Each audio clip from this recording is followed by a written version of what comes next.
Can everybody settle down? We're getting ready to begin.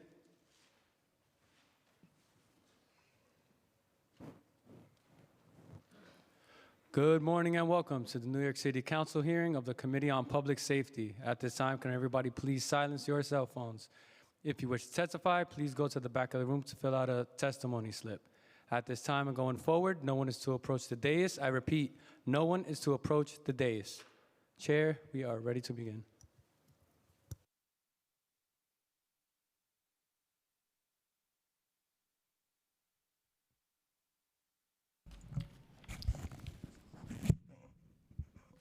Good morning, and welcome to fiscal 2026 preliminary budget hearing for the Committee on Public Safety. I'm Councilmember Yusuf Salaam, Chair of the Committee on Public Safety. Today, we will discuss the fiscal 2026 budget, preliminary budget, and the police department, or for the police department, the Civilian Complaint Review Board, the district attorneys, special narcotics prosecutors, and the Mayor's Office of Criminal Justice, to understand the administration's budget proposals for four agencies that play a central role for public safety. I would like to welcome the leadership of these four agencies. The fiscal 2026 preliminary budget includes $7.6 billion that supports 54,182 budgeted positions. This plan includes large changes to the NYPD's budget and minimal changes to CCRB's, DA's, and MOCJ's budgets. Today, I'm interested in learning about NYPD's overtime spending habits, state and federal funding, new initiatives implemented by the department, and the changes to the capital plan. I'm eager to hear how the CCRB has carried out its mission and the budget requests submitted by the board. Additionally, I'm excited to learn about the priorities of our DAs and the SMP, while addressing alternatives to incarceration policies, overtime budgeting, discovery funding, and the decisions that are vital to lowering the incarceration population and achieving the city's goal of closing Rikers Island. Hopefully, we can work together to accomplish the changes needed throughout these agencies' budgets. There are many important budget actions in this plan, and we hope to better understand them after this hearing. The committee would also like to discuss these and other budgetary changes in the Adams administration's budget and their impact on public safety. I look forward to our fruitful conversations with ongoing oversight hearings. However, we have a lot of work ahead. I look forward to hearing about the changes in this plan and getting updates on new programs and services for New Yorkers. I also want to thank our Public Safety Committee staff, for their hard work, our financial analyst, Owen Kotowski and Casey Leisky, policy analyst Chad Benjamin, counsel Jeremy Whiteman, and senior counsel Josh Kingsley. I also want to thank my staff, Wilma Brown, Mufaza Hussein, and Stephen Ileka. I'd like to recognize my colleagues who are joining us today. Deputy Speaker Ayala, Council Members Marte, Council Members Holden, as of now. I'd like to welcome Commissioner Tisch and her leadership team, who we will hear from first. I am now going to pass it back to our committee counsel for a few procedural items.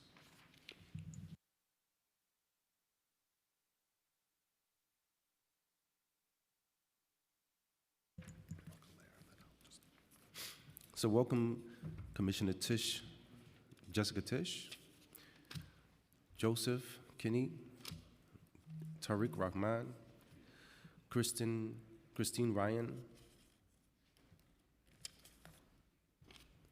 Tanya Kinsella, and Michael Gerber. Thank you, Chair. And just before you begin, can you just affirm the following: that you affirm to tell the truth, the whole truth, and nothing but your truth in your testimony today, and to answer honestly to council member questions? Seeing that you all acknowledge that, you may go ahead. Thank you. Good morning, Chair Salam, And members of the City Council Committee on Public Safety, I am Jessica Tisch, Commissioner of the New York City Police Department. I am joined at the table today by First Deputy Commissioner Tanya Kinsella, Deputy Commissioner for Management and Budget Christine Ryan, and Deputy Commissioner for Legal Matters Michael Gerber, as well as other members of my executive staff. Thank you for the opportunity to testify today on the NYPD's fiscal year 2026 preliminary budget. I have come before this body previously as Commissioner of both the Department of Information Technology and Telecommunications and the Department of Sanitation. It is my great honor to now share with you the remarkable work of the women and men of the New York City Police Department and to engage with you in an open, productive, respectful dialogue, just as we have in the past. Public safety is the most fundamental obligation a government has to its people, and the police are the keepers of that promise. But to do this, a law enforcement agency needs one thing above all else: the public trust. And it begins with strong ethical leadership. In my career, I have set high standards for myself and for those who work with and for me. And I have been very candid that I expect all members of my executive team to rise to meet these high standards and to always lead with unimpeachable integrity. So immediately upon taking this job, I began a full review of the department. We would enhance what was working well and fix what was not. Over the past 3 months, we have made more than a dozen changes to our top leadership, matching the right skills and experience with the right roles. We overhauled the Internal Affairs Bureau, both in leadership and in personnel. We returned about 1,000 cops from administrative roles back to patrol, including the right sizing of our Public Information Bureau by reducing its uniformed headcount from 87 down to 47, which is a 46% reduction. We amended the NYPD's vehicle pursuit policy to give our officers clearer guidance and smarter protocols. And we initiated system-wide changes to our overtime policies designed to prevent misuse and to ensure compliance with NYPD regulations. Overtime continues to be an essential and critical tool in maintaining public safety, as it allows for additional deployments when and where they are most needed, including to reduce crime and staff unplanned events. While an essential part of our budget, it is paramount that overtime be actively managed and that there is strict accountability for its use. I have a track record for taking overtime management seriously, as evidenced by my time as Sanitation Commissioner. Under my tenure there, my team and I reduced overtime spending by nearly 30% between fiscal years 2023 and 2024, which exceeded even OMB's target. I'm continuing this focus on efficient and appropriate use of overtime at the NYPD, and early results of the overtime management plan are favorable. First, some context. The NYPD's current overtime budget is $685.7 million, whereas the average overtime spend for the past 5 fiscal years, once adjusted for collective bargaining, was $912 million per year, about $227 million above our current overtime budget. It is important that we are comparing apples to apples here, because the same dollar of overtime today costs more than it did previously. And for years, the budget has had no connection to reality, with significant incremental adjustments being made throughout the year. All that said, we are spending far too much money on overtime at the NYPD. In the first half of fiscal year 2025, the department spent $615.7 million on overtime, an increase of 10.8% compared to the same time frame last fiscal year. At that pace, we were on course to spend $1.23 billion for fiscal year 2025, a 12.7% increase over fiscal year 2024. Then on January 1st, I put very clear overtime controls in place for uniformed members, and I did the same on February 1st for civilian members. I am pleased to say that in the month of January 2025, we turned the tide, and the department's overtime spending is down nearly 11% from January of last year, saving $8.3 million in 1 month. And that trend continued last month, with February overtime spending down 10% compared to last February, saving $7.3 million. This reduction is despite multiple headwinds, including lower staffing levels and increased resources in the transit system, especially on the overnights. Overall, with this renewed focus and enhanced compliance measures, we anticipate that we will continue to see reduced overtime compared to the first half of the fiscal year. Including the additional transit overtime, we are currently projecting to spend $100 million less compared to what the department was on pace to spend if the levels from the first half of the fiscal year had continued unchecked. And let me be clear, none of this has come at the expense of public safety. In 2024, overall index crime was down with more than 3,600 fewer incidents reported than the previous year. Murders were at a 5-year low. Both shooting incidents and shooting victims were down for the third straight year citywide. And in Brooklyn, shootings were at their lowest level since CompStat began tracking them in the early 1990s. Major crime was down in our housing developments, and it was down in our transit system for the second straight year. This was certainly movement in the right direction, but we knew that we could and must do more. There were still stubborn pockets of violence in the city, and there was a sense that people still did not feel safe. So we wasted no time in building on and enhancing our efforts to further drive down crime, and that work has led to a meaningful course correction. Major crime in February was down nearly 15%, marking the third straight month of double-digit declines in citywide index crime, after a 16% drop in December and a 17% drop in January. So far in 2025, overall crime is down more than 14%, with 6 out of the 7 index categories seeing significant declines.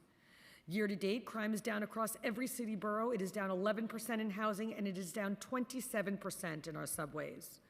We continue to make great progress against gun violence, with citywide shooting incidents down another 21% from last year. We have seized more than 20,800 illegal firearms since Mayor Adams took office. And long-term investigations alongside DAs from Brooklyn and Queens resulted in the removal of dozens more illegal guns from our streets and in the arrests of the violent criminals who use them. The result was the fewest shootings of any January in recorded history, and we set a record by going 5 straight days without a single shooting anywhere in the city that month. February continued that trend, and we now have the lowest number of year-to-date shooting incidents since record-keeping began more than 30 years ago. On top of this, year-to-date retail theft is down, misdemeanor assaults are down, and in just 2 months, the NYPD has already taken more than 1,000 illegal guns off of our streets. Our roadways are also getting significantly safer, and the work of our 2,900 traffic enforcement agents is saving lives. In 2025, citywide traffic fatalities are down 30% to their lowest level in 4 years. Total collisions are down by more than 16%, and traffic-related injuries are down 20%. Every single collision category, from pedestrians to bicycles to e-bikes, is lower this year compared to 2024. NYPD traffic agents are doing a remarkable job in the most densely populated city in the nation, and our streets are much safer as a result of their work. All of this to show that New York City remains the safest big city in America. But one major crime category is running counter to all the others, and that is rape. Compared to 2024, reported rapes have increased by 27%. And although this may seem counterintuitive, this is a clear sign that our work to seek justice for every victim of sexual and gender-based violence is making a real difference. For years, these crimes have been widely underreported, and more survivors coming forward means more ability for the police to get these criminals off of our streets. Beginning in spring 2024, NYPD detectives began taking reports of sexual assault at the city's 5 borough-based family justice centers, where survivors were already receiving social and legal services in a safe space. Now they can come forward with the support of trusted advocates and providers and receive the critical resources they need to heal. We encourage all survivors to make their voices heard so that the police can hold these criminals accountable. Simply put, the overall crime reductions the women and men at the NYPD have delivered over the past 3 months have been extraordinary. If 2024 was a step in the right direction, then 2025 has so far been a leap forward. So how are we doing this? We had to reimagine how the police department viewed and analyzed crime. And to do that, we went back to the greatest innovation in policing over the last century, CompStat. When CompStat was developed in the early 1990s, my mentor, Commissioner Bratton, was thinking about crime at the precinct level. But the average police precinct in New York City is quite large, and each one varies widely in size, population, and land use. What was working in Midtown might not apply to Mott Haven, and 30 years ago, the data was less detailed and the process less defined. Now, though, With more powerful analytic tools and the capability for more sophisticated evaluation, we can be more precise than ever. And we can extend the transformation that CompStat began through the establishment of zones. The idea is to focus on much smaller geographical areas than precincts, specific street segments, portions of neighborhoods, even stretches of blocks that cross precinct borders. Wherever we see increases in crime, we analyze those spikes, and those areas become our zones, hyperlocal, concentrated regions where we can maximize the effectiveness and the efficiency of our deployments. These deployments are flexible and can quickly adapt to shifting conditions through the use of our mobile field forces. The idea is quite literally to flood the zone. In a world with limited resources, you can't flood the zone across a 4 square mile precinct, and you don't need to, but you can do that across 10 problematic blocks. Every day, we are deploying about 650 additional officers to dozens of zones around the city. These deployments are not about targeting individuals. They are about combating crime exactly where it is happening. This is a focused, location-based, scalpel approach to crime, and the early returns are extremely encouraging. Over the first 10 weeks of 2025, major crime in our zones is down more than 28% overall, with a 50% reduction in shootings. This overall drop in crime includes a 37% decline in our 125th Street zone in northern Manhattan, a 42% reduction in our downtown Flushing zone, and a 19% drop in crime in the White Plains Road zone in the Bronx. And in our Roosevelt Avenue zone, major crime is down 37% compared to last year. Complex analysis establishes the zones, and then, just like they did in 1993, we put the cops on the dots. It is a data-driven model based on straightforward logic. Uniformed police presence drives down crime and disorder, and it is working above and below ground. Every day, millions of people rely on the New York City subways to get them where they need to go, and we know that the system will always be a bellwether for public safety in our city. Riders must be safe, and they must feel safe too. That is why, among my first major initiatives as police commissioner, I announced a 3-part transit safety plan. Part 1 began with optimizing our resources to ensure that our deployments were as effective and efficient as possible. As a result of our analysis, more than 200 transit officers are assigned to daily dedicated subway patrols in the highest crime stations in the system. And within those stations, our officers are posted away from the entrances and mezzanines and onto the actual trains and platforms where we know that 78% of transit crime actually occurs. Part 2 is the reassignment of hundreds of officers from desk jobs and administrative work to transit patrol, which enables us to put 2 uniformed officers on every overnight train in the city. These cops are highly visible and move from one car to the next, addressing conditions as they encounter them. Part 3 is about the transit system's rules themselves, and it is a meaningful systemic shift in how we approach policing in transit. Over the past 10 years, prohibitions against taking up multiple seats, laying out stretched, smoking, drinking alcohol have not been consistently enforced. This increased the perception of an unsafe system, and it needed to change. So we piloted that change in Transit District 20 in Queens. We have added Transit District 34 in Brooklyn, and we are looking to expand this program in the coming months. Our cops will not simply walk by someone who is violating the law and disrupting other passengers. We will correct the condition. And this is not just about enforcement. If a person is arrested and they are unhoused, they are offered placement in a shelter. And if they accept the offer, the Department of Homeless Services will see that they are given a bed. We will also arrange for their transportation if needed. This is not a dragnet. This is not harassment. And this also is not about one person taking up 2 seats on a half-empty train. This is about restoring a sense of safety and order in the system. It is also a response to New Yorkers telling us that unchecked disorder makes them feel less safe on the train. And the truth is, this approach also allows the NYPD to address the random acts of violence that we have seen in the subways. Since this refocused enforcement began, about 32% of the encounters have resulted in an arrest, mostly because of open, active warrants. Of those people arrested, 31% were convicted felons. And all combined, they had nearly 3,600 prior arrests, which is an average of 20 per person. The early data from this transit plan is promising. So far this year, major crime in transit is down another 27% from 2024, and it is 44% below pre-pandemic levels. And with focused deployments and consistent enforcement, we expect that these crime numbers will continue falling. Our work in the transit system, on top of reducing crime and disorder, is also cognizant of the mental health crisis we are facing here and in communities across our country. Our subways are not homeless shelters or psychiatric hospitals. At the local level with the PATH program and the state level with the SCOUT program, we are working closely with our partners at the MTA, DHS, and health and hospitals to help people in need whom we encounter in the transit system. This co-response initiative is part of our ongoing effort to connect people with shelter and with care, and our interagency teams have made thousands of contacts over the past 5 months. While we have a moral duty to provide services, we cannot do this work alone. We require strong partners and even stronger ideas, and the NYPD stands with the mayor and the governor in their legislative efforts to proactively address severe mental illness. In New York City, it is clear that we do not have a surging crime problem, but we do have a surging recidivism problem. Compared to 2018, 2024 saw an unacceptable rise in the number of individuals arrested 3 or more times for the same crime in the same year. The increase was 61% for burglary, 64% for shoplifting, 71% for grand larceny, 83% for robbery, and 119% for auto theft. And when we look at felony assault, an index crime that was up in 2024, the increase was a staggering 147%. So why is this happening?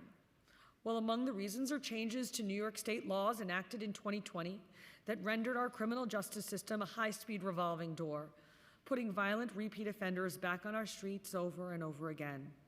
As the mayor and I have said, your cops are out there doing their jobs. And in 2024, they made the most felony arrests in 26 years. But before they can even finish the paperwork, the person they arrested is back out on the street, immediately returning to the neighborhood and the people that they just victimized. It's demoralizing, it's unsustainable, and it defies common sense. And that's exactly the message that I carried to Albany last month, specifically as it relates to changes to the discovery law. Ultimately, we must put the focus back on crime victims. I've been working closely with the mayor on this, as well as the governor and our 5 DAs. And last month, I met with legislators in our state capitol to send them a direct message. We must do better. We have been very clear on the specific changes that need to be made to the discovery law, and it is also important to know that the changes that we have put forward in no way retreat from the underlying spirit of the criminal justice reforms of 2020, including the notion that those accused deserve to see all the available relevant evidence against them, and they should not be surprised by anything at the 11th hour. But the 2020 reforms had unintended consequences that put the safety of New Yorkers at risk, and these unintended consequences have to be addressed. Changing the criminal justice laws alone, while necessary, is insufficient. Too often, our prosecutorial partners decline cases or effectively dismiss cases through adjournments and contemplation of dismissal or ACDs. I have met individually with many of our DAs on this issue, and those productive discussions will continue so that we can forge a safer path forward. There is always room for improvement.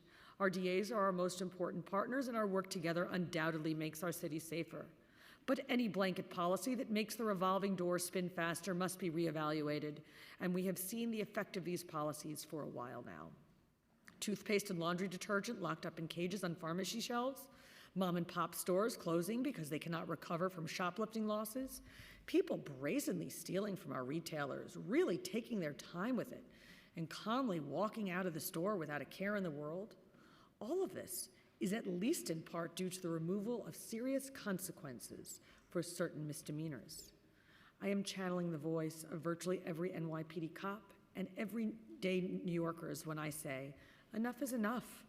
Criminals in New York City, including violent repeat offenders, continue to be given every courtesy, and the people of this city, they suffer as a result.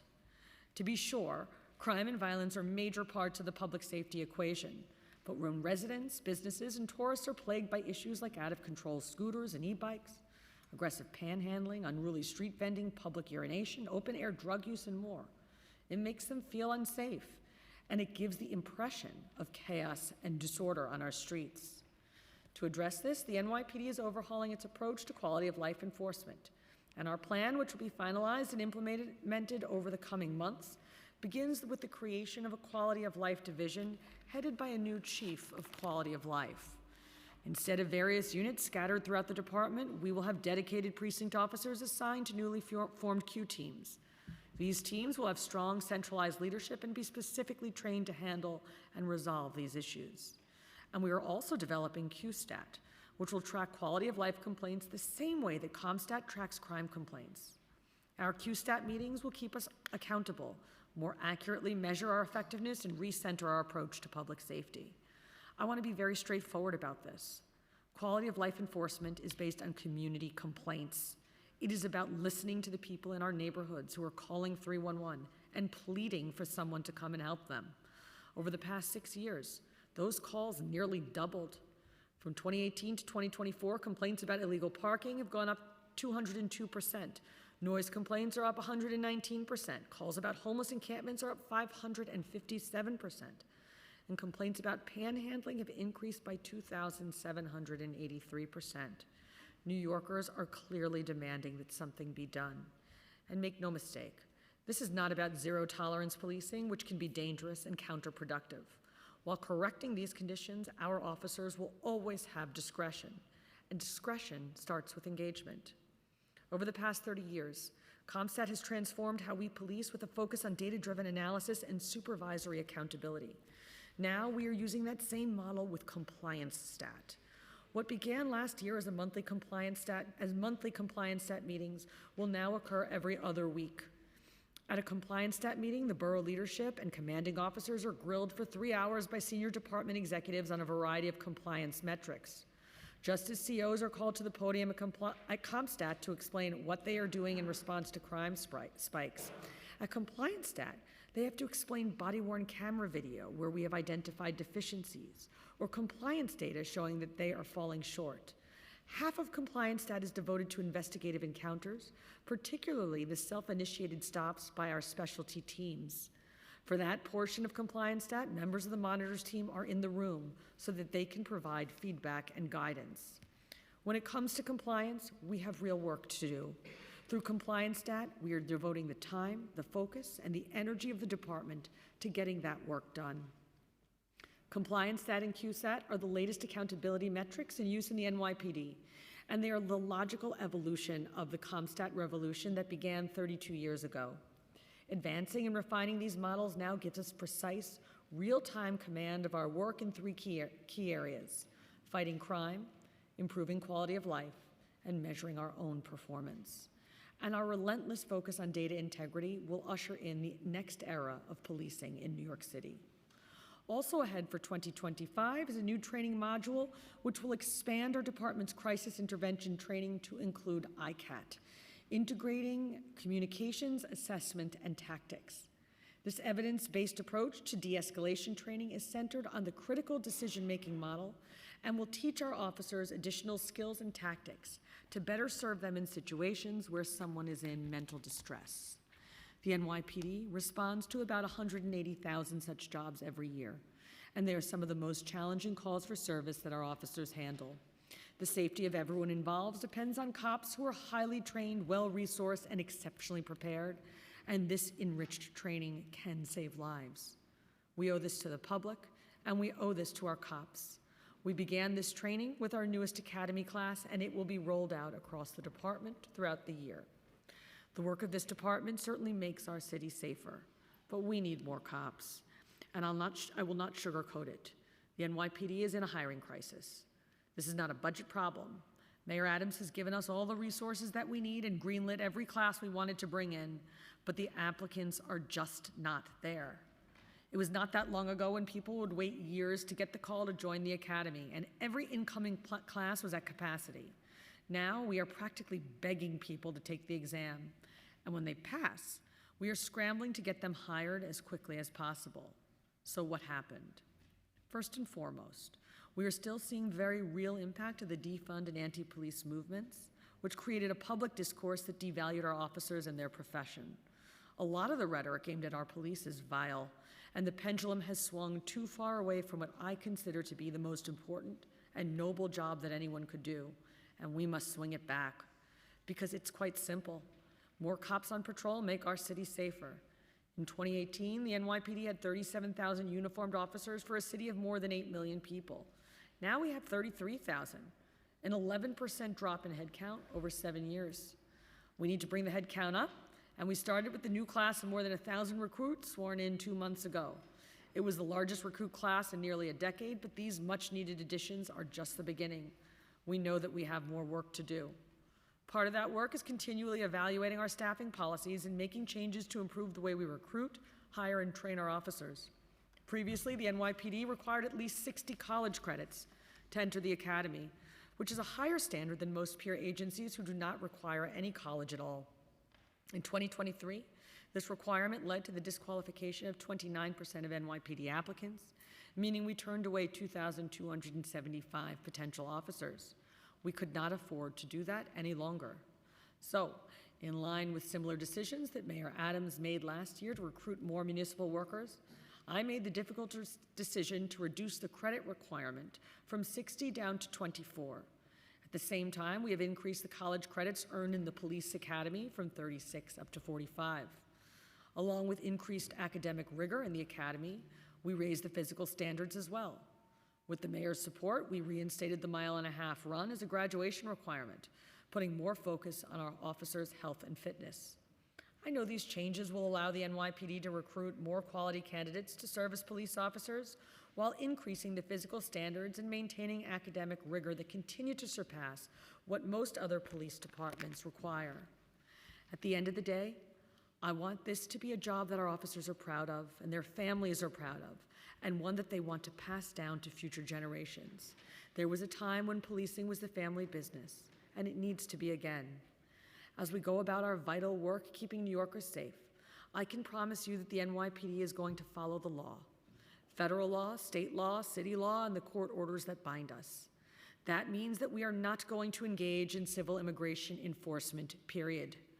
That means that despite our objections to the How Many Stops Act, we will meet its requirements. That means that we will protect protesters' First Amendment right to speak, however hateful that speech may be.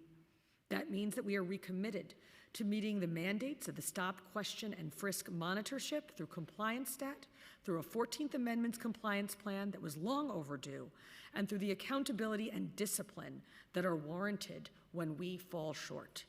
The NYPD is not perfect, but we will hold ourselves to the highest standards of legality and of integrity that befit the greatest police department in the world. Now, I would like to turn to the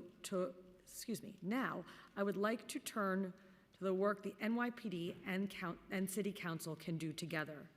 The perception among the police and the public is that the Council has been legislating against us, but there is much that we can do in concert. I look forward to discussing these many points of intersection with you where our work can collectively benefit our shared public safety interests. For instance, we are taking a close look at measures to discuss with you that will dramatically improve New Yorkers' quality of life, such as possession of ATVs. ATVs cannot be legally operated on New York City roadways, but because ATV possession is legal, enforcement of the ATV laws is very challenging.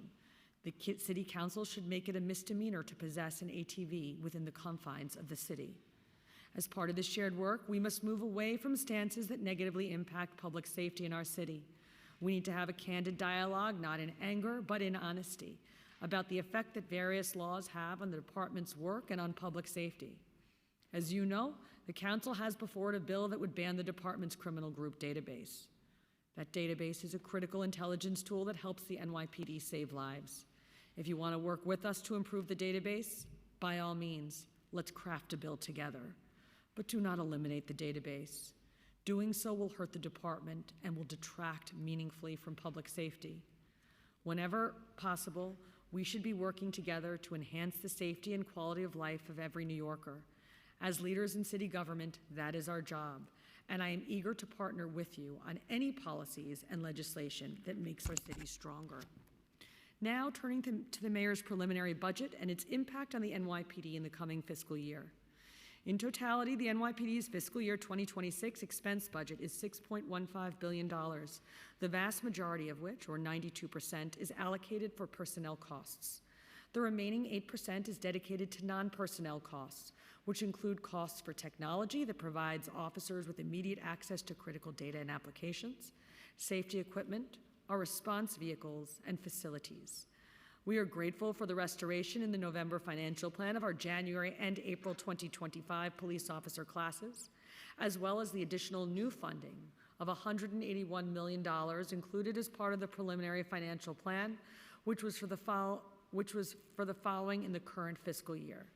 $117 million to partially address our structural overtime shortfall, $55 million for the department's domain awareness system and data plans for police officers' smartphones, $9 million for auto parts to ensure we can maintain the department fleet, including marked patrol and specialty vehicles such as ESU trucks. In addition to the department's operating budget, our 10-year capital strategy includes $1.55 billion for fiscal years 2025 through 2035. This funding is critical for facility construction projects, over $698 million, or 45% of the capital budget, including a renovated firearms training facility. Communications and other information technology infrastructure, over $428 million, or 28%. Large vehicle life cycle replacements, including ESU trucks, tow trucks, boats, and helicopters, $385 million, or 25%. During this capital plan, FY25 was reduced by $50 million to account for updated project schedules. The department will continue to work with OMB to ensure funding is available to address all life safety systems, including communications equipment and facility improvements. While we have not yet felt any direct impact to our federal funding levels under the new administration, we are closely monitoring any directives and changes regarding federal grants. Federal funding, while only making up 3% of our budget, covers critical functions within the department. On average, the NYPD receives just over $200 million annually in new federal grant funding, with the majority coming from the Department of Homeland Security. The DHS grants enhance the department's counterterrorism capabilities, especially in the transit system and at our ports. These grant funds have allowed the department to develop and sustain our sensor and information technology centerpiece, the domain awareness system, to support our counterterrorism mission, hire intelligence research specialists, deploy officers within the transit system and to strategic locations citywide based on intelligence, and train officers to respond to chemical, ordnance, biological, and radiological threats or incidents, as well as active shooter scenarios. Federal funds are critical to enhancing our ability to protect New York City residents and visitors and our critical transportation and port infrastructure. The NYPD will continue to work closely with OMB to assess any potential impact on this critical funding stream. I am a transparent, solutions-oriented person, and I have worked well with the council in every role that I have served in city government. Some of the most important work of my career has been done in partnership with council members, and I hope and expect that will continue with you in my current role. My work with the council has always been infused with a tone of mutual respect. That doesn't mean we will always agree, but when we disagree, I will always be very clear as to why. For the sake of all the people we serve, we must and we will work together. Thank you for the opportunity to testify today, and my staff and I look forward to now answering your questions. Thank you for your testimony. I want to recognize that we've been joined on Zoom by Councilmember Caban, in person by Councilmember Joseph Abreu, Public Advocate Jumaane Williams, and also by Councilmember Nurse. And I want to give the floor now to our Public Advocate Jumaane Williams for his statement. Thank you, Mr. Chair, Commissioner, First Deputy, and Deputy Commissioners. As mentioned, my name is Jumaane Williams, Public Advocate of the City of New York. I want to thank Chair Salam and members of the Committees on Public Safety and Finance for holding this important hearing. I do want to mention that wherever I go, I ask 3 questions that are answered the same, whether it's the most Republican district or the most Democratic district. How many people think that crime is an issue? Raise their hand. They normally do. How many people think that police are a partner in trying to address that crime? Most folks usually raise their hand. How many people think they can do it alone? Most people don't raise their hand. Those questions are answered all over the same. And I feel like that third question is where we have a lot of difficulty, as no matter where we agree, most of the weight of public safety is always falling on our law enforcement. And so I'm hoping to have a public safety discussion that goes outside of law enforcement so we have a better understanding of what public safety is. And And with that, I'd also want to mention that even throughout the defund the movement, defund the police, which admittedly I said then, now was not the best phrasing of what I think they were trying to do, NYPD was never defunded. Many other agencies were, and I don't know if we ever discussed the impact of those agencies being defunded. I do think that NYPD should not be leading in providing assistance and services to people experiencing homelessness or mental health crisis. Having NYPD lead to remove public perceived as being homeless or experiencing symptoms of mental illness into a hospital is not the best use of city resources. The city instead must invest in non-police responses to help in mental health crisis, affordable community-based mental health services, subsidized housing, respite and drop-in centers, things that dramatically decrease the likelihood of need for intervention in the subway in the first place. PD can be available if necessary. The NYPD spent nearly $1.1 billion on overtime during the 2024 fiscal year, $141 million more than the previous year. I was just with the comptroller who presented a report about the community-based violence interruption programs. While the department has $1.1 billion just in overtime, they can't even get paid on time. And I can't imagine what kind of services we'll be able to provide from the police department if they have to wait 3, 4, 5, almost a year to get paid. Police overtime has always been the subject of debate, but recent events, including allegations, excuse me, that a former chief of department traded overtime pay for sexual acts, have emphasized the need for reform. I want to say I am heartened to see NYPD Commissioner Tisch taking steps to address excessive overtime and overtime abuse. Excessive overtime does not only drain resources that could be used to invest in what we know makes us safer: housing, support, mental health services, employment opportunities, crisis intervention, credible messengers, and education. It also harms officer retention. Officers have cited mandatory long hours as reasons they left their jobs, reporting that it has left little time to see their spouses and start families. Making tens of hundreds or even hundreds of thousands of dollars in overtime in a year also incentivizes retirement. For officers who have reached their 20th year of service, their pensions will be based on their 2024 salaries, inclusive of overtime. Many officers will and have chosen to retire rather than the risk retiring with a smaller pension in a few years. For an agency that struggles with recruitment and retention, it is NYPD's best interest to ensure the officers are not putting in excessive overtime.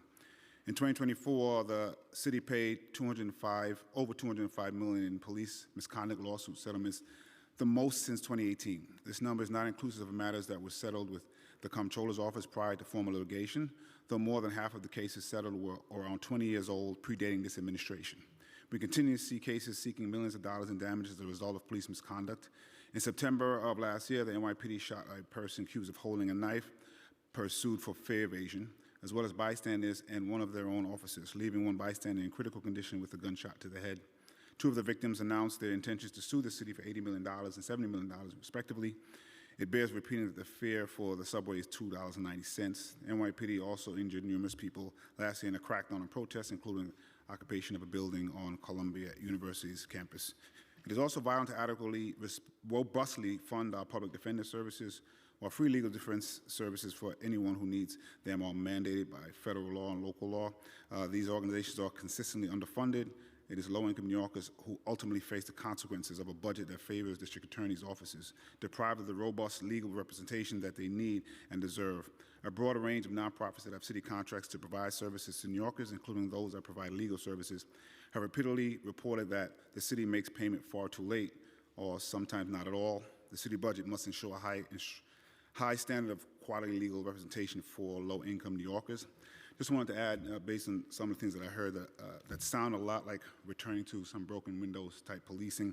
I sat and met with George Kelling during the height of the abuses of Stop, Question, and Frisk to get an understanding of what he was thinking, and he agreed with me that broken windows do not have to be fixed by police, meaning the police do not have to be the ones sent there all the time, and was concerned about the reputation it was getting. Recidivism has always been an issue. I'd be interested to see where it was before 2018. I'm also interested to see what recidivism is doing across the nation, just like violence and crime across the nation that occurred after the pandemic raised. And our laws had nothing to do with rising crime or recidivism across the nation. And there are places in the state like Buffalo that are seeing historic drops in shootings and murders as well. We also know that many times judges were not setting some of the bails that they had available to them, had nothing to do with the law. We should be pushing to invest in other things, because inevitably, it happens every single time, and it will happen now.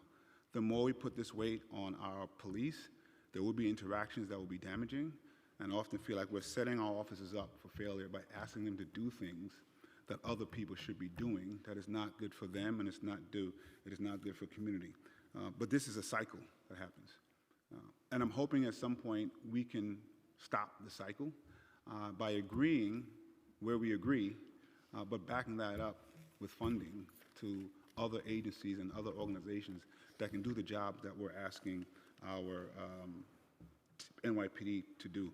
It causes unnecessary tension, unnecessary conversations, unnecessary pressure that the public sees. So I'm pleading with the commissioner to rethink some of the strategies they're trying to do and make the law, NYPD, be the last resort, not the first resort. And let's figure out some other agencies and other organizations that can be the first resort to try to address a lot of these issues, because I don't want them ignored. But this playbook has been seen over and over, city after city. And I know what the result is going to be, and I'm concerned for all of us if that is the pathway we take. Thank you so much. Appreciate it. Thank you, Public Advocate. I'm going to start a line of questioning.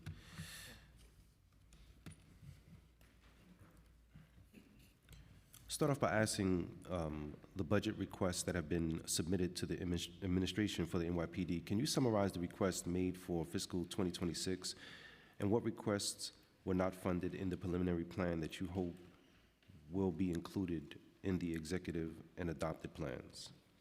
Good morning. The primary requests that we've made have been in the areas where we have structural underfunding in our budget, so that includes requests for additional IT funding. We need approximately $42 million in the current year, $98 million in the baseline. That's to ensure we can continue to support and expand critical data and software, critical systems and software. Growing data and data analysis needs need to be addressed, as well as making sure that we have the appropriate funding for maintaining a safe and secure cybersecurity posture. We also submitted a request for our fleet. As you are probably aware, our response vehicles are not currently capitally eligible, and we have a structural underfunding in our budget as a result of a series of cuts in prior budgets to the funding for our fleet. So we've requested $35 million in the next 3 fiscal years for our fleet to ensure we have an appropriate life cycle replacement for those very important first-line response vehicles. And of course, over time, those projections are still being finalized, but our overtime budget also begins each year. This has been the case for the last 5 fiscal years, significantly underfunded, and so we project at this point we'll need up to approximately $300 million in additional city tax levy funding for our overtime budget.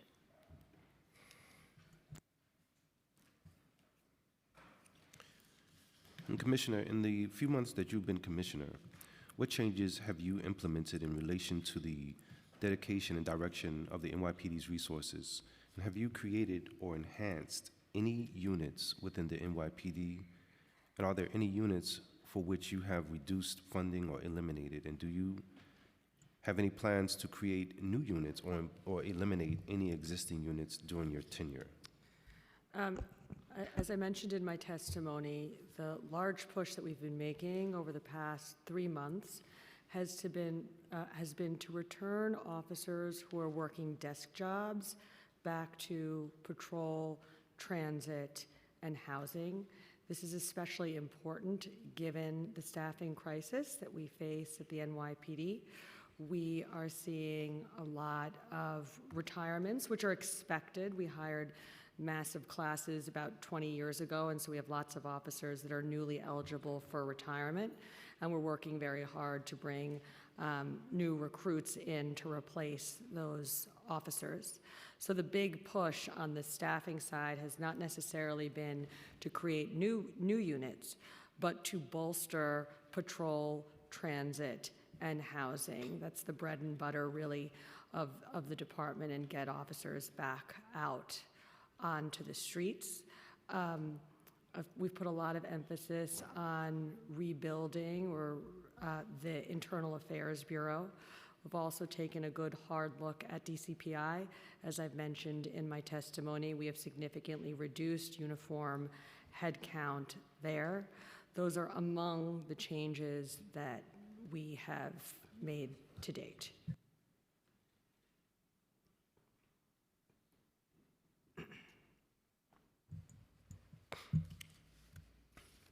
Thank you. The return of these officers from being behind the desk back into the streets to do patrol, transit, and housing and so forth, have you seen that this has also been impacting the overall overtime spending in a positive way? As I mentioned in my testimony, when we put our new overtime control plan into place, starting on January 1st for the uniform officers, in the month of January, we saw almost an 11% decrease in our uniform overtime spend compared to the previous January.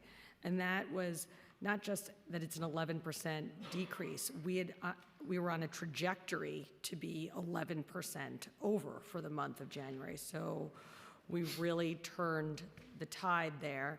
And yes, I do believe that returning officers working desk jobs to our operational commands does have an impact on overtime spend in the department. It also makes our streets safer and brings our response times down.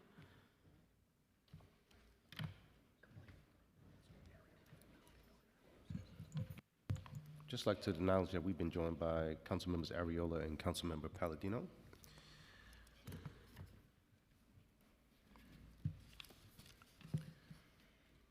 As it relates to NYPD overtime spending, as of January, the NYPD has spent approximately $721 million for overtime costs, $156 million more than the $556 million budgeted for overtime adoption. Nearly all of the overage in overtime spending is the result of excess uniform overtime. At adoption, the NYPD's budget included $477 million for uniform overtime expenses, but by January, uniform overtime expenses had exceeded $631 million. Which units and ranks generate the most overtime spending? And please provide a breakdown of overtime spending by purpose and unit. So, How much, I I'm sorry, just to finish up. How much of the overtime costs is planned events like parades? How much for unplanned events like protests? And how much for other activities? And how do these totals compare to previous years? So overtime by rank is split about 50% is for our police officers, which makes sense given they make up the vast majority of our staff on the uniform side, 27% detectives, 15% sergeants, 8% lieutenants, and 0.1% in the other ranks within the department. In terms of category, our projected spend is that events and details will be 20%, transit safety 18%, investigations 17%, protests 8%, operational 8%, arrest 8%, and crime reduction 6%. Those percentages are actually percentage-wise relatively consistent with prior years, although we have obviously additional resources on the transit side as a part of the governor and mayor's joint announcement, particularly with regard to having officers on the trains overnight.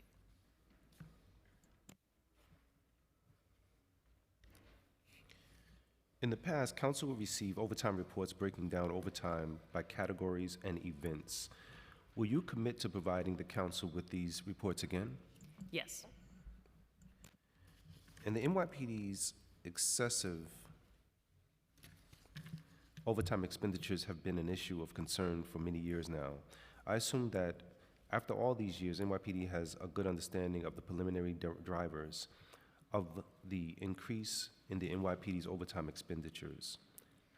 What steps have you taken to shift resources to provide staffing in those areas where overtime usage is more prevalent in order to reduce the reliance on overtime? Chair, we have transferred nearly 1,000 officers now from desk jobs back out into our transit, housing, and patrol commands. And so those steps obviously will have an impact on overtime spend, but that's only a piece of it. We also, in the month of January, put in place a uniform overtime plan, which set clear thresholds for our uniform officers based on assignments about how many hours of overtime they can work. Now, obviously, there are going to be exceptions when circumstances happen and people have to work over that threshold, but we also put in place a process for documentation and accountability so that if we do see overages, we can explain it. That work is being overseen by our first Deputy Commissioner with the assistance of our Deputy Commissioner of Management and Budget. We have also required that each command have a overtime compliance officer in place, someone who is actually accountable for managing it. So the combination of both returning officers from desk jobs out into the streets and putting tighter management controls on overtime, I believe, are delivering the results that we are beginning to see in the month of January and February.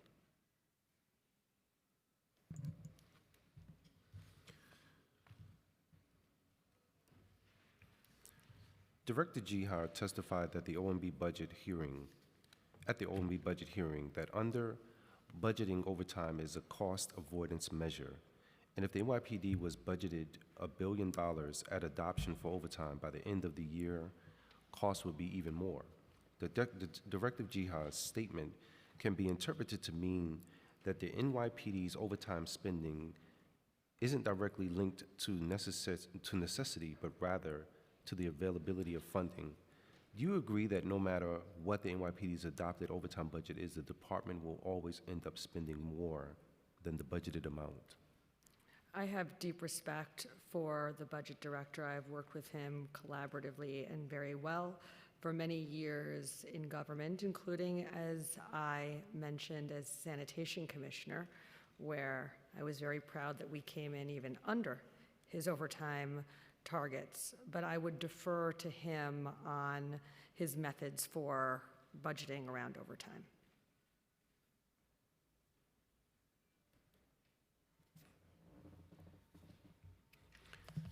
I understand that the NYPD has issues attracting candidates, which has led to a continued loss of headcount as attrition exceeds the number of new hires.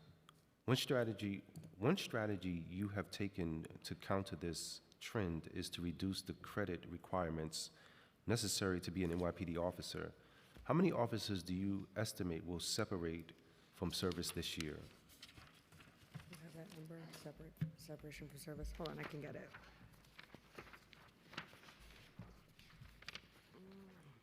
Okay.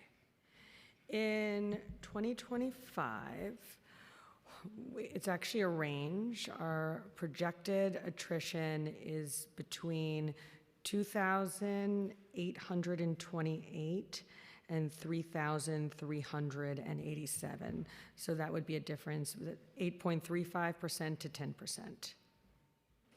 And how many of these active NYPD officers are currently eligible for retirement, and what percentage of the current uniform headcount is eligible for retirement? I can get that number. Let me get back to you with the number of eligible for retirement. We'll Sure. get that to you quickly. And Oh, I have it here. Sorry, Okay. I found it. Eligible for total uniform members of service, eligible for retirement is 5,335. Those are eligible for retirement during calendar year 2025. And how does the current percentage of eligible retirees compare to the previous years? It's slightly up, and the reason it's up is because we had such a large class in 20 years ago.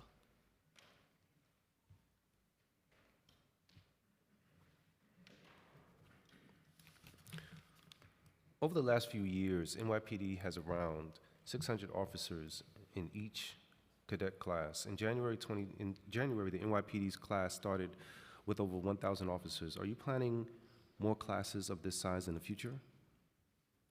That is certainly the hope and the plan, but as I mentioned, it is becoming more and more difficult to get people to take the job or take the test to become a police officer, and I've mentioned in my testimony a number of reasons why.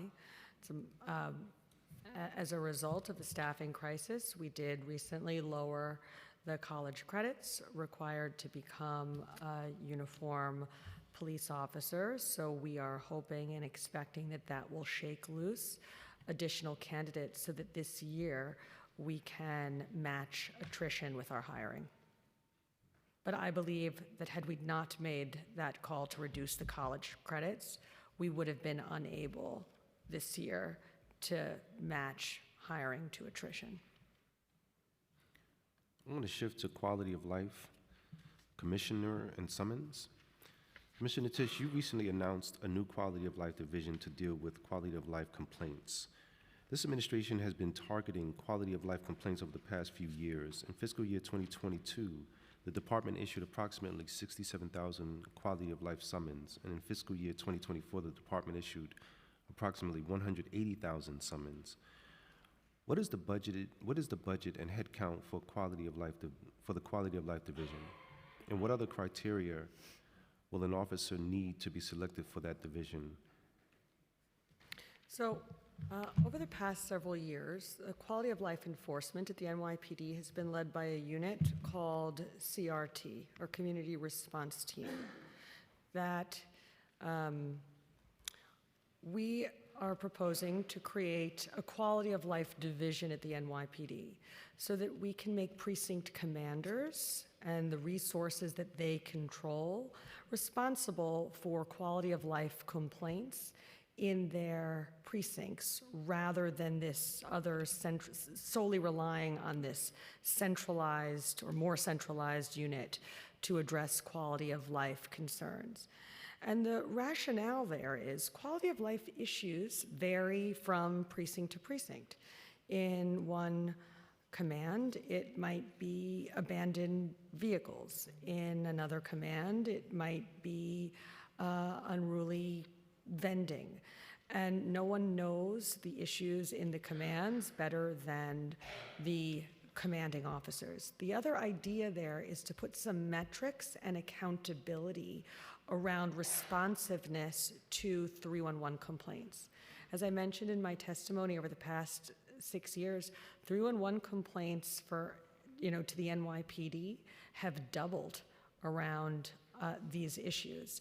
And while we do a great job, or historically have done a great job through the CompStat process of holding our commanding officers responsible for crime, and in particular major crime, the 7 major crimes, we're not doing that right now with quality of life issues. So the idea there is to create a chief of quality of life, a quality of life division, to centralize to put a number of units that are now scattered throughout the department under that quality of life division. But really, the vast majority of the workforce that will be dealing with or addressing quality of life issues under this model will be at the precinct level under the direct control and supervision of the precinct commanders. This is not so much a budget change as a reorganization and reemphasis and reprioritization around these issues.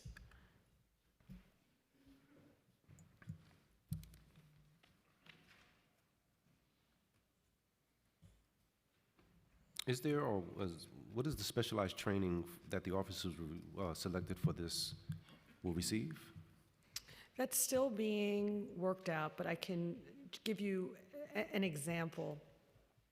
When I was the commissioner of the Department of Sanitation, we had a number of uniformed police officers transferred over to DSNY to help address problems associated with vehicles abandoned or left inappropriately on our streets. Historically, some of them had been rotos that the NYPD would address, and others were derelict that the Department of Sanitation would address. And when you put the sanitation supervisors with the NYPD cops, it didn't matter whether it was derelict or roto. Between the two of them, they could address any issue. But through that work, we learned in a lot of detail how complicated our roto policies and procedures are. And there are good reasons why they are, but it's not as straightforward as one would imagine. So among the specialized training, as an example, is teaching those officers how to address rotos and work with roto vendors to remove cars quickly off of the streets. And when people wonder why vehicles are left on our streets in such high numbers, among the reasons is it is difficult for our officers, absent this extra training, to address those concerns.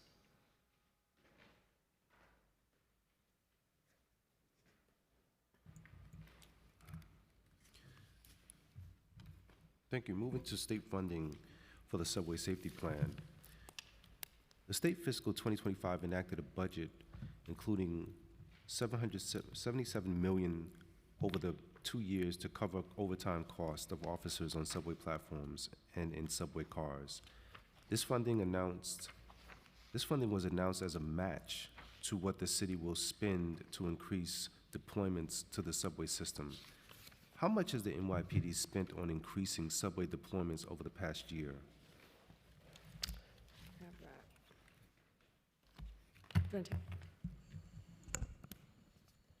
So to date, we've spent $71 million in transit safety overtime specifically. With regard to the funding committed by the governor, that's going to be split between the governor and the city. That on the city fund side is estimated to be $98 million. $66 million will enable us to continue to have 5,000 hours of transit safety overtime daily, something we've been doing at varying levels, and this funding will allow us to continue that at least through June. And there's an additional $32 million associated with the officers on the overnight. The reason that the governor's investment cited was $77 million is because there's been discussion about the state also covering the fringe portion of these costs, so that $98 million in city funds, when you add fringe to it, the total cost for those two programs for that 6-month period is $154 million.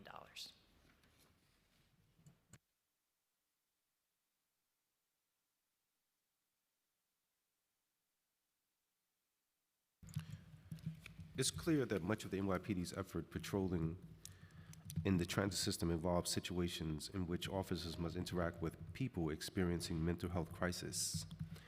Will you support increasing funding for community development, mental health support, and for programs that provide opportunities to keep people off the streets?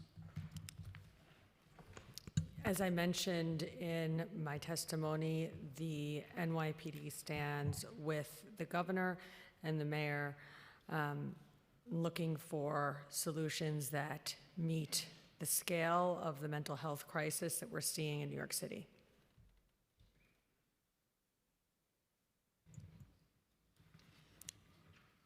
And moving to federal funding, on January 27th, 2025, the Trump administration issued a directive to pause federal loan and grant spending. This directive was rescinded 2 days later. But an executive order issued by the president to review funding remains in effect. The NYPD's fiscal year 2025 budget in the preliminary plan includes approximately $236 million in federal spending. Typically, the NYPD's budget increases throughout the fiscal year as additional federal funds are realized. Since adoption, the NYPD's budget has increased by $220 million as a result of additional federal funding being realized. What is the cause of the year-round increase? So in the November plan, $152 million in federal grant funding was added The majority of that, 64%, was for what is called the Urban Area Security Initiative, which is UASI funding. That is, as we discussed earlier, we get a large proportion of our federal funding from the Department of Homeland Security, and UASI is the major portion of that. 12.3 million of that was for DOJ asset forfeiture funds. 8.2 was for the Law Enforcement Terrorism Prevention Program. 7.7 was the Port Security Grant Program. 9.5 securing the cities. 4 million for FEMA disaster recovery, still tied to Hurricane Sandy and Ida, and 1.9 million for Transit Security Grant Program. And then in the preliminary budget, there was an additional add of federal funding for additional Urban Area Security Initiative funding, funding for the Community-Oriented Policing Program, and additional asset forfeiture funds. And how much of the federal funding in the NYPD's fiscal year 2025 budget is paid as reimbursement to the city? It's all reimbursed to the city from the federal government. How much federal funding is expected for fiscal year 2026, including funding not currently budgeted for this year? So on average, we receive approximately $200 million a year in federal funding. It does vary and fluctuate, so I anticipate we would receive about that amount, all things remaining as they have been in the past. And how do you anticipate to cover expenditures if federal funding is cut by the Trump administration? That's a discussion we would have with OMB. This is really critical funding for the department. While it only represents about 3% of our total budget, it's very important to ensuring the safety of not only the residents of the city, but also the visitors, protecting our infrastructure, protecting our ports. So it's really critical funding, so we would have ongoing dialogue with OMB, as we're already having, to ensure those critical resources are maintained.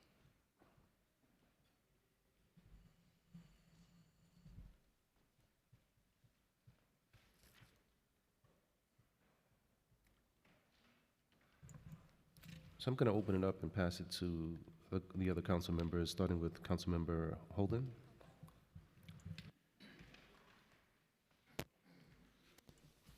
Thank you, Chair. And thank you, Commissioner. Is this on? Yeah. Testing? Yep. Okay. Again, thank you for the great testimony once again, and I have the pleasure of working with you as when you would do it, Commissioner, and when sanitation, and now Police Commissioner. I must say, you're consistent in the way you organize, the way you lay out a plan that I think most people can get behind. And, you know, just in recruiting, and we know that how difficult it is. Your idea of less credits, college credits, is great. Could we also do something where we could, instead of even college credits, and I was a college professor for 40 years, so it's not like I'm not saying not go to college, but can we give them training, more training in the academy, in the police academy instead?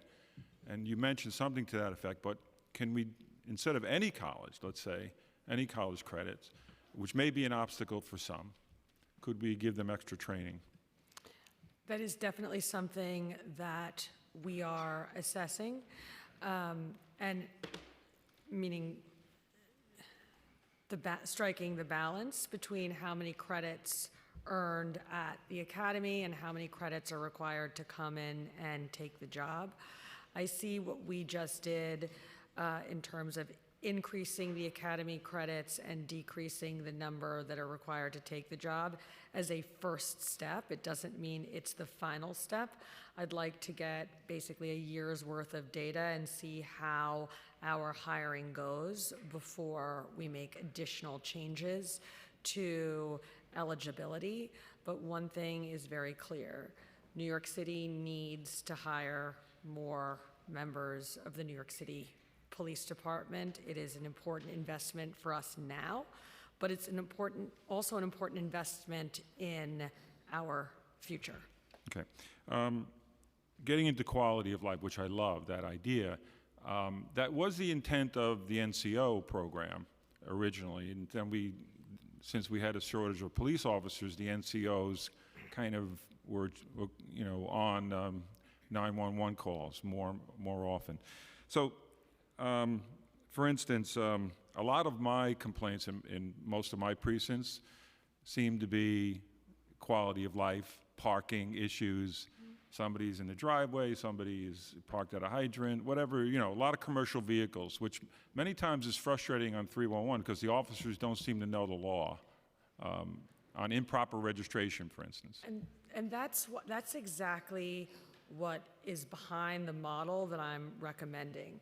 Quality of life complaints have to be measured, and there has to be accountability in our precincts and our commands for addressing them. In the same way there has been for the past 30 years with CompStat accountability for dealing with and addressing crime conditions in commands.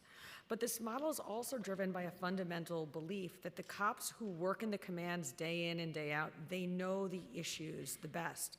So in your precinct, if the major issue is parking related, then we give those Q teams more training on the law around parking. But in another precinct, the issues may not be parking, they may be completely different, and then we would train officers in those precincts about the types of jobs that they will encounter often.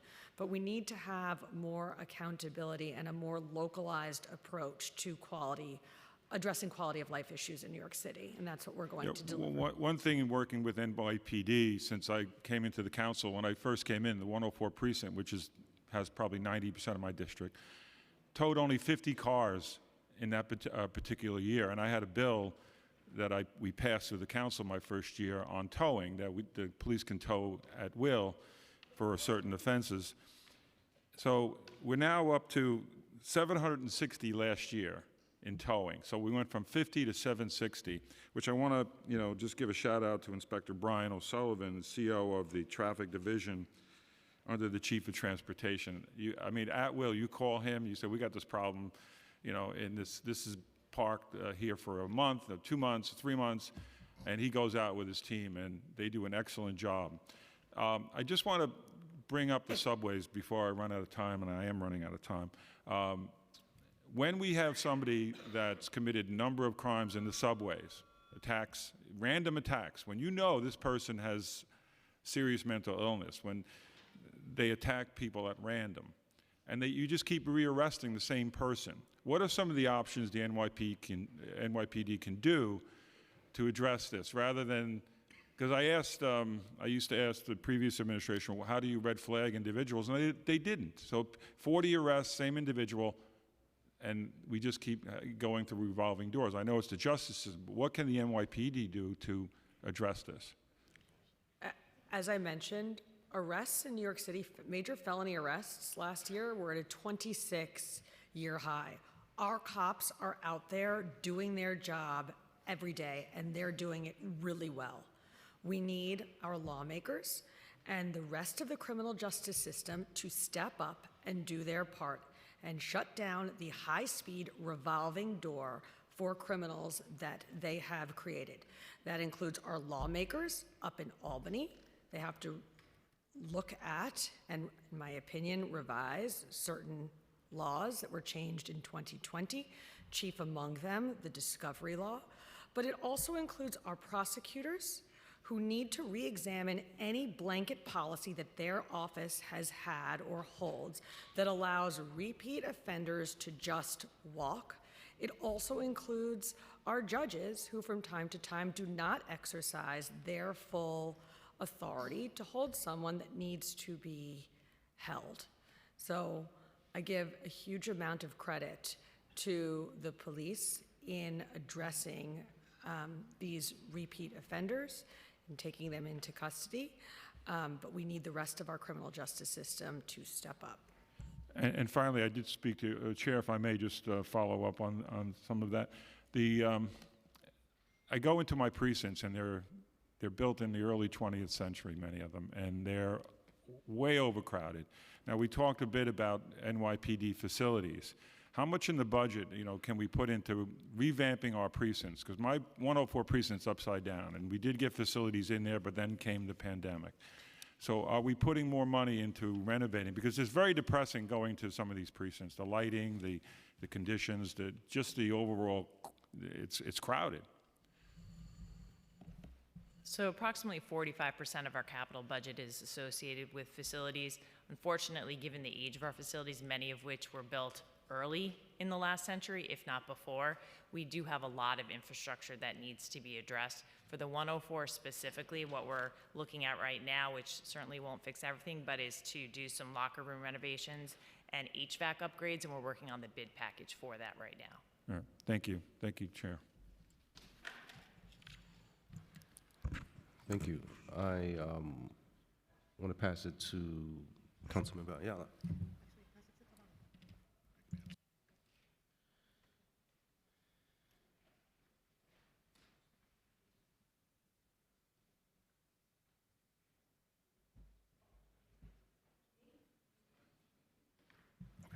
Okay. I'm going to actually pass it to Councilmember Caban on Zoom, now that we have quorum. And I want to recognize also that we've been joined by Council Members Marmorato and Rivera.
Okay, we're going to come back to Caban and go to Abreu. Thank you, Chair Salam. Commissioner, while I'm sad to see you here instead of in the Sanitation Committee hearing, I'm always happy to have a chance to engage with you because you're a straight shooter. So just want to talk briefly about Columbia University. Since last year, Columbia has closed a public access path, a right-of-way under the city's grant to the university. Columbia's administration claims that the closure is due to threats that the NYPD says require it to remain closed. So I ask you, is it the NYPD's position that the gates must remain closed, and if so, what are the threats? It is not. It is not. That is not my position. That All is right. not the department's position. All right, thank you very much. Thank you, Chair Salam. Stand on it? Thank you. Yeah.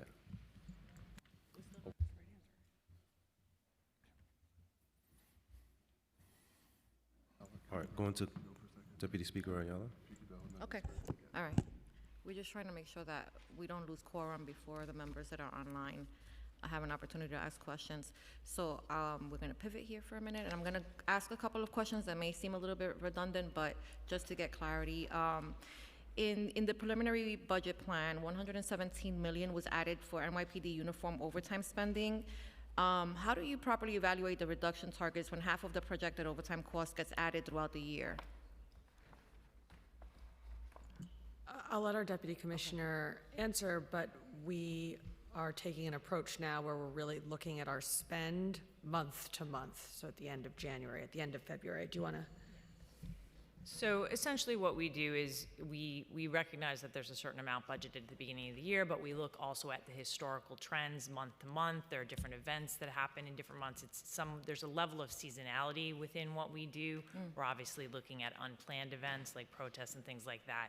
So my team of staff and analysts are looking at the overtime really on a weekly basis, and then month to month we're looking at the overall spend compared to prior years. What did it look like in the prior month? Where are things trending? What are the different categories to look at where we may see some concerns or some issues? So historically, you would see an uptick in overtime in specific months, right? Depending on the Yes, activity yes. that's happening in the city? Correct. Okay. Who is the deputy commissioner or equivalent identified by the NYPD who's responsible for compliance to the overtime reduction plan? That's me, That would be you? Tanya. Oh, okay.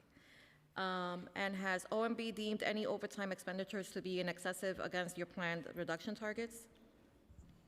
So at this point, actually, we reestablished a target with OMB at the end of the last calendar year, very end of the last calendar year, beginning of this year, sort of reevaluating what things look like, taking into account the additional transit overtime once that was announced. And we are holding, in January, we were a little bit below our target, in February, pretty much on target. And both the deputy commissioner and I have regular meetings with Director Jiha on our overtime spend. Okay.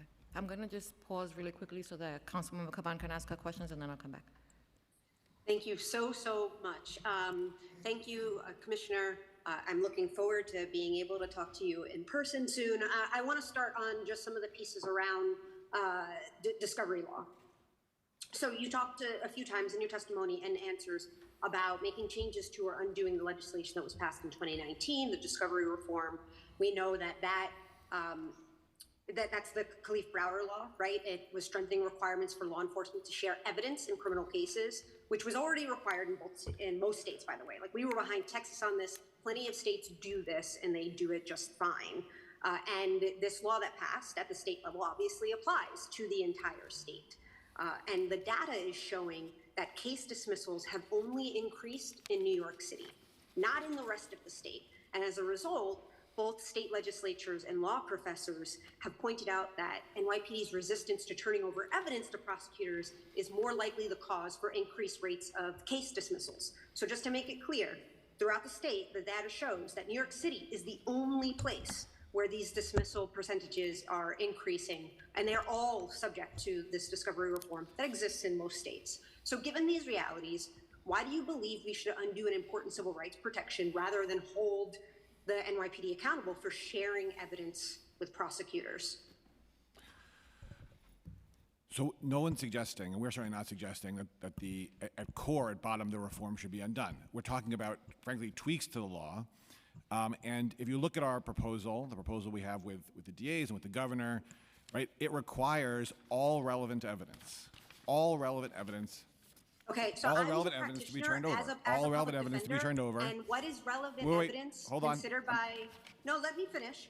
What is considered relevant evidence by the prosecution versus the defense versus the judge can be different. And so a defense, not knowing what the defense's argument is going to be, could deem a piece of information relevant when the prosecutor or the police do not. And that's not my question, but also that's an important point to make. And it's the subject of lots of Brady violations based on the ways that the prosecution or the NYPD interprets or examines any piece of information that they deem relevant or irrelevant evidence, to be clear. But my question is, why the disparity across New York State? Every single police department and DA's office is subject to this law, but only in New York City is the dismissal rate going up.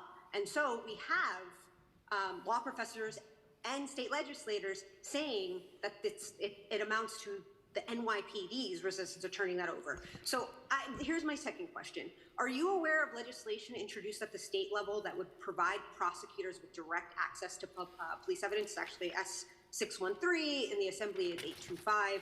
What's your position on that bill? I'll answer the first. Oh, wait, I'll do it. I am aware of that proposed legislation, and my feedback on it is that does not and will not move the needle. because as the prosecutor's offices know, they already have direct access to the major systems that they use or they require for discovery purposes. Among them, they get all their case files from our detectives directly. The detectives, when they finish their DD5s, they press a button and it sends it directly to the prosecutors. Same type of thing happens with our body cameras. So We is are there harm having- in allowing that direct access? Like, So- do so- you support that bill or do you not support that bill? That's I am interested. We are facing a surging recidivism crisis in New York City. I am not interested in half measures or window dressing. I am only interested in things that are going to move the needle. And my feedback on that bill specifically is that it's a distraction. It will not move the needle. And that is because our prosecutorial partners already have direct access to the vast majority of data that they use and produce.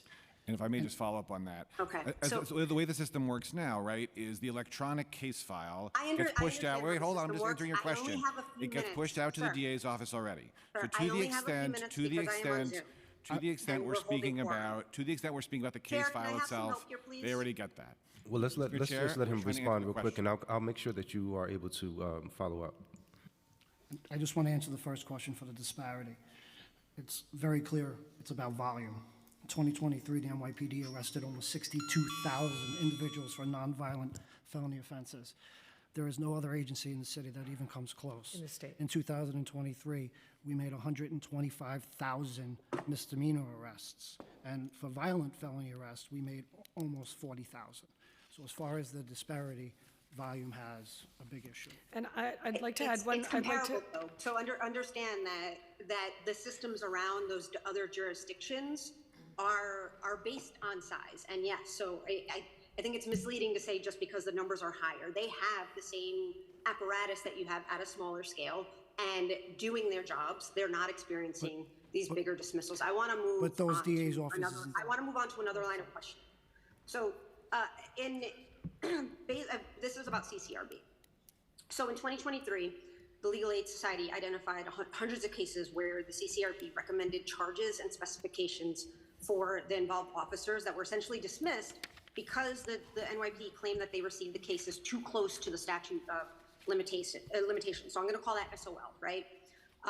How many cases have been dismissed for short SOL reasons during former Police Commissioner Caban's tenure? And after this answer, we'll come back to Councilmember Caban on a second round. And Chair, if I could just have an extra minute to complete this line of questioning, because I just don't know that there's going to be quorum again. And it's also a matter of like disability access. We are gonna look for that number right now. Okay. So if you can just. It's 628. Yeah. So how many during former PC Donlan's tenure? I don't have it broken out by tenure, but we Okay. can get all that information over to you. But to make this, I think, less painful for everyone, I have recently changed NYPD policy in this area. It used to be that if we received something from the CCRB within the 60 days of the statute of limitations, the department would not review it or process it. And so it was just blanket closures. We are no longer going to be doing blanket closures, and we've made that very clear to CCRB. We are now going to make every effort and attempt to process discipline regardless of when it is received. However, we do encourage the CCRB to continue their work to get us cases much sooner so that we are not under a 60-day or 30-day, or in some cases, as we saw with the most recent batch, 20 days to process this discipline. I believe I have. I know that I have to turn it back to the chair, so I just want to conclude, despite not being able to ask these questions, I just want to conclude that what the NYPD has described as the process, and under your tenure, Commissioner Tisch that that number is 267. But in previous testimony on this issue, the NYPD described an extrajudicial process in which the Department Advocate's Office reinvestigates cases before they are tried before the Deputy Commissioner of Trials. And so my point here is that this is an entirely duplicative internal process that's not established by the city charter, MOU with the CCRB, or civil service law. So in most instances, the NYPD requests the CRB to transmit these cases more than 30 days before the statute of limitations, effectively reducing the statute of limitations and providing another avenue for the NYPD to not discipline officers for substantiated misconduct. So my point here is that this is a duplicative process that shouldn't be happening. There are other processes in place, and this is resulting in more dismissals of disciplinary cases. Thank you, Chair. Thank you. I want to acknowledge that we've been joined by Councilmember Osei and Councilmember, hold on for one second. And Councilmember Brewer as well. We're going to be moving to Councilmember Joseph. Oh, I'm sorry, we have to.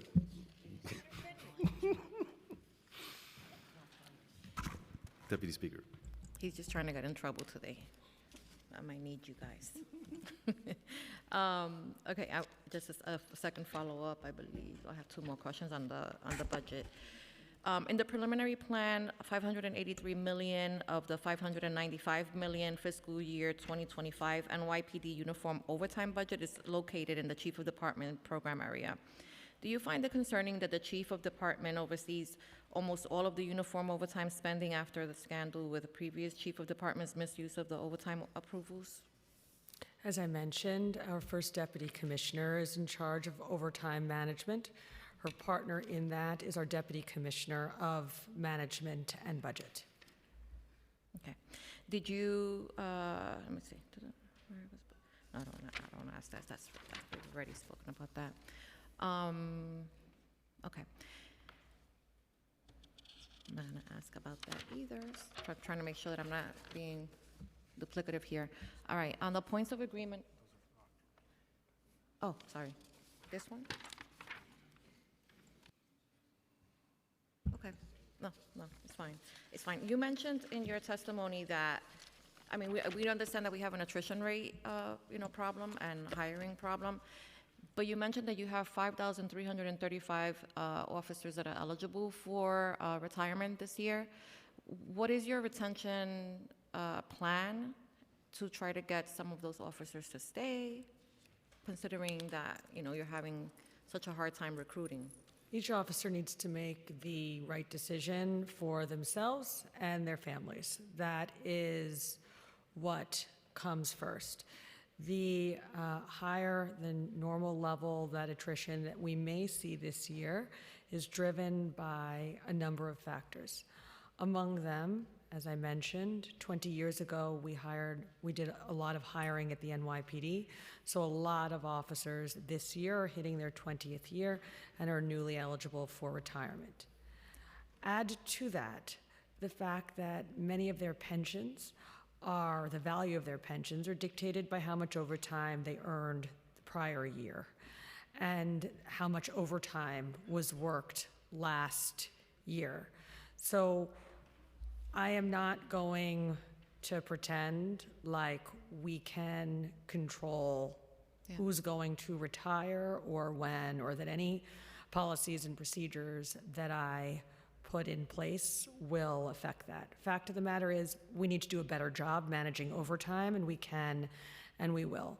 And if officers make the decision that it's best for themselves and their families to retire, that'll happen. The most I can do, and what I'm very focused on doing, is doing whatever I can to hire enough officers to meet attrition with the intent of ultimately raising the number of uniformed police officers that we have at the NYPD. Yeah. I mean, I have a lot of friends that are police officers, and, many of them would stay. I think that there are a lot of variables that contribute, not just, coming up on their retirement year. Have we changed that cycle so that we're not having all of the classes on the same year, so that we're not running into the same pattern in another 10, 15 years? Well, we're hopefully going to hire several thousand officers this year. So hiring at the NYPD has historically been lumpy. Yeah. This year it will continue to be lumpy, but I agree with you that the goal ultimately is to even out year to year the number of the department's hiring. Yeah. Regarding the quality of life unit, I'm a little bit confused about how it would work, because the way that I understand it, at least specifically in my district, most of my precincts are understaffed already. So how many officers from that specific precinct will be reassigned to this unit, and what impact, if any, will that have on? So a few things are going to happen. First, we are going to return more officers to the precincts to be part of these quality of life teams, these Q teams. But we are also going to include officers that are currently working other assignments in the precincts to the Q teams. So as an example, the NCOs who are already in the precincts, they will be part of the quality of life teams. Okay. Have many of the NCOs been reassigned already, though? No. No? Okay. We still have NCOs in all of our commands. Okay. I don't know why I'm on the clock, but okay. I had one final question regarding the, and I just want to, I want to premise this, so that we've seen since specifically after the COVID pandemic, an increase in quality of life calls in my neighborhood. A lot of them are attributed to a higher rate of fentanyl sales that are happening within our community, that are also then trickling into a lot of the petty thefts that you're seeing in the local CVS and Target, right? Because people are looking for money to be able to get high, and so they're stealing things and selling them, and therefore, but what I haven't seen is an effort to really combat this problem. We had a similar issue with the synthetic marijuana increase several years ago, and then there seemed like there was a concerted effort to, specifically look for, the dealers, the big fish, right? I don't want to see the quality of life team arresting drug users, because I think that they are the symptom of a larger problem. I would love to see more emphasis on the actual drug dealing that's happening in our communities, that's contributing to all of these quality of life issues. What does that conversation look like? Because when I call, I'm always told, well, narcotics is dealing with that, and that can take years for them to build a case. And oftentimes I don't believe that. I don't believe the narcotics is there and that they're doing anything, because when we get in there and we're aggressive about it, you see an immediate reduction in the complaints that the community is calling about. But I can't keep an officer on a corner, in perpetuity. Like, that's just not sustainable. So I would really love to hear more about what efforts are being made to address this fentanyl crisis that's impacting the entire city. So I understand your feedback, and I agree with a lot of the feedback that you shared. I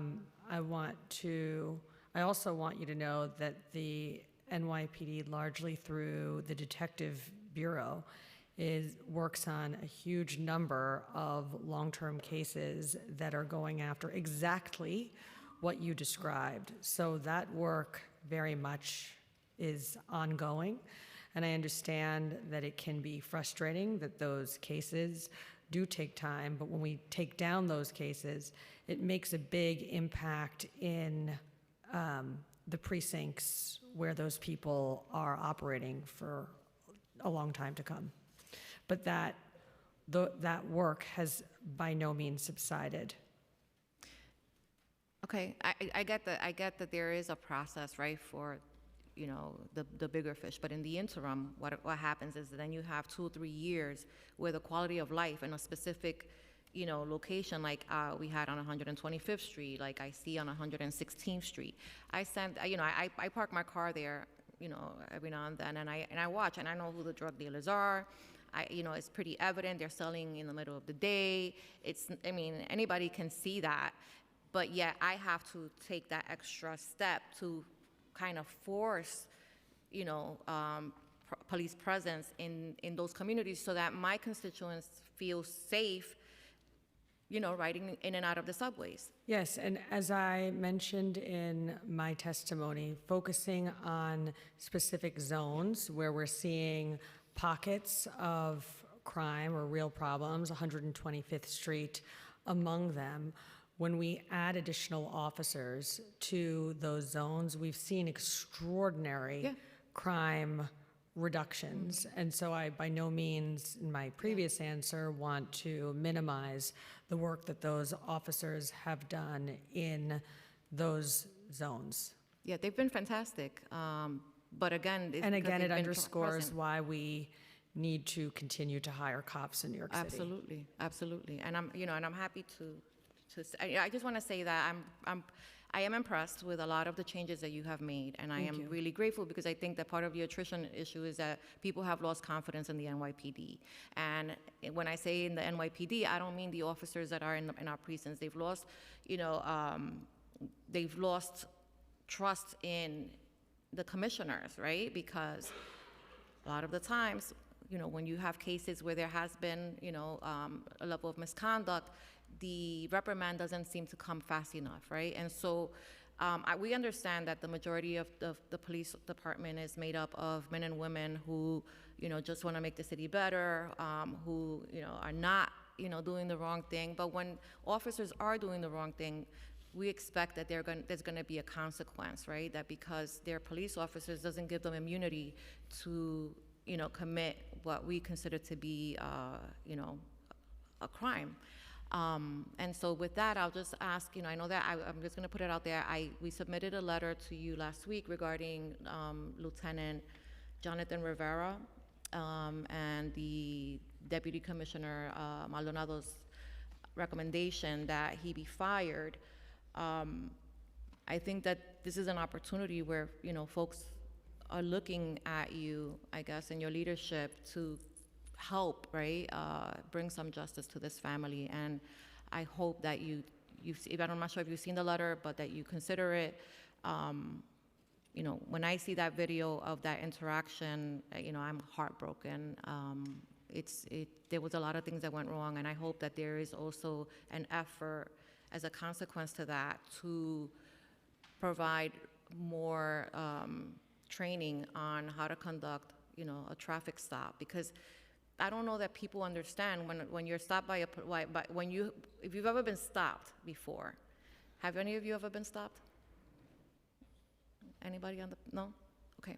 So Alex, a lot of us have, right? And so I think that that's the point. I was driving one day, minding my business through 96th Street, get off the highway, I'm going home up the First Avenue, and there were officers that had stopped a vehicle on the left of me. And I looked at the officers because I was just being nosy, and then one officer and I made eye contact, and I immediately, looked away because that's my instinctive thing. I instinctively know I'm not gonna, I don't wanna look at the cop because I don't want any trouble. This police officer got in his car and he followed me all the way to 117th Street and stopped me. You never know how you're gonna react. I get very nervous and I get very, aggressive a little bit. I'm like, why are you stopping me? And but the nerves take a hold of it, right? That adrenaline kicks in. Because I knew that he was stopping me for no reason, just because we made eye contact a few blocks down. And that happens every single day in my community. And those are the things that, I don't think that there's an appreciation for on the other side, is like, how does a person, react to a stop is an important part of that training process, right? Is that they may, right, not be as compliant as you may want to. So there has to be a different way of conducting these stops.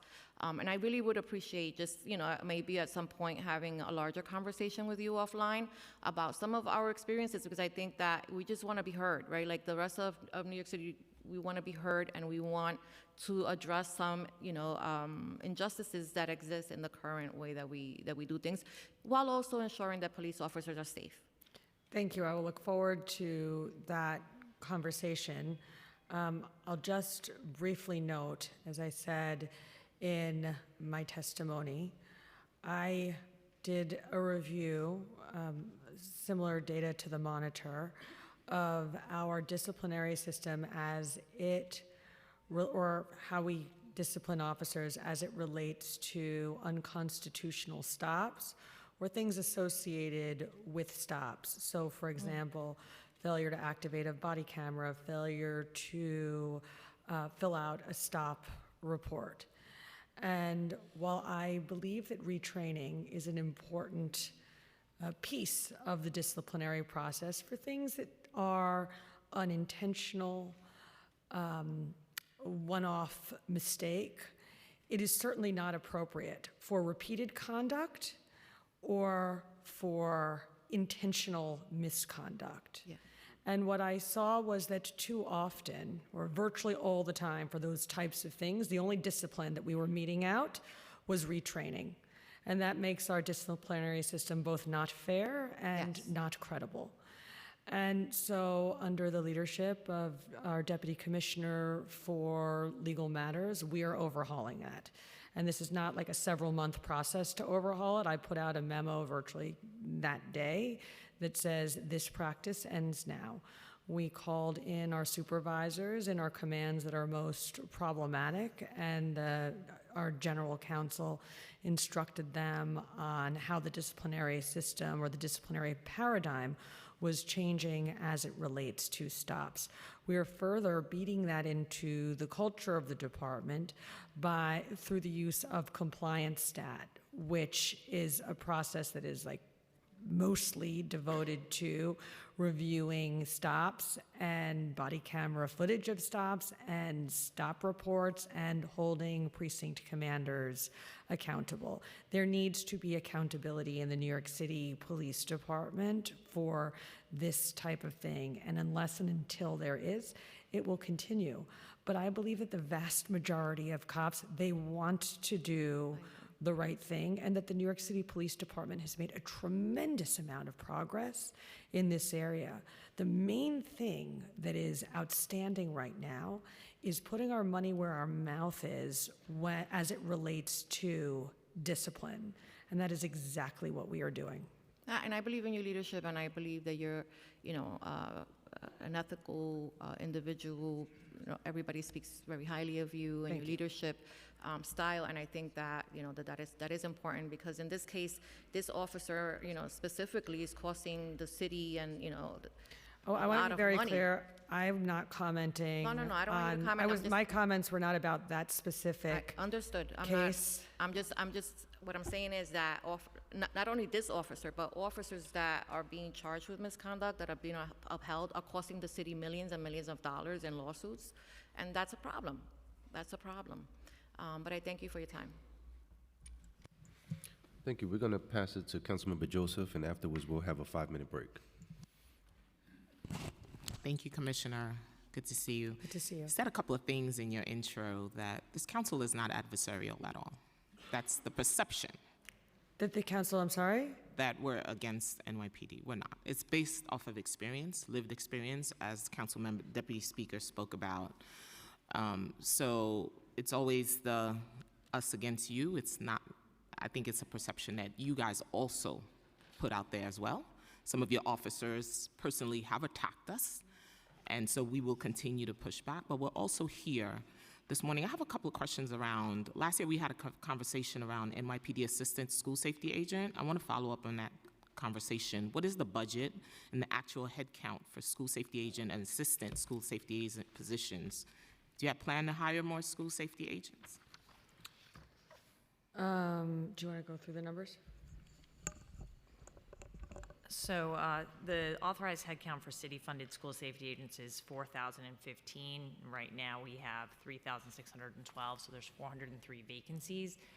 DCAS, the State Civil Service Commission, at the end of January, approved the assistant school safety agent title, but discussions are still ongoing between OLR and OMB around the salary and other labor matters, so we don't yet have the use of that title. And how much is that going to cost us?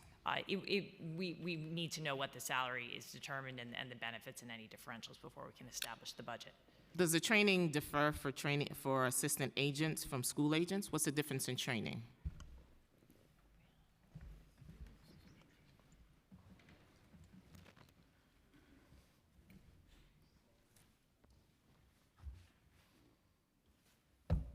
Good morning, Good morning. Councilwoman Joseph. Tracy Millette from School Safety. You know, the training for school safety agents now is 20 weeks. That entails de-escalation training and DOE training approved, youth mental health.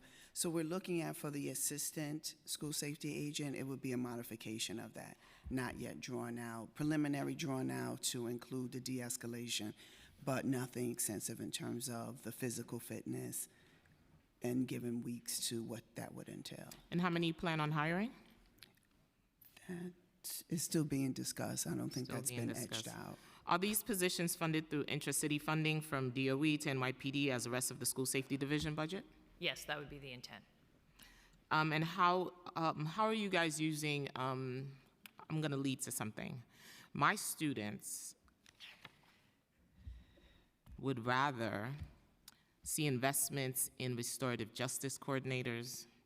They would like to see more community outreach workers. They would like to see more mental health support rather than hiring more school safety agents. I understand your feedback. And is there a plan to include those aspects into those training? Some of our students think it's more harm to have school safety agents into our school buildings. We will have some of them, hold on. Yes. However, how do we address those needs for restorative justice? Go ahead. I'm so sorry. Just because you mentioned restorative justice and some of the trainings that are already taking place for school safety agents. Also, what we have now is the crisis intervention team. As you know, if there's a student who's having a mental, say, episode per se, that's the first step. So we're hand in hand working with DOE, and they're basically the first step when you talk of restorative justice, when you talk of the other items, and in terms Mental of health training. support. Yes. Justice students are still facing post-pandemic. Where are these crisis services located? Where are they? They're in every school, ma'am. Every school? Yes. I would love to visit one. Yes. I can arrange that, yes. Every school has a team. Every school has a Every building, has a school. Because, you have sometimes 3 and 2 schools in one building, but every building. We know the co-locations, of course. How do you work hand in hand in putting Project Pivot in schools? Do you talk to leaders first, or you just put them into the building? Project Pivot, which is also part of. That would be DOE, and they would work out with the community, the school community, as well as the principals, school community encompassing the school, as you mentioned, the students, as well as the parents. And when an incident happened around a school or in a school, what steps are taken to address that? If I can just answer that. So it's a whole plan. Go ahead. The chair will allow you to answer. Thank you so much. So we have our youth response team. We have our agents. They're combined together in that team. There's a staffing of 88. Then also we work together with the YCOs of the local precinct. Then also I have a community outreach team, and they do a follow-up with the victims of the crime in terms of any services that they may need, or counseling, or any kind of just going to what you were saying, restorative justice.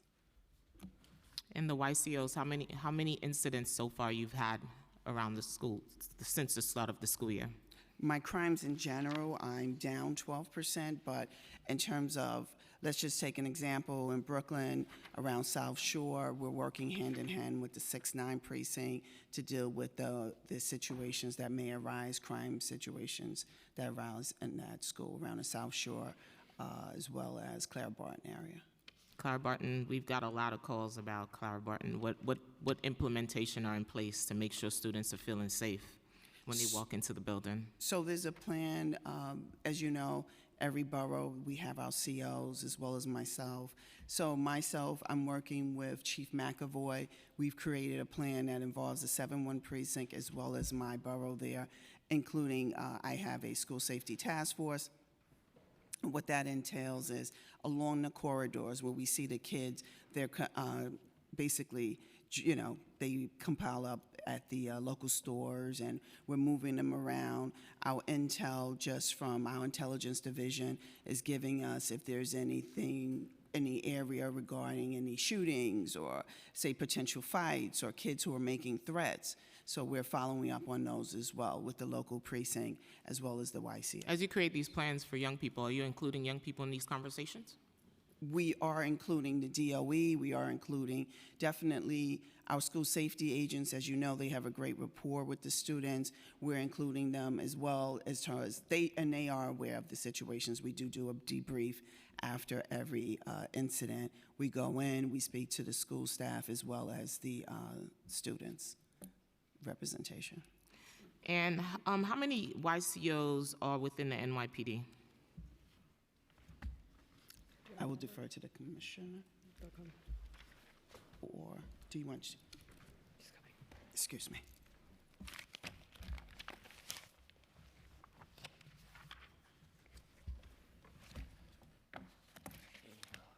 Chief Phil Rivera, Chief of Patrol. We currently have 330 YCOs in the NYPD. How many officers are now pending investigation of an abuse and use of force?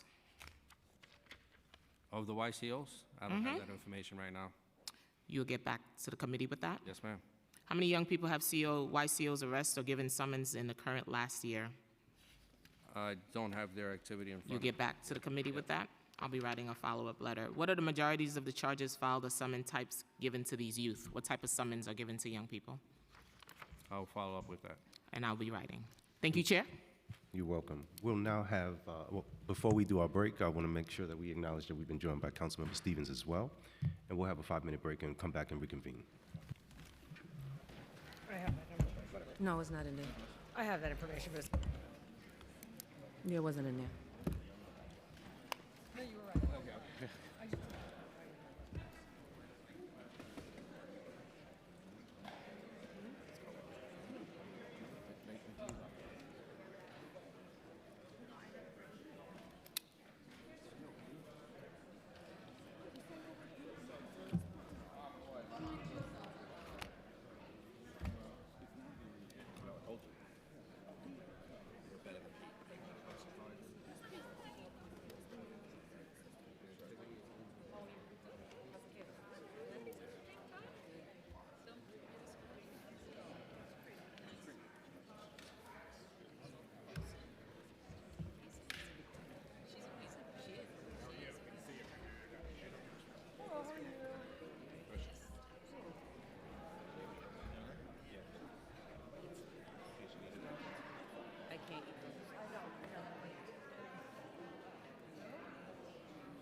Good morning. Can everybody settle down and find a seat? We're getting ready to continue. Everybody settle down and find a seat. We are getting ready to continue.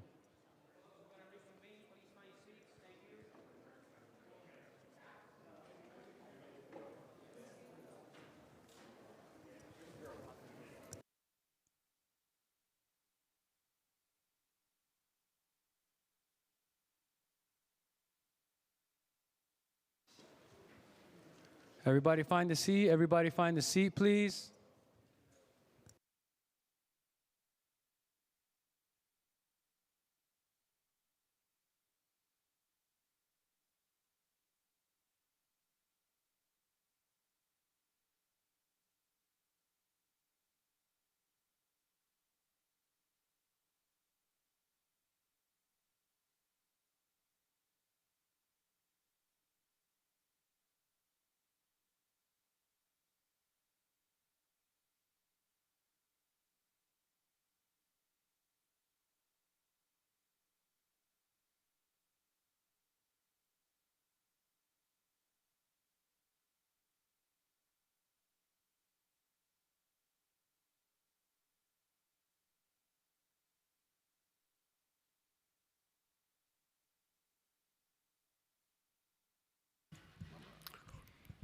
Okay, perfect. Thank you and welcome back. We are now going to continue with Councilmember Nurse. Oh, shucks, okay. Councilmember Marmorato. Great, thank you, Chair. I wasn't prepped for this. So I'm in the Northeast Bronx, and I have to tell you, I love the fact that you're implementing the Quality of Life Division. My community is really going to appreciate it. They're very active and they're very involved with both precincts that we have. Now, when will this division be implemented? In the coming months, we are working through the planning of it right now. Okay, can you just let my office know once it is like in place so we can kind of inform the community? Good. All right. I'm sorry.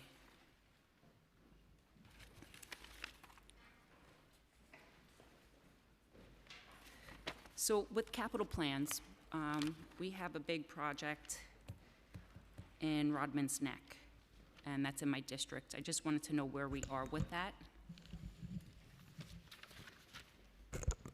So Rodman's Neck, there's $258 million in the capital plan for the new firing range at Rodman's Neck, and the anticipated construction completion date is the summer of 2029. Okay, and then in the budget over here, it says something about, where is it? The plan includes a reduction of $38 million. Why is that? The capital plan overall, it's essentially tied to just schedules changing, and so depending on how the capital plan is reported, sometimes includes 2025, sometimes it drops off. So as schedules change, we shift money from year to year. We're not cutting anything. Okay, all right. Now, in the budget, I see there's a $12 million in adjustment for the Doctors' Council collective bargaining adjustment and $155 million in steam fitters collective bargaining adjustment. Can you explain or clarify what this is all about? Yeah, I believe that's 155,000. Oh, 1,000. Okay, okay. Yeah. So those are collective bargaining adjustments that happen throughout the year as different collective bargaining units settle. Adjustments are made in the budget to make sure that we can appropriately pay individuals based on their new collective bargaining agreements. Okay. And civilian headcount remains lower than budgeted with 1,456 vacancies as of January of 2025. Is there a strategy to fill these positions, and how does this vacancy rate impact operations? So we're working to fill the positions we can. A lot of those do happen to be in our safety titles, which include our 911 call takers, our school safety agents, our school crossing guards, and our traffic enforcement agents. We are obviously, with the exception of those safety titles, which we do in classes, so we're working to fill those classes as we move forward. The non-safety titles are still subject, most of them, to the 2-for-1 hiring freeze with OMB. So we work with OMB to make sure we can move those forward and that critical positions are hired as quickly as possible. Are there school safety officers in charter schools?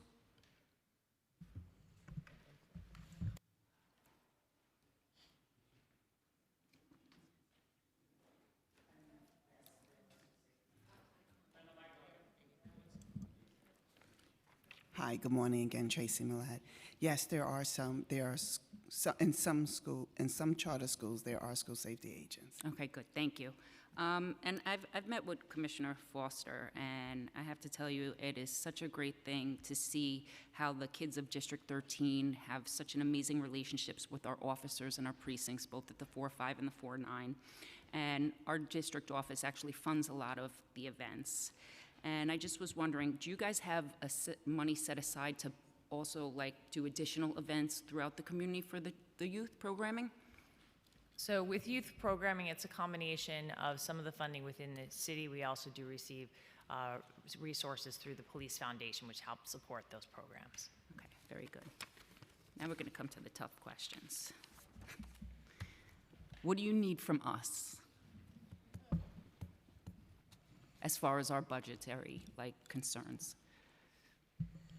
I think in terms of the budget, it really is always a back and forth with us, the council, with the Office of Management and Budget. I think it's a recognition that we do look to have, particularly with regard to overtime, if we had a little more clarity at the beginning of the fiscal year of what that was going to look like, it would be really helpful to us moving forward.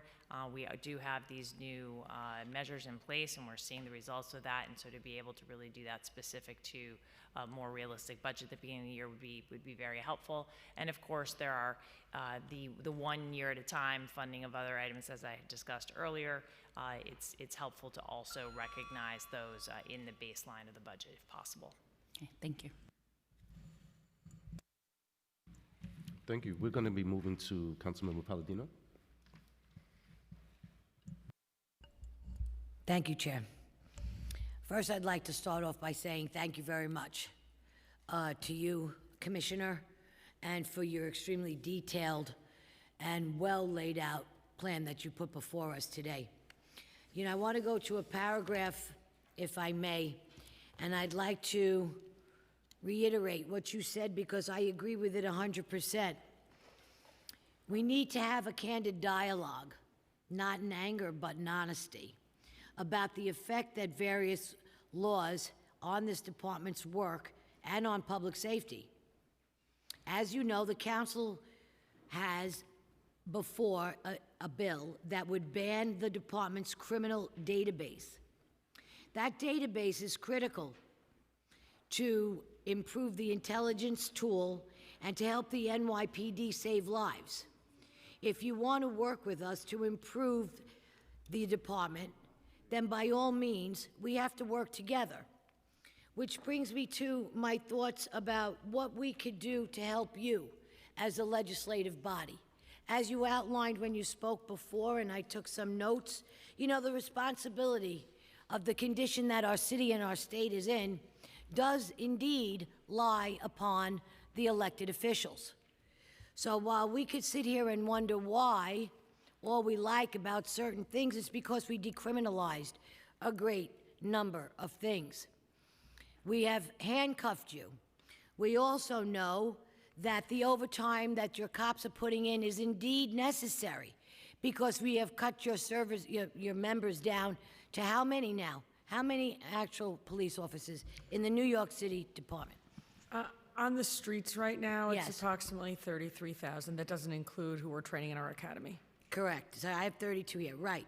So you got 32,000 cops right now, and we're going to lose how many at the end of the year, quite possibly, to retirement? It's a few thousand. I just went through the numbers. It was up to Right, don't knock yourself out. I know, it was somewhere around- 5,000, some are eligible. Correct, absolutely. So what we're trying to do now is we're trying to balance a scale here between the retirements that are going to happen. We're at 32,000, and we're trying to recruit.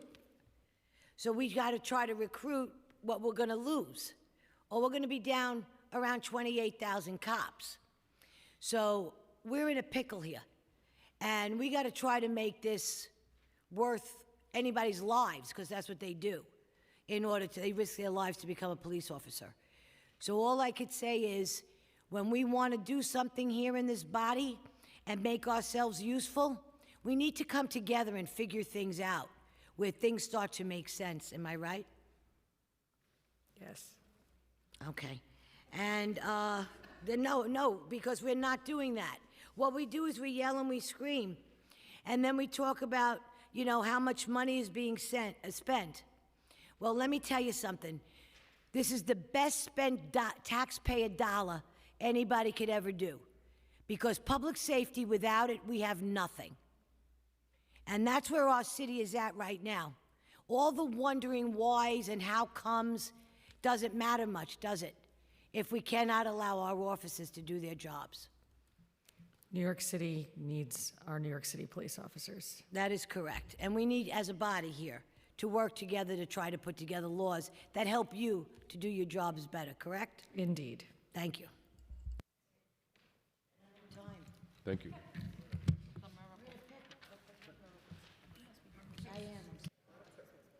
We'll now hear from Councilmember Rivera, followed by Councilmember Ariola. Thank you. Good afternoon. Thank afternoon. you for being here. Thank you for your testimony. I just want to also, I know you all appreciate coalition building, which we've been trying to do in my district, especially First Deputy Commissioner Kinsella. We've been working on violence interrupters and some of the violence specifically with young people happening in my public housing developments. I have about 10 public housing developments, over 9,000 families live there, and so we're working with you all to try to bring something maybe to Bellevue Hospital. All right, so a few questions I have. In my district, we've actually built these coalitions of multiple agencies. The mayor has come in and brought Community Link, one on 14th Street and First Avenue, one in Washington Square Park. These are multi-agency responses to areas that have seen a high volume of crime and quality of life complaints. That takes an approach to provide social services, additional PD staff, and other agency involvement. Are these task force budgeted for next fiscal year? And if so, do you have plans to expand the program? And I know you also announced that quality of life initiative. Will this affect the Community Link program at all? And why I ask is because I'd actually like to see this style of program at the NYCHA developments themselves, like actually bringing in multiple agencies with social services. And a lot of problems they face with public safety are also not necessarily PD related. They have broken lobby doors, broken elevators, things that make the residents feel less safe. And I would love to bring a Community Link style approach to the NYCHA developments in my district. Have you any thought of doing this or looked into doing this? So Community Link is a wonderful program that really delivers significant results. And so there is by no means any intention to retreat from it, only an interest in expanding and continuing to build on it. And I want to be very clear that the Quality of Life Division is intended to supplement the efforts of Community Link. Community Link can't be in every district across the city. It's a very specific, focused model. And so we do need cops in every precinct on all tours every day that are assigned to address quality of life concerns. The two are absolutely complementary. One doesn't replace the other. Okay, thank you. I want to ask you about street vendors. There are small businesses, and there are many areas in my district that are known for their iconic vending culture. And in order to support these small businesses and legitimate vending, we also have to make sure that it's being conducted safely and responsibly. A few years ago, City Council passed vending reform that would move this enforcement to civilian agencies who issue civil summonses instead of criminal summonses, which is especially important in this climate where vendors' immigration status could be complicated by a criminal summons. In the past few years, however, we've seen an increase in NYPD issuing criminal summonses for vending citations that have a civil summons option. So in 2024 was over 2,000 criminal summons for vending issues, which is a marked increase from the 1,200 in 2023 and 377 criminal summonses in 2019. So I'm interested in how NYPD enforcement on vending issues is actually determined. Is there a dedicated unit, any dedicated funding to vendor enforcement, and how is it determined if NYPD will conduct vendor enforcement instead of DSNY or a civilian agency? And if PD is involved, what is the distinction between a civil summons and a criminal summons? Okay. I think that maybe all of us, but certainly the two of us, can agree that the paradigms that we have in New York City around vending are broken and need to be addressed. This includes the laws, the operations, the whole thing. As you know, I previously served as sanitation commissioner and was instrumental in the effort to get the sanitation department assigned as the primary agency for vending enforcement. I believe that the model that we set up at the sanitation department about 2 years ago actually works quite well on the enforcement end. Historically, over the past 2 years, sanitation has been lead, but because of the staffing numbers at the Department of Sanitation, we weren't able to cover things like weekends, nights, as examples. And so when that happens, we would regularly call on the NYPD to cover where DSNY staffing was either not available or not working. I hope there were a lot of questions in there. I hope that answered many of them. It was really also how we are determining who is actually going to do enforcement. Because if it's going to be Department of Sanitation, DSNY, we just want to make sure that you're adequately staffed, that they are adequately staffed. In my opinion, the Department of Sanitation is not, I shouldn't even be saying this because I'm not sanitation commissioner, but when I was there, the Department of Sanitation was not adequately staffed to handle vending enforcement at the scale required in New York City. And that was a model that actually worked and one worth consideration of like future investments. All right, I appreciate your honesty, and that's something that we can discuss, obviously, as we approach budget negotiations. Thank you, Mr. Chair, for the opportunity, and thank you to the panel. We'll now hear from Councilmember Ariola, followed by Councilmember Osei, and I want to recognize we've been joined by Councilmember Ressler.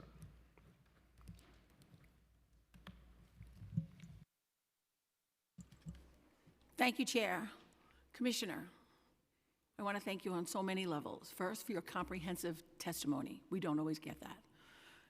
And really, even before that, for what you have brought to the NYPD from day one. There was a statement made before that there was a lack of trust and respect for the NYPD. You have brought that back in the very short period of time that you're there because of the measures that you took and were not afraid to take that maybe others might not have done.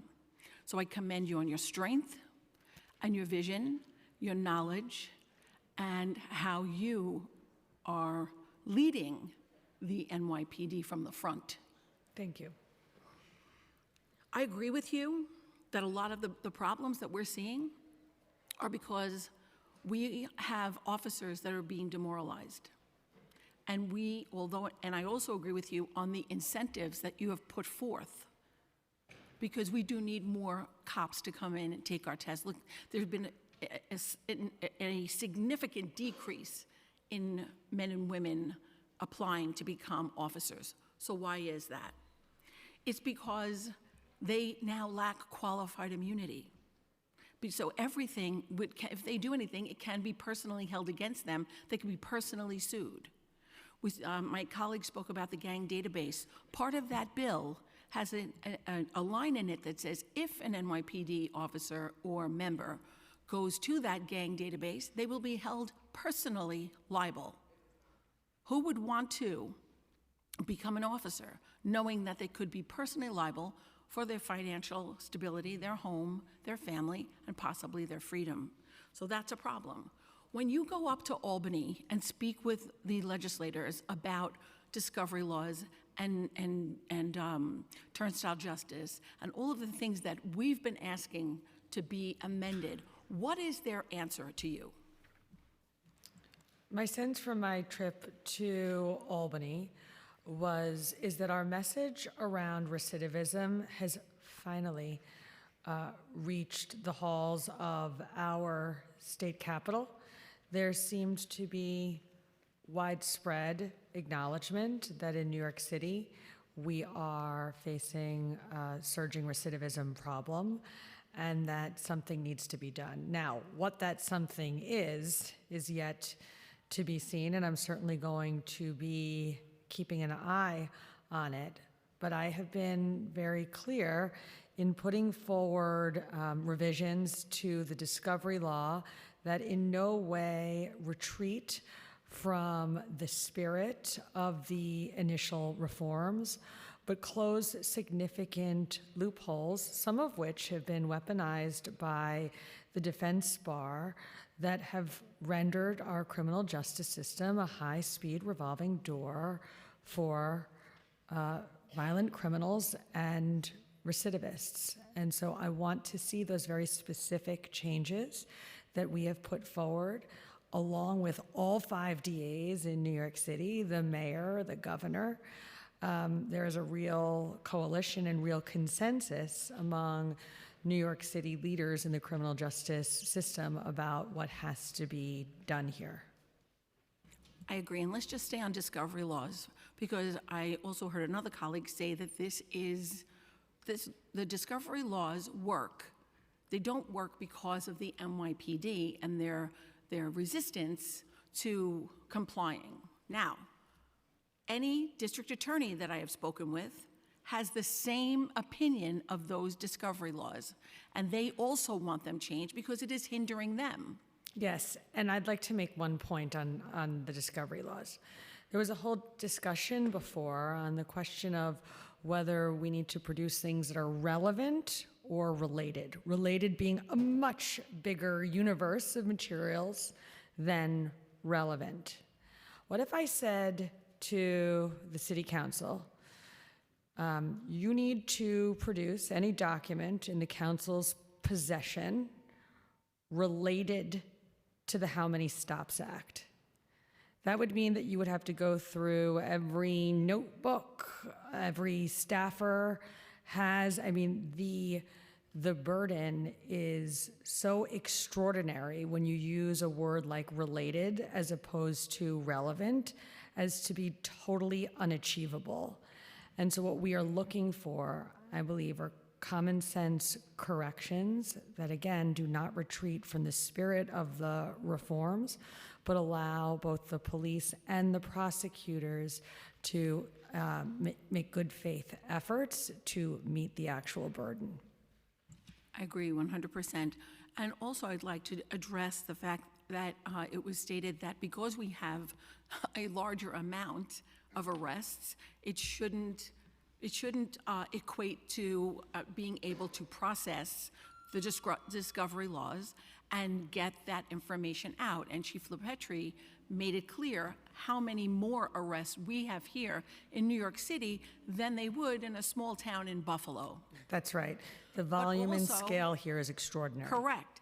Also, what's not being taken into account is the lack of staffing to process that, both with the NYPD and at the district attorney's office, because those are other discussions that we've had. The district attorneys in the 5 boroughs are saying that they don't have enough staffing to really process the discovery laws in the way they're written today. Yeah, and some of the outcomes related to problems with the discovery laws are so maddening, because cases involving violent career criminals are tossed out on technicalities, like a piece of paperwork not being produced that has absolutely no bearing whatsoever on the ultimate outcome of the case. And it's that type of loophole that we're looking to have closed. Exactly. And oftentimes, our budget hearings, especially with the NYPD, become oversight hearings. And I apologize for that, because we do have oversight hearings where all the information that has been discussed here was not about the budget, but about your procedures, your policies, and about policing in general. But you can't ask for drug dealers to be arrested while you're allowing people who are using drugs not be arrested. You cannot have, 2 different metrics when both are illegal. So what I'd like to do is take it back to a budget hearing. So I am really concerned about the fact that we don't have enough vehicles for our precincts. And this is something that I'd like to find out how we can help you get more vehicles for your precincts. We've talked about the disrepair that the precincts are in. We've put money in our budget, and we're hoping to get that put forward for a number of our precincts. I have the 104, 102, 106, and the 100th precinct, and we're doing our best. But when we do provide extra cars, if it's 4 cars, they lose 4 cars. Yeah. So it's not a net gain. So I agree and acknowledge that the police department has to invest in a very serious way in our RMPs, in our police cars. Over the past, I would say, 3 years, there has been a massive underinvestment of those vehicles, which has rendered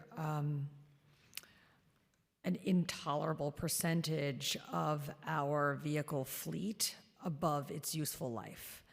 And so we do plan to make significant investments in addressing this issue. Christine, do you want to give numbers? Absolutely. So speaking to the vehicles being above life cycle, as the commissioner mentioned, we have about 72% of our vehicles are over life cycle, which is really not manageable.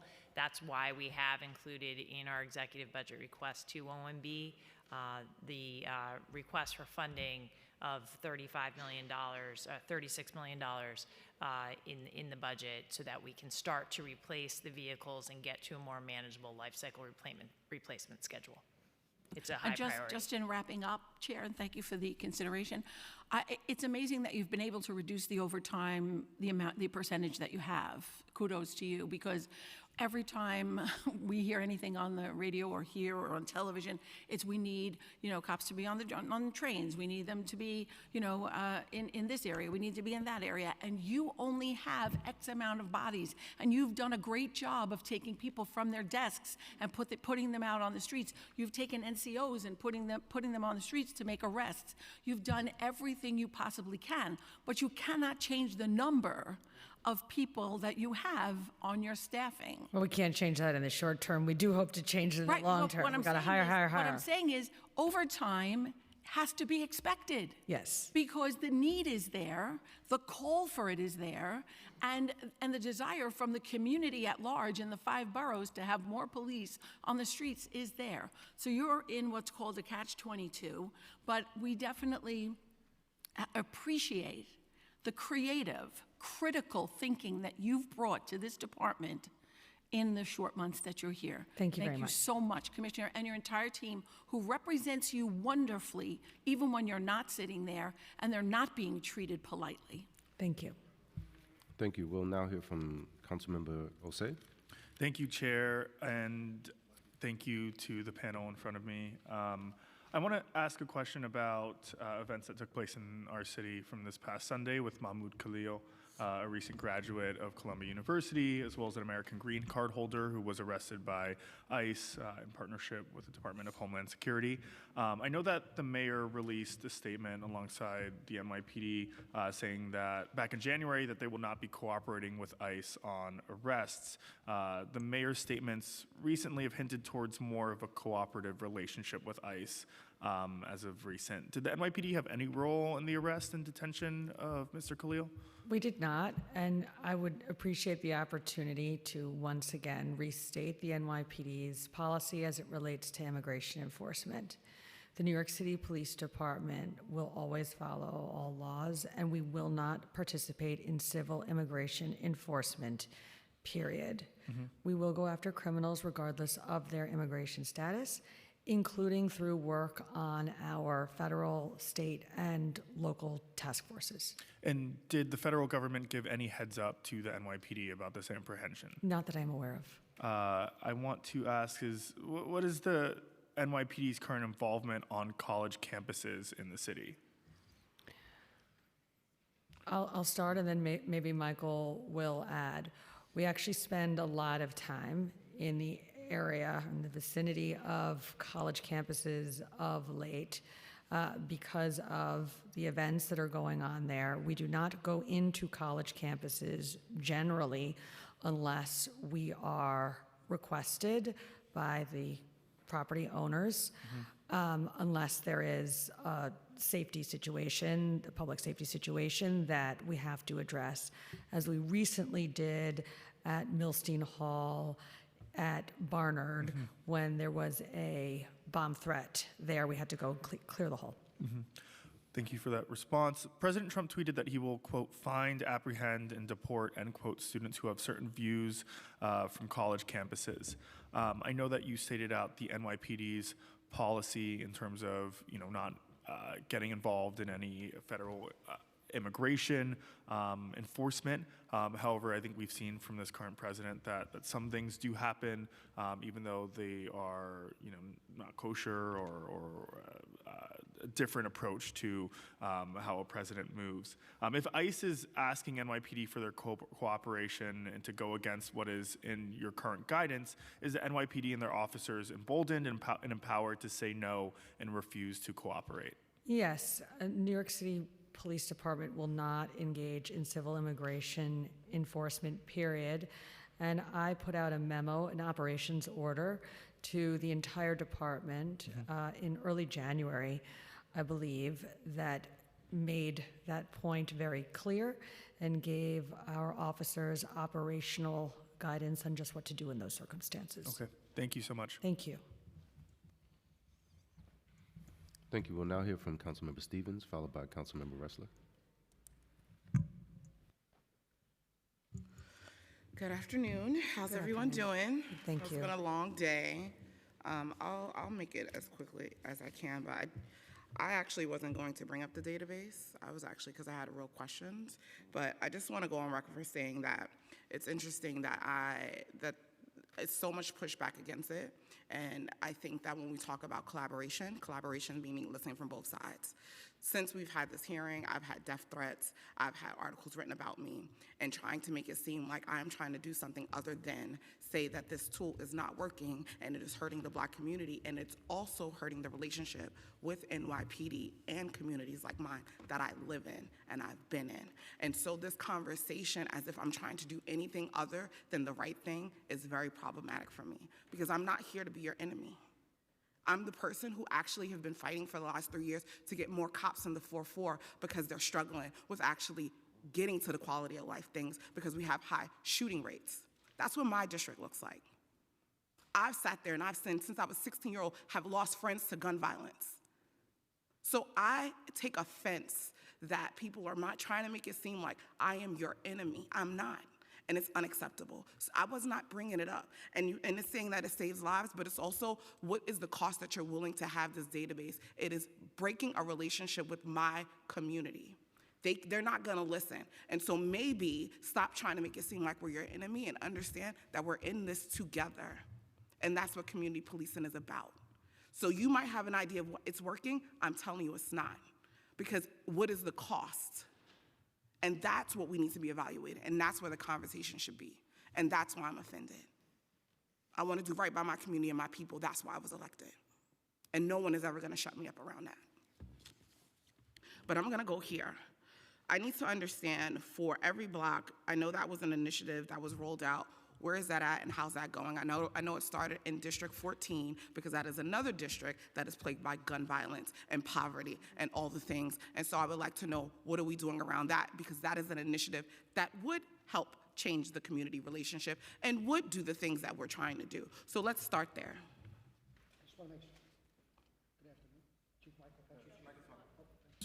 Chief Michael Petrie, the Chief of Crime Control Strategies. I just want to make sure I understand your question. The Precision Block Program? Yeah. So it's in two precincts right now, the 4-6 precinct and the 73rd precinct. We measure it just like we measure our zones. They don't have the same crime reduction that we see in our zones, but they both have substantial crime reduction. We also see reductions in shootings, and we're always looking to expand those types of. And I know when I had spoke with Commissioner Parks when it was launched, it was this idea that it would expand block by block. How are we going with that? How many blocks have we included since the launch? I believe The initiative is now going to be headed up by Deputy Mayor Kaz Daughtry, and I know he just started in his new role, so I don't want to get out ahead of him on where that program is going. But I know that at the New York City Police Department, we have a lot of confidence in that model and want to see it expanded, and we'll be very supportive of that. So my next question is even around the community affairs team. I know often they are brought out when it is time to have tough conversations, but for me, and one of the things that even my colleague, Councilman Williams, we've been talking about a lot is just like the lack of resources that they have. And also that is a lot of the policing that we want to see in these communities where you're building relationship and you're being out there and actually knowing the community. I'm trying to get a better understanding of like what monies do they have access to actually be able to do some of the work and the outreach, because they often are coming to us, asking us for resources and getting donations, and just trying to get a better understanding of what that process looks like for them to be able to have access to be able to do some of the community engagement ideas and projects that they have, that they're trying to do and get done. Sure. I would just say, and Christine will talk about the dollars and cents, but the staffing of the Community Affairs Bureau under Eric Adams is the one bureau that in the department that, despite the overall headcount reductions, is actually significantly up in staff. Christine, do you have the dollars? So and it's cents? not just staff. I'm talking about access to actually being able to do community events. I'm talking about Yes, their that's what expenses. Christine's Okay. going to answer for you.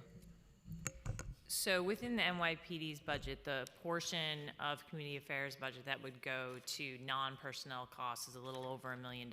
And on top of that, the foundation does provide significant resources to support No, community events. and I think maybe you guys are not understanding the question. So my question is more around like, we know that this money, but apparently they're still coming to us trying to get donations because it's easier for them to get donations from council members and donations from like nonprofits than being able to access the money that is allotted in their budget because there's a lot of red tape. So I'm trying to get a better understanding on how community affairs officers are able to access, if they're doing an event, to be able to access different things, whether it's to get money for pizzas or get waters or whatever. How are they able to get access? Because I am hearing that that has been a very difficult process, which is why they have sought to get it other places. So that's the responsibility of the Bureau leadership. So I'll address your concern with Deputy Commissioner Mark Stewart, who, if they have budget in place, should certainly be making sure that it is available at the local level to be used. So Yeah, I I will would love look into the red tape. One thing that I know that we can agree on is the importance of clearing up red tape. Yeah, and so that's why I'm bringing it to your attention, because I think this is definitely a place of partnership. I would like to work with the department on figuring out how do we make sure that they have access to the things that they need access to, especially because they are the front line in the community and they typically are the ones who have the best relationships in the communities. And so in order for us to do that, I think that it would really be helpful for us to make sure that if there is a budget, they have access to it. And I just wanted to make another comment, because I know we've been talking a lot about recruitment. Most people don't know I used to be a police cadet, and I remember when I was a police cadet, a lot of years ago, there was a significant effort to do recruitment, and it made sense. I mean, obviously I didn't become a police officer, but my best friend did, who just retired in July, so clearly we made wrong decisions. But I'm trying to understand. She's retired, fully retired. It's amazing. 40 years old. It's crazy. Anyway, but I'm trying to get an understanding. What does recruitment look like for programs like the cadet? Because I do think that it was super beneficial for me while I was in college to be able to be a police cadet and get paid. It was a paid internship, have a very flexible schedule, and also know that there was a lot of people who benefited from that and then transitioned into the NYPD from that program. Absolutely. Our Chief of Personnel, Chief Benoit, I'll answer your question. Hi, good afternoon. John Benoit, Chief of Personnel. I was a cadet too. Oh, look at that. From 1990 to 1992. I was a little old. It was in 1999 to 2000. And I do agree there was a very big push back in those days. But I want to report to you that we're processing 483 candidates to be police cadets right now. And what does your recruitment process look like currently for the cadets? Yeah. You're talking about the recruitment process? Yeah, how are you guys recruiting? Because I don't see it as much. Like, I used to see it all the time, and I don't see it as much as I used to. So we visit all of the schools citywide. One of our biggest schools that we get a big bang for the buck is John Jay, the College of Criminal Obviously. Justice. But we visit all the community colleges, similar in the manner in which we would recruit police officers. Yeah, I would love to also talk to you guys more about that, because I do think that it is not just an anomaly in NYPD of not being able to hire people. Every agency that I've been sitting in oversight hearings are having the same issues. We have the same issue in corrections. One, I think that we should be working together in partnership, because council members, it's 51 of us. We all have events all the times. We're a pulse in the ground, and people are always reaching out to us for jobs. But then also, too, I think that it's important for us to think about how are we training young people to be a part of it. And I think especially high school students coming out of high school, going into college, staying in the city, it's an amazing opportunity. And they're also struggling with employment. So I would love to, this is another thing that I would love for us to continue to talk about and think about how do we continue to build that out so that more people know about this opportunity. Thank you. We will definitely take you up on that. We all believe, well, it is important that the police reflect the diversity of the city that they serve. And given all of the hiring that we are setting out to do, both at the rank of police officer and cadet, it would be wonderful to work with all members of the City Council on our recruitment efforts. Those are all led by our Chief of Personnel, so his office will be reaching out to you to follow up on that. And appreciate the offer. No problem. Thank you so much. Thank you, Chair. You're welcome. We'll now hear from Councilmember Ressler, followed by Brewer, and then we'll open it up for second round. Thank you so much, Chair. I really appreciate it. I want to just begin by thanking Chief Galata, who was gracious enough to show up in Transit District 30 / the 84th Precinct this morning for a walkthrough of a couple subway stations in my district with the MTA and BRC and DHS. I'm grateful for your time, and your assistance means a lot. So thank you to the team from 1PP for helping to facilitate that. And I have to say, Commissioner Tisch, I feel like your appointment has been a breath of fresh air, and it has represented a return of competency, rigor, integrity to the leadership of the NYPD that we desperately needed. I don't share all of your priorities, as you probably know, but I deeply respect you, and I think you brought some very high-quality people into senior leadership roles in the agency, like Deputy Commissioner Ryan, to appoint Chief Thompson in charge of internal affairs. These are all great signs for the city of New York. Thank you. And I'm grateful for the work that you've done, and I think you have inspired confidence for New Yorkers that public safety is going to begin improving in New York. It has already begun improving in New York City under your leadership. Thank you. The issue, you may not be surprised by this if your staff briefed you appropriately, but I'm going to raise the same issue that I raise at every one of these hearings, which is my concern about response times. We have seen under this administration, since compared to pre-COVID levels, response times as of the PMMR are up over 7 minutes, 7 minutes and 10 seconds. For the most urgent crimes, the most critical crimes in progress. When a shot is fired, when there's a robbery, an assault with a weapon, that is up nearly over 40% from pre-COVID levels, and it's getting worse every year. There was some progress in the PMMR last year, but then there was some progress over the course of last year, but now things are worse yet again. To me, this is the #1 responsibility of police officers, is responding in a timely fashion to the most serious crimes to make sure that we are all safe. So I'd just like to ask, and I'll say it's not just the most serious critical crimes, the end-to-end response times for all crimes are up by fully 50% from pre-COVID levels. It was 15 minutes and 49 seconds in the PMMR this year. Pre-COVID, it was 9 minutes and 55 seconds. That is a massive increase for people. When you need an officer and you want that responsiveness, it's just not there in the way that it used to be. And so with that, I'd like to ask, is this on your radar? I imagine it is. What are you doing about it? How can we try and inspire? How can we improve response times? It's very much on our radar, and it is directly linked to the staffing levels in our precincts and our PSAs, which is why among the major priorities of the past few months have been two things. First, returning officers from desk jobs into the precincts. If the more sector cars that we can put out on a tour, the faster our response times will be. The second is I think we've gone into at length at this hearing, has been around recruitment and making sure that we are not just meeting attrition, but that we are exceeding attrition in our hiring. But the third thing that I don't think I've addressed here is the NYPD collects a lot of data, as many agencies do, but we all know that it matters what data and what metrics the department is really looking at and focusing at. And I think for too long, the focus has been only on, or largely on, the 7 major crimes, which, like, yes, obviously need to keep looking at that. But there are other metrics in 2025 that are very important for us to use to judge our performance on. And one of them happens to be response times. I wouldn't do response times around all crimes, but I would do response times around specifically crimes in progress and critical crimes in progress. Because I think that those are the most meaningful metrics for people waiting for a police response. And so we are reorienting the department around those additional, to be focused on those additional metrics as a daily, weekly, monthly judge of our performance. I am grateful that you're focused on it and grateful that it is a priority for you and for the department. I struggle a bit that a 3-point-something% variation in uniform staffing levels is leading to a 40% increase in response times. That's a hard thing. Me too, but it wasn't just the reduction in the uniform staffing levels, it's where those officers were assigned.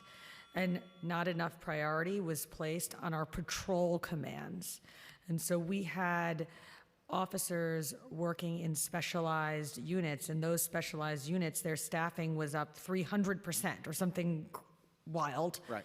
And so what we're doing is reprioritizing the response commands and returning our officers to those commands, because you're right. The increase in response times was not proportional to the decrease in staffing. Some of it was policy decisions about where officers should be assigned. That is exactly the answer I was looking for. So do you think that we will begin to see this fiscal year significant improvements in response times as you smartly put officers where they should be? What I will say is I plan to put us on a trajectory to reap the benefits of it. I don't know if it will hit this year because we're doing a huge amount of hiring now. Hiring takes 6 months per class. We have a lot of retirements, but we will continue to focus the limited resources that we have, the officers that we have, on patrol commands and response commands, and make sure that that is where the energy and the manpower go. But I can't guarantee you that you will see a turnaround based on that this year. Certainly in years to come, these decisions that we are making now will be quite fruitful. Okay. Can I be allowed one more question, or am I in trouble? Speed it up. I'm always in trouble. That's true. That doesn't change. I really appreciate it. I hope that the focus on quality of life and misdemeanors and summons issues don't distract from that key priority. Certainly not. The question I want to ask is just about 911 call operators. At our GovOps hearings, we've been hearing from DC 37 that there are calls that are going unanswered, there are mandatory overtime and extended shifts, that we're down to 800 people working from a high that was much higher than that. Can you give us some insight here? Is this a major area of concern for you? Yes. Are we answering every call? What can we do to help? Of course. So I spent the first 12 years of my career at the NYPD. The majority of those years were running the Information Technology Bureau, and one of the great blessings of that job was I got to work with the 911 call takers and dispatchers, our PCTs. Their staffing levels are significantly down from when I oversaw that bureau, and it was one of the first things that leapt out at me when I returned to the department. It absolutely must be addressed, and it is definitely going to be an area of priority for this department. Okay, I would love to work with you on that to help make Thank sure you. that's a success. So thank you very much, and appreciate your testimony here today, Commissioner. Thank you. Thank you. We now hear from Councilmember Brewer. Thank you very much. I do want to say thank you to the 2-4, the 2-0, Central Park, Manhattan North, and the HUB program. Congratulations. And congratulations to you, but we expect no less, just FYI. So I have a question about U of A, paperwork, open data, mental health, tow pounds, and DOI. So in terms of U of A, my understanding is PD mixes the budgets for all 123 police precincts, along with borough-wide offices and detectives and forensic and narcotics and strategic, into a single operations U of A. It accounts for a quarter of your $6 billion budget. Would you be willing to have that broken up into U of A's? So right now, we have 21 units of appropriation, and in 2026, fiscal year 26, we'll have 25. We have 4 more being added for 2 personnel ones and 2 OTPS ones for the chief of department and the detective bureau. The issue with having more units of appropriation is it's a balance between the granularity that I think you're looking for here, which I understand, but also the fluidity of, you've heard discussions here about reallocating staff, moving people from different areas, different commands, different task forces and divisions. And every time we would do that could potentially, if we got to a really granular level, require more budget modifications, which takes time and creates a lot of bureaucratic elements to adjusting the budget. And we want to make sure that it's really accurate. So part of it is just striking that balance. I think we have, if not the most, but close to the most units of appropriation of the agencies in the city. And so we're willing to have ongoing discussions, but we have been increasing that, but we really do have to strike that balance. Okay, ongoing discussion. Paperwork. Sometimes, Michael knows this, sometimes half of the tour is filling out paperwork. I go on the tour, I see they fill out paperwork. What are we going to do about that paperwork? Too much paper. Commissioner knows too much paper. What are we going to do about the paper? I mean, we could stop legislating that they fill out more reports. Okay, okay. But I'm just saying we need to have a discussion because half of the tour when I go out is paperwork. Yes. I sit there with Amen. Okay, so let's work on paperwork. For sure. Okay. Open data. So I'm the author of the open data bill. I was the one that got the police department to put in open data as it is. But things like no ID for uniform title codes as opposed to civilian titles, which are in there, and there are other omissions. Are you willing to work with us to come up with more information to go into the open data portal? Absolutely. I believe in transparency, and as Do It Commissioner, championed open data. And I look forward to continuing to work with you on transparency initiatives related to open data. Okay, mental health. So I went out with EMS, police, and social workers. And obviously, as you know, so many of the issues are mental health. So what ideas do you have for the future to work on that with PD, maybe not just with caseworkers or peer-to-peer? How do you look at dealing with these mental health issues? I do not believe that the New York City Police Department should be the lead agency addressing mental health in the city. I believe that we should play a support role. As I testified earlier, we are revamping our training related to dealing with and addressing 911 jobs involving people in mental health crisis. We have a number of programs that are ongoing now that I think are actually quite fruitful, and I hope to scale, including the PATH program, specifically in our subways. But I think my headline here on your question is NYPD should not be the lead agency in addressing the mental health crisis. Well, I went out with Be Heard, and I found that they did a great job. Problem, no place to put people. That's not your problem, but it's all of our problems. They have literally no place to put them. Hospital lets them go, et cetera. So to be worked on. Tow pounds, thank you, Mr. Cuomo, for closing Pier 76, but Manhattan does not have a tow pound. Manhattan needs a tow pound. Manhattan has a tow pound? No, Manhattan needs a tow pound. It's unfair to the other boroughs. And unfair to the poor people? And unfair to the people in Manhattan, but it's not acceptable that we're saying, oh, we can't put a tow pound in Manhattan. It's got to go in the Bronx. No, I think there are places in Manhattan to put one. Yes, there are places in Manhattan to put it, and our new Deputy Commissioner of Support Services is right now scoping out possible locations for just that. I mean, as you know, it's like a whole process, but that process has definitely begun. Thank you. Tow pound trucks, are you getting more of those? I saw it in your listing. So we are included in our funding request for the capital plan is a request for additional tow. Okay, because I'm always told you can't move that car because I don't have a tow truck. So you're asking for more. Yes, we're looking to address that. Finally, DOI, we love the commissioner. You respect her also. I know that she has more officers for protest situations and also for others. Can you just talk about some of the ways in which you're working with DOI? Sure. We work with Commissioner Strouber quite closely. We have recently upped the staffing of uniformed police officers assigned to the Department of Investigation. Okay, and do you know how many? Chief Kenny, do you have that? Yeah, we've recently replaced some officers. We put in a brand-new lieutenant that was handpicked by myself, formerly from the 7th Precinct, and we added 10 investigators. Okay. So they were previously at 7, we upped them to 10. Thank you very much. That's very helpful. And we look forward then on data and paperwork. Absolutely. Thank you. Thank you. Thank you. As a follow-up to Councilmember Ressler's question on 911 calls, with what we're hearing on the shortage of staff and staffing have to work extended hours, are there any shortages in service that would be detrimental to the public, and are 911 calls going to voicemail? It is not my understanding that 911 calls are going to voicemail, and 911, I used to run the system, doesn't have voicemail unless there's something new in the past 5 years, but that would not make sense. I will look at it, though.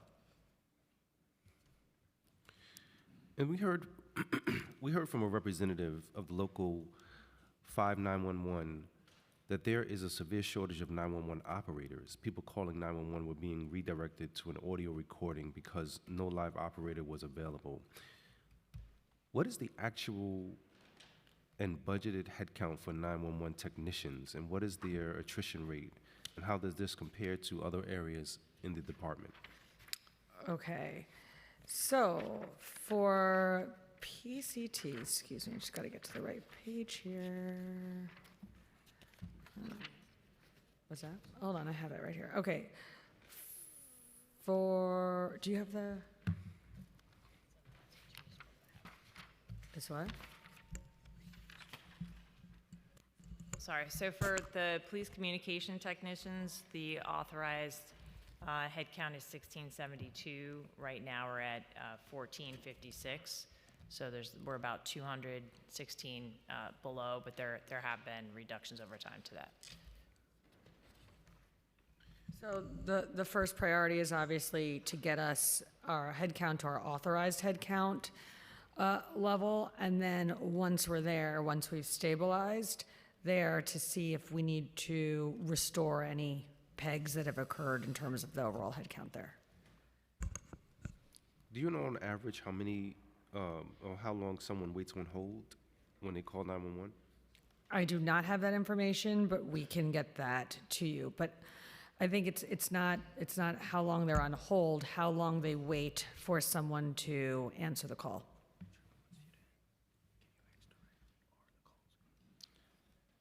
Are the calls going to voicemail?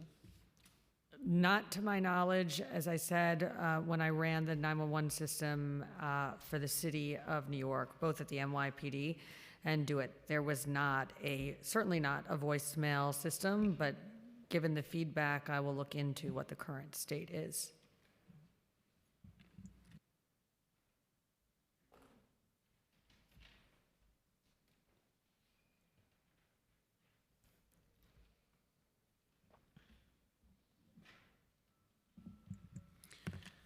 Thank you for your testimony. We will now move to.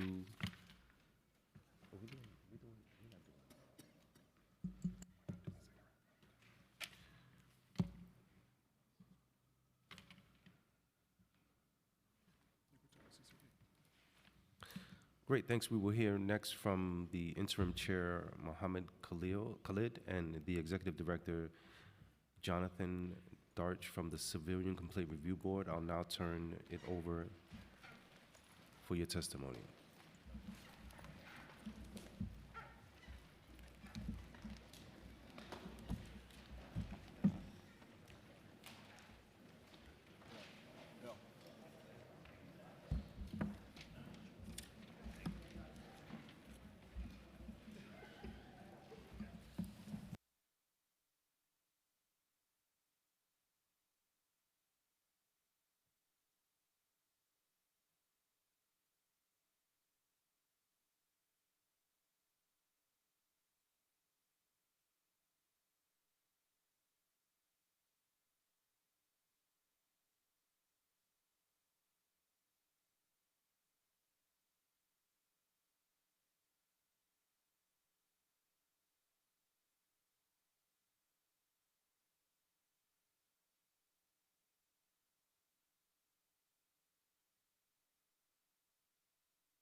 Good afternoon, everyone. We're going to ask everyone to please find seats. We are about to reconvene.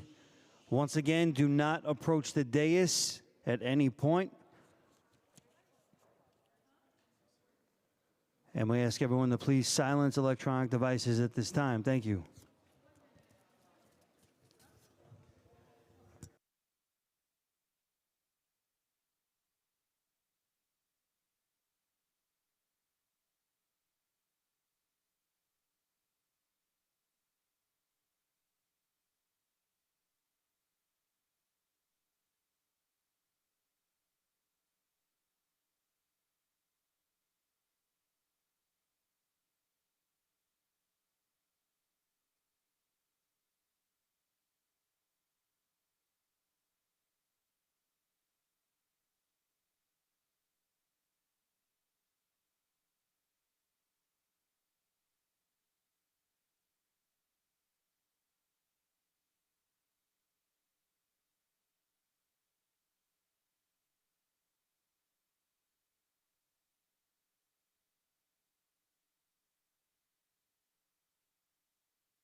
Once again, everyone, please find seats. We are reconvening.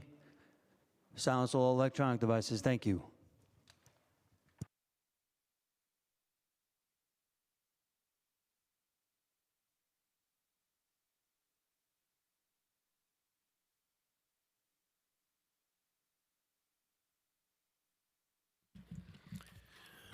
Thank you and good afternoon. I would like to next welcome Interim Chair Mohammed Khalid and Executive Director Jonathan Dersh from the Civilian Complaint Review Board. I'll now turn it over to you for your testimony.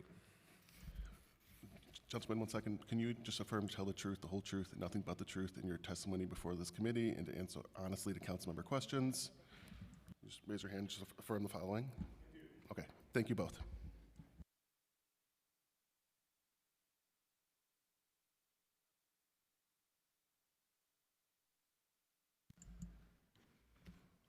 Good afternoon, Chairman Yusuf Salam, members of the Public Safety Committee. Thank you for the opportunity to appear before you today. I'm Dr. Mohammed Khalid, and I'm the interim chair of the Civilian Complaint Review Board. I'm joined today by the CCRB Executive Director, Jonathan Dersh. I served on the CCRB from 2005 to 2014 and was reappointed by this council in October as the Staten Island representative. In December, Mayor Eric Adam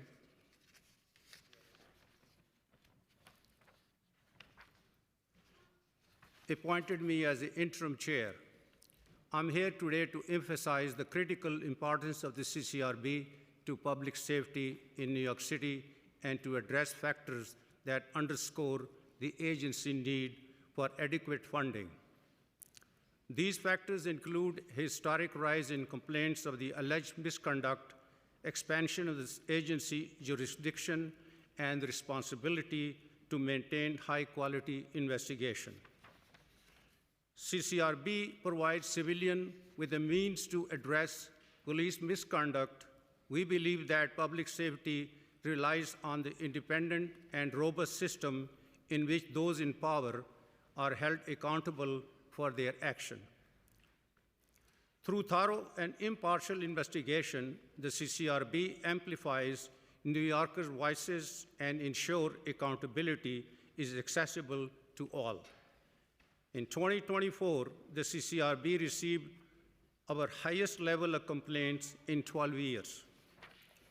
This increase suggests that now, more than ever, New Yorkers are exercising their right to report police misconduct, a right celebrated in New York City since Mayor David Dinkins created this all-civilian board and agency over 30 years ago. Today, I ask your support to protect this right, and in doing so, invest in the safety of all New Yorkers.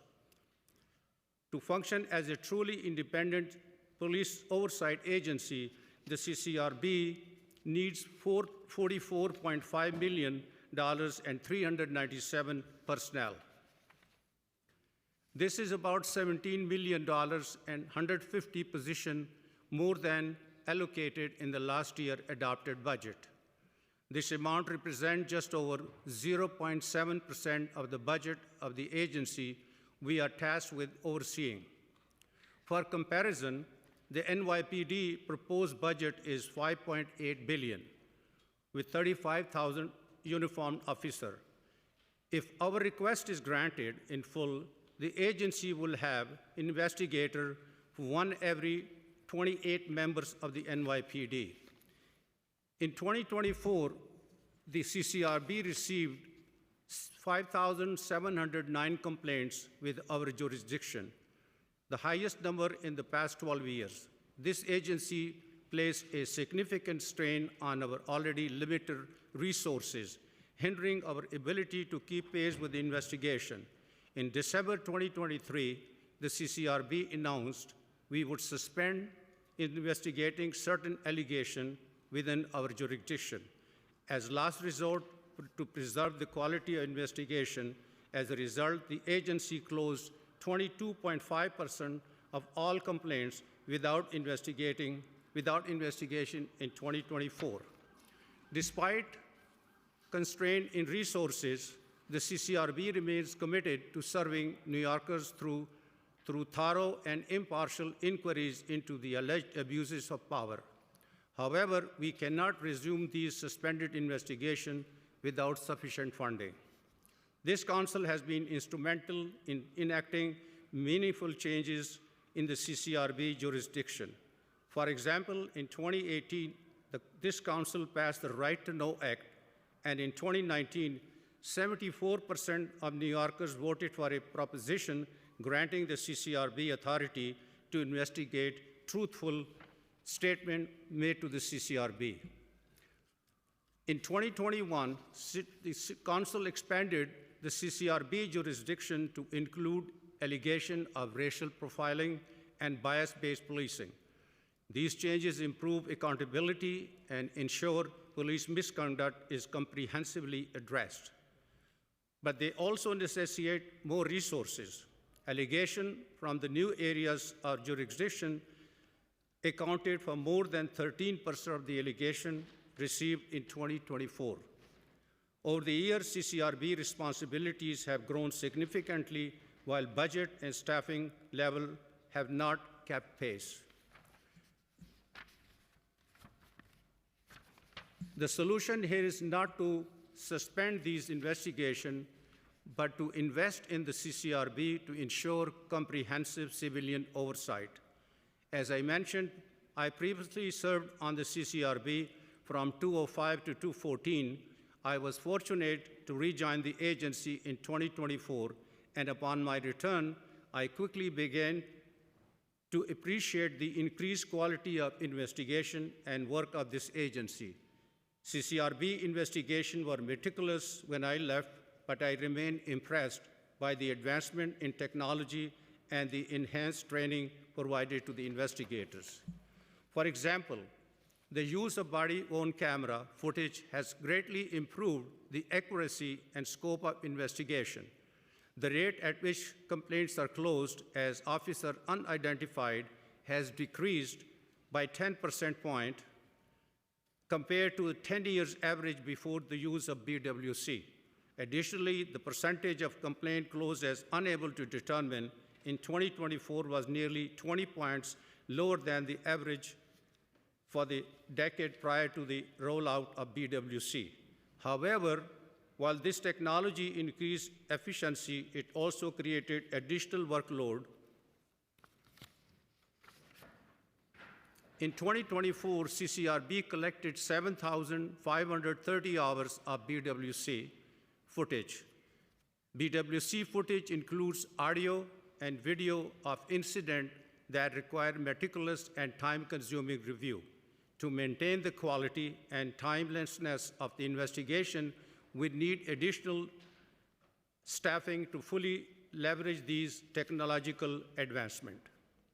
The steady increase in the investigation over the past 12 years had made it difficult for investigators to meet the 18-month statute of limitation and shorten investigation timeliness. We need 107 additional investigation personnel to handle the current workload.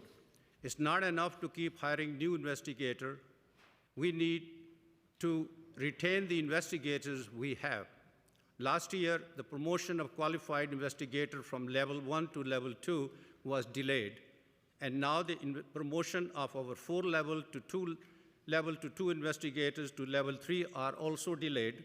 The reason for this delay, the investigators have not spent enough time at level 2. Of course, this overlooks the fact that the reason these investigators don't have the time entitled to their promotion were delayed for months without timely promotion and fair compensation. We risk losing many of our most experienced and talented investigative staff. In 2012, the CCRB and the NYPD signed a memorandum of understanding which stated that the CCRB would prosecute cases of highest level of misconduct, referred to as charges and specification. This led to the creation of Administrative Prosecution Unit, which tries cases before NYPD Trial Commissioner. In 2024, the APU, which only has 15 people, received 438 cases. To close these cases in a timely fashion and keep up with the growing docket, the APU needs to hire 3 more prosecutors and 3 more members of administrative staff. When this council passed the bill that empowered the CCRB to investigate racial profiling and bias-based policing, it agreed to fund the creation of a dedicated team to conduct these investigations. The CCRB previously testified before the council that the agency would need a team of at least 50 to conduct this crucial work properly, as these complaints are extremely complicated in nature. Today, we have only been authorized to hire 20 people to do the work of 50. In 2024, the Racial Profiling-Based Policing Unit received 245 complaints. In December, the first case of this nature was tried by our Administrative Prosecution Assistant Administrative Prosecution Unit. To continue to do this work and raise the responsibility entrusted in us by the Council and the people of New York. We need sufficient budget and headcount to hire additional qualified investigators, attorneys, and data scientists. The CCRB outreach team continues to connect with New Yorkers by fostering meaningful partnership and building community trust, and in doing so, prioritizing diversity and equity. These initiatives display a holistic approach to outreach that involves creative method of education and public service. Feedback from the various communities highlights the importance of continuing efforts to raise awareness across all 5 boroughs. Ensuring that New Yorkers understand the system of civilian oversight in their city and are informed about their rights when interacting with law enforcement. To do this, the agency needs more outreach coordinators and additional budget to host events to maintain and enhance public education for New Yorkers. To further raise awareness, we are asking for a significant investment in our advertising budget of $1 million. Many New Yorkers remain unaware of the CCRB, which limits the agency effectiveness and reach, particularly in underserved communities. Targeted advertising campaigns would help bridge the gap by informing diverse demographic about their rights and how to file complaints. These funds are also ensure the agency ability to reach New Yorkers of all language and accessibility level. Additionally, this support would bolster the agency's social media presence, a useful tool for both general awareness and investigation. Broadly speaking, increased visibility through advertising would strengthen the public trust, encourage participation, and promote transparency in civilian oversight. Beyond budget concern, board vacancies are also agency's function and case resolution. The city charter mandates that we need 15 board members appointed by the council, by the mayor, the public advocate, and the police commissioner. Currently, 4 seats are still vacant. This shortage significantly slows case processing, which affects both civilian and the member of the service alike. Thank you to the agency dedicated investigator. CCRB investigation timelines have improved. However, these gains remain unnoticed by civilian and NYPD members as their cases await board review. It is my hope today that I have communicated how critical a role the CCRB plays in overall sense of public safety in New York City.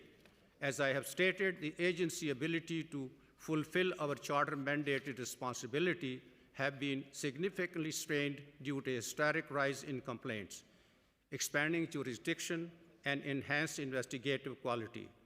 The requested budget increase is not only a financial necessity, but an investment in the right of New Yorkers. Fully meeting the agency fiscal need will be an instrumental measure to uphold the integrity of the civilian oversight. I urge the council to provide the funding necessary to enable the CCRB to continue his vital work and rise to the responsibility entrusted to it by the people of New York City. I would like to thank you all for your time, and Mr. Darsh and I am here to take any questions you might have. Thank you. Thank you. I'd like to start by asking about staffing and budgetary requests. CCRB's fiscal 2026 budget in the preliminary plan includes $27.9 million to support 247 budgeted positions. I understand the board currently has 16 vacancies. What new need requests have you submitted to OMB for fiscal 2026, and how are you working with the administration to fill those vacancies and add new positions? Well, currently we need $44 million more, and the agency has 4 seats still vacant. We are requesting the Bronx delegation to pick a board member and vet them and send it to us. Also, the mayoral position is vacant, and I myself, I have another position I'm holding from Staten Island as a board member because of my interim position. So we are looking forward. We are trying to get more board members so that the work of the agency is not hindered, because the 3 panels, members of the 3 panels, they dispose the cases after fully review the case. So our needs are 197 more personnel and $44 million, am I correct? Could I add some comments? Yes, go ahead, Justin. Thank you, Dr. Khalid. Chair Salam, the CCRB is requesting $44.5 million total for fiscal year '26, of which $35.4 million is for personnel services and $9.2 million is for OTPS. We're requesting 397 heads, which is 150 more than our authorized head count. We've been working closely with OMB to try and make those needs realized, and Dr. Khalid actually met with Director Jiha last week. Yes. And so we're hopeful that the administration is aware of our needs and we understand that there are difficulties in this budget season, but we're hoping to make progress toward those requests. One other thing, Chair Salam, we actually had a new class of investigators start yesterday, and so that vacancies is down from the chart you're looking at because we just had 10 people start yesterday. Thank you. NYPD testified that they used to close all cases received within 60 days of the statute of limitations. Now they will try to review all cases. Have you spoken with the NYPD on this policy? Mr. Chairman, we are looking to have a dialogue with them because a lot of those cases previously, I saw the testimony of the commissioner today, and I think she mentioned that she is going to change that timing-wise. So we are hoping that when we send a case to the NYPD, it is done in a timely way without losing the SOL of 18 months.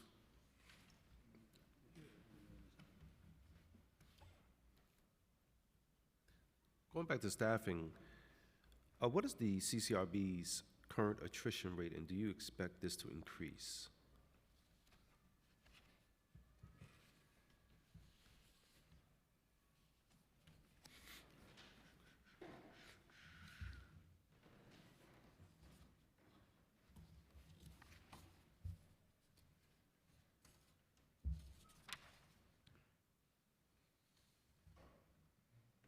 And also, while you look for that, are there certain job titles that have a higher attrition rate than the attrition rate of the agency as a whole?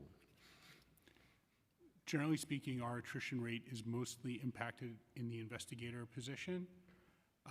In February 2025, our vacancy, is it attrition you are asking for or vacancy? Attrition.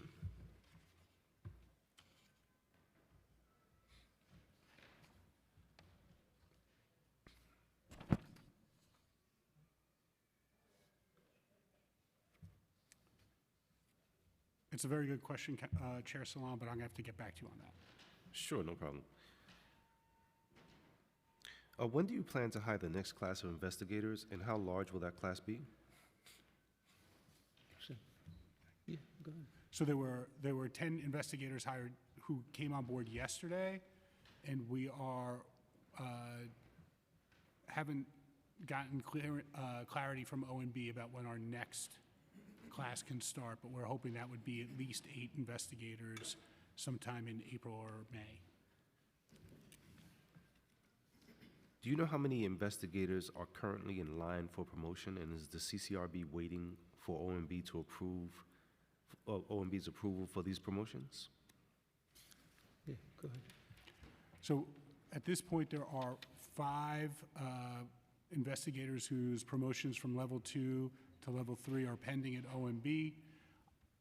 As recently as yesterday, I spoke to someone at OMB and said they were working on processing those promotions as quickly as possible. And so I'm hopeful that those 4 that are pending will be approved shortly. How many prosecutors and investigators do you believe CCRB needs to properly handle investigations and make recommendations off the disciplinary matrix?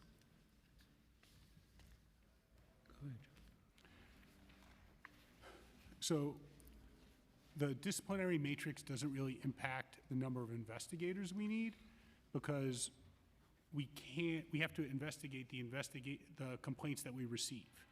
And only after we make determinations are we able to determine, to figure out where on the matrix, what level of discipline is required. What we have seen is that the number of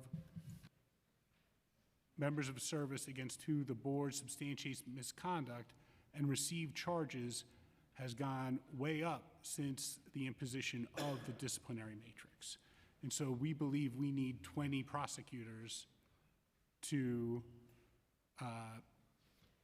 conduct prosecutions based on the current disciplinary matrix.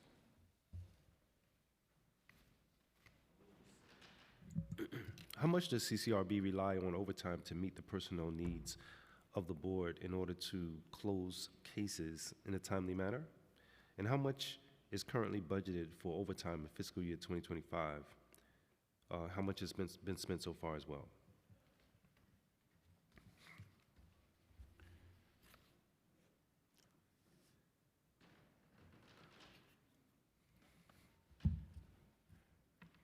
So in fiscal year 2025, we've so far spent approximately $250,000 in overtime. The agency doesn't have a line for overtime. We will continue to spend overtime to try and close as many cases as we can in a timely manner. It is unfortunate that because we are, the responsibilities of the agency require us to get work done, and we use the overtime as a way of expanding our workforce. Mr. Chairman, may I add that the number of people that the investigators we have in 2014, in 2024, we had to not investigate many cases because of lack of funding and a lack of investigators. So that is also one of the factors that we request more funding, more personnel, so we can properly do the fair investigation in a proper way by the CCRB. So operating in that manner, where do you find the money, I guess, reallocating funding to be able to fund overtime? Go ahead.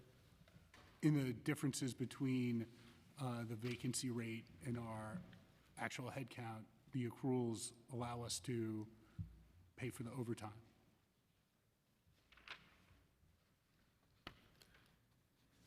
Do you believe it would be more appropriate to set the CCRB budget as a percentage of the NYPD budget? And would this be more appropriate than the current method for funding the board?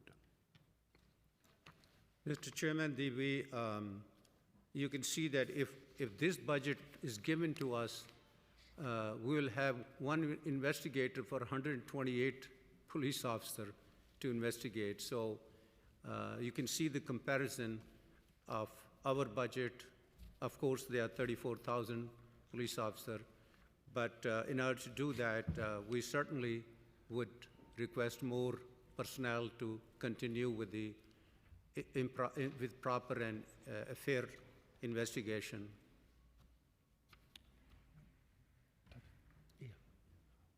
I think that the current system of setting our headcount, linking our headcount to the NYPD's uniformed headcount, it could have worked before the additional responsibilities that the CCRB has received since the last charter change in 2019. So the 2019 charter set our headcount at 0.67% of the NYPD's uniformed headcount. But since then, there's been the creation of the racial profiling unit and the addition of untruthful statements to our jurisdiction, and sexual misconduct, and the Right to Know Act, and body-worn camera footage, violations of the body-worn camera policy.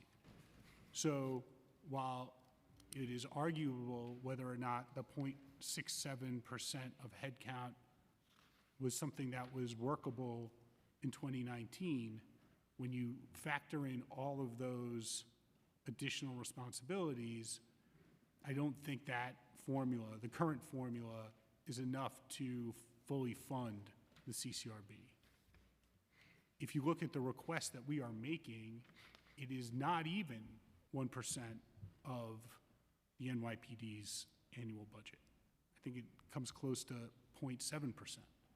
So,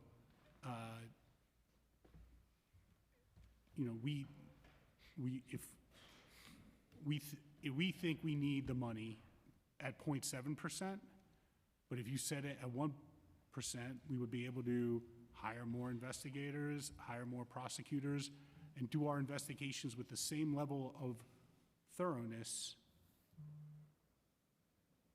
but get them done faster. And also not have 1,992 complaints within our jurisdiction closed without any investigation at all. Do you believe that that should be reflected in the charter as an increase in the percentage? Go ahead. Whether it's in the charter or just in the policy that is enacted by the administration and the council, I'm agnostic to. I just think it is important to know what the needs of the agency are so that the administration and the council can decide what level to fund at.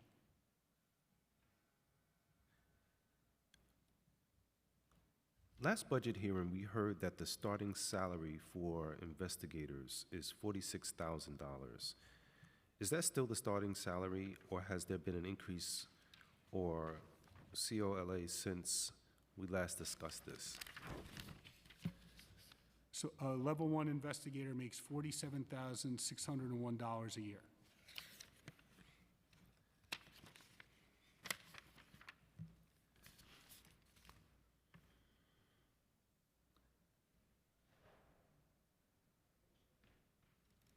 You said 47,601? Yes, sir.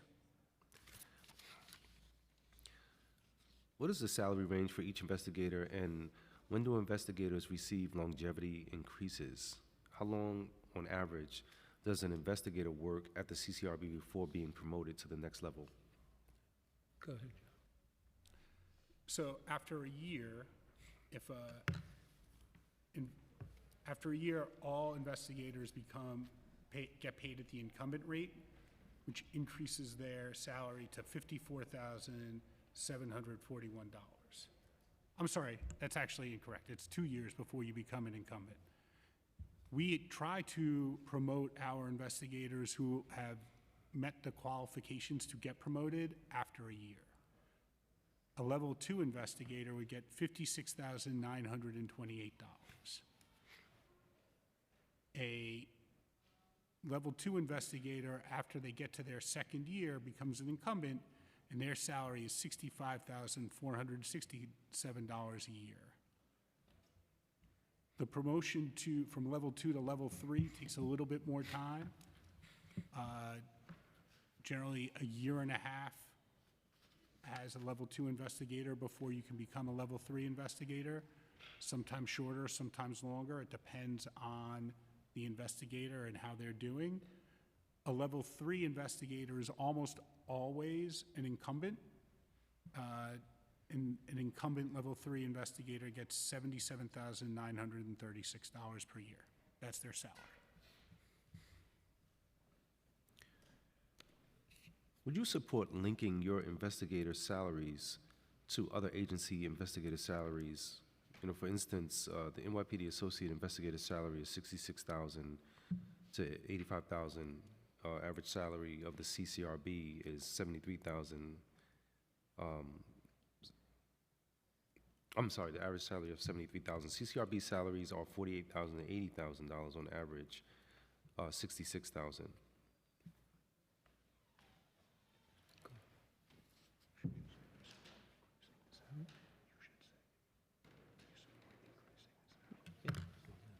So we would support increasing the salaries of our investigators. And if that is, the best way to do it is to link it to another investigator's salary, another agency's investigator's salary, then we would support it. But right now, our investigators are part of DC 37, and OLR negotiates their salaries and their titles separately from these other agency titles. The CCRB investigator is a unique civil service title. So we would support linking it if that's the best way to do it, but we have no control over the negotiations with the union about CCRB investigator salaries. That's done through OLR without CCRB's input. And I'm sure you know, Mr. Chair, but OLR is the Office of Labor Relations for the city. And I use too many acronyms, I apologize. CCRB fiscal 2026 budget headcount is 247 positions, which exceeds the charter mandate headcount set as a percentage of the NYPD's uniform headcount. The CCRB's headcount formula set forth in the charter was established before the creation of the CCRB's racial profiling and bias-based policing units. What is the budget and current staffing levels in the racial profiling and bias-based policing units? So we have 20 staff in our racial profiling unit. That includes managers, investigators, and data analysts.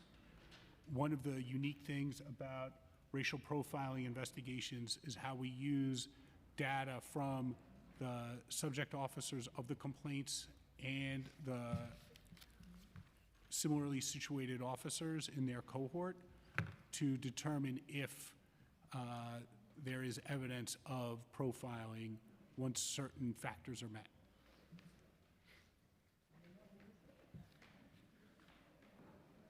What do you consider to be the appropriate level of staffing needs to properly handle investigations within these units?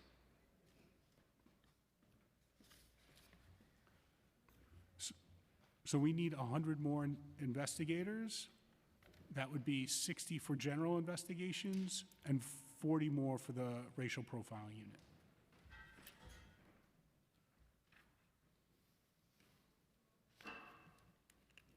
Perfect.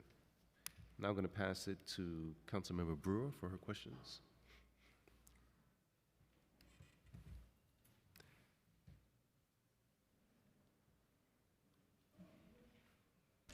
My question is about the mediation and also about, I believe we have more protests. So in terms of mediation, how is that occurring? And then second, in terms of the protests, will there'll be more? That's always been something that you've had to deal with in the past. Obviously, more staff will be helpful. Can you just talk about those two issues? Madam Councilwoman, we do have a mediation unit, and not every case is become a mediation case, but we work very hard on that to see if we can bring two parties together without going further.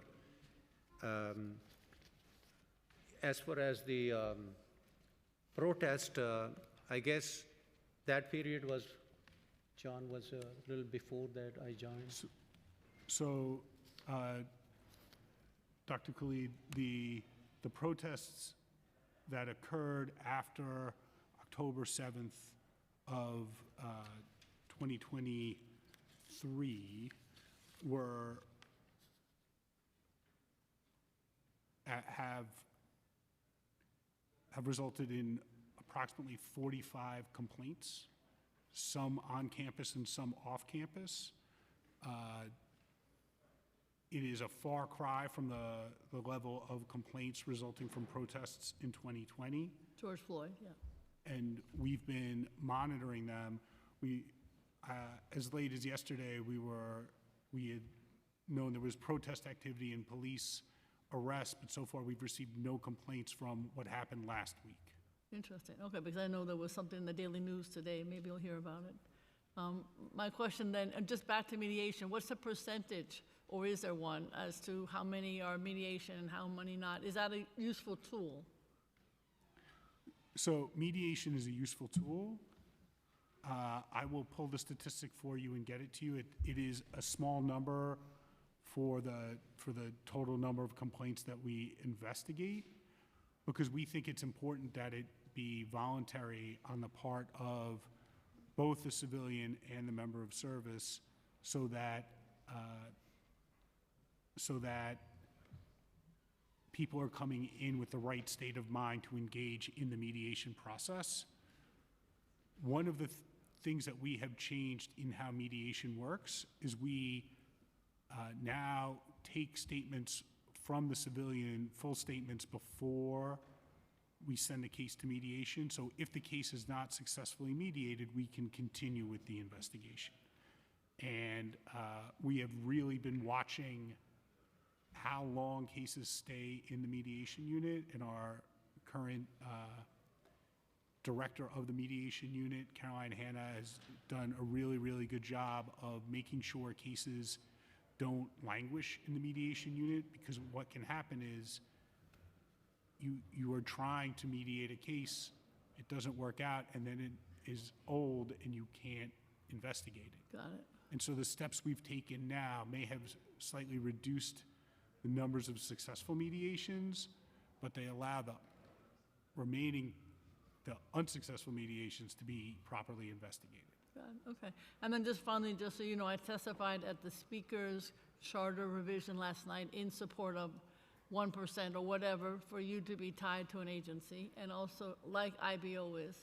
And I intend to do the same at the Mayor's Charter Revision Commission. So thank you very much. Thank you, Councilmember. Thank you. We're now going to hear from Councilmember Ressler. Thank you so much. Executive Director Darsh, how many years have you worked at the CCRB? Since 2013. 2013. In your dozen years at the CCRB, have you ever experienced such a high number of complaints filed against uniformed police officers as we experienced in FY24? So this is the highest level it's been since 2012. So in your dozen years in the leadership role in the CCRB, this is the highest level of complaints we've experienced against the NYPD. And in fact, it's a 62% increase in just 2 years compared to the beginning of the Adams administration. 62% more complaints year over year was in the PMMR this year. Is that right? Up from 3483 in FY22 to 5644 in FY24? That is correct. And in FY25, based on the PMMR, we're on pace to nearly hit 6,000 complaints a year and continue to break that record again. Is that right? That is correct. So why? What has changed in the approach of the Adams administration that has led to this dramatic increase of complaints against the police for misconduct? So the truth is we don't know. And in the same way that when complaints went down and certain people used it as a barometer of a decrease in police misconduct or evidence of good police behavior, I don't necessarily think that the increase is indicative of an increase in misconduct. You think it's that outreach is so good on the part of your limited staff, despite the dramatic reductions in headcount that have been experienced in this administration, but the outreach is just so darn good that that's what's led to a 62% increase in complaints against NYPD for misconduct over the last 2 years? So, Councilmember Ressler, what I was saying is we don't know. Okay, but you are seeing more complaints. So what is driving the complaints? So the largest allegation that we have is excessive force. And have you seen a change in policy in the NYPD or an encouragement or anything that indicates to you that there is a shift in departmental prioritization or behavior that has led to this dramatic increase in excessive force being used by the NYPD against the people of New York City? So just because there are complaints, it does not mean that there is excessive force. The agency substantiates 23% of the complaints that it fully investigates. Fair. But we are a data-driven government, right? So we use 311. It's complaint-driven for almost every single issue. When there's sanitation complaints about streets that are uncleaned, or air quality complaints that DEP sends out, noise complaints, or complaints against the NYPD for misconduct. We're seeing a substantial increase in excessive force by NYPD officers against members of the public. Yes, not every complaint is substantiated, in part because you don't have the staff to do it, but fine. Every complaint is not substantiated. A majority of complaints are not substantiated. What is being done, to your knowledge, to reduce this very concerning trend? So the agency has engaged in a policy analysis under there was a request from Deputy Mayor Parker to look at things that the department could do to reduce complaints. We are still engaged in that process and hope to report on it soon. I've spoken with members of the NYPD about their studies of CCRB complaints and the work they're doing to look at complaint levels and what they can do to reduce complaints. There has not been a specific conversation about, if I could just finish, please, Councilmember Ressler. I'm tight on time, and I got more questions, so that's why I need brevity in my responses. So, okay, so I appreciate that Deputy Mayor Parker has looked into this and has worked with you on it. I think his last day is Friday, so if he's not gone already. I have less confidence that his successor is going to give a darn about this issue, and I'm very concerned that we're going to continue to see this trend continue. I hope Commissioner Tisch will make it a priority and try to rein things in. But we have to get this under control. The increase in complaints is a clear indication that there are more problems in our streets and that more people, especially black and brown young men in New York City, are being mistreated by the NYPD, and it's a problem. The last thing I just want to ask is 22.5% of the complaints that were issued to the CCRB last year were closed without an investigation due to budget constraints. So almost 1 out of 4 times that somebody's calling the CCRB, the investigation is just closed because you don't have the staff, which is not your fault, but it is your problem. So how are we determining which of these complaints are getting closed unilaterally by the CCRB? Are these excessive force complaints that are getting closed? What types of complaints how are you triaging in this very unfortunate situation? And we will push and do the best we can with Chair Salam's leadership and others here in the council to try to get more resources for the CCRB. But how are you determining which of these 1 in 4 complaints you are unilaterally closing without an investigation? Yeah, go ahead, Joe. Yeah. So the allegations that if a complaint contains one of these allegations, we close it without an investigation. Forcible removal to the hospital, threats, refusal to process a civilian complaint about a member of the NYPD, and the underlying complaint is not a CCRB complaint, failure to provide right-to-know act cards, property seizures, refusal to provide name or shield, discourteous words or actions, and untruthful statements, where that's the only allegation. Okay, it's a sad day in New York City when an officer can be discourteous, when an officer can seize property inappropriately, when an officer can act in all kinds of ways that are against the law, and we don't have and the Adams administration has starved the CCRB of the resources to even consider investigating the complaint. It's just automatically, unilaterally closed because you don't have the staff. That, to me, is a serious problem. The CCRB needs resources to hold the NYPD accountable, to investigate officers and pursue wrongdoing with real teeth. And what the Adams administration has done to really defang your agency and starve it of resources is disgraceful.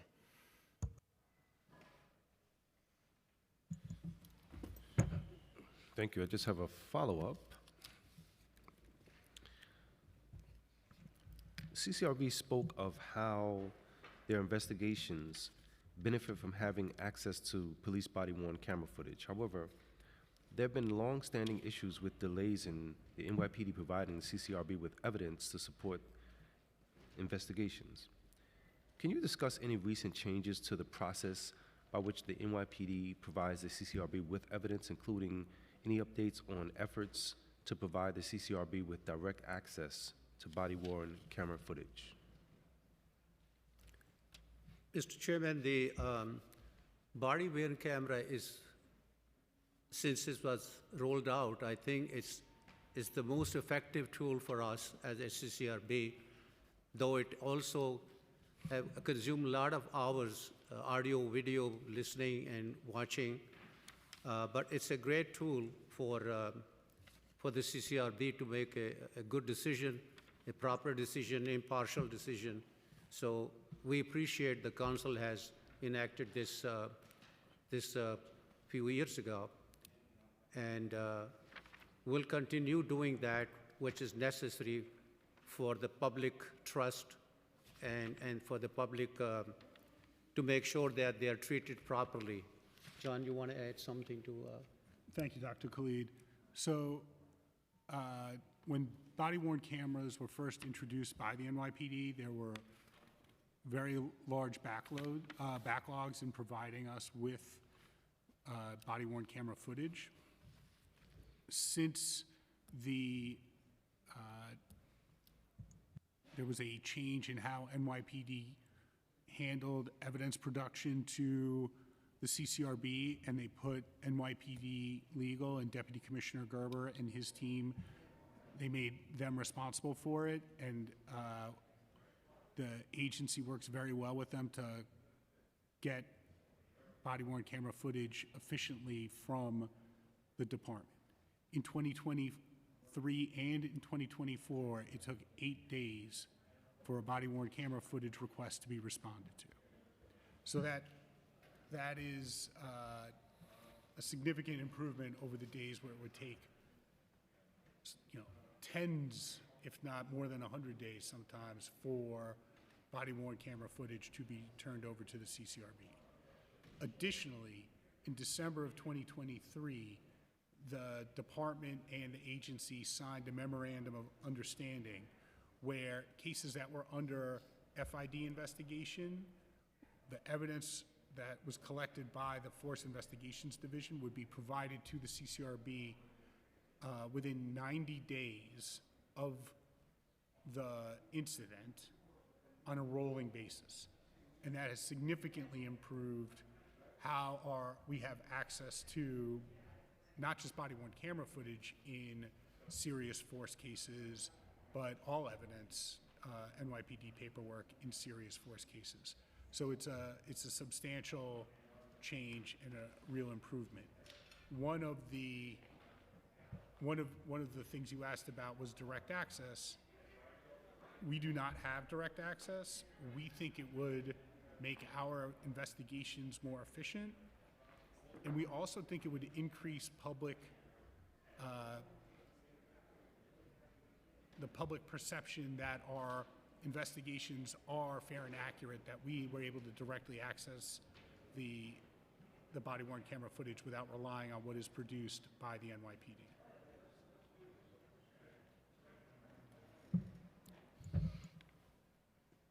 Thank you. I don't think we have any more questions for this panel. Thank you for your testimony. Thank you. We'll now have another break before we go to the DA's offices. We'll be back in 5 minutes. Thank you, Chairman. Thank you very much. Thank you, Madam.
Good afternoon. Everybody settle down and find a seat. We're getting ready to continue. Everybody settle down and find a seat.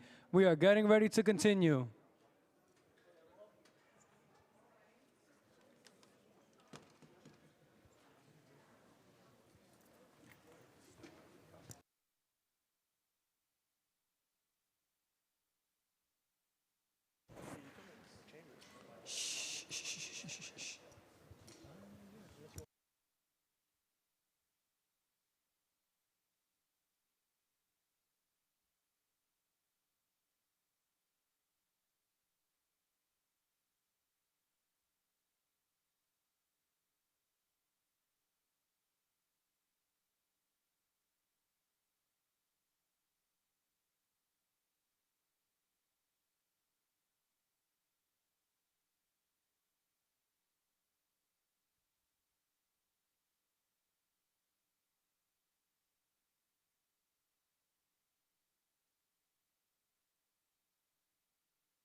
Good afternoon.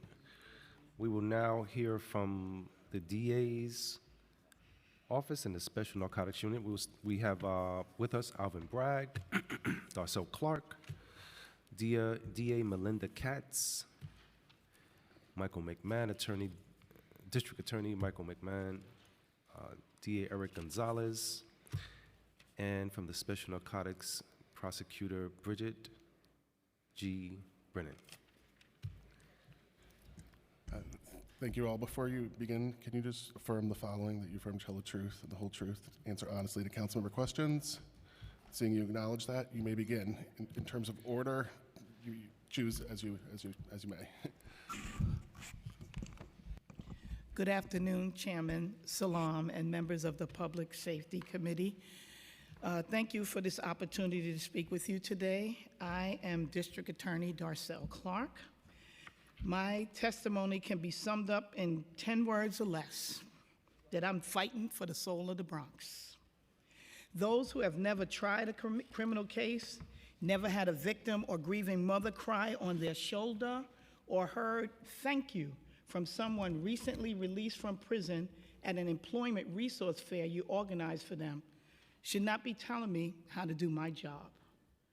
Regardless of what a police commissioner, defense attorneys, legislators, or professors say or believe, I am the chief law enforcement officer in the Bronx. And I do this work in close partnership with the great men and women of NYPD. Public safety is my responsibility to deliver to the people of the Bronx. They elected me 3 times to perform this duty. I am unapologetic about who I am and the work that I do. I work for them, and I am one with them. And unless you have experienced the why, you will never know the how. Now is not the time to retreat to broken windows. Now is the time to look ahead to 21st century solutions aimed at keeping the Bronx safe. We start by identifying the root causes of crime and addressing the underlying conditions that lead to a cycle of violence and recidivism. It takes prevention, intervention, prosecution, and reentry. Our borough is under-resourced and underserved. The communities suffering from poverty and high crime have remained the same since the 70s. To tackle the outsized share of violent crime that Bronx residents and businesses experience, our community needs more resources to address employment, education, housing, mental health, and substance abuse. We need more community police officers on patrol. They are our guardians of safety and not warriors of force. We need more detectives to solve the crimes and gather evidence in order to hold people accountable for crime. We need more ADAs and professional staff to care for victims, resolve cases, and engage with the community, especially our youth.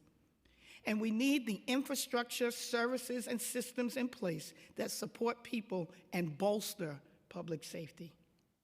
We need a fair and efficient criminal justice system that will keep up with technology and artificial intelligence.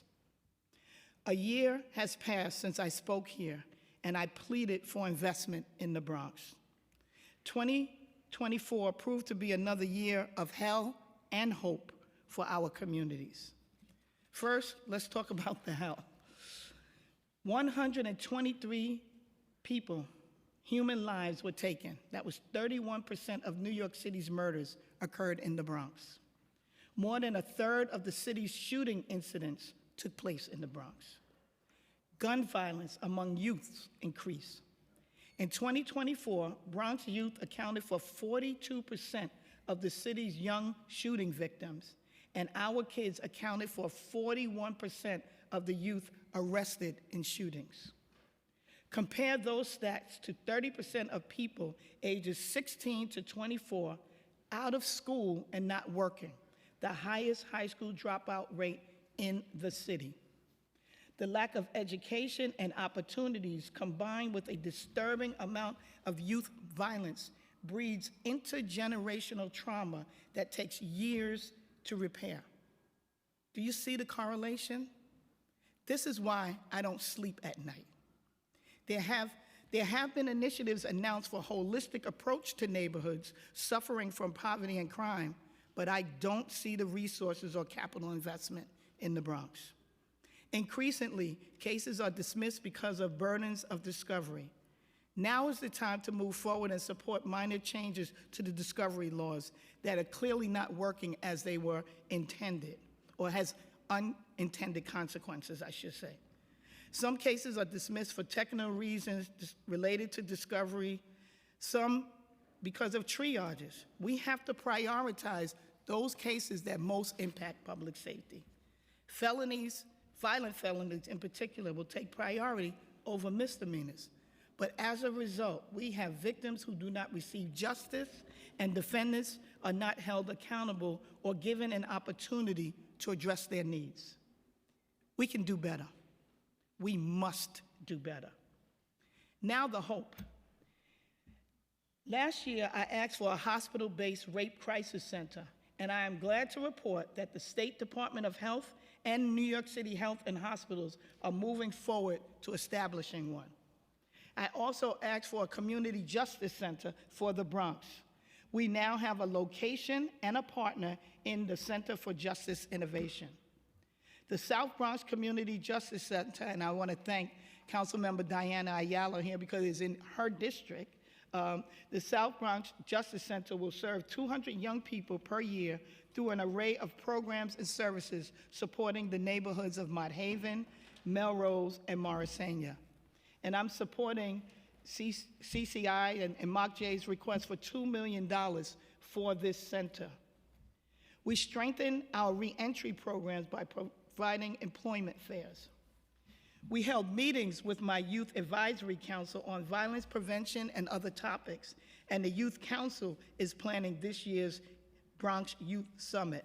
And I want to thank Council Member Stevens for being here as well. My Youth Council and her Youth Council work together, and we're looking forward to planning that summit.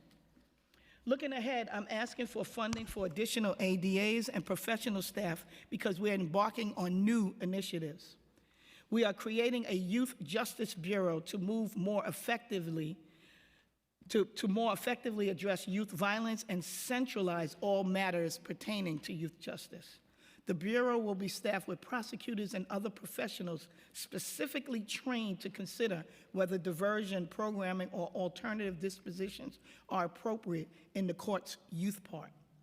The Youth Justice Bureau will address the Raise the Age law that spawned complex issues around 16 and 17-year-olds charged with violent crimes. We're building an auto crime unit in response to the disproportionate number of grand larceny auto crimes, GLAs, that are occurring in the Bronx. The borough is the hub for vehicles stolen out of state that are resold or put into shipping containers sent overseas. People are tired of their cars, tires, mirrors, and catalytic converters being stolen. Currently, we have a number of major investigations underway. Auto crimes affect Bronxites who need their vehicles every day to travel to work, medical appointments, and to take their children to school. We need to assign more ADAs and investigators to this auto crime unit.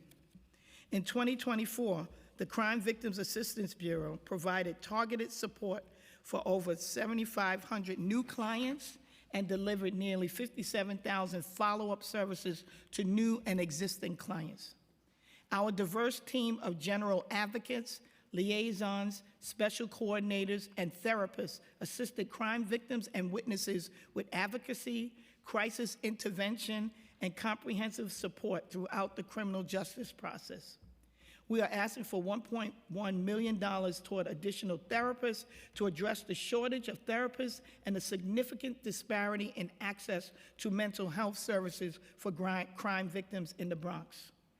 A pre-arraignment desk appearance ticket, also known as DATs, diversion program will operate in the 44th precinct. Individuals who receive a DAT for victimless nonviolent misdemeanor offenses will have an opportunity to receive aid or services instead of prosecution.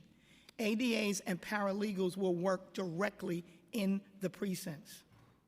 Hopefully, we can stop the revolving door to the criminal justice system and stem recidivism by providing services to people who commit these quality of life crimes. In the hub, that's where 149th Street, 3rd Avenue, Melrose Avenue, and Willis Avenues meet.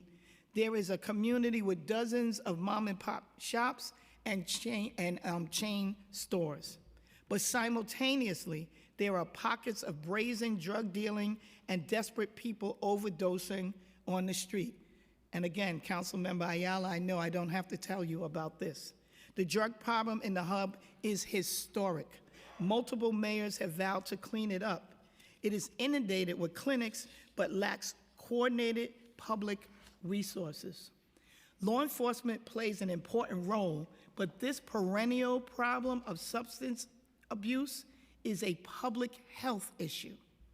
My Special Investigation Bureau has been investigating trafficking, and we have renewed efforts to address community concerns, working with local community organizations and with NYPD, as well as federal prosecutors from the Southern District of New York. When all stakeholders, prosecutors, elected officials, defense attorneys, the police, the court, and the community work together, things get done.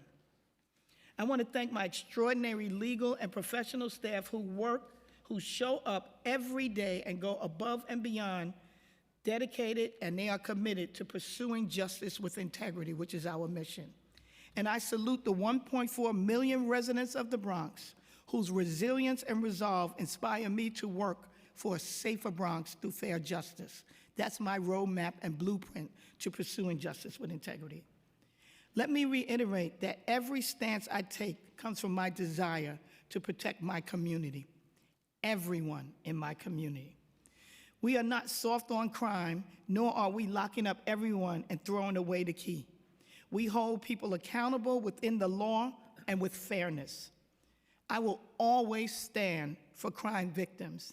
They must never be regulated to an afterthought. Thank you for listening, and I look forward to working together. My full request for the budget is in my written submission. Thank you. Thank you.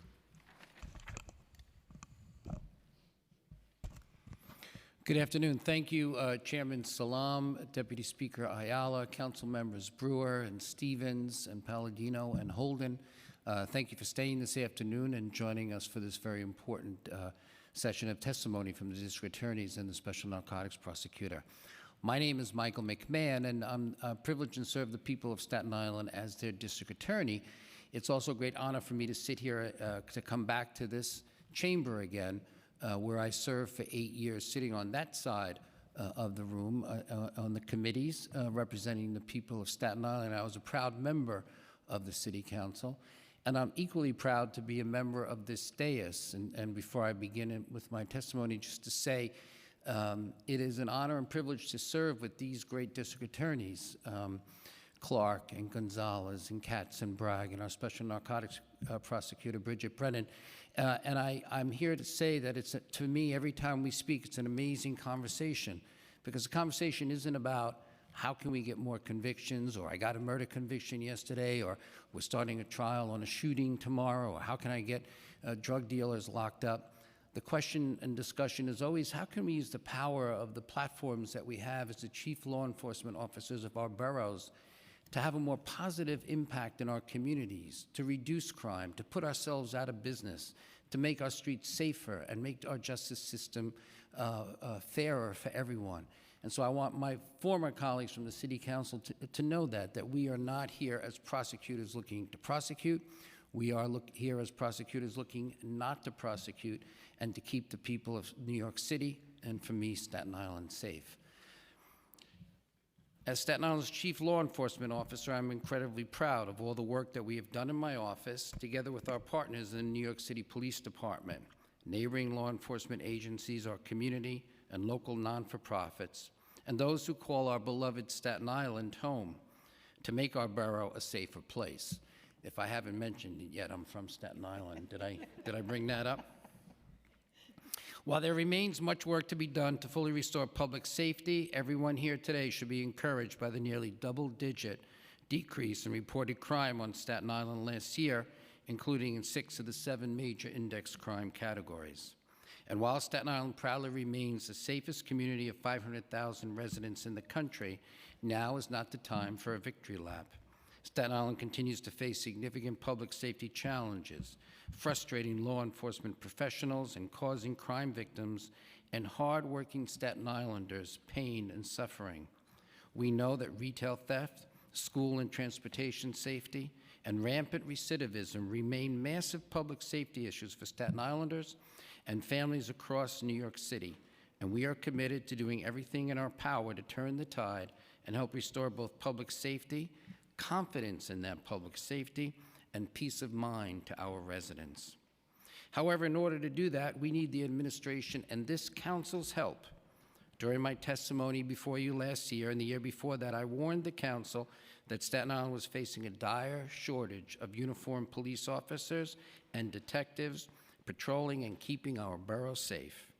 And despite our persistent pleas, even still today, there are fewer cops deployed on Staten Island than there were in 1968. I didn't misread that. There were fewer cops today on Staten Island than there were in 1968, when our population was barely 60% of what it is today. Our borough and New York City as a whole need the uniformed personnel and detectives and leadership staffing necessary to prevent, deter, and investigate crime. A persistent but underrated significant driver of crime on Staten Island, and one where we as a city must dedicate more resources to combating, is domestic violence. A terrible reality that impacts far too many families, and we know goes widely unreported or underreported. On Staten Island, domestic violence helped to drive a significant increase, more than 40%, in incidents of rape last year, as well as the majority of felony assaults committed in our borough. And while we will always do everything we can to support survivors and hold dangerous domestic abusers accountable in the courtroom, we once again ask that our city council members support the life-saving work of our Domestic Violence Bureau and Victim Services Unit with continued DOVE allocations. And while there are many pressing public safety challenges, none are more important or have had an outsized impact on recidivism and the prosecutor's ability to keep New Yorkers safe as so-called discovery reform. Admirable in intent, the unintended adverse impacts and burdensome requirements of discovery reform have absolutely pummeled police and prosecutors alike, resulting in combative gamesmanship from defense attorneys and the wholesale dismissal of cases across the state on technicalities. This reality robs victims of crime from ever receiving justice and dangerous criminals, quality-of-life offenders, and recidivists from ever being held accountable for their actions in the courtroom. The free, fair, and timely sharing of discovery with defense counsel is a bedrock of American jurisprudence. However, the statute in its current form hampers justice more so than helps it. Defendants are spending much more time in custody, cases are taking longer to adjudicate, victims' access to justice is being delayed or denied, and in many instances, the very system, which should be the guarantee of due process, has become a labyrinthian black hole.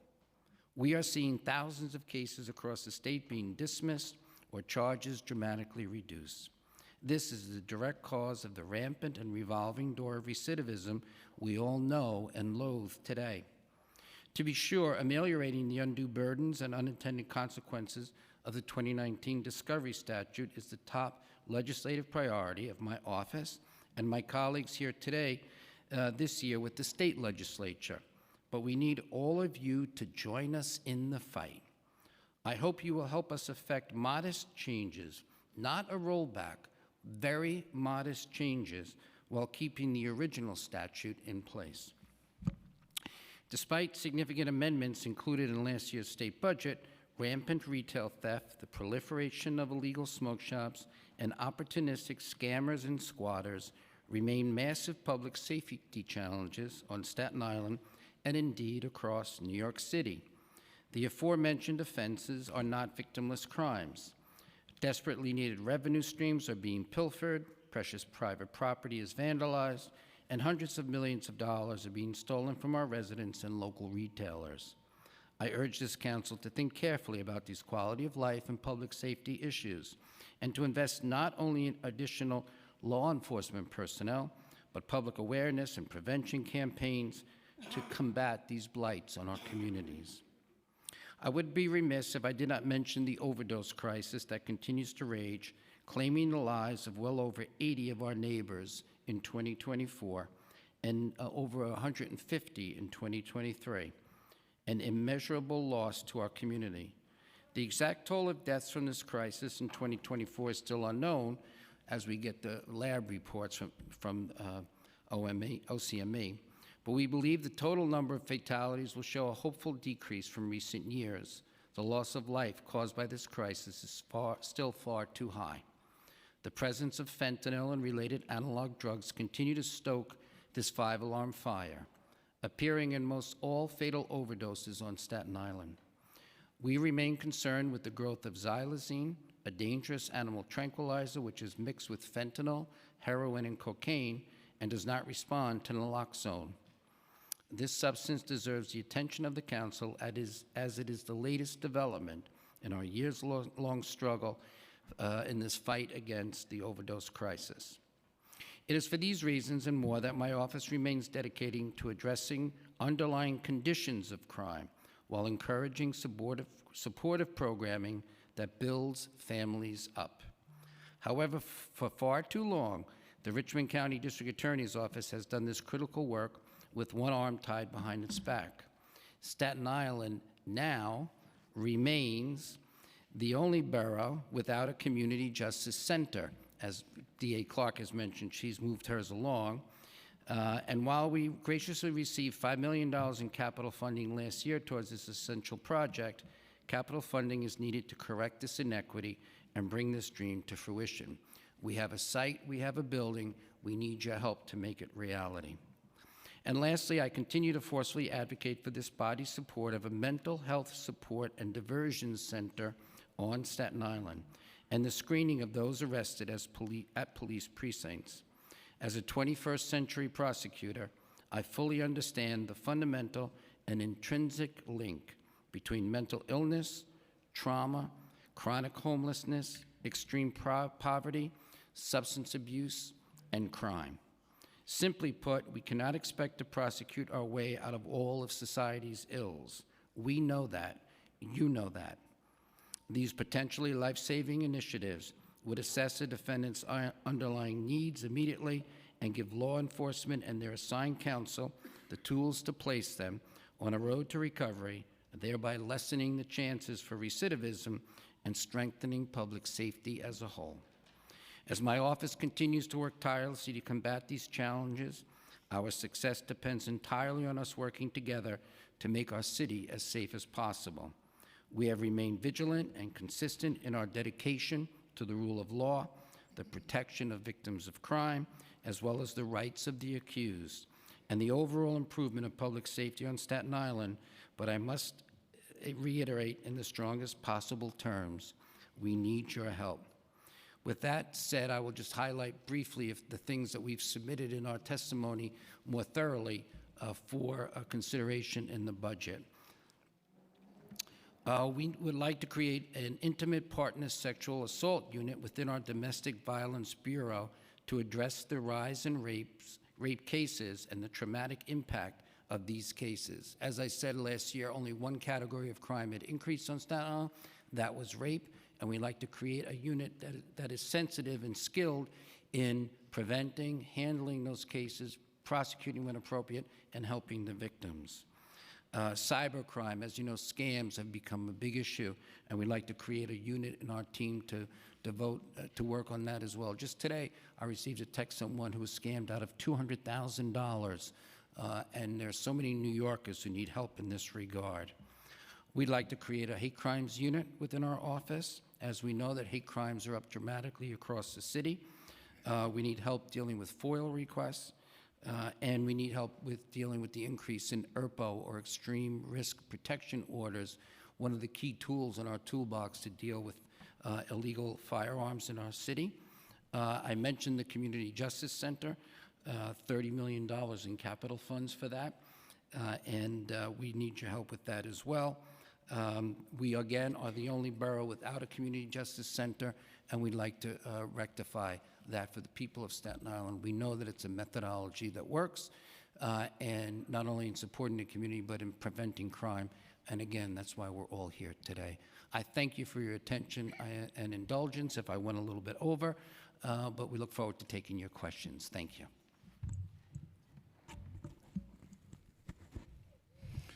Good afternoon, Chairman Salam and Deputy Speaker Ayala. To all of the members of the Public Safety Committee, thank you for being with us and having us testify here today. All of you are among the most forceful voices in our city around the issue of public safety, and I thank you for that. Brooklyn is home to one of the most diverse boroughs in the city, home to 2.7 million people from every background, speaking every language, and practicing every faith. That diversity is our strength, but it also means that keeping Brooklyn safe requires more than just enforcement. It requires trust. It requires fairness. It requires ensuring that everyone, no matter where they were born, feels safe coming forward, reporting crimes, and seeking justice. And I'm proud to say that our efforts are working. last year, Brooklyn recorded the lowest level of gun violence on record. That's not luck. It's the result of smart investments in policing, in court enforcement, and on prevention efforts. The work we've done to reduce violence is fragile. And if we do not continue in investing in things that work, we will lose ground. One of the most important programs we built is Project Restore, which breaks cycles of gang violence that have gripped communities for generations. Project Restore takes young men caught up in gang life and gives them a real second chance. They get mentorship, counseling, job training, and most importantly, a reason to believe in the future that doesn't end for them in a jail cell or in the grave. And it works.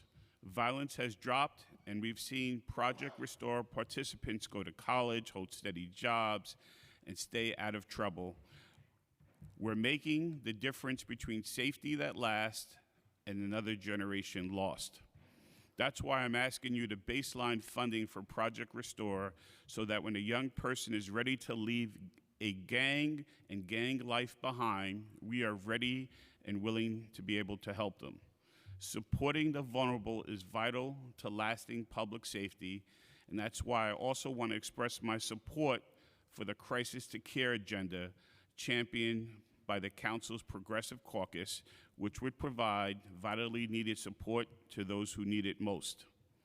Investments in mental health care, harm reduction, services for survivors of gender-based violence, and support of people experiencing homelessness will prevent crimes of desperation, improve transit safety, and make our community stronger. I'd also say that we must also make sure that the council continues to fund ATI programs that provide an important way of making sure that our justice system continues to pay attention to fundamental fairness and give people who deserve it second chances. While violent crime is dropping, another type of crime is surging, and the great DA of Staten Island, Michael McMahon, touched upon it: cybercrime. Crypto scams, AI-driven fraud, and online financial schemes are growing faster than law enforcement can keep up with, and the targets are usually seniors, immigrants, and working-class people who are manipulated into losing everything. One of those victims was an elderly woman who was tricked by an online scammer running fake investment ads targeting Polish immigrants. She lost everything. She had moved from New York to Pennsylvania, and the police there where she was living did not know how to handle a cryptocurrency crime. So the night before her 79th birthday, she drove back to Brooklyn, slept in her car in front of my office, and waited in our lobby till the next morning. She had nowhere else to turn. Our virtual currency team sat with her, they listened to her, and did everything to help her try to recover the money she'd lost, the money that was stolen from her. This kind of fraud is growing more sophisticated by the day, and AI will only make it worse. To stop it, skilled investigators must intervene immediately using cutting-edge technology and tools. Our small but talented team has seen great results, disrupting massive networks, seizing fraudulent domains, helping victims, and trying to educate the public about this real risk to their livelihoods. Yet, even as these crimes explode, we're watching federal protections vanish. The Trump administration has moved to ease cryptocurrency regulations, has reduced SEC oversight, and have gut agencies designed to protect consumers. That means more scams, more victims, and fewer safeguards.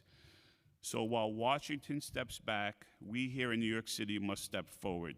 We must stand in the breach between scammers and the vulnerable, because if we don't do it, no one will. But to do that, we need investments in technology, staffing, and secure off-site data storage. In my written testimony, there's an image of the data storage center in my office. It's old, it's overheating, and we actually no joke, cool it with a box fan. We're asking for funding for for a safe and secure off-site data storage that many other city agencies use. The DAs have already told you that with the increase in discovery obligations and body cams and surveillance video, our data storage needs have more than quadrupled over the last couple of years. We cannot fight 21st century crime with a 20th century infrastructure. And while we work to modernize, we continue to battle a funding imbalance that no other DA's office in this city faces. Brooklyn is the largest borough. We handle the highest number of arrests. We have the most felony prosecutions. And yet we are the DA's office that is required to spend tens of millions of dollars on commercial rent, while my colleagues operate mostly in city-owned buildings and are rent-free. Every year, we ask the city leaders to address this funding gap. And every year, we're forced to do more with less. I've detailed this more in my written testimony, and we've been briefing council staff, but this crisis is growing in our budget. At the Brooklyn DA's office, justice, fairness, and public safety guide everything we do. We have made real progress in the county, but I warn, progress is never guaranteed. The decisions we make now will determine whether we move forward or slide backwards. I believe in what we've built in Brooklyn, and I believe that we will actually do better this year. Crime, as of now in 2025, is lower in Brooklyn than it was in 24, and as I've already said, 2024 was the safest year in terms of gun violence in the county. But we need the resources to continue to do it. I want to thank all of you for your time and your support. And again, I'm going to say to this Public Safety Committee, I thank you for always fighting for New Yorkers in this area of public safety.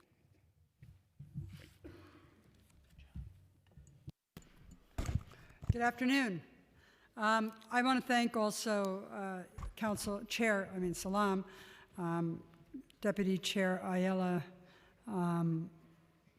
Minority Leader Ariella, and Gail Brewer, who we served with in the City Council, Michael. We served together. Good to see you back again. Councilmember Stevens, Holden, Palladino, my Queens family. So this is a great day for us to be able to come in front of the council because we get to share the ideas we have for public safety. And as DA McMahon was talking about, public safety is not just about prosecuting. Public safety is about prosecuting those when you follow the evidence, it leads to prosecution, but it's also about keeping our kids out of the courtroom. It's also about making sure that we have, as in my office, I have a youth coordinator, we have community relations folks, people that go out to the community and the district, by the way, that are not lawyers. So that when someone says to them, hey, I have a friend in my church who has a daughter who is being trafficked, do you have someone who could talk to them about that? And the person they're speaking to is not a lawyer, but it's a community person, and that community person then brings it back to my office, finds either the ADA to speak to, or finds some way to give that person help. Maybe it's one of the not-for-profits, maybe it's youth leaders, maybe it's Cure Violence, whatever it is. We do that all the time. So it is about finding justice for people, and it's about making sure that we are doing our jobs as elected officials also, right, which is not just about prosecuting. It's also representing our districts and representing our borough, which also means keeping people out of the criminal justice system. In my office, we have 96 more people, more ADAs than we did when I was elected. By the way, 5.5 years ago. It's amazing how long ago that was at this point. I'm in my 6th year as DA. We have 408 ADAs that work in the office. We have about 950 staff members. We have increased, like I said, by 96 to 408 ADAs. We're handling approximately, every ADA is handling approximately 170 cases, when you average it out through the year. My misdemeanor ADAs are handling about 150 cases each one.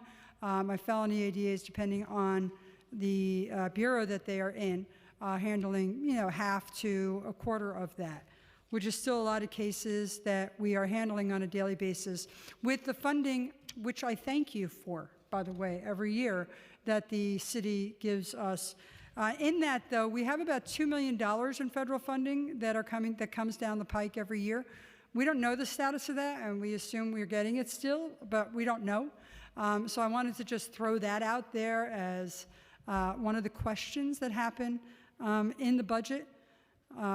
We also, as D.A. Gonzalez and a lot of other folks were talking about, as technology increases, the types of crimes that we're going after and the types of victims that we are finding are getting bigger and getting to be more expansive. So, for instance, when you talk about cybercrime, we just had a case, I don't know how many of you read about it, where Taylor Swift concert tickets were being stolen. And so what was happening is Ticketmaster was selling the tickets, and they would have, you have the resale value that a lot of us, or my kids mostly, are using, and they're buying them secondhand on StubHub or the contractors that StubHub uses.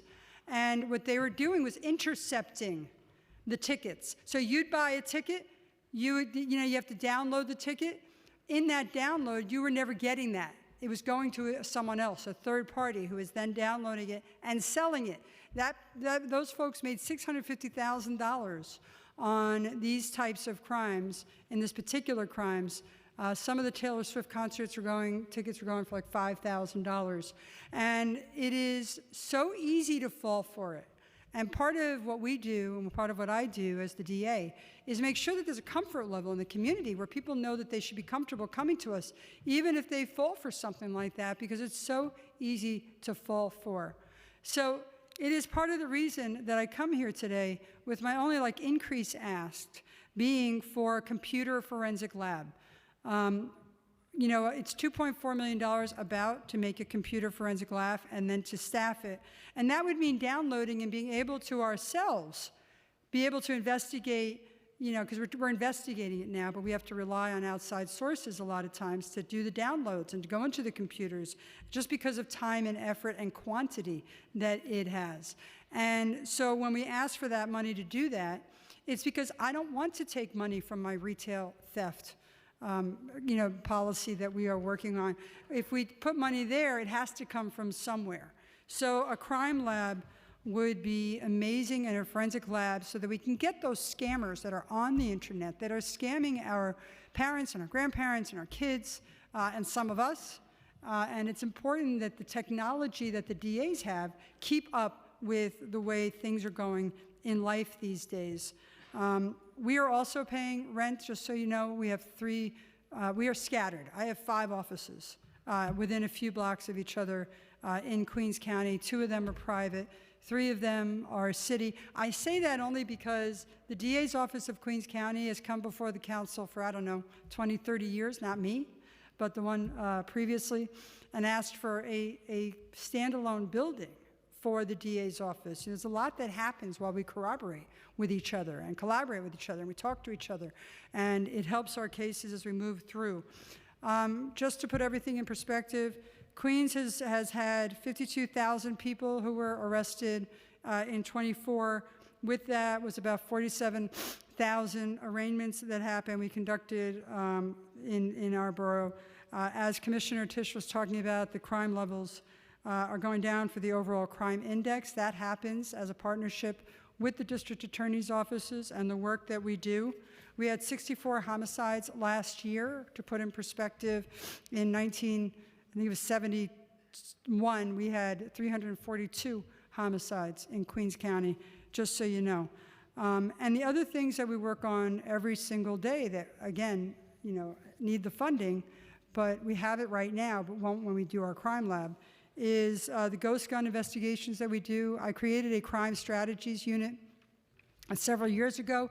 That crime strategies unit is responsible for getting the largest percentage of the ghost guns off the street in the city from all the boroughs.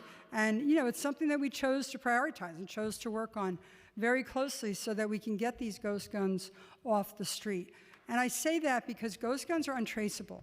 So they are extremely dangerous when they're being built in the basement of an apartment or a basement of a house or in an apartment next door to our constituents, and they have a 30-minute YouTube video that teaches them how to create a gun from the internet pieces that they bought off the street. And ultimately, a lot of people, when we arrest them for that, say, well, it's a hobby. You know what? Find another hobby. And that is the message that we always send. We are getting the scooters off the street in Queens County, just so you know. It's very difficult sometimes to chase the scooters down. So we go out, I don't know, once a week, every other week, maybe at least 2 or 3 times a month.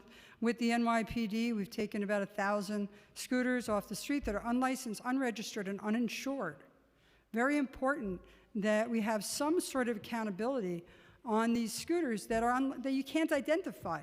And think about that danger when you have that. So we work on that as well as we go around the borough, making sure that we're keeping people safe, not just from prosecution, but also thinking of ways outside the box to do that, like our retail theft. You know, we can all talk about crime going down in certain index, but when you're standing in CVS and someone walks in with a knapsack and fills up that knapsack and walks out, and you're still standing to pay your bill after you had to call the person to get the shampoo from behind the glass door, to you, crime's at 100%, because that's what you're seeing. And that's what you're experiencing. So we've worked very closely with the NYPD on what's called a trespass affidavit program. It has been very successful. About 1,400 trespass affidavits were given. Only about 50 people returned to that store. And it says you no longer have the privilege of being here. And it's worked, 1,300 and something times. So we're very proud of that. We have a CIU unit. 268 cases have been submitted for CIU, which is Conviction Integrity Unit. We vacated 122 of them, and some of them are based on the fact that the police officer involved in the testimony, either there was something wrong with their testimony, or later on was convicted of perjury, or something like that, where I didn't have any longer the confidence in that prosecution. We have a program called Project Reset.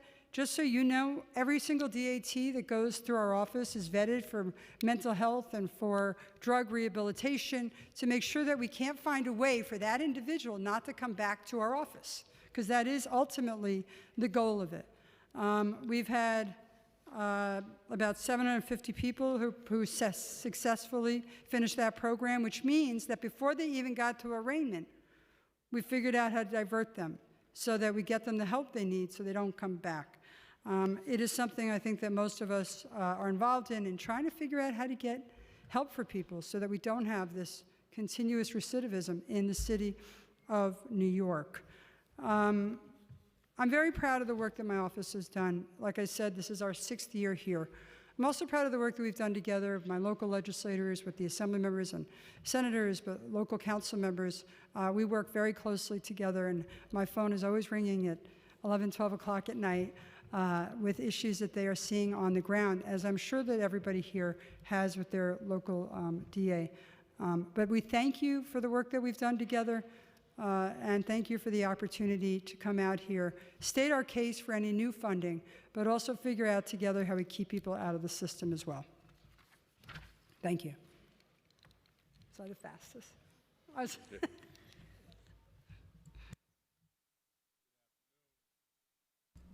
Good afternoon. First, to our chair, Salam, who's my council member, thank you for your leadership on this committee and broadly all you do in our district. To the other phenomenal members of this committee, the Manhattan members, in touch with and grateful to council members Ayala and Brewer, but to the whole committee for all of your leadership.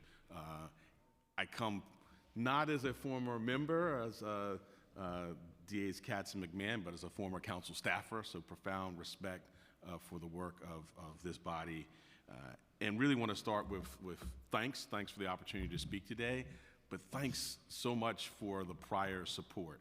And I'll go into some of it in the body of my remarks, but support that has helped us with our gun work, support that has helped us with our wage theft and worker safety, support that has helped us with our survivor services, and support that's helped us with hate crimes. It has immensely enhanced the work we do and helped advance public safety in Manhattan, and I would also say throughout the city.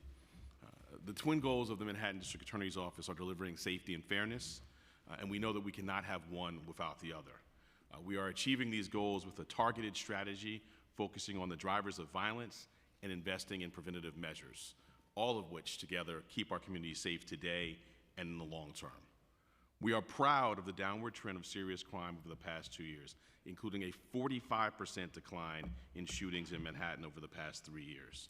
Similarly, we're encouraged by the overall 10% drop in index crime in Manhattan from 2022 to 2024. But despite these encouraging declines, we know we have more work to do and more work to do together. I want to start by highlighting our gun violence work. As I mentioned, in the years since I took office, the shootings have declined 45%. We are encouraged by the continued impact of our efforts this year. As of February 23rd of this year, shooting incidents are down 36% in Manhattan North and 33% in Manhattan South compared to the same time period in 2024. So that's over and above that 45% decline. To achieve these results, we focus our work on both strategic investments and enforcement. Immense credit is due to the hard work, of course, of our partners at the NYPD, and I also want to give credit to our tireless community-based organizations and community leaders for doing a lot of work preventing gun violence from occurring in the first place. I mentioned my gratitude to this body for its prior support. You funded us in 2023 to hire 6 gun analysts, 1 for each of our trial bureaus. Their work is essential to gun interdiction and prosecution, helping us to highlight for juries key evidence, and then helping us to get these very serious felonies ready for trial. So I'm very grateful, and that 45% decline number is really a shared number for all of us, given your funding. In addition to the enforcement work, which we give priority to, we also have done a lot of strategic investment work, which I think helps explain and contextualize that 45% decline. I'm particularly proud to announce that we're going to expand our Youth Gun Violence Prevention Initiative. Through this program, we award grants to community-based organizations to offer wages, stipends to at-risk young people to engage in meaningful jobs and community projects during the summer months. Those based in Manhattan have met some of these young people and seen the extraordinary work, and I thank you for engaging them. Chair Salam, I would say join me. We were together. We joined each other to see a presentation that one of these extraordinary groups did, presenting to us policy proposals and informing us. That funding and engagement is helping keep our communities safe. On hate crimes, I'm really grateful. In my first year in office, I came before you and asked, as we were in the middle of a spike in anti-AAPI hate crime, for additional funding, and you provided an additional $1.7 million to expand our hate crimes unit. We went from a unit with 2 or 3 lawyers to one that has approximately 15 lawyers. We were able to add investigators, outreach personnel, and that work has made an extraordinary difference. That funding has made an extraordinary difference both in investigations and in prosecutions, and then also the community partnership work we do. D.A. Gonzalez mentioned at the top of his remarks trust and how we need that trust in communities. I literally had in my first month members of the AAPI community said, "You don't speak my language." As a result of your funding, we now have 2 investigators fluent in Cantonese, and that's helped extraordinarily in our hate crime work. So I thank you for that. It's both in the courtroom, but also in the communities, that funding. And again, it's sad that we are where we are. It's been an incredible, very significant expansion from 28 hate crime prosecutions in 2020 to over 100 prosecutions in 2024. So we are sad about the fact that the work is there to be done, but are grateful to you for the support and able to do the work ably. I almost said Councilmember Katz. D.A. Katz mentioned retail theft, which is a significant priority for my office. Maybe she'll argue with me about this. I would say Manhattan is the retail capital of the country. But in any event, we need our businesses to thrive throughout the city. And so we've continued to target the population that is sort of repeatedly shoplifting. In Manhattan, 5% of the people arrested on a Manhattan retail offense account for about 1/3 of all Manhattan retail theft complaints. So we've been working with our commands at the NYPD, focusing on that group, doing the day in and day out work. In addition, we've been doing proactive upstream investigations into those who stand to profit from this rise in retail theft, and that's another critical piece of our strategy. So in May, we announced the indictment of 2 individuals for criminal possession of stolen property in the first degree for possessing more than $1 million in various stolen goods as part of a retail theft fencing operation. I can also, we announced that when we brought that work, we saw in other places that we were investigating, we saw the impact, the deterrence that's bringing that case brought. Many of my colleagues have talked about, alluded to or directly addressed mental health. I focused a lot on our broken mental health system, and if you go to Manhattan Criminal Court any day of the week, you can see how broken our system is. The lack of treatment, housing, and supportive services leads to greater contact with the criminal justice system, and that sadly is on full display. I am proud to continue noting the success of our Pathways to Public Safety Division. We use problem-solving courts with their intensive oversight, comprehensive case management, and individually tailored programming because this approach has a strong track record of making us safer by addressing underlying needs and changing problematic behavior long-term. We have specially trained Pathways deputies in each of our trial bureaus and our Special Victims Division, and they're screening cases and determining who should be referred to these problem-solving courts, which include Manhattan Mental Health Court, Judicial Diversion, and our felony ATI. These individuals are then directed to programming that is tailored to their needs. In these courts, the defendant pleads guilty at the outset and accepts a court-supervised mandate, typically of 18 to 24 months of tailored programming with court monitoring.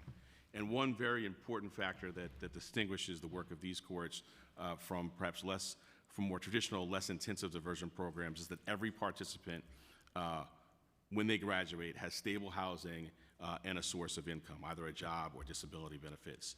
And we are finding through the data we track that this work of the Pathways Division is really having a significant impact on public safety.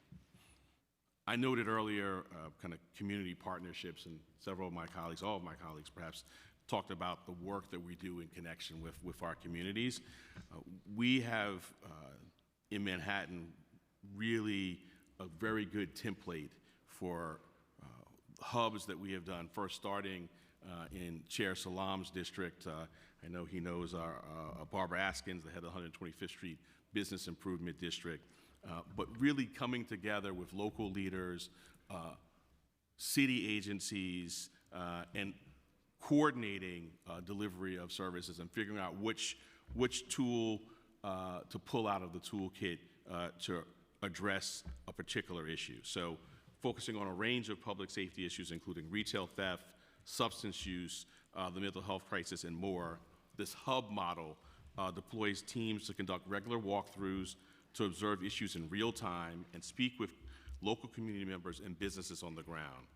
They identify specific individuals in the area who may need connections to services, such as housing or medical care, and make referrals to the appropriate city agency or service provider.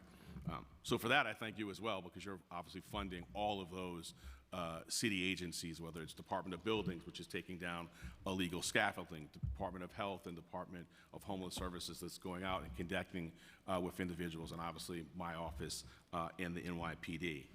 Following the success of that launch on 125th Street, we have moved further south, and we have one in Midtown, and just last week, we joined the city once again to announce a third such hub, the Village Interagency Task Force, which is going to focus on improving quality of life and safety issues in and around Washington Square Park, the West 4th Street subway station, and surrounding areas. So we're encouraged by that work. Working alongside many of our hubs, we've also continued to see the benefits from the $6 million of asset forfeiture funds we invested into our Neighborhood Navigators initiative with our partners at the Bridge. These navigators are currently operating in several high-needs areas across Manhattan. They build rapport with individuals on the street, including those who are unhoused or maybe struggling with substance use, by addressing immediate needs. They then connect them with longer-term services, including housing, social service benefits, detox, and mental health treatment. We have a similar court-based initiative. I noticed our colleague from the Fortune Society here today and wanted to acknowledge their work.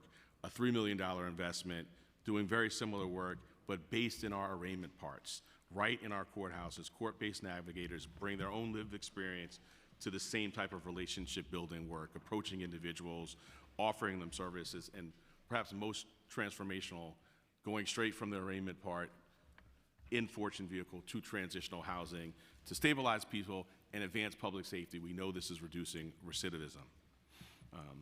My last section, and in some ways, as D.A. Clark said and highlighted, the heartbeat of our work, supporting victims, and then I'll get to my new asks. Last year, with the support of additional funding from this body, we revamped and expanded the services provided to survivors and witnesses. With nearly double the staff and a clear mandate from me, the Survivor Services Bureau, SSB, is central to our strategy for advancing public safety by addressing the trauma of crime victims and witnesses. SSB trauma experts are now key members of the prosecution teams that take on cases involving victims, along with ADAs, investigators, analysts, and paralegals. Their early, consistent, and trauma-informed engagement with survivors and their families helps ensure them access to the services they need to rebuild their lives while helping them navigate New York's complex court system.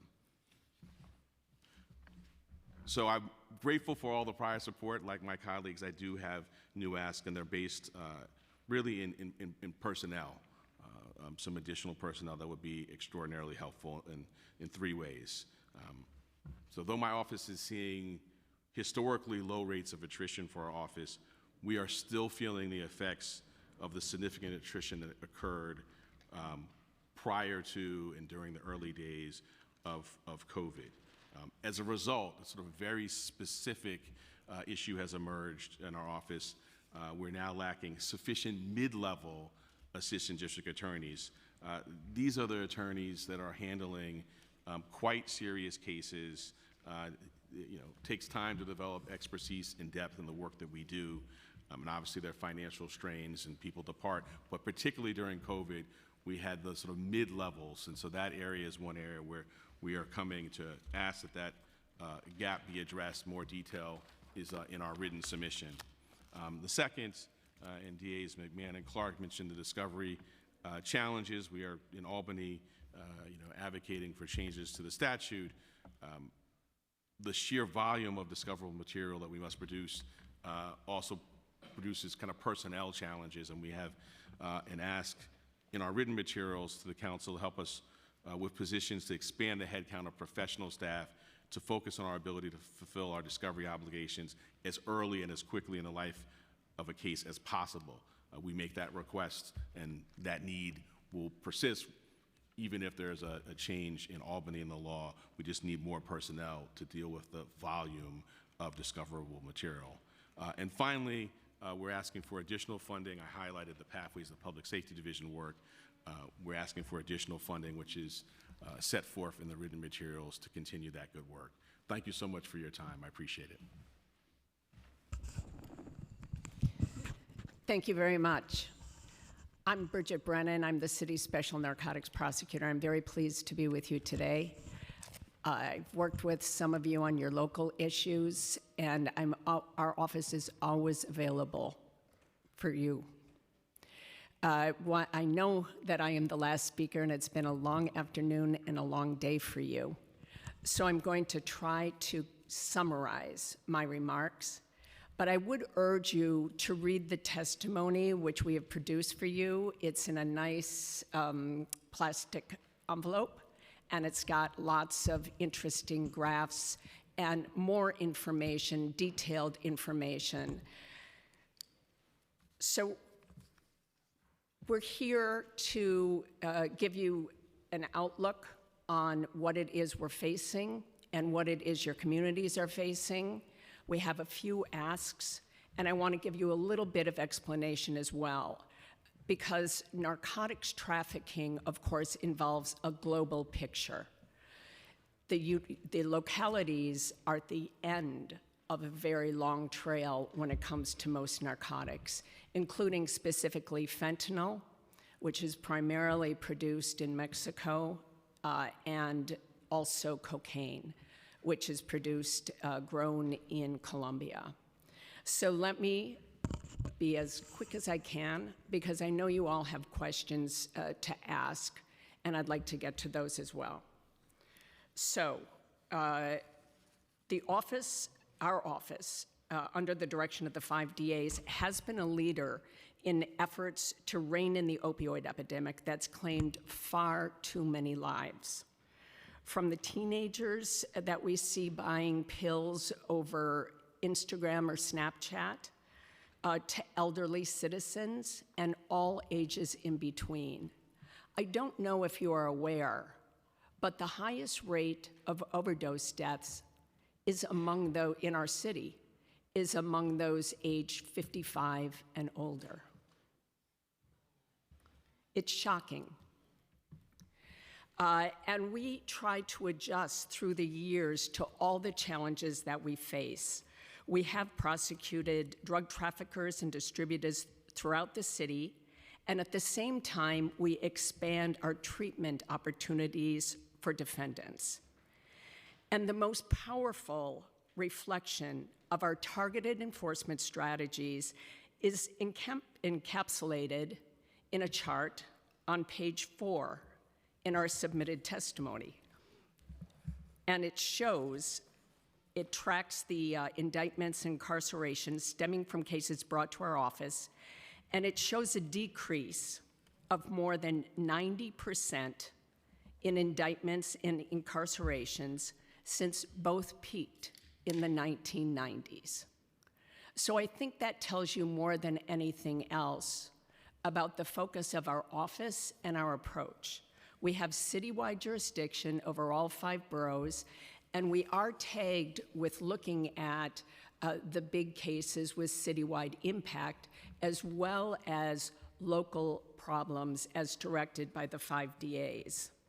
So our office's success is not measured in indictments and incarcerations. It's gauged by the quality and impact of our work. Our office has a stellar national reputation and local reputation for expertise in high-level narcotics investigation. And at the same time, when we are working in a particular precinct or community, we are welcomed by the neighborhoods, hard hit by open drug trafficking when we have been asked to assist in those neighborhoods. And in connection with that, I've met with the council members of those districts when we've been asked to concentrate in those areas. For the past 15 years, we've been frustrated by the ever-rising rates of overdose deaths, fueled by ever more lethal opioids, and specifically by fentanyl. But our efforts, as well as everybody at this table, the NYPD, the DEA, health and treatment outreach workers, and so many others, have finally resulted in the best news we've had in years. Overdose deaths in New York City have dropped by a meaningful 22% in the 12-month period ending in September 2004, having peaked in 2022, and that's according to the CDC. Our local health department and medical examiner's office is not able to report as quickly as the CDC is. So for the more current information, we rely on them. The more comprehensive information comes from our city health department, but that comes about a year later. So please refer to page 5 in my testimony for the details on that. And this welcome decline mirrors trends across much of the US. We're optimistic because the trends indicate that not only is there a lower volume of fentanyl coming into the US, it is less potent. And I should say and remind you that the CDC report reflects a period that started in September of 2023 and ended in September of 2024. So it reflects the activities of the past administration in negotiating and pressuring international partners such as China, which produces the chemicals that go into fentanyl and are shipped to Mexico, and the pressure on Mexican cartels by the new leadership in Mexico. But we too have sharpened our investigative skills and broadened our collaborations and outreach. We meet not only with the NYPD and the DEA, but also with health department officials and the medical examiner's office, as well as community groups and local officials. And most recently, we've expanded our efforts to encompass educational outreach to students, parents, and seniors. Our attorneys, our staff, and I have visited countless classrooms, auditoriums, and senior centers across the city to speak directly to students, parents, teachers, and elders about the dangerous drug supply, about the antidote Narcan, and to answer questions in a straightforward and candid manner. So we are continuing those efforts. The big problem, one of the biggest problems that we see, and again, most of the regulation of the drugs coming into the country is coming at a federal level, because New York City is a hub of all kinds of financial activity and banking activity. It's also a hub for trafficking of narcotics, and as a result, those drugs pour out into the city. And so we rely on the federal government for much of the control of the substances. We are seeing relief, but one of the big areas, and we're going to have to figure out how to deal with this locally, is how the drugs are marketed. We are seeing a profusion of drug marketing done on social media, as well as platforms, encrypted platforms, and those drugs that are sold there are reaching our children. And they're often sold as, they may be sold as Adderall, as cheaper oxycodone.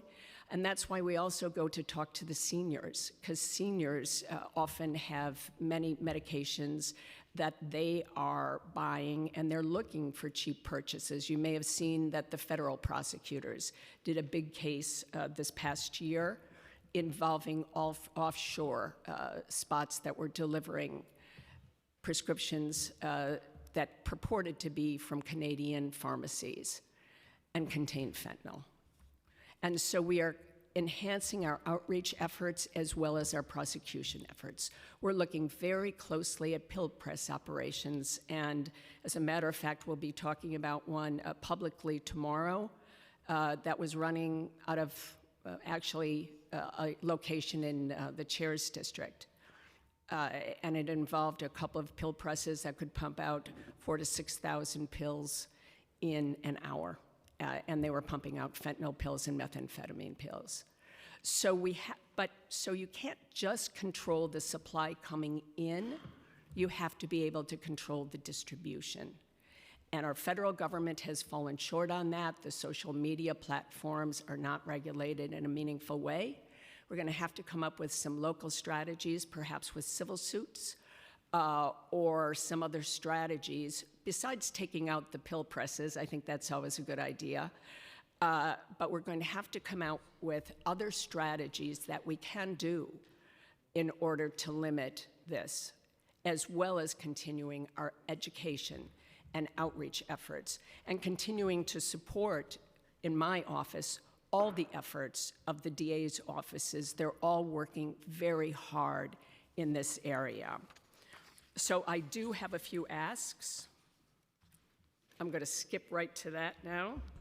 And of course, I'll entertain any questions, but I do urge you to read our testimony, which has more comprehensive information in it.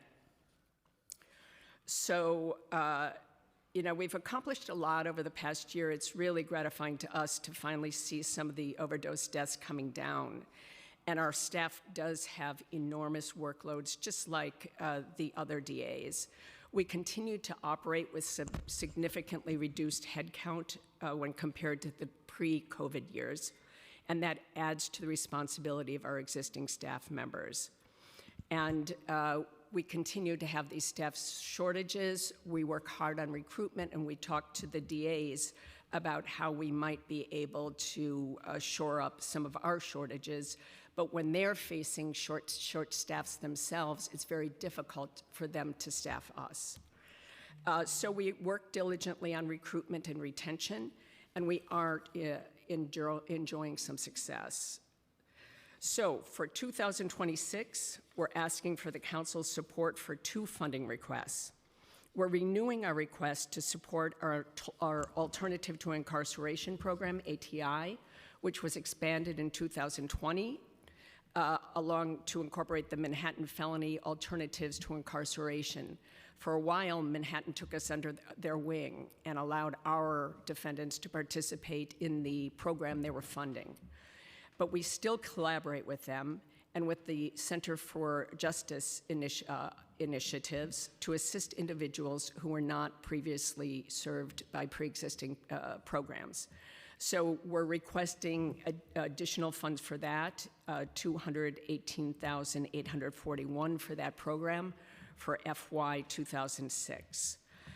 To meet an entirely different need, we're also submitting a request for $150,000 in capital funding to upgrade radios for our investigators unit in 2026. We do have our own investigators who work closely with DEA or NYPD on cases. They tend to be retired PD narcotics detectives or retired DEA agents.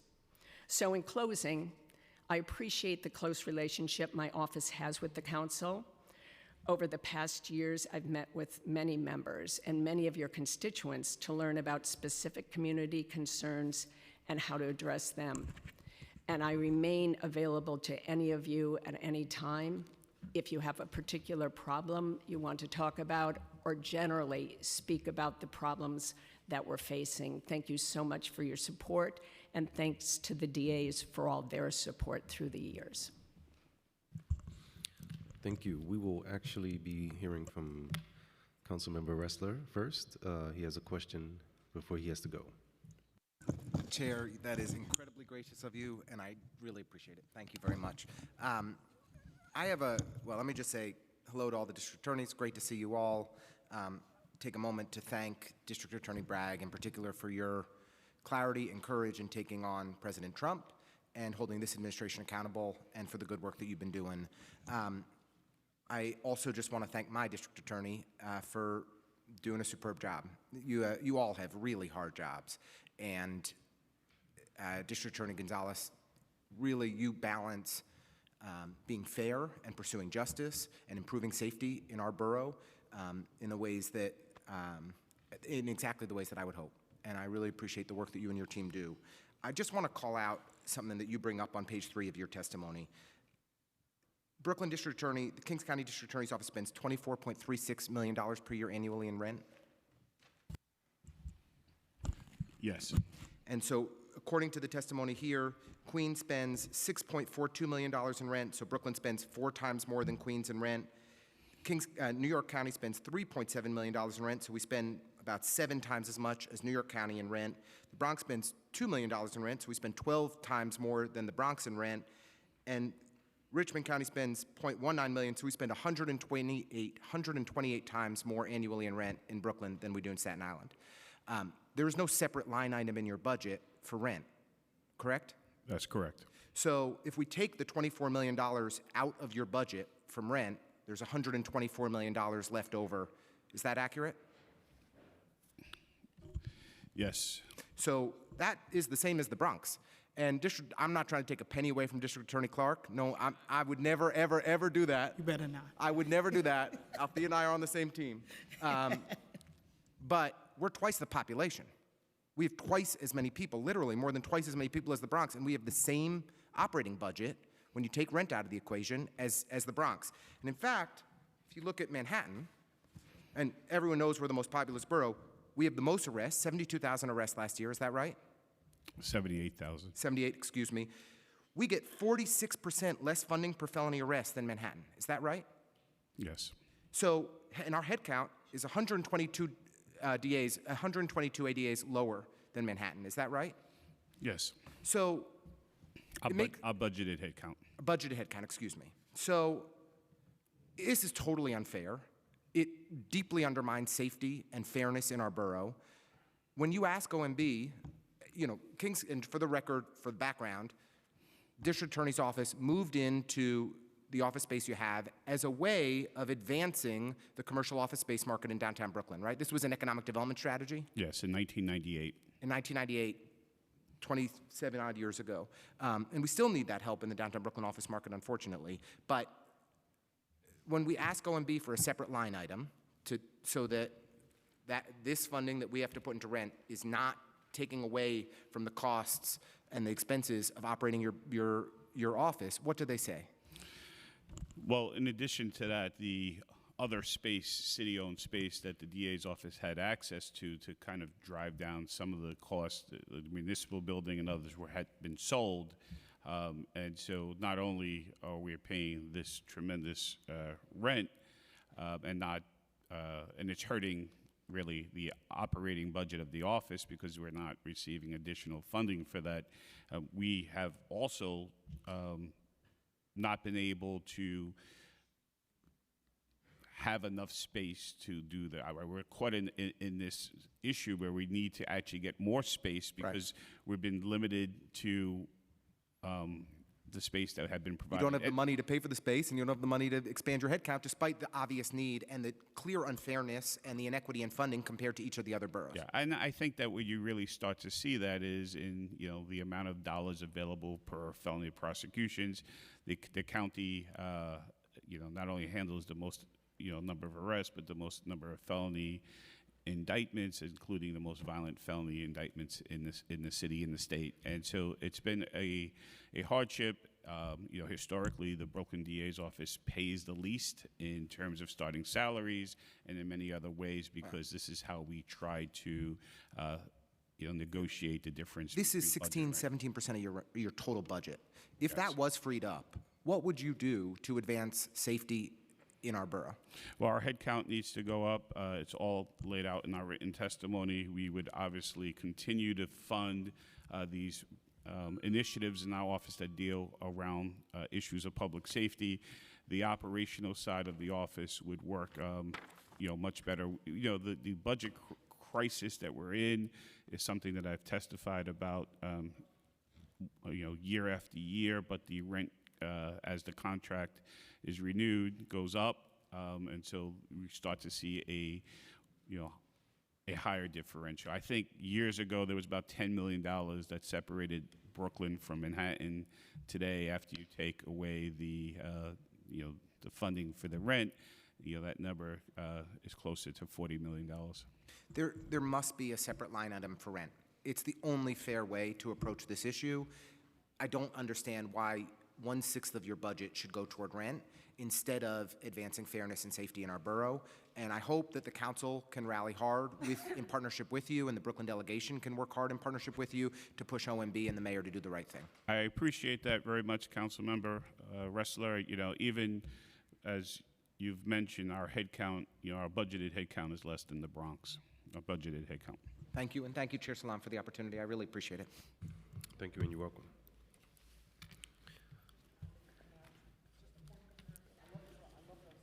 Darcel needs more. I want to start with asking, were there any new needs your offices requested from the administration that were not included in your testimony? This is for the panel.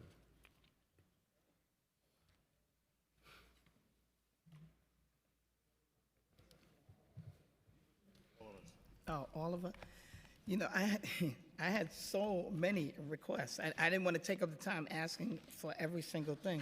But for the most part, we would like to see $25 million baseline for 187 positions. We need more staff. You heard all of the work that we have to do. It's like you can't get it done. We had a tremendous amount of attrition after COVID. We were able to alleviate some of that, and we're doing much better, but we still are at a deficit. And, a lot of it goes to that we had to increase our salaries in order to encourage people to come. But with the discovery, that discouraged people from coming because it's so much work. But we're doing better, but in order for me to really be where I am, I would need, 187 more DAs to bring me to where I'm supposed to be, $25 million baseline. That's one of the biggest acts. Yes, I would join in that as well. Overall funding needs to be increased to fulfill the mission that our constituents and our council members want us to fulfill. We highlighted some of the items that we submit in our testimony, but we'll certainly in writing submission highlight more if that makes your work easier, Mr. Chairman. Can I just add one thing? And if I get more ADAs, I need more space because I have to put them somewhere.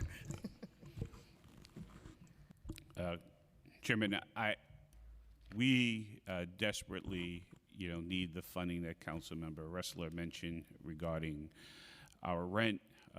That would allow us to bring up the number of assistant district attorneys and staff and paralegals, and of course, as my colleagues already testified to, the discovery obligations are tremendous.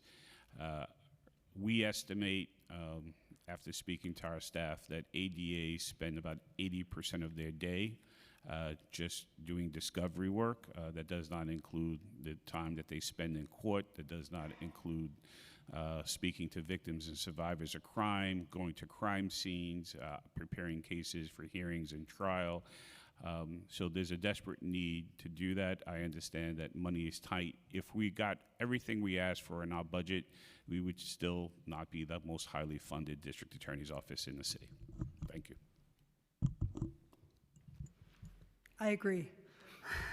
But so, right, I think that is a big problem, right? We can't hire ADAs fast enough to meet the discovery obligations, to meet all the prosecutions that we have, and to make sure that we have people in the same time working in our conviction integrity unit, well, at least in my conviction integrity units and all of the other human trafficking and areas that we try to work with the community on.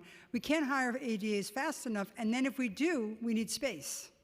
So it is a vicious circle in that. But the answer to your question, Mr. Chairman, is no. There's nothing here that we've asked for that we haven't also or will ask from the mayor. Just the crime lab would be the most successful thing for our budget so that we can actually have those tools without taking them from our other bureaus. Thank you. Same, our written testimony captures everything, but I will note that the asks are for personnel. Our most significant and best resources are human resources. They're the folks who are driving public safety. And same, everything that we've asked for, we've made an application for with the city too.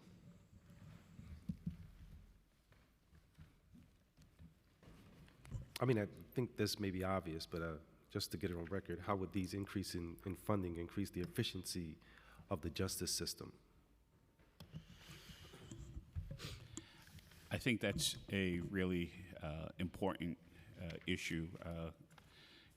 DA McMahon, when he discussed discovery, said that one of the unintended consequences, besides many more dismissals, is that it's actually lengthened the time that it takes to get a case ready and processed in court. It's actually the opposite of what was intended. They thought a shorter discovery window would mean quicker and faster resolution of cases.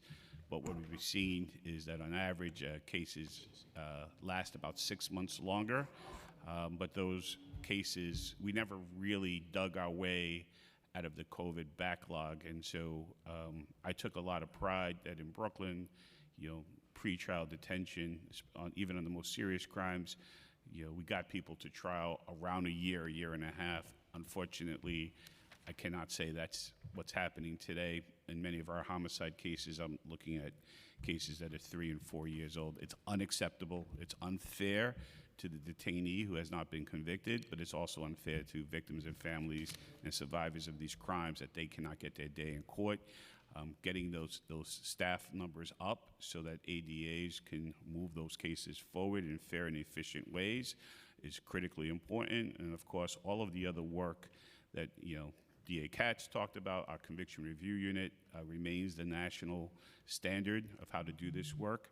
But when ADAs are overworked and investigators don't have the resources, they're more likely and inclined to make mistakes that could lead to wrongful convictions. So this is really important work. This is not just simply about processing cases, but it's about making sure that things are done correctly, that justice is upheld, and that our city moves in safe and fair ways. Thank you for that question.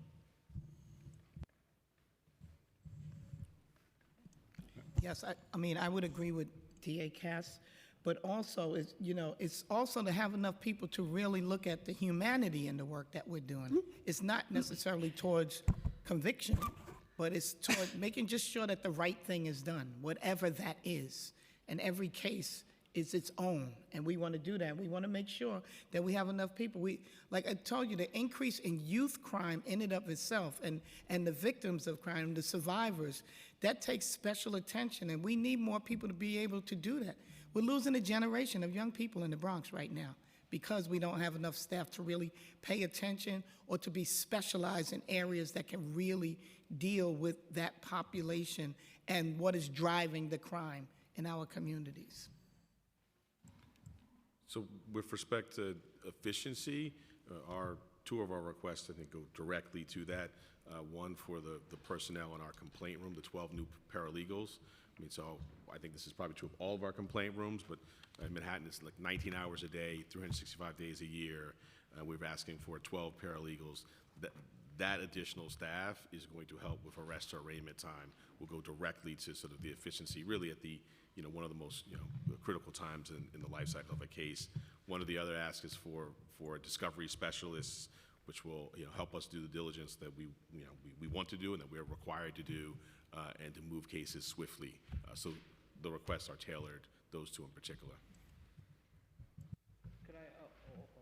Could I also add, Mr. Chairman, there's been, in this discussion about discovery and discovery reform, there's been some conversations that money was allotted for the district attorneys to implement technology changes and make things more efficient, bring in the staff.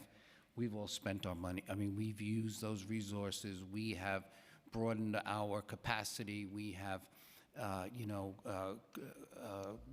upped our technology, increased our storage space. We have a platform to gather and the discovery and exchange with the defendants, a discovery platform. We've done all those things. We have the staff, but it's still creating all of these unintended consequences that the well-meaning legislation didn't foresee at the time. And I would also point out, you see in front of you really the broad continuum of political perspectives, I think, and yet we're all here in one unified voice saying, no, we need some minor changes in that law that'll make our criminal justice fairer to the accused, to the victim of crime, and to the public as a whole. It'll help us keep the public safer. I don't know if you want everyone to answer every question, so I'll just chime in. So the crime lab is meant to be just that, more efficient, right? Because if we have to every investigation we have has some sort of technology involved. If I'm taking down, like we did a few months ago, Trans de Aragua gangs, or if we're taking down the Crips, or if we're working to prosecute those that are selling secondhand, Taylor Swift concert tickets, or whatever it is, they pretty much all, in general, have some technology aspect to it. So if I can do that without outsourcing it to other contractors, it would certainly make the system more efficient. So I want to move maybe to some questions on discovery. Does the preliminary plan provide all the resources your offices need to meet the demands of discovery reform? Mr. President? We're all going to end.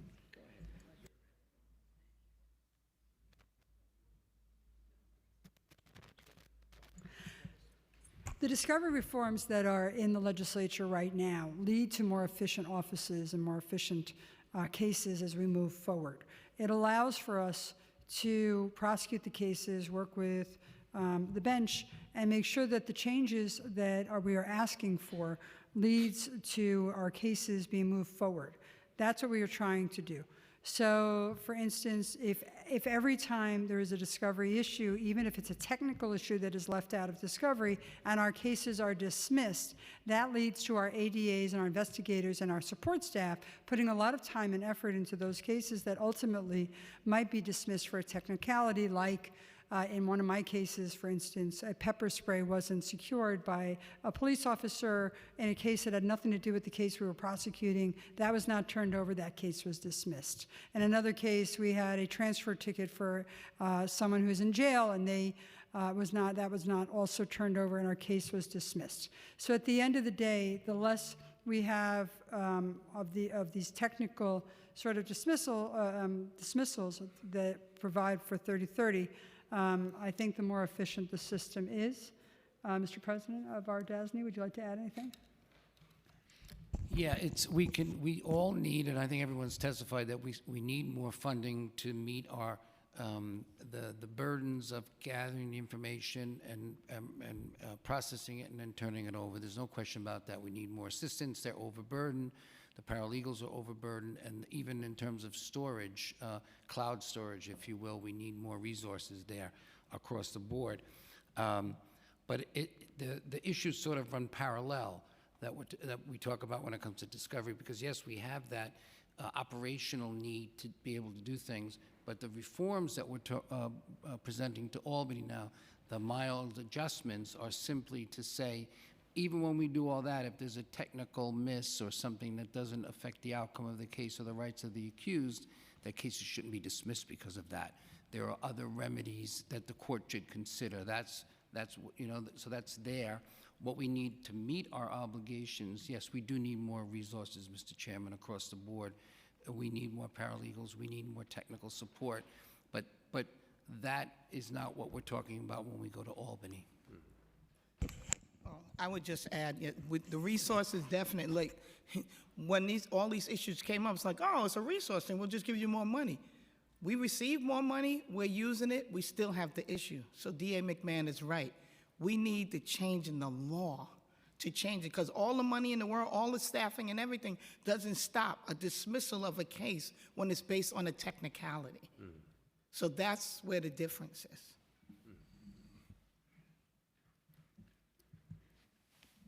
In the November plan, your budgets reflected a total of $28.9 million from the state for discovery. Please explain how your offices have or plan to utilize those funds and the outcomes you expect to achieve from this increase. We acknowledge that we did receive money from the state, and thank God we did, because when the law was passed 5 years ago, it was an unfunded mandate. So for at least 4 years, we were working with no money and trying to get it done. Now that we have that, we are hiring the people that we need, but the most expensive part of it is the technology. And technology not only costs money, but it also takes time. So we're spending it in the way that we need to. We're spending it on discovery because we needed it for that, but it's going to take time to catch up, especially with the volume of the cases that we have. And, you know, there's a whole discussion on what's happening with the 5 of us down here as opposed to other DA's offices in the state. Every office is different, but out of all the 62 counties, most of the work is right here in front of you. So we're using the discovery the way that we can for technology, for hiring. Like, again, you know, they give us deadlines, the budget, deadlines for us to spend it. We can't spend it in that time frame because it takes a lot of time to do recruitment, to find the right people. We don't want to just hire anybody. We need to hire the right people that's going to do the work correctly, and the technology. I personally take time, you know, of my own to go out recruiting. I cast a wide net in order to bring more assistants in so that they'll be able to do the work. That way we could disperse the work evenly, as opposed with so many of them carrying so many cases, 100, 120 cases. That's a lot, plus getting the discovery and everything else. So the money is helpful. We're using it for, you know, hiring personnel as well as technology. I just want to piggyback on what DA Clark said in terms of this money. You know, the district attorneys with the exception, I believe, of DA McMahon, have, tried to, we've hired a company to come in to do some of the interfacing, in the technological sense, between our offices, the police department, able to share with the defender organizations, discovery, right? So a lot of the money just goes out to the build out of this technological system. One of the things that we were able to do with our discovery money, for example, is to finally get rid of paper files in our courthouse and have electronic filing of documents and things. So a lot of this is really around the technology, but of course around the additional headcounts of our office. I did distinguish earlier between my budgeted headcount and what I actually have, is because we use some of that discovery money to bring on paralegals and support staff to assist in the procurement of the discovery. I would say one last piece, and this is not something that I think can be solved by itself, but DA Clark also mentioned that money was given to us by the state, and even when we get money from the city, the procurement rules make it very difficult in order for us to enter into these contracts and then meet the deadline. So we got money from the state, but by the time that money came, there would be no way to use that procure this stuff legally. So money had to go back, and so I think people see that money came, but not all of it was spent. And that's an ongoing problem, as I understand, both in state and city government. And go ahead. Yes, sir. Go. No, I would just add that we are extraordinarily grateful for the funding from both state and city, but it doesn't change the legal standard. I practice pretty broadly: federal prosecutor, state prosecutor, civil, federal. The standard where if you exercise, diligence, inadvertently, don't turn over a document, that the judge would feel constrained to have no other remedy but dismissal. I'm not familiar with any other area of practice where there's such a constraint. That the judges, and we have judges in Manhattan, I think probably throughout the city, but certainly in Manhattan, that's how they've ruled, that they say, my hands are tied under the law. I can't order an adjournment. I can't say, we've offered, say, Judge, we just won't use the evidence. The evidence we turned over belatedly, we just won't use it, preclude it. That's a natural remedy in other places I've practiced. The funding, while it's great and allows us to, move cases and cuts into the dismissals a little bit, as long as that standard remains, this issue is going to persist. And just in response, our office didn't receive very much money out of that. Probably proportionate to the cases and the type of cases we do. We only received $825, $825,000. It wasn't that little. Our biggest issue is staffing, actually, rather than any of the other, other supports. The answer to your question from Queens' perspective is we spent it all last year on mostly IT, firewall, servers, storage, those types of issues, including a discovery a unit. That's job is really to figure out how to perpetuate the discovery in an easier and more efficient manner, but also work with our individual ADAs whenever they have issues that they can be helpful with. And this year, we're spending much of it to extend our data storage, but also on Luminosity and different software buys that make it more efficient. I want to move to. If I could just say, Mr. Chairman, real quick, Yes. Everything they said, but we, just so you understand, so for instance, in our office now, because of the discovery laws, we have a whole body-worn camera unit. That's about 8 people who work just in gathering the body-worn camera material, collating it, curating it, and turning it over. I didn't have that before. We have discovery specialists that we didn't have before, so they don't do what paralegals do. They do something different. And then we have that technology side, which everyone said. And then lastly, some money was used to stop the attrition of assistant district attorneys. Last year, we lost 1/3 of our assistant district attorneys because of the workload not being managed properly. We've given them a little more money and the support that they needed with the money that we got from you all, and that has stabilized somewhat. So there's there's all sides to this, but it's had quite a change and an impact on the way that prosecutions are conducted and defense is conducted in the state of New York. So going to overtime questions, specific for the Manhattan DA. As of January, your office has spent $2.3 million for overtime. This greatly exceeds the $82,904 budget at adoption of fiscal 2025. Can you please explain why your office has spent over $2 million more than what was budgeted only 6 months into the fiscal 2025? Yes, thanks for the question, Chair. This is something that we are focused on. I mean, in large parts, it's the size of the system, the arrests and then staffing. And some of the requests, the asks, would have more staff, spread the work out, and would hopefully have less overtime. But it is something that we're examining. We're doing assessments to see where we can operate, because we don't want to have these kind of overtime costs as well. But as a general matter, the macro answer is, with arrests up and more case and more work, we're doing the same amount of work with this staff, and that leads to overtime. And hopefully, with more staff, we hope we can do that. But we are going through and doing an assessment. And historically, the actual overtime spending for the New York DA's office has surpassed $3 million.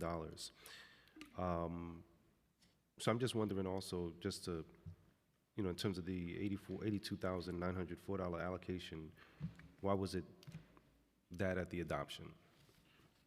I'm sorry. Can you repeat the question? I'm sorry, Mr. Chair.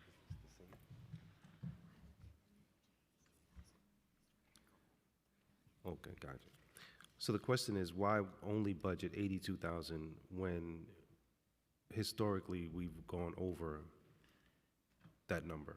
Yeah, I mean, I guess the answer may be hope springs eternal. I mean, this is obviously something that happens in other parts of law enforcement as well. What I can commit to the chair of this body today is to examine it. As you say, we are where we are in the year. We have the balance of the year left, and we'll be examining this and taking this seriously. We're mindful of fiscal constraints, but also, when work has to get done, it has to get done, and we are, trying to balance our commitment to public safety and really important work. It's, I was actually talking with staff about this before I left, getting some itemization and some detail, and I would say just, one example that was given to me is very important work. In the abstract, I certainly agree that we want to be within these strictures, but I will say when it comes up, there's not not that we can't be more efficient. We certainly can be, and we will strive to be. But when the work presents itself, we need to do the work. At adoption, the Bronx DA had $227,777 budgeted for overtime. Yet as of January, has spent $507,585,000. The Brooklyn DA had budgeted $1 million, but has spent 1.7, and the Queens DA had budgeted $801,597, but spent 1.2 million. Please clarify why each of your offices has already exceeded your planned overtime spending only 6 months into the fiscal year, and will you be requesting increases to your budget for additional overtime spending in the executive plan?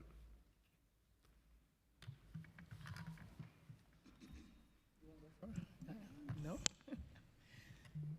Well, my office doesn't really have an overtime issue. We follow the city's overtime cap regulations, and we basically stay within that,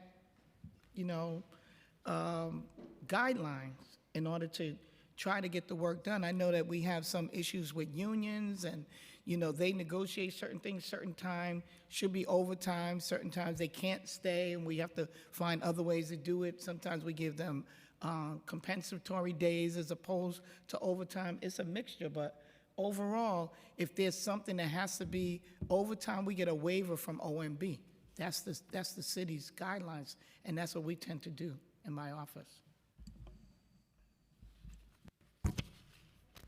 Happy to. So we, first of all, you know that ADAs don't get overtime, right? So it's support staff and it's paralegals, it's TPAs, and they're the ones that are getting the overtime. And I think similar to what the other DAs have said, when the work needs to be done, the work needs to be done. And at the end of the day, we'd much rather have that work done by individuals that we can hire and actually add to our staff. But you don't always know when it's coming, and when the work needs to be done, it needs to be done. We are on a path right now. In 2025, we have about $300,000 of overtime so far. So I think we're on a consistent path from last year. And like we said, if we don't have the everyday staff to do it, you got to get that done. We have deadlines every single day in court and every single day on our motion practice and every single day of the investigations as well. It's not just about trial practice. It's also about investigating people that are being defrauded or people that need our assistance. And so sometimes those investigations and that trial practice takes us into OT.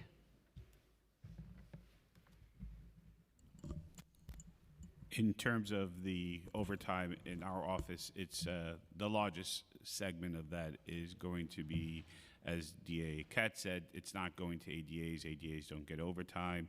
It's the other professionals. But in my office, the largest segment of that goes to the law enforcement, to the detective investigators. One of the things that I will say that I've been a prosecutor for 28 years. As you know, as the NYPD headcount has shrunk, so have the staffing of police officers that are detectives that are assigned to the DA squads. So much of the work that had been typically done by NYPD in our offices are now being done by detective investigators in our office who are mostly retired law enforcement. There are some career detective investigators. That is a tremendous piece of the overtime budget, but what I would like to assure the chairman and everyone in the Public Safety Committee, during the 7 years that I've been district attorney, we have never once gone over the budgeted that we've had, and we don't expect to do so this year.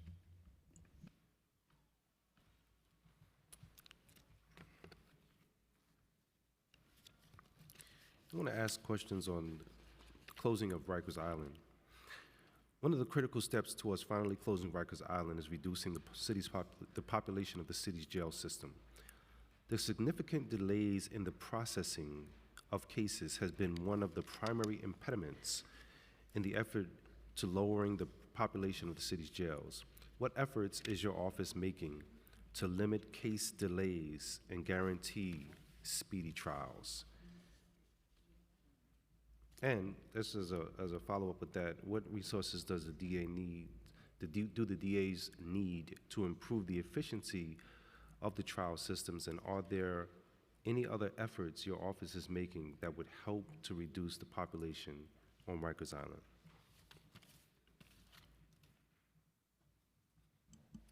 Well, I would say in the Bronx, we screen each case very carefully. A lot has to do with whether or not cases are bail eligible. So, Rikers Island is not filled with people that, for crimes that are not bail eligible. So we're talking about cases that we can seek bail and may receive bail from judges. Doesn't always happen in the Bronx, I can tell you that. But what I can say is that, we make sure that we screen them, and those that I have in Rikers, and I think as of today, or yesterday, I had to look up some numbers. There were 6,967 people in Rikers, and of those, 1,127 were held on Bronx cases. And those cases, the top charges are murder in the second degree, attempted murder, criminal possession of a weapon, robbery in the first degree, and attempted criminal possession of a weapon. Those are the areas that cause the most harm to public safety. So when I have cases, I look at them thoroughly. Look, I get accused for not prosecuting enough cases. So I have the highest declination rate in the city, and I get blamed for that. So to have 1,100, you know, I mean, I wish nobody had to be in jail, but if we have to hold people accountable, if we have to talk about public safety, those that are held on Bronx cases have been alleged to committed these crimes that I've spoken, and these are the top charges that poses the most threat to public safety in the Bronx.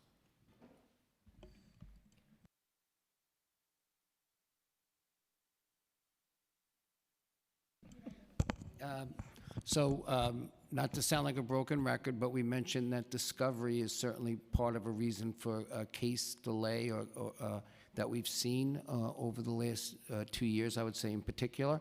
And there you've seen a spike in the overall cases in Rikers, I think roughly from under 5,000 to now close to 7,000, so it's directly related. The courts, OCA has spoken on this. Judge Zayas has testified about this and the numbers that he's presented, so that is part of it. We also see, you know, sadly, in many cases, mental health is part of the situation that people accused of a crime are dealing with, and sometimes because people are waiting for a mental health exam, 730 exams as they're referred to, that adds for delay. And that's something that could be looked at to deal with, to have more resources to deal with those issues. I'll also say this, and it's kind of unrelated to your exact work here, but there are not as many, well, at least in Staten Island, let me say this, cases, the longer cases we have, and the reason that I think that our homicide cases go to that 3-year to 4-year is because the defense attorneys themselves are spread thin. And so there are only a few who handle murder cases on Staten Island, and the courts are waiting for them to be freed up for the next one. So that's part of it, and doesn't quite relate to government work, but that is what we see happening as well, just anecdotally, why we think some cases sit in Rikers for a longer period of time than any of us want. I would say in Brooklyn, there are a lot of reasons for court delay. But the underfunding of the court system plays a tremendous piece of that. You know, the ability for a case to resolve itself, a disposition to be reached on an incarcerated person, really depends on the availability of a judge. It does not require a judge to try the case. It requires a judge to be available to hear the matter and then force both sides either into a trial or into a disposition. Not having enough court officers, stenographers, judges in the county has played a tremendous part of the delays because, quite frankly, these are high stakes for everyone. High stakes for the accused and whether or not to accept a plea offer or to go to trial, for the prosecutor to have that moment in clarity and time with a victim or survivor of crime. This is what's on the table. What do we want to do here? But without the availability of judges each and every day to make those cases and force those cases to a resolution, you know, things get delayed because it's never, you know, honestly, especially in high stakes cases where they're looking, no one's getting out of jail that day. It's, you know, you take a disposition, you may get out in 5 years from now or 10 years from now. Delay tends to work, you know, to the benefit of the defense, and so because maybe the case will be dismissed or a witness will not come back. So that's beyond the city council, but I believe that that continues to play a tremendous role in the delays, and I've already mentioned the backlog. Yeah, Clark is saying Right. court Well, reporters. as a former judge, I can tell you, there's a shortage of court reporters statewide. They don't have enough court reporters, so you can't do a case without a reporter there. They don't have enough court officers. That holds it up, and there's a shortage of judges as well. There's a lot of things that's happening in OCA that they need the help in order to build it up. That would speed up the cases for us as well, but they have to have the capacity to process, you know, to handle the cases, and there's a lot of shortcomings there. Yeah, and I would say what DA Bragg said earlier today resonates deeply as well. There's a lack of experienced trial lawyers in prosecutors' offices at the mid-level at the mid-level. You know, we've been very successful in hiring young law graduates to fill in primarily in criminal court, but that mid-level senior prosecutor who has 10 trials under their belt knows what they're doing is more rare than it used to be. And I think that also helps delay it, and I'm sure you will hear from our public defenders, but I know that they are also struggling in having, their career people stay on with everything that they have to go through. And so, there's a real moment in time where we just need everyone to come together and really, in the state budget as well, to provide resources for our courts. One last thing I'm going to say, just to put it by perspective, we already said that Brooklyn has the largest intake. I went 2 years with only one trial judge in my local criminal court. I had one judge available to do trials for 2 years after COVID. That is a system that obviously with 60,000 criminal court arrests cannot work. I also point out that year after year, the last 3 or 4 years in a row, Brooklyn has had about a 15% increase year after year in new arrests. So the volume is up, but there has been no investment made by the state in our courts. So just to give you some perspective, Queens has 27% of the population in the city of New York. We have 13% of the population at Rikers. We do all we can to make sure that there are diversions, that there are pre-arraignment diversion, which is usually our DATs, but we do everything we can to divert people to treatment courts to make sure that there's mental health court, there's human trafficking court, there's drug rehabilitation court, there's veterans courts. But again, 13% of the population there is Queens, 27% of the population in the city is Queens County. Just so you know, as DA Clark mentioned, different borough, different numbers, but it is important to note that on remand, 32% of the people that are remanded out of Queens County are charged with homicide. And the 15% are charged with having firearms and dangerous weapons. So, and as the charge goes down, it's a different percentage. But we take remand extremely seriously, and we also take asking for bail extremely seriously. That's why the laws were passed that ask us to look at how much a defendant can afford. And so we have a whole unit that is on it. We work on it, but at the end of the day, the largest percentage at Rikers are there for violent crimes, and we're only asked for bail or remand because of that. And it is exactly who we think may not, has a risk of flight. And so those are the reasons. So in Manhattan, a big driver of the population is how long someone is in Rikers. And so we have focused over the past couple of years on moving to adjudication people who have been Rikers for a year or more. So at the start of 2022, there were 503 people in pretrial custody on a Manhattan case who have been in custody over a year. And at the start of this year, there's 342. So that's a 32% reduction. And we're doing that by focusing on, for all sorts of reasons. For us, we want to move the case because the longer the case is going, you have to find the witnesses, evidence may spoliate, and obviously for the defense, if you're in Rikers, you want to move that case as well. And so we've been able to really work with the courts and align around that. And that's something now that we've gotten over that number of folks who've been over a year, looking now at sort of 9 months. So looking there is one way that we're really focusing our energies. With regard to narcotics cases, there's only 3 charges on which somebody can be held in on bail for a first arrest. It's an A1 felony possession, an A1 felony sale, or operating as a major trafficker. To the extent our defendants are held at arraignment, it's generally major traffickers with very large loads of drugs. We obviously try to move those cases expeditiously. And what we have found is, I agree with what everybody else has said, it's a lack of court resources. Oftentimes, there may be new judges in the systems, but they're not in the system, but they're not experienced judges, so they don't move the cases as quickly. And, our cases, we're certainly under pressure to answer ready on our cases and proceed to trial. And so I don't think you'll find many cases are delayed on account of our lack of moving forward, especially on a narcotics case. Sometimes they're complex, but we have significant evidence on most of our cases where people are held.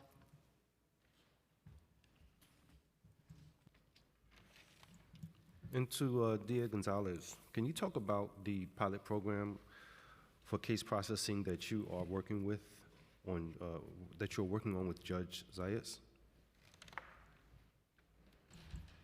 Yes, so what we're trying to do is do everything in our power to move the backlog and to help, sort through some of the issues related to discovery implementation. And so what's happening now in the county, and it's shown great success so far in ways that may not have been anticipated. But what happens is that very senior staff from the courthouse will oversee a case before the case is on for trial.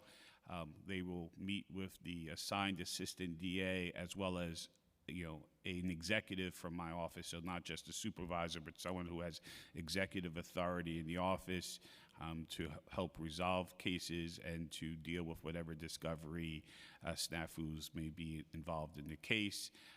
The defense attorney will be present. And what we've seen during the implementation of this program is that we have been able, with the activity of the judge, the involvement of the judge and senior staff from the court's office, been able to resolve cases. So we're starting to move cases a little more quickly, meaning that they're not being upheld and delayed.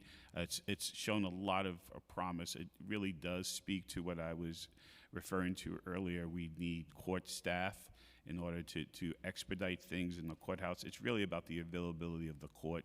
This program is also designed really to try to resolve discovery issues. One of the things we've all testified to in some ways is that the unintended response to discovery implementation is there's a lot of litigation back and forth between the DA's office and the defense attorney representing their client about what's been turned over, whether or not there's been an issue with the certificate of compliance or the statement of readiness, and sometimes these things linger for months and months. The courts are overwhelmed too because they're not staffed well, and sometimes you're waiting for a decision on a discovery matter. The motion has been filed, and it may take 3 months to get the court's decision, of course, adding to delay in the cases. So this allows the senior staff of the court, and sometimes the judge very directly, to be involved in a discovery matter, resolve it, and move the case forward. And I thank Administrative Judge Zayas and, of course, Chief Judge Wilson for getting their hands dirty and getting involved in this discovery issue. Thank you. We're going to now hear from our other members, starting with Councilmember Holden. Thank you, Chair, and thank you, everyone, for being on the front lines and doing the work along with our NYPD. A few questions on discovery. I just want to get to some numbers. It's been reported that criminal case dismissals in New York City stood at 41% before discovery reforms and shot up to 62% in 2023. What are they now in 2020? What was the 24 numbers look like in each of your officers? And you could just say the number if you know it.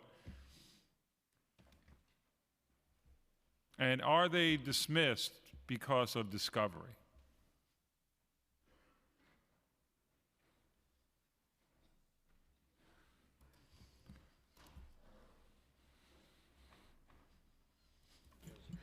Everybody's looking for their specific numbers. You want to start?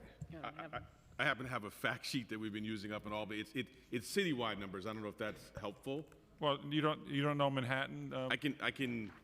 They essentially mirror in some regards. I mean, I've dug into parts of the Manhattan docket, for example, domestic violence. But just for context, since I have this in front of me, if it's helpful, I'll say the overall case dismissal rate up from 2019, when it was 42%, to 62% in 2023, which is a 48% increase. And that we have it broken down to felony. But that's the best argument for changing the discovery laws and for funding more monies for your offices. What are we doing in the other boroughs, though? It's pretty high in Manhattan, obviously.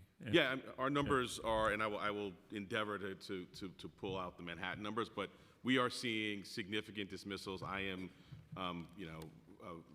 very concerned in particular about our domestic violence docket, where we've seen significant dismissals, and when the cases get dismissed, the order of protection goes away from it with it as well. Right. So that again endangers a spouse or certainly the family. Anybody else on? Well, in the Bronx in 2019, for the felonies, 26% of the cases were being dismissed, and in 2024, it's now 44. It was 44%. So 44. So it's quite, and again, it's not because the average was 41% before the discovery laws. So if you did a lot better than that, then your office was doing their due diligence. What about this? Well, that's for felonies. For misdemeanors, 50% were being dismissed in 2019. That was before the discovery. Yeah, see, there's and it's up to 73. And to me, that as let's say a victim of a crime, that would be outrageous that person got away without even going to trial. Yes. What about Staten Island? Is it? So you have to understand that our volume is so different than the other boroughs. So we have roughly 10,000 arrests a year. They have 6-7 times that many. So we have our rates are a little bit more similar to counties outside the city. So the increase is not 20% in dismissal rates, but it's more like 10 to 15% in misdemeanors. And because our volume on felonies is lower, that we don't have the dismissal rate that they have, but we have a reduction in charges rate because we're at a situation where we have to maybe take a plea on a case that because of circumstances, because a motion is pending, because a piece of evidence wasn't turned over, that the justice that maybe the facts and law required are not being delivered because of discovery. So we're having that impact, just not at the volume as my colleagues have, because in all fairness, we don't have the volume. Right, you don't have okay, Brooklyn, though, has the other side of the coin. Dismissal rate, do you have the dismissal rate? I'm going to give you the number. I'm asking staff to give me the exact number. But generally, what we've seen and we issued we filed our report in March, we provided all of that, so I'm going to make sure that I leave a copy with you as well. But what we're seeing, quite honestly, is that the biggest impact is in our local criminal court. In my office, I will put 2 or 3 ADAs on a felony matter to make sure that these serious felonies don't get dismissed. So we're seeing a much smaller number of dismissals in Supreme Court. That should not mean that discovery is not an issue in the felony practices, that we're double and tripling the number of people we're putting on these cases because these are the violent crimes. Where you really start to see these numbers skyrocket is in the local criminal court, where we're saying 40% of the cases being dismissed in our local criminal court is because we cannot comply with the discovery statute, which is a combination of the material, but also the short deadline, 60 days on B misdemeanors, 90 days on A misdemeanors. So we're seeing right now, it's 57% dismissals in the county, up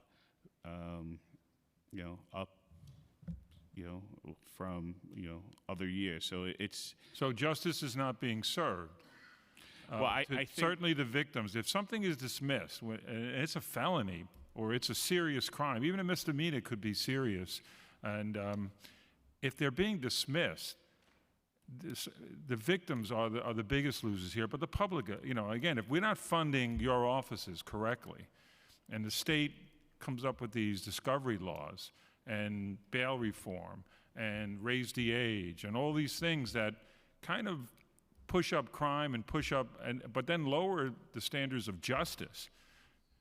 Again, it is outrageous that we can't fund the officers that are keeping us safe. Certainly, we're not funding NYPD. We're not. Everybody's begging, especially the criminal justice system is begging here, not only for jails, but for even, bringing these cases to court. So I don't think there's any greater need here in the city of New York than to fund the offices of the DAs, that they can properly prosecute and put away people that should be put away. And I know the population at Rikers is very violent because I speak to obviously the correction officers who said the people there's less people there, but they're more violent. And if people are walking, away from these cases, for whatever reason, it needs to be addressed. Just one other, if you, DA Katz, you want to jump in with? Well, yeah, I'd like to give you numbers, but I'd also like to just comment on one thing you said, which is, so we are, remember, there are dismissals otherwise, so we're researching exactly why the dismissals happened in '24. We estimate that about 28% of our felonies were dismissed because of discovery noncompliance, and then about 40% of the misdemeanors just for this very reason. But I just want to correct one thing, if I can, Councilman, because you're always such a great supporter.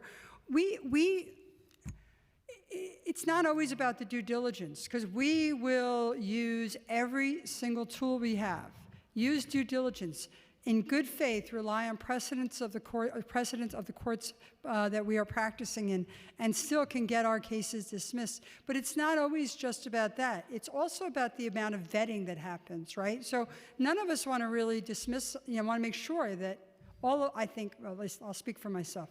I want to make sure that those that are getting dismissed because of discovery noncompliance are sort of compared, right? We want to vet, make sure people aren't in danger, make sure that if it's an assault, make sure that if someone's in a home with someone, that they are going to be safe in the future as well. And you are absolutely right.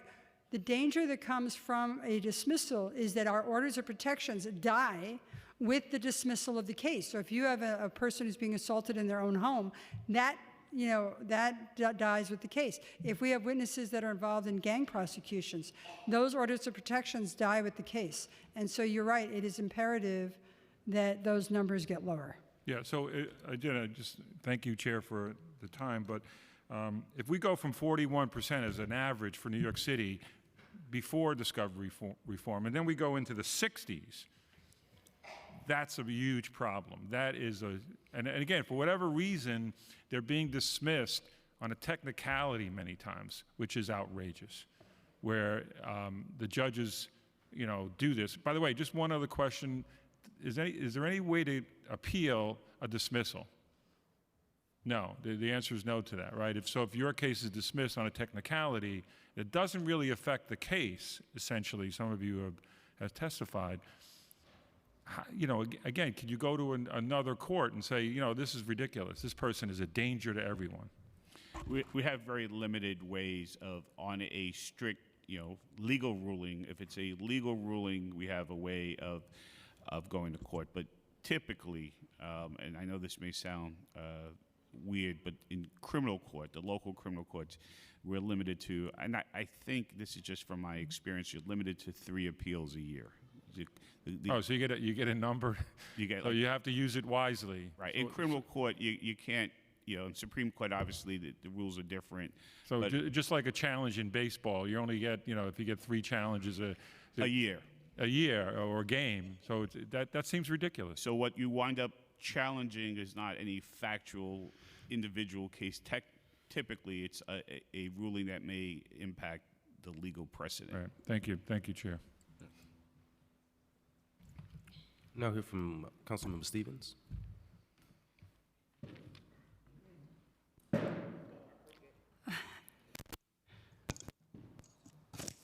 Hello? Hello. Okay, it's working. I didn't break it. Good afternoon, and thank you guys for being here with us this afternoon. And I guess I'll start with my first question around, I don't think obviously. that's on. That's not Hello. on. That microphone. It's broke? Yeah.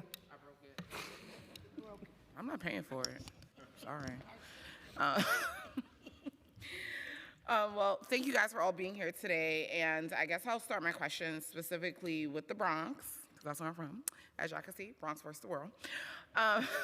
But I'm working on a decarceration plan because, as Darcel Clark has mentioned multiple times, that we're seeing an increase in youth violence across the city. And I would love to hear more about the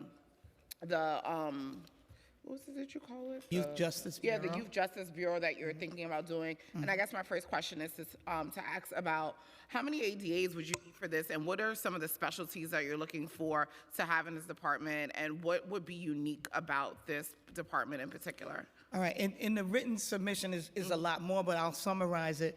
We would need probably to have about 10 DAs if we could. I don't know if I'm going to get there initially, but I know that I have to establish this bureau now because it's been a lot of inconsistencies in the way we've been handling the youth that come through. We have the youth part that's statutorily there now for the 16 and 17-year-olds, but there are laws for juvenile offenders who are 13 to 15, and the laws are different for them than it is for the 16 and 17-year-olds.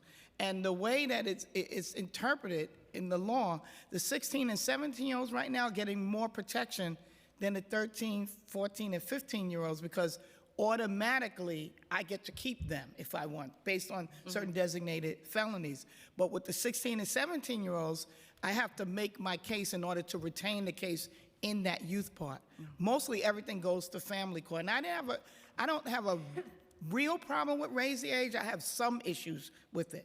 So all the misdemeanors now go to family court. I don't deal with those anymore. So the cases that I have for the youth are the most serious cases. And I had to prove to a judge that I should be able to retain those cases in that youth part. And that means that, those are cases where there may be some kind of sexual assault, something that has some serious physical injury, or they display a gun. And a lot of times most of the times we try to retain it, sometimes we don't. But those that commit homicides and murders and things like that, we keep. So when you're looking at how we're dealing with them, there's a lot of inconsistencies. So now I want to put it in a central place where the DAs are trained about youth development, brain development, all of those things. So we're going to have resource coordinators. We have a doctor, a psychologist that knows this work, that is helping us build these things. We're having Montefiore Hospital be part of that to give us the mental health services and counseling. We know we have clergy involved. We're going to have all of these specialized people there to assist the youth part, because the youth part should already have that. But when we talked about, Yeah, we know that's not the case. okay, we talked about, all right, so the youth part, they have their issues already. They don't have enough. Yeah. So I'm building my own, because I can't wait for them. But I got to make sure that our that's kids are one of the treated things I've been fairly. talking with the advocates and providers about, is just the discrepancies of the programs that's available in the youth part that's not in the family court, and it's just so different. And that's one of the things that for me is I'm really trying to look to solve for X, how do we move forward, because this has been a real problem. We have an increased number of young people who are in secure detention, which is alarming for me, and it should be alarming for everyone here. And I know everyone loves to talk about justice and all this, but some of the justices, we are failing these kids, and I say we as everyone, because these numbers are going up, and we're creating a generation of people who are going to have high recidivist rates in the future. And so for me, that's why I was really interested to hear more about this program, and I guess into the panel, and I guess very succinctly, because I know everybody's tired at this point, especially Chair, who's been up here for a while now, to just talk about what are some things that you're doing around this youth issue that we're having, because we are seeing a number, and I know, because I'm in the Bronx, I know that Darcel has,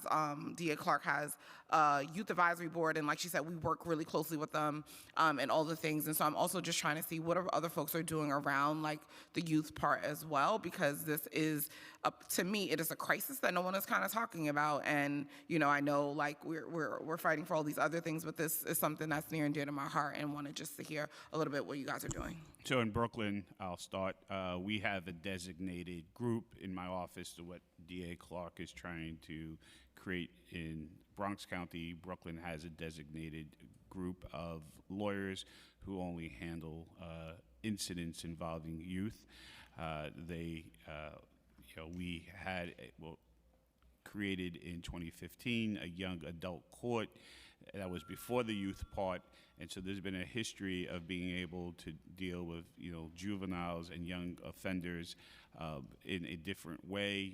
I took a lot of pride, especially in the young adult court, that most of these young people came through the justice system. It was about meeting their social service needs, not holding them criminally accountable in terms of giving them convictions, but holding them accountable through the process of coming to court and services and working with the defenders. I'm very lucky in the county.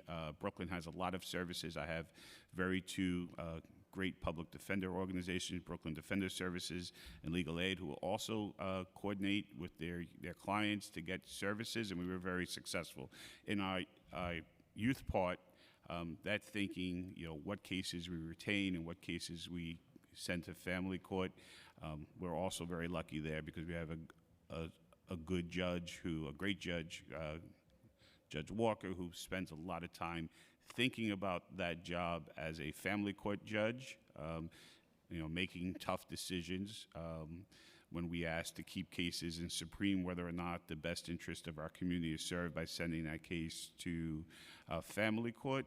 But those things are happening. There's a Bureau of Youth Investments, and we're doing a lot of the social service work and prevention and intervention work, and of course funding much of the programs, much of the money that my office takes from forfeiture. We spend it directly on our youth, so that includes sports events and non-sports events and things working with community-based providers to give resources and opportunity to young people. I do say, and I will go back, I asked that Project Restore be baseline funding. Many of our young people are involved in gang activity. Project Restore is just about trying to get some of these young kids away from the antisocial behavior that they may be forced into by gangs. We've seen this over and over in the city, where older gang members will often force younger gang members to carry their guns, to engage in activity because the law treats them differently. And so we have to be mindful that when we want to protect our young people, that the resources of our city and must be really directed to this point. But we've all talked about this up here, and we're very concerned about many aspects of Raise the Age. And the last thing that I will leave with is there's a crisis in our youth detention centers. You have way too old of people being held in custody there, 18, 19 years old, with our youngest people, and the rising rates of crime in our detention centers against young people and against the staff there is alarming. And so trying to figure all that out, I think we did meet all five of us with our Corp Counsel to discuss how we can better coordinate with family court as well. And I'll try to be quick. I know everybody is tired, it's long, you still have testimony to hear, but I'd be remiss, and it's part of the reason that people should read their testimony instead of doing it off the cuff like I did. So just so everybody knows, today we actually launched a data story on my website. There you can see all the retail theft trespass affidavits that we have.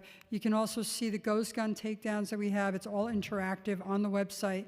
And in answer to your question, you can also see all the community engagement that my office has done. So first of all, we hired a special ed teacher actually to come in and talk to the junior high schools and the high schools, and he spends his days talking to parents who believe that their child might be on the wrong path.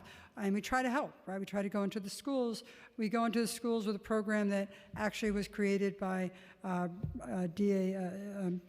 Bridget, talking about fentanyl and the risks of using fentanyl and why we should be careful about that. So the youth group does all of these projects. We go out to volunteer at basketball games and high school basketball games.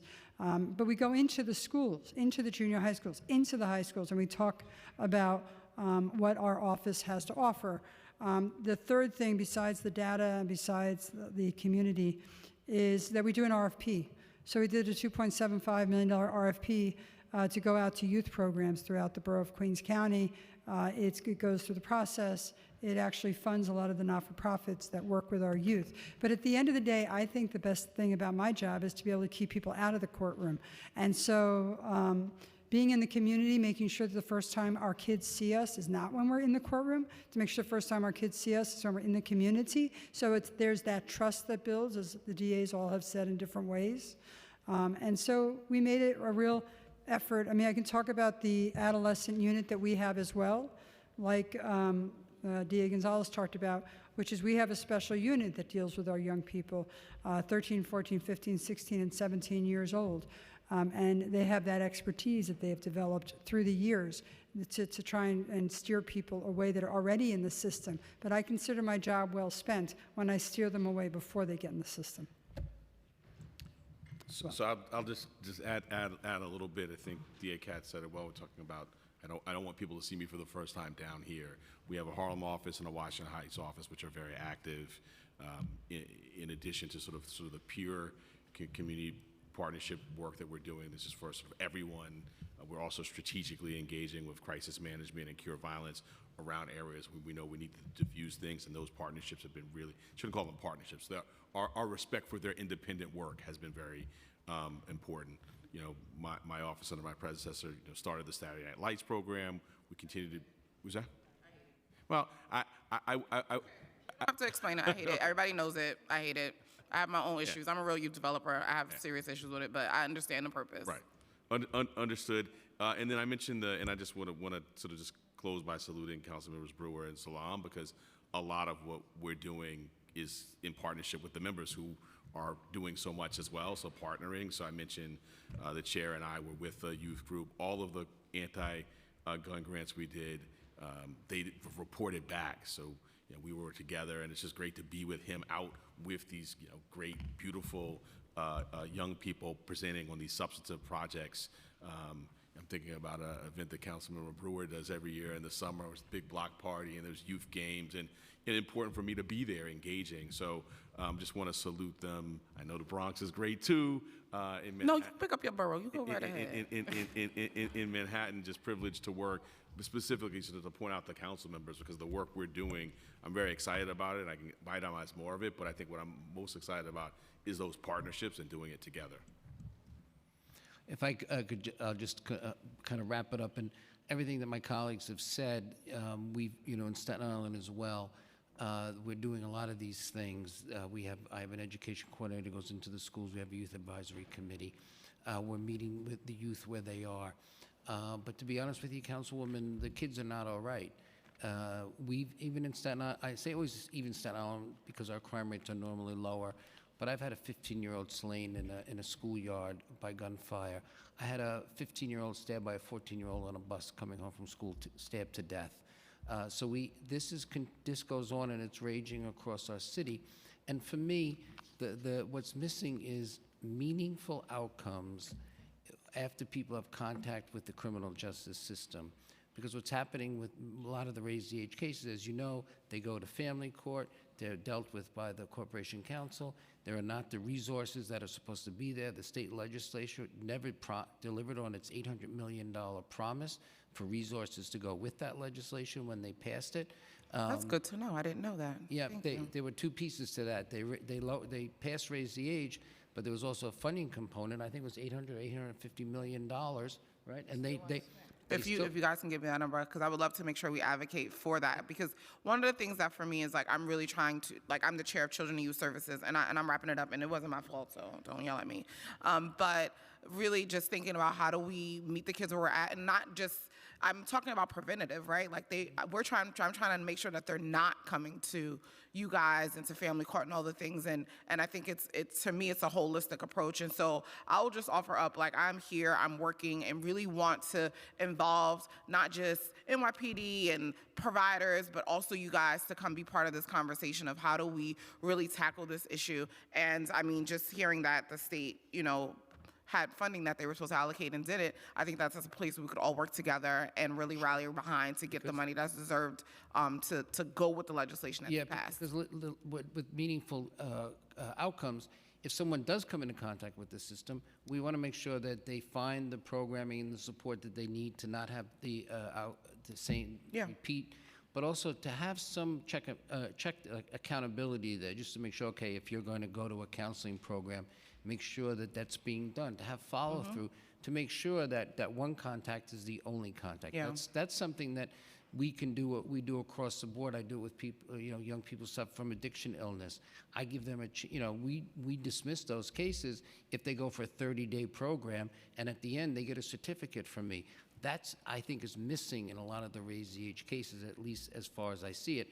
And that's where your advocacy to get that funding in place, to get those programs in place. We gonna do that advocacy. We're gonna advocate, but then you need resource coordinators in the court who can say, okay, you're coming back in 30 days. You're gonna tell the coordinator, did you go to those 4 meetings with the counselor? Did you go to the park cleanup? Whatever is appropriate for you, did you do it? And let's make sure that that gets done, because I think then you'll see a bigger improvement and less people repeating in the system. Listen, I'm here for it, and like I said, I want to offer myself up and make sure that we're working together, and when we're having these meetings and offering you guys to be a part of those conversations, because you just had a lot of solutions that I would love to hear more about, so thank you. Thank you, Councilmember. Next, we'll hear from Councilmember Ariola, followed by Palladino. Thank you, Chair. District Attorney Katz, good to see you. I didn't quite hear before, we said we're 27% of the population of the 5 boroughs. 13% of the people that are at Rikers are from Queens. 13%, okay. Yes. Thank you. So the reason why I bring that up is because I know how proactive you are. Yes. And I just would like to validate all the things that you said, which is because I'm part of it as a council member and as a community member and with our community for your retail theft and trespass affidavit. It is a home run. It works from whether you're the Home Depot or the local bagel store or Walgreens. It stops people from coming in and stealing again because they know that they're going to get arrested. You're on the ground in closing illegal cannabis shops.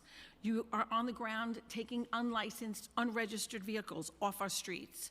You listen when PD brings in and files a report for a recidivist and is asking for bail where appropriate. You also listen when treatment is appropriate, and especially for our youths. And when I think just recently, because I follow you quite closely on social media, and I really suggest everyone does, 2 brothers, you found an arsenal there, 25 years in prison. So kudos to you. People are being arrested in Queens, they're being held at bail with Queens, and they're being prosecuted in Queens. We recently had a legislative breakfast where you put out your 5 or 6 points. One of those points was for animal cruelty, animal rights, and the fact that we need to tighten up the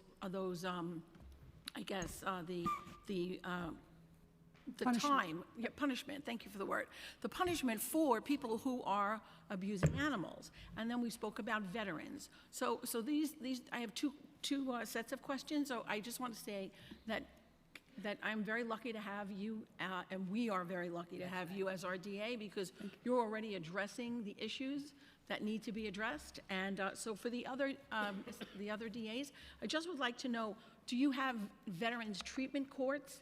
And are veterans treatment courts fully operational in your boroughs? How many veterans were diverted to these courts last year? And what additional funding could enhance these programs? You need the cords.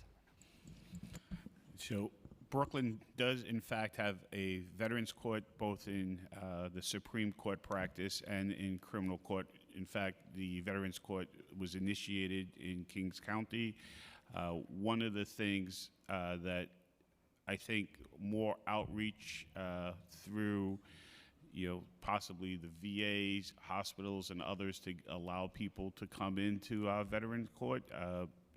We've seen just in general in a lot of the treatment parts, in particular in the criminal court, less involvement and less, buy-in by, the people who've been arrested, the defendants, because they have a just, 60% chance of getting their case dismissed, where, veterans court or any treatment court requires a further engagement with the legal system to to get the treatment and the services. And so we think that I think that it is again one of the unintended consequences of discovery reform in criminal court that less people are engaging in mental health treatment in our criminal courts, in drug treatment, and yes, even in our Veterans Court Bureau. I should also say that our Veteran Court Treatment Bureau, in many of these cases, after services are provided and there's been a diagnosis of PTSD or whatever, brought the veteran in, these cases are dismissed. I believe that Veterans Court is incredibly important.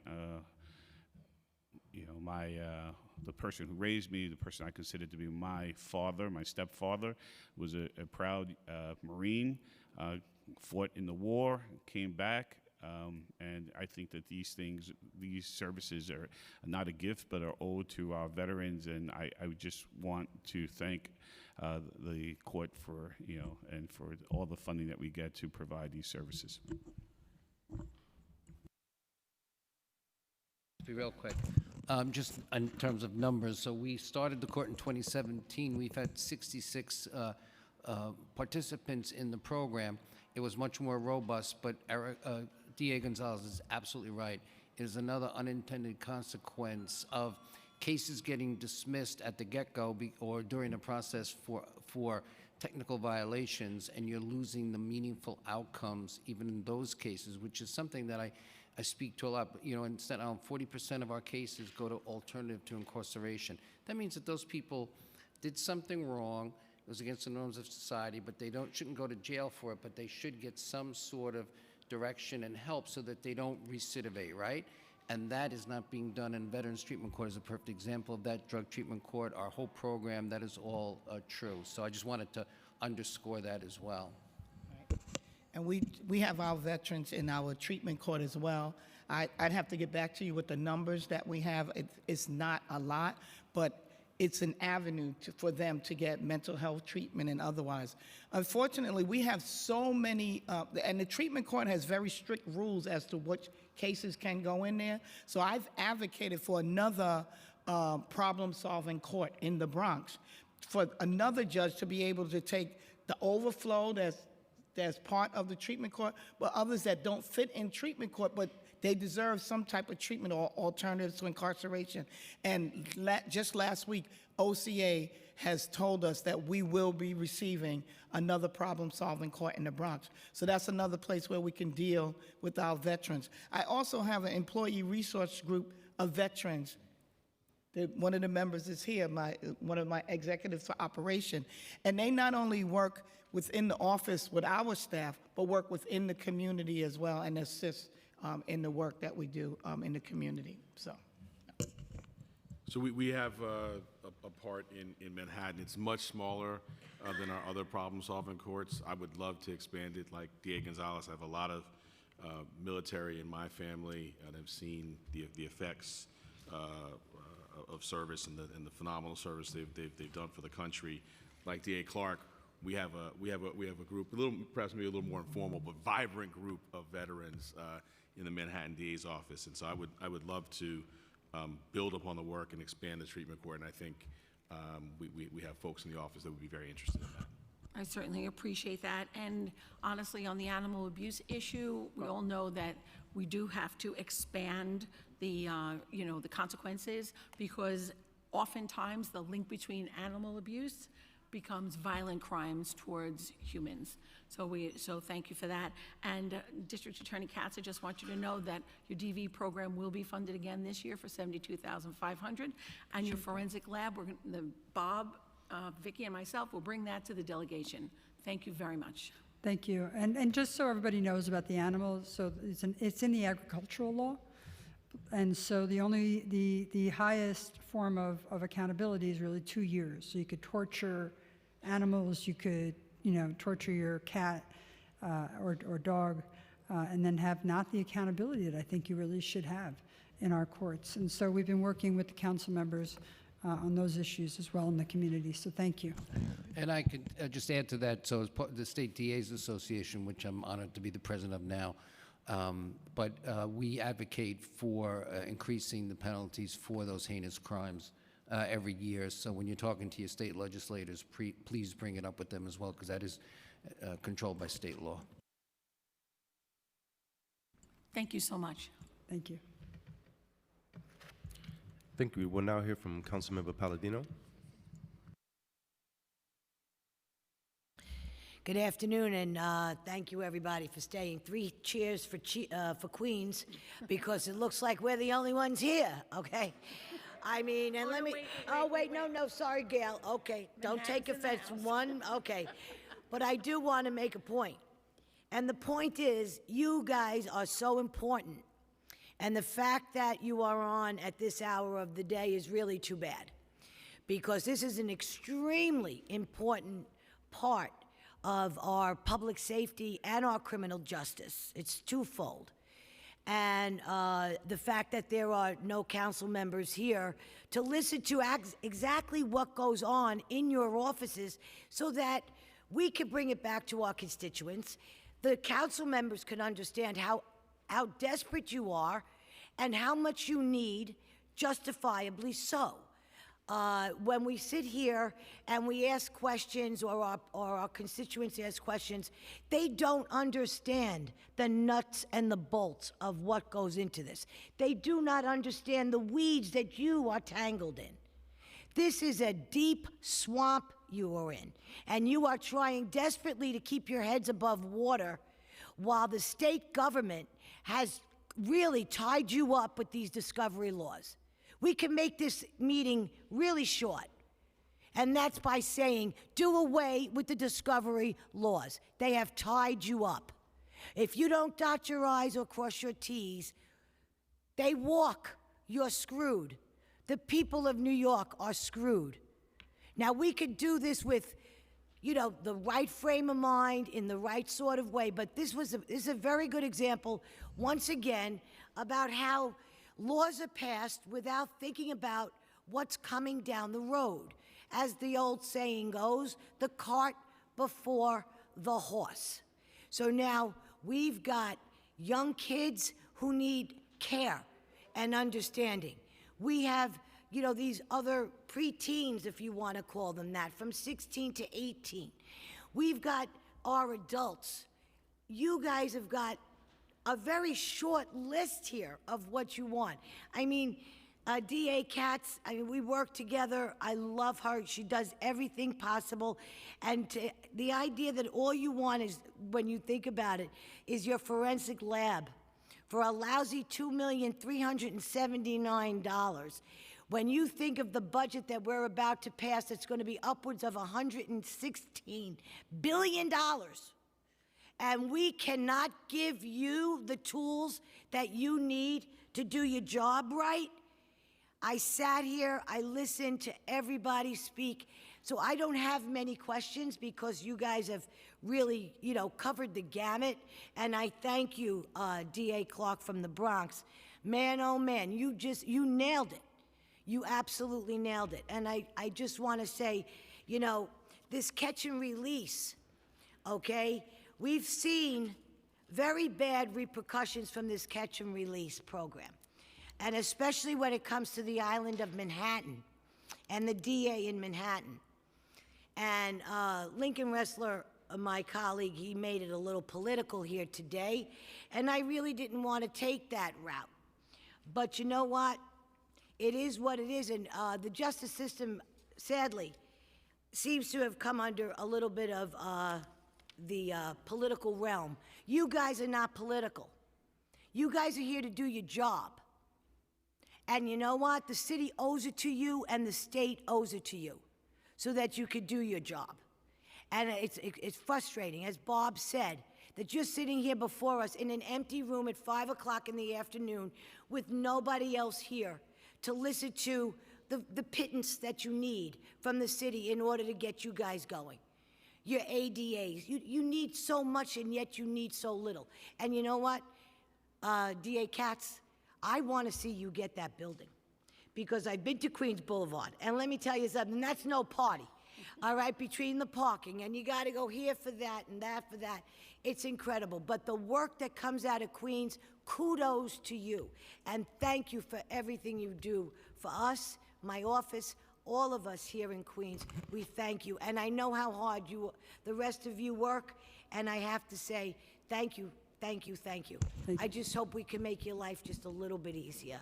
I appreciate that, and I'm going to yield to my colleague from Staten Island for the Thank you, moment. DA Katz, and thank you, Councilwoman. And I'm just going to apply for citizenship in Queens because it sounds like everything's together there, and I admire you guys.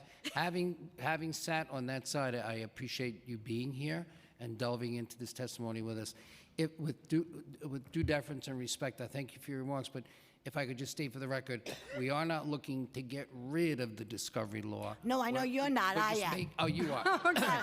You're not. I know we're you're just not. I trying- understand where you sit. It's okay. We're just trying to- I want the discovery laws gone. Okay. Because I And- want cashless bail gone. Okay. I want bail reform gone. But we're not going to get political here, are we? No. Okay. This is substance, but just so you know, our message, I think, is Okay. the law has good intentions. It just needs to be tweaked a little bit, and it would make We could everybody tweak- we'll be more get it- just and more fair and safer. I Thank agree. you. And you know what? And you're welcome to Staten Island anytime. Oh, I try to go, but you're too far away. Yes. You know, we all could meet in the middle here, and I think in our years in government thus far, for me, it's only 4, but I in my past life as well, I just want to say communication and talking and figuring this out is key, absolute key. And anybody who knows me knows where I stand on things, which is great, and I know where everybody else stands on things, and that's fine too. Now let's work together to make this work, because we've got real problems, and we need real problems solved. And like I said, let's just do this, and I know we can do it, but let's get you guys funded. There's no reason with $116 billion that we're going to pass this year that you get shortchanged in any way, shape, or form. I got one other question pertaining to animal cruelty. Animal cruelty prosecutions. Does each DA office have a dedicated animal cruelty protection team? We handle the cases and on a case-by-case basis, and the ADAs do the work, but I just recently hired an animal cruelty person to start a unit for me to begin to do that work. Very good. And I know how important those cases are. Look, I get all kinds of letters all the time. I get more letters about animals being hurt and killed than the people. I know, makes you think, that are doesn't dying it? in the Bronx. So I know how important it is and how important animals are. It's such an issue near and dear to our hearts. We do have a dedicated ADA. She has a specific unit with a detective investigator and a community person and a paralegal. She wears more than one hat, I have to be honest, but anytime there's a case, it goes to her and it's handled appropriately, and she is very dedicated. Thanks. In Brooklyn, we have a dedicated coordinator in our office and a senior assistant district attorney who is responsible for overseeing all of the cases. I don't have a committed bureau in sense, like I don't have like a whole staff, but every one of those cases is handled through her. She works regularly with the ASPCA and other organizations, including doing search warrants when we learn of animals that may be being abused, and going in and applying for search warrants to allow legal entry to seize those animals, and of course barring them from future ownership. We have a unit that sits in the Domestic Violence Bureau. because as I think Councilmember Ariola said, a lot of times there is an indication of abuse in the future by the treatment of animals. So we have a unit that sits in the Domestic Violence Bureau who is dedicated to animal abuse and animal crimes. We also just got a therapy dog named Kimmy, which my office is very proud of. So we use that to work with our children and any victims of crimes that may need some comforting as well, including anybody in the office, I guess that is. And just as much as Councilmember Palladino and Councilmember Ariola, I like the kind words and I appreciate it, but we prosecute, but we also try to keep people out of the court system, which is very important to do both. And Councilmember Palladino, I can only tell you that because there's a lot of different views in the room, I want to make it very crystal clear that unless I'm wrong, I'm going to speak for the DAs as well as our president that says we don't want to get rid of the discovery laws. We don't want to backtrack that. And so we are working with the legislature on hopefully getting some amendments that will ease some of the pressure on discovery. Thank you. You're welcome. Thank you. In Manhattan, we have a point person for our animal cruelty work. A point person is an assistant district attorney, and she's supported by our senior staff as well.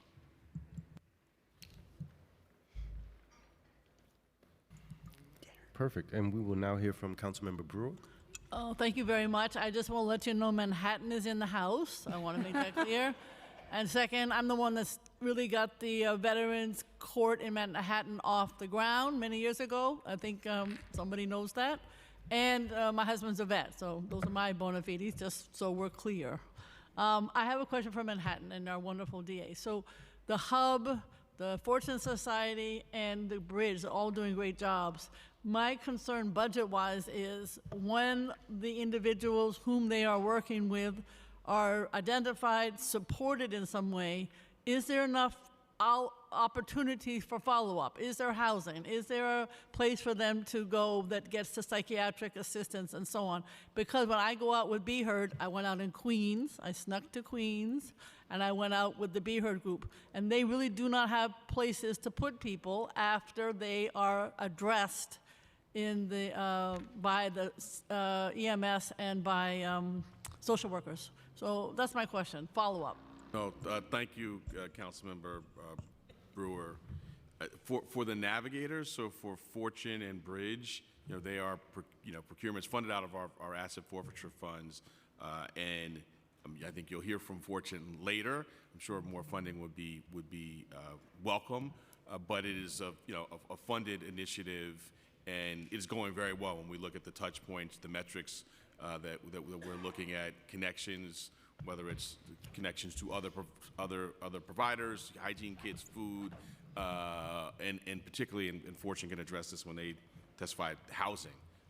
I think the hubs, which are more, basically coordination of mayoral agencies, suffer from the same shortages that you and I have talked about, and you know well because you're so on the ground looking at these issues. And so, yeah, a lot of the when I mentioned that if you go to criminal court in the morning, you can see the brokenness of our system. A lot of that, if we had front-end funding addressing mental health and housing shortages, we would avoid those cases. That's true. So we certainly need it. I think within the four corners of the Navigators program. I mean, this was not for this year, but maybe for a future year, when we have a sort of the body of work presented to sort of baseline that in the budget. I think it's important work that's advancing public safety. We're happy to fund it out of forfeiture, and then come to the council at a later date, showing the metrics and the success, and ask for baseline funding. Thank you.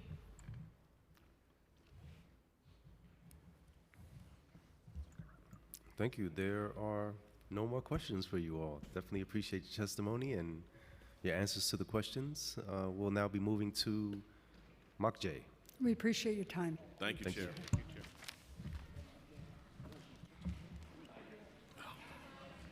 Bye, Gail.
Good afternoon. Can everybody settle down and find your seats? We are getting ready to continue. Everybody settle down and find your seats. We are getting ready to continue.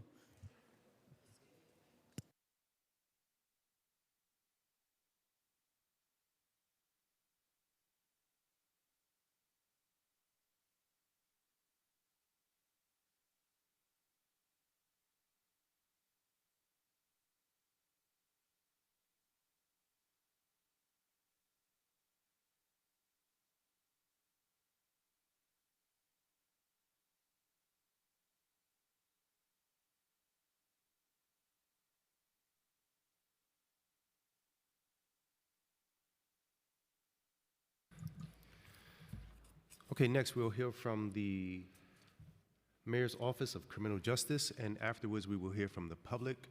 If any member of the public would like to testify, please fill out a slip with the Sergeant at Arms and wait to be announced. All right, we'll hear from Dina Logan, Nora Daniel, Robert Fiato, and Candace Julian. Just before you begin, can you just affirm that you affirm to tell the truth, the whole truth, and nothing but the truth before this committee, and to answer honestly to council member questions? Seeing you all acknowledge that, you may go ahead. Thank you. Yes, thank you. Yes. Well, good afternoon, everybody. Thank you very much for hanging in there with us and for all of the members of the public as well. Chair Salam and your members who are supporting you in spirit of the public safety. My name is Gianna Logan, and I am the Director of the Mayor's Office of Criminal Justice, affectionately known as MOCJ. I am joined by Nora Daniel, who is our Chief of Staff, Robert Fiato, who is our Chief Financial Officer, and Candace Julian, our Chief Operating Officer. Thank you for the opportunity to discuss MOCJ's fiscal year 26 with you, our preliminary budget and priorities for the upcoming fiscal year. MOCJ is a think tank that advises the mayor and the deputy mayor of public safety on strategies to improve efficiency and fairness in the criminal legal system. We also are an implementing agency, and we turn the ideas that we come up with into actual services that benefit our communities and residents. We do recognize that public safety is a collaboration. It's between all of the stakeholders. So we bring together entities involved in the legal system, sister city agencies, state actors, nonprofit partners, and community members to address issues that undermine the stability of our neighborhoods.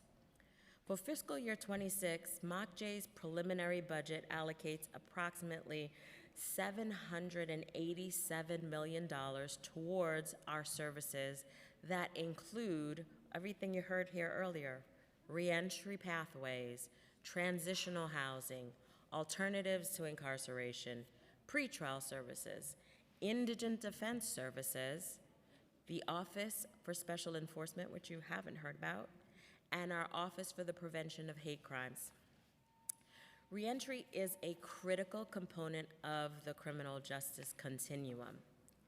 Individuals leaving incarceration face significant barriers to housing, employment, healthcare, and education.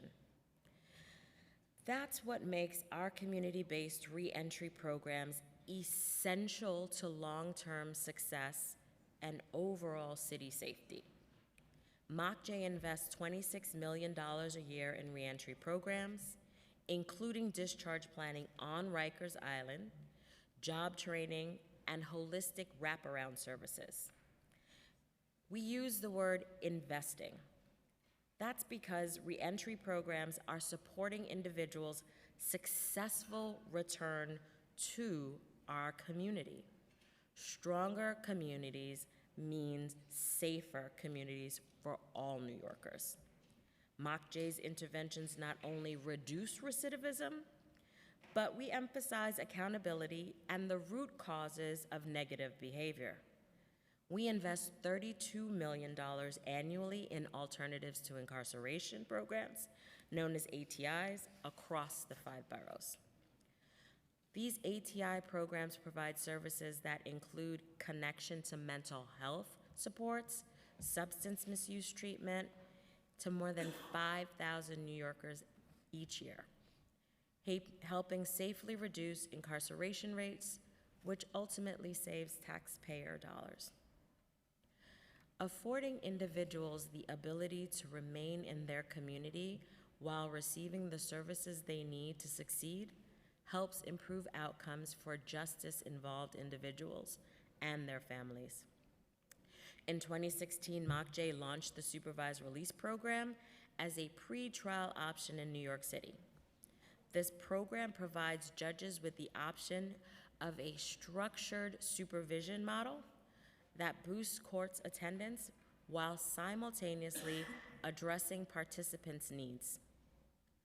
We've maintained and improved these programs since 2020 with our contracted partners across the 5 boroughs, supporting individuals as they navigate the criminal legal system while affording them the opportunity to remain engaged in their communities rather than being detained. It's working. Tens of thousands of individuals a year are supervised through regular check-ins with case managers, court reminders and legal assistance, mental health and substance use referrals, employment, and educational support. Consistent with Mayor Adams' vision of public safety as the prerequisite to prosperity, MOCJ understands that individuals we support require housing stability. It's the foundation. It's the foundation for success. Without a stable place to live, individuals leaving incarceration are far more likely to face homelessness, unemployment, and may reoffend.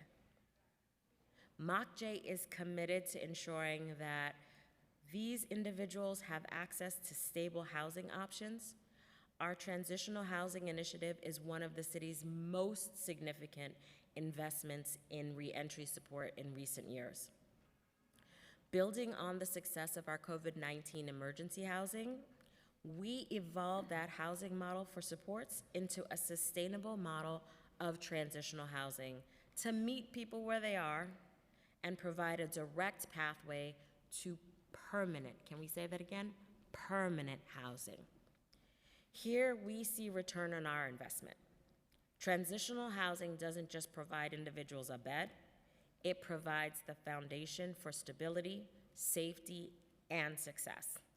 In 2022, we were fortunate enough to move over 250 individuals into permanent housing, thanks to our sister agency HPD, partner providers, and emergency housing vouchers.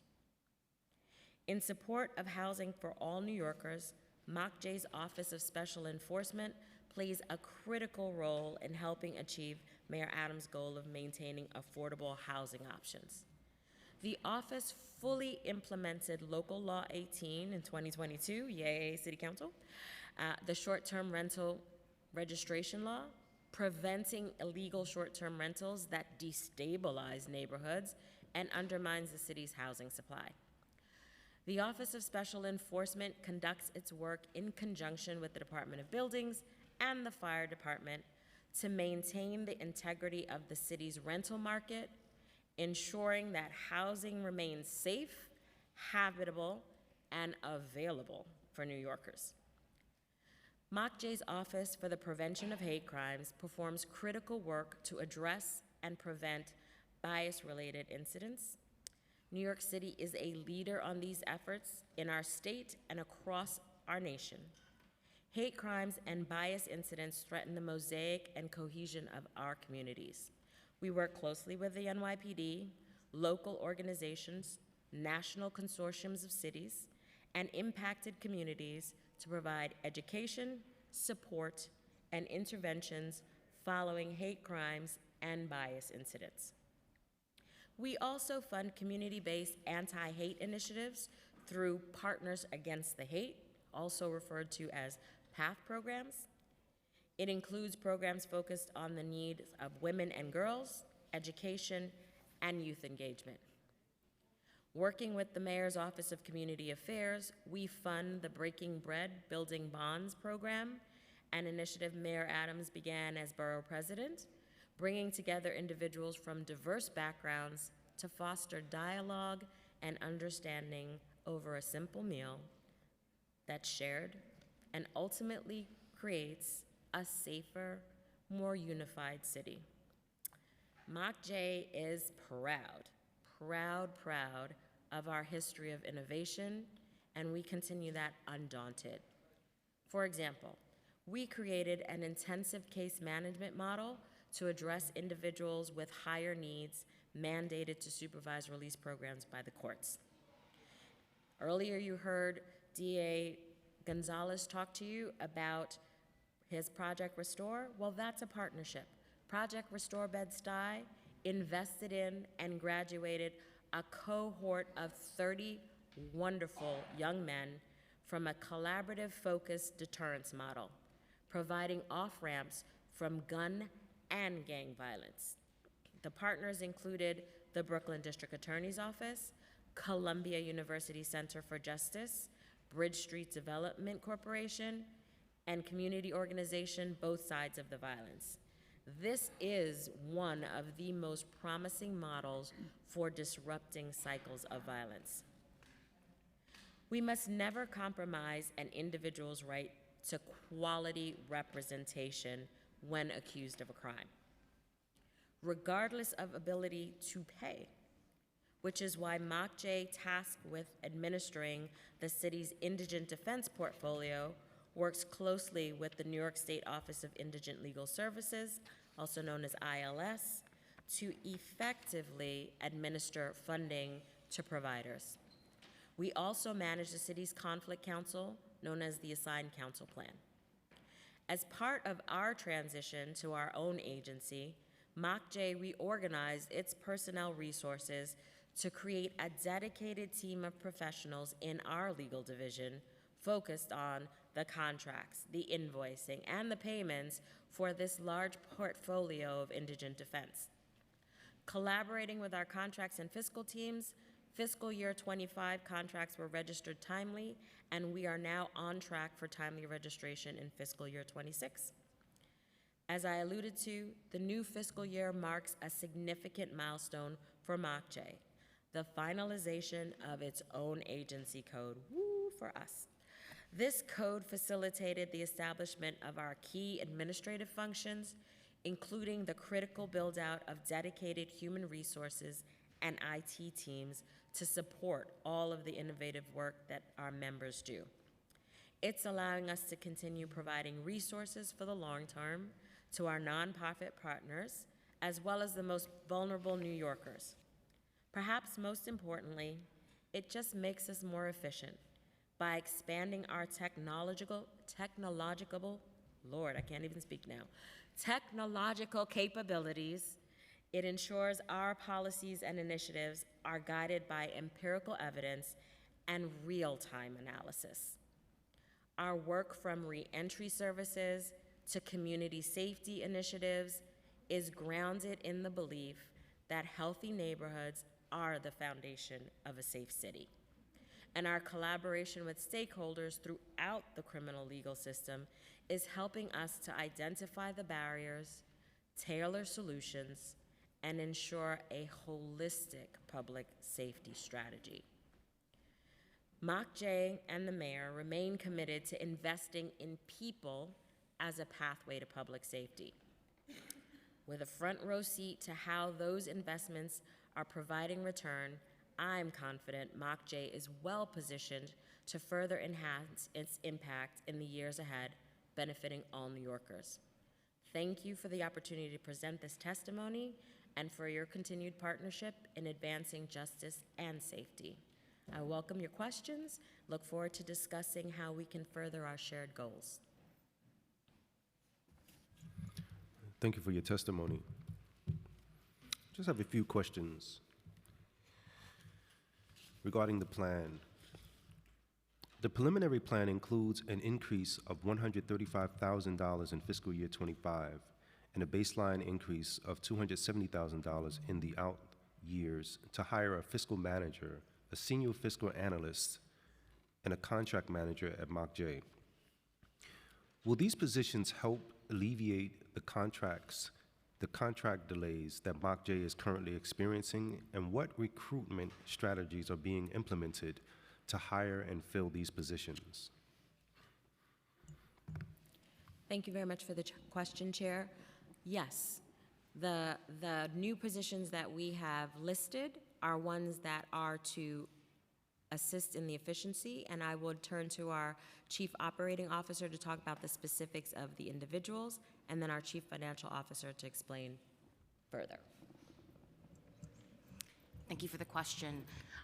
Yes, as far as recruitment efforts, we've been utilizing the hiring halls through the city's NYC Jobs portal. We're able to recruit the expertise needed to move on contract and finance actions. Of those 3 positions, we actually have 2 candidates in the approval process, and we'll turn it over to our Chief Financial Officer for additional details. Thank you. My mic's not on. That would help. Our total expenditure budget in fiscal 25 is $967 million. That's devoted to contracts. So we anticipate the new fiscal analysts that are being hired to ensure that we're having adequate invoice turnaround time. We also have total active contracts of 164 with 70 unique vendors. So we envision the contract manager that will be coming on board to ensure that we are meeting our timely registration goals and ensuring that our nonprofit providers get paid in a timely and appropriate fashion.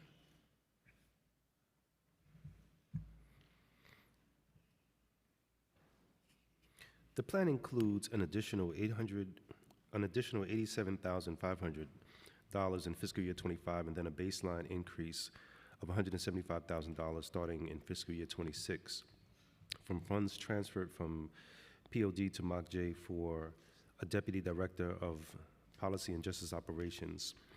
What is the purpose of this transfer?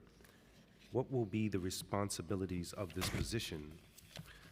And is this currently a vacant position for which you are hiring, or is the position filled by someone who previously worked at the POD?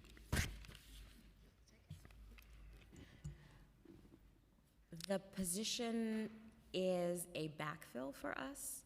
We promoted, when our first deputy director moved to DCAS as their general counsel, we promoted our current senior attorney to be our first deputy director. And we are now backfilling her position, which we are grateful that we have done so.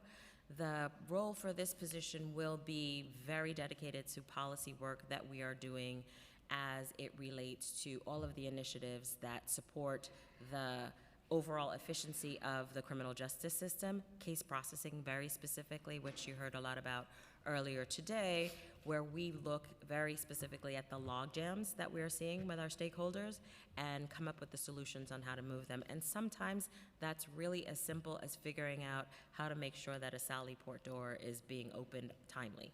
So that person will coordinate the other members of the policy team to create strategy, but also on the day-to-day making sure that log jams are moved. I will also add that that position is no longer vacant. The Deputy Director for Policy and Justice Operation is now serving in his 2nd day at MOCJ.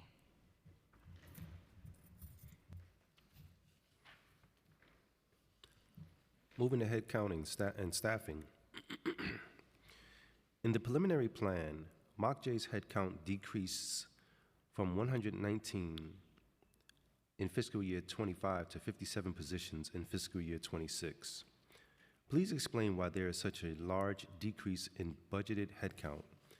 Does the headcount in the preliminary plan reflect the actual needs of the office in fiscal year 26, or are there additional positions that are required? How many of these positions are dedicated to managing MOCJ's criminal justice and indigent defense contracts? And does MOCJ's central staff have sufficient resources to administer and monitor its significant contract portfolio? Why or why not? Thank you for the question. The reduction in headcount would have been from the transition of various portfolios to sister agencies across the city. Our headcount has actually increased since then as we've been working with our colleagues at OMB to ensure that the agency is adequately staffed. We received 6 lines in the FY24 January plan for agency operations. As you mentioned, we recently received 3 additional lines to support contract and finance actions. We are always looking at the staffing needs and are very proud of the work that our colleagues are doing at MOCJ to move the needle on the various programs and contract actions. So yes, the decrease would have been related to the transition of various portfolios to other agencies, and we have been working with OMB to ensure that we are adequately staffed, which is reflected in the increased headcount in recent financial plans.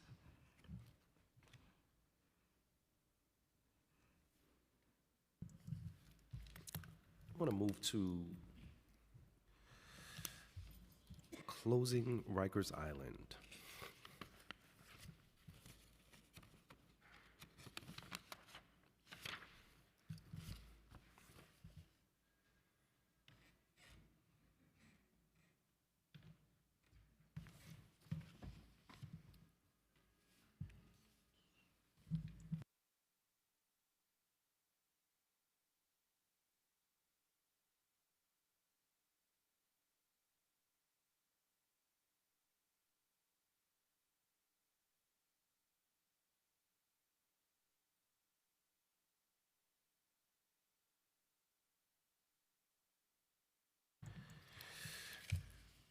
We have been informed by the administration that there's approximately $1.5 billion currently budgeted for initiatives to reduce the jail population and provide responsible alternatives to incarceration.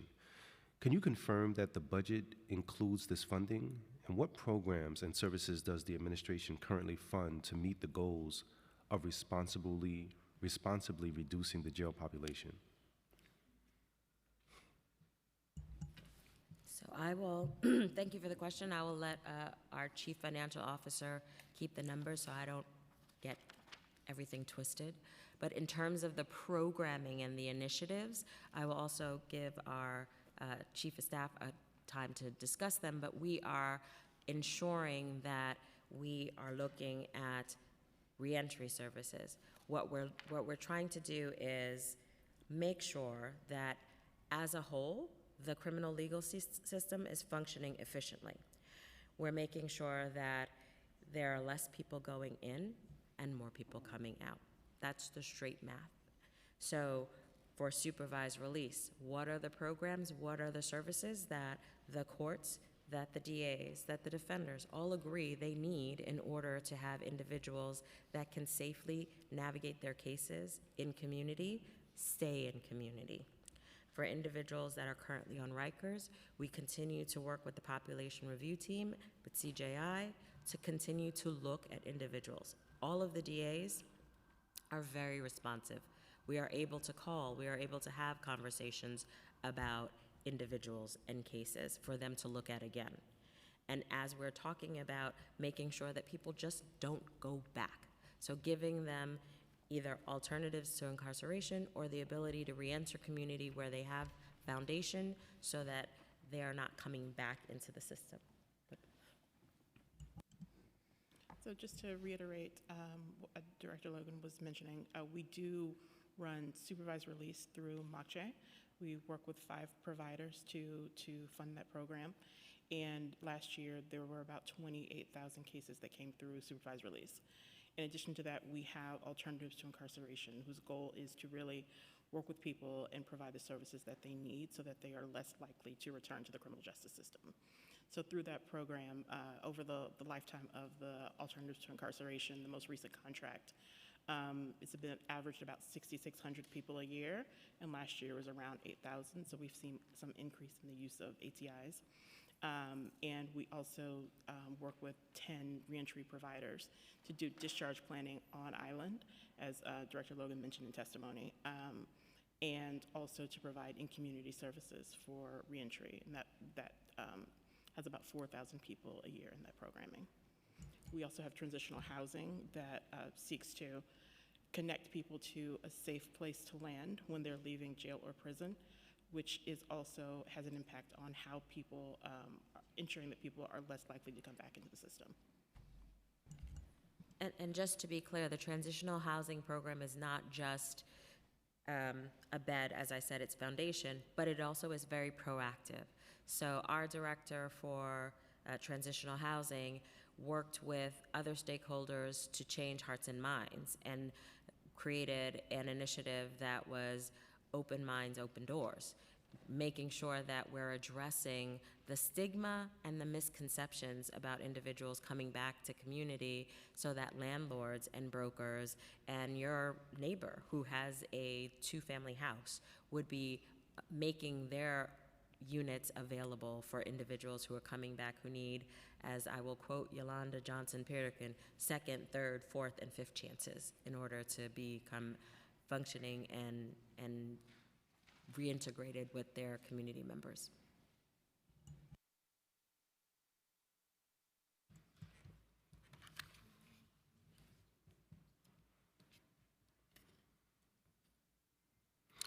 Can you clarify the $1.5 billion as to where that is in the budget?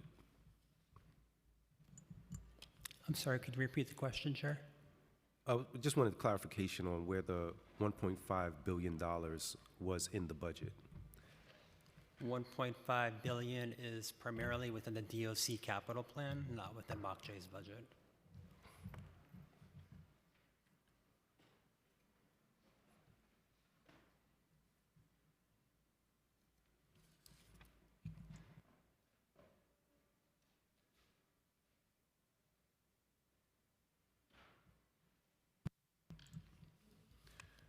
What funding does the preliminary budget include to address PICs with a mental health diagnosis?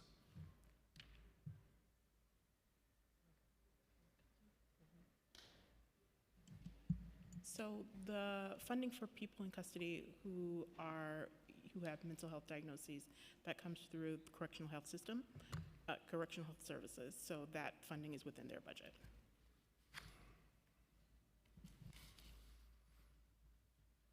And how is MOCJ working to eliminate unnecessary incarceration in our city?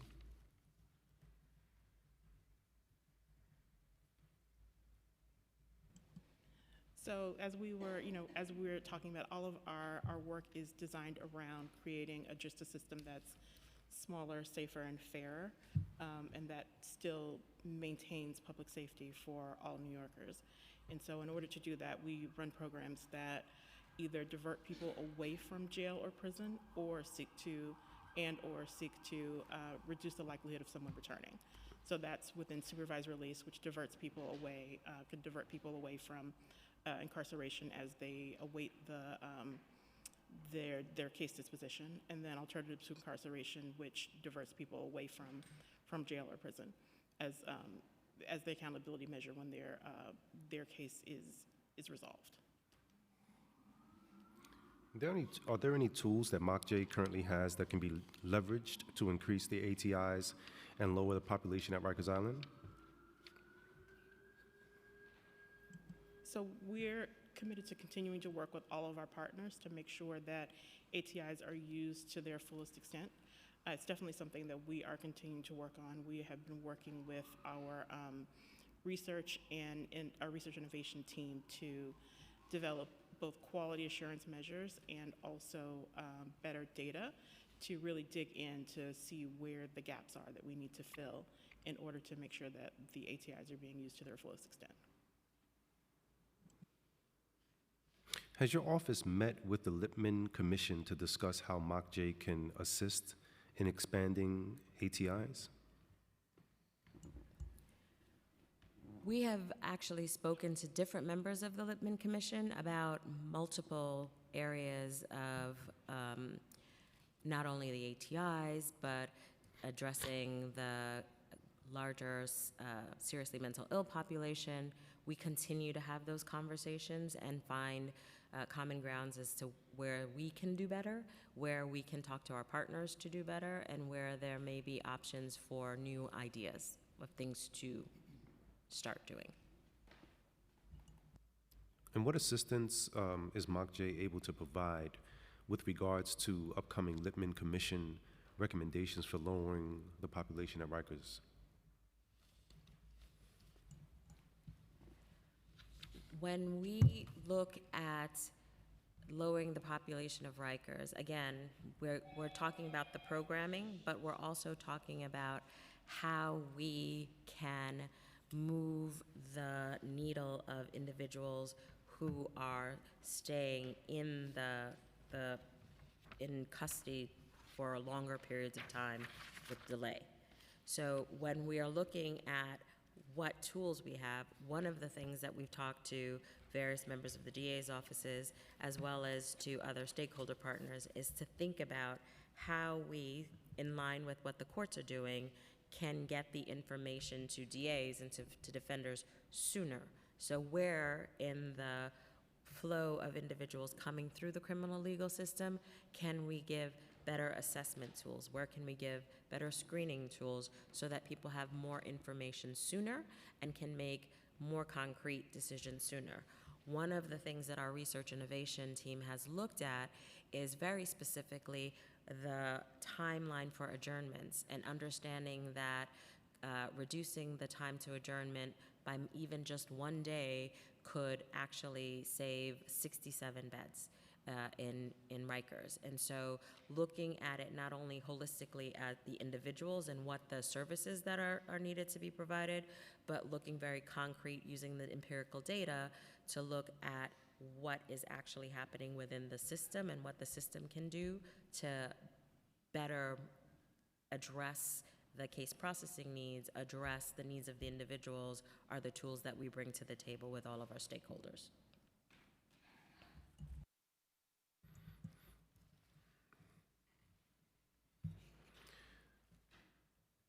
Why hasn't the points of agreement tracker been routinely updated as projects were completed or postponed? According to the MOCJ's website, it has not been updated since 2022. So we did have some staff turnover in that we needed to have someone who was in charge of the tracker, but we do anticipate updating the tracker sometime within the next month or so. Has your office written an internal progress report regarding the investments listed in the points of agreement? We do have internal updates on the POAs. We do. Can you send that report to us? It's not a report per se, but when we are ready to update it, we will send it over to you. Thank you.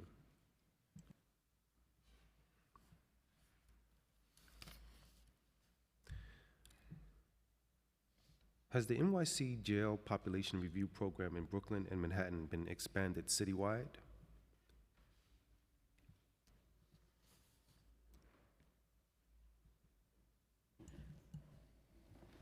So the program has not yet gone citywide. It is still in Queens and Manhattan, and we are at this point reviewing with the teams to figure out what is the best path forward for moving the program ahead. So we've started to, we have the funding to expand it, and so we are looking to expand it fully by the end of this fiscal year. And what impact on public safety and the average daily population have you seen come out of the NYC Jail Population Review Program?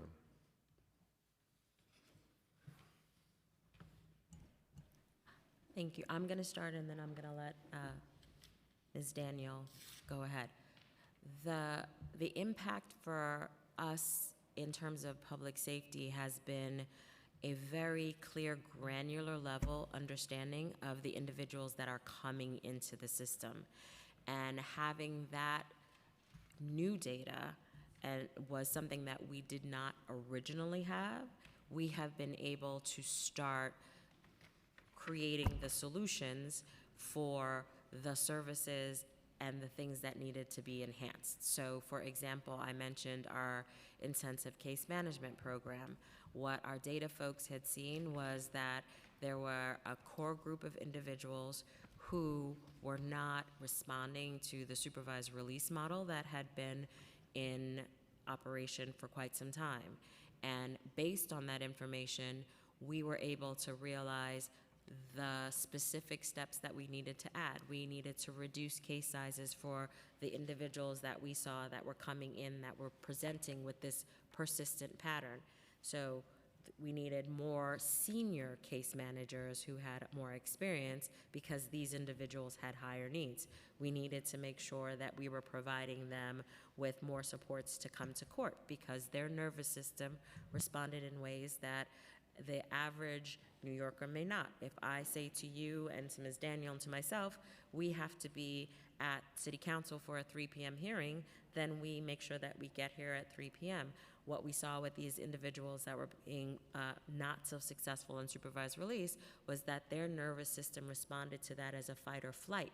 So where you thought it was a meaningful opportunity, it really wasn't because their nervous system did not have the coping skills to be able to get them to that place at that time. So giving them a case manager that got them to the behavioral supports that helped them develop coping skills so that they didn't receive that information as a fight or flight scenario were some of the things that we use that other information to then be able to build within the current structure of the tools that we provide. And apologies to the correction, jail population review has expanded citywide. It is citywide now. And according to the jail population forecast terms and conditions report, there are two major factors driving the increase in the jail population: people with mental health diagnosis and case delays. What strategies is MOCJ implementing to lower the specific population on Rikers Island? Right now, we're working with our partners in correctional health services and health and hospitals to really think about what the services are to address that population, because we know from the data what is referred to as Brad H and the individuals within DOC custody is growing significantly, and even within just the time from December to now, we have seen that population grow. So it is looking at the opportunities to provide stronger services for that population to get the level of personnel that our partner providers will need to assess what caseloads should look like when we're dealing with that population. And then always it comes back to making sure that there is the appropriate housing for individuals to thrive.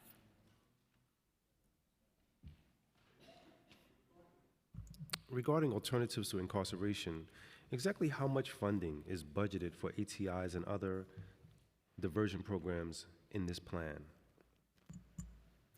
In FY25, we're budgeted for about $32 million for our ATI providers, 14. And for the reentry providers, we're budgeted for about $26 million, covering 10 providers. So there are discrepancies between what is outlined in the proposed budget and what advocates have been told would be cut. Can you please clarify the proposed cuts for services that flow through MOCJ for alternatives to incarceration and reentry services?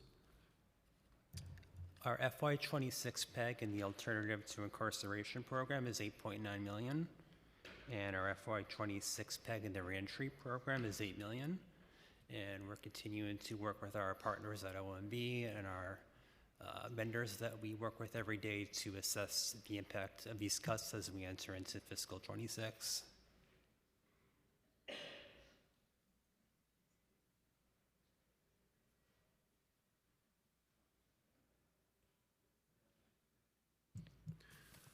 So there was nothing in this plan in terms of the PEGs. We wanted to know why there was such a decrease.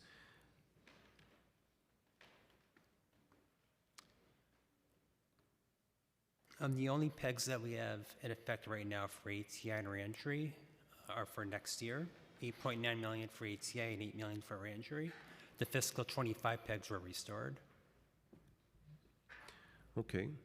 Can you please list the programs that the program providers that would be affected by the cuts, by these cuts that are coming? So for reentry services, we have 10 providers, and for ATIs, we have 14, and we can send you that list. Okay. Thank you. Seeing that there's no one left to question you, thank you for your testimony. Thank you, Chair.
Thank you for being patient.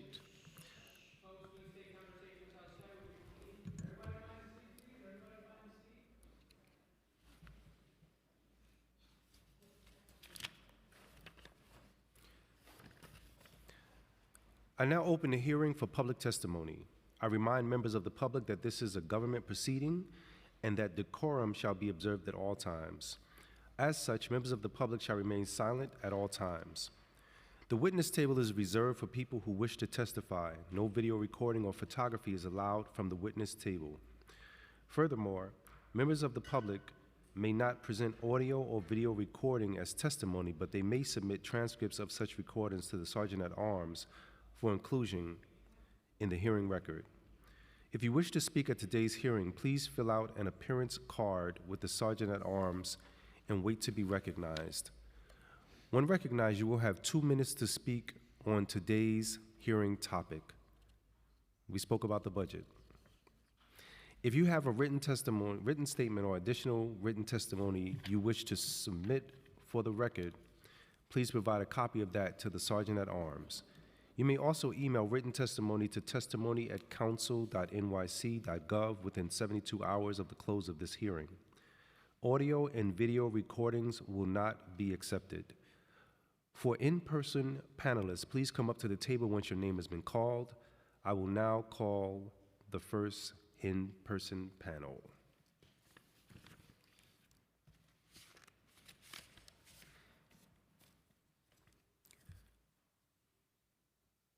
Arislea Skinner, Olivia Duong, Glens Rivera, and Janie Fox.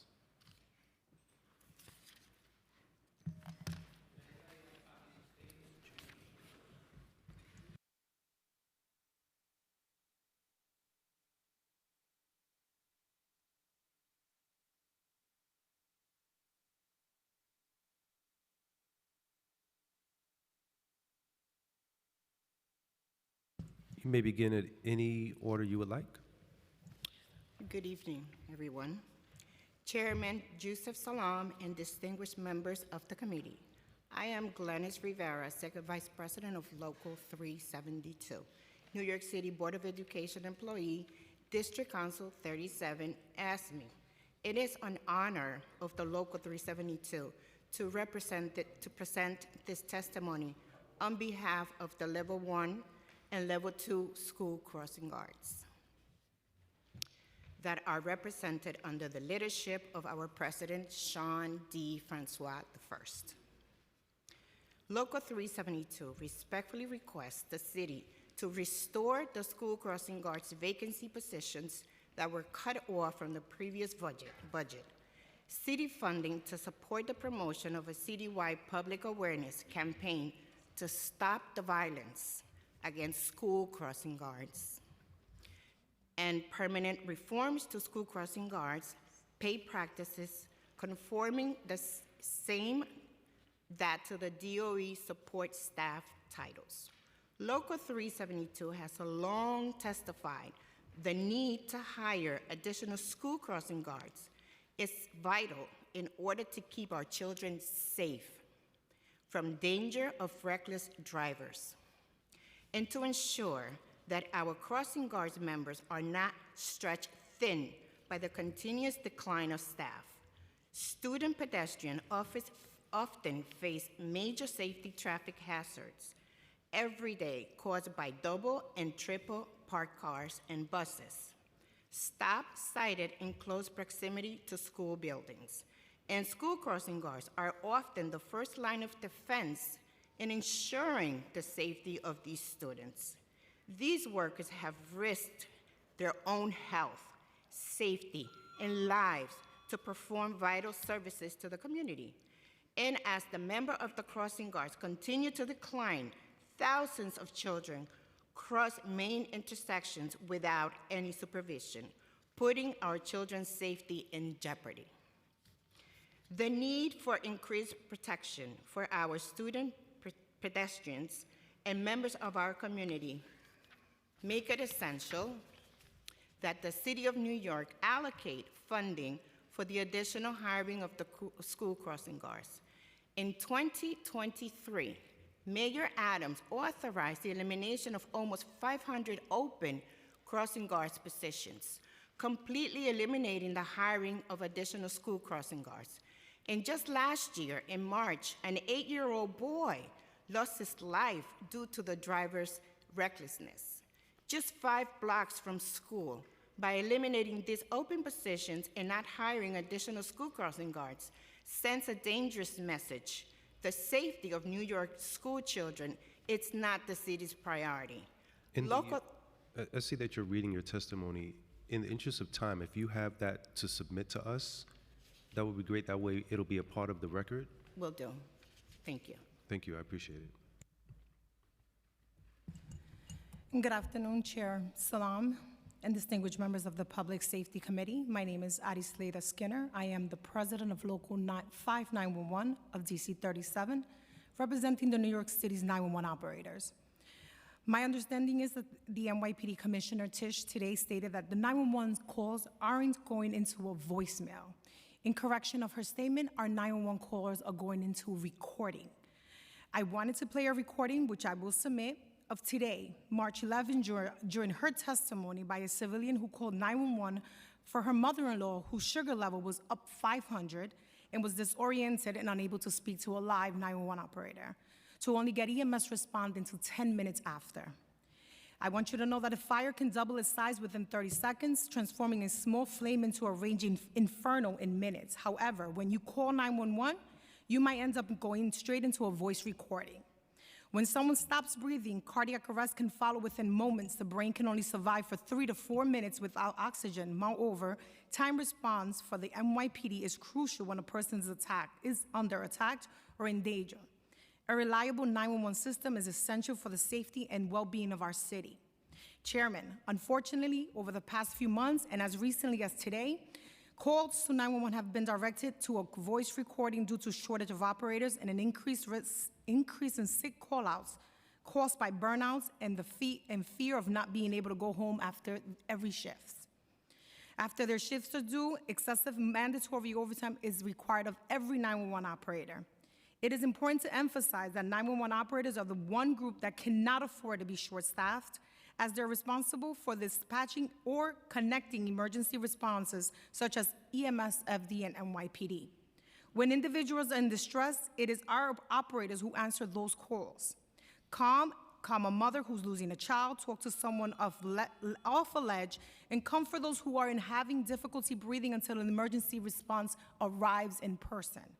The emergencies are numerous, and we need to be alert and focused and provide the best possible assistance. With that, I conclude New York City's 911 system is in crisis due to the severe understaffing, with fewer than 1,000 active operators handling a population of 1.2 million plus people in this city. Again, we are in an emergency situation today.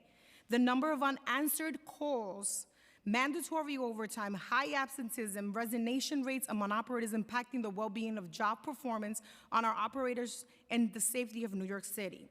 The City Council is urged to address this crisis by increasing staffing, improving transparency, to prevent a potential tragedy. Sir, my full testimony will be submitted with you today, as well as a recording of today's audio. Thank you for giving me this opportunity to speak, and I will take any questions if need. Thank you. Good evening, Chair Salam and the members of the Public Safety Committee. My name is Olivia Duong, and I am president of Local 3778 of District Council 37, representing 300 civilian NYPD professional titles such as criminalists, city research scientists. I got a little bit excited today when I heard DA Melinda Katz mention the need for a forensic crime lab. And that's because I'm here today to highlight the urgent need for a new facility for our hardworking forensic scientists under the city title of criminalists working at the NYPD Police Laboratory. The need for a new updated forensic laboratory building is long overdue. Currently, there are just under 400 employees working in forensic chemistry, firearms analysis, and crime scene units out of a 5-story building in Queens built in 1930. Originally a department store, refitted as a college university, and most recently a chemical laboratory, firing range, and office building. The current facility is outdated and in a constant state of repair and disrepair. I believe that many years ago, our former forensic investigations chief testified right here in this room about how urgently we need a new home. Millions of dollars have been put into our roof just to ensure it doesn't leak. Our operations have long outgrown the space provided for our testing needs. In short, our workers deserve a state-of-the-art facility with ventilated spaces where we can safely handle bulk powder evidence of unknown origin, like fentanyl, xylazine, fake oxy tablets, and increasingly more hazardous and toxic chemicals. We need safe spaces to test live firearms and the increased caseload of ghost guns. I ask the committee to ensure that this is put into the NYPD capital budget on behalf of the civil servants who are rarely seen or heard, but make a profound difference and impact to public safety in New York City. In spite of the many facility challenges we face, my colleagues have strived to maintain the highest quality and integrity of their forensic work for the citizens of New York City. I will submit a written testimony for the record. Thank you for your time. Thank you.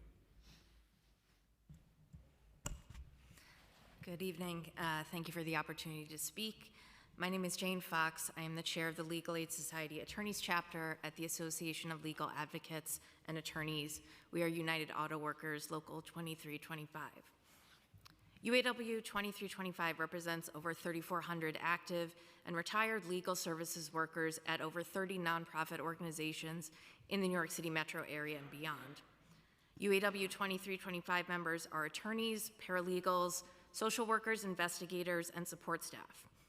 We are the workers who guarantee community safety by making sure New Yorkers have access to justice in our courts and vital social services in our city. And while our members are an essential labor force, decades of underfunding has led to untenable working conditions. We are facing an attrition and workload crisis. We are facing a student debt crisis. Our salaries and retirement benefits have failed to keep pace with our counterparts in the district attorney's offices and corporation counsel, and this inequity in our funding speaks volumes about who is valued in the legal system. When our wages stagnate, the services our clients receive are degraded. Our members are dedicated to public service, and when we can no longer afford to stay, we go to jobs in the public sector that have better salaries and real pensions, such as the Attorney General's office and the Office of Court Administration. Positions requiring experience go unfilled, leaving those who remain overburdened with rising caseloads. Our salaries are just too low, and the cost of living in the city is just too high. In 2025, UAW 2325 has fundamentally changed the terrain of legal services through our union organizing, and now over 95% of legal service workers in New York City are UAW 2325 members. And this year, we have aligned the contracts of over 2,100 of our union members across 12 chapters to expire on June 30th, 2025 for a potential sector-wide strike in July that could shut down courts across the city. And while we are committed to bargaining in good faith with our employers, and while we do not want to strike, we are prepared to withhold our labor to win a future for thousands of our members who need better wages for the long term. In fiscal year 26, we are asking the council to fully fund legal services so our employers can meet our core bargaining demands. Together, we are bargaining to establish a living wage floor of $70,000 for our entry-level members. We are bargaining to guarantee a minimum 4.5% COLA. We are bargaining to ensure our retirement benefits match what public sector employees get in the state retirement system. And finally, we are bargaining to increase salaries to keep pace with agencies such as the Federal Defender's and Attorney General's Office to retain our most experienced members. Our members are not immune from the affordability crisis that has hit this city. Austerity budgets in legal services hurt our union, and they hurt New Yorkers.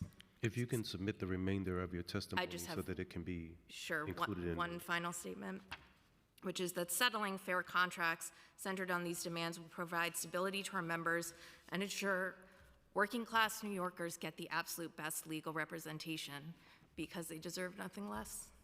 Thank you. Thank you. I do have a question for this panel.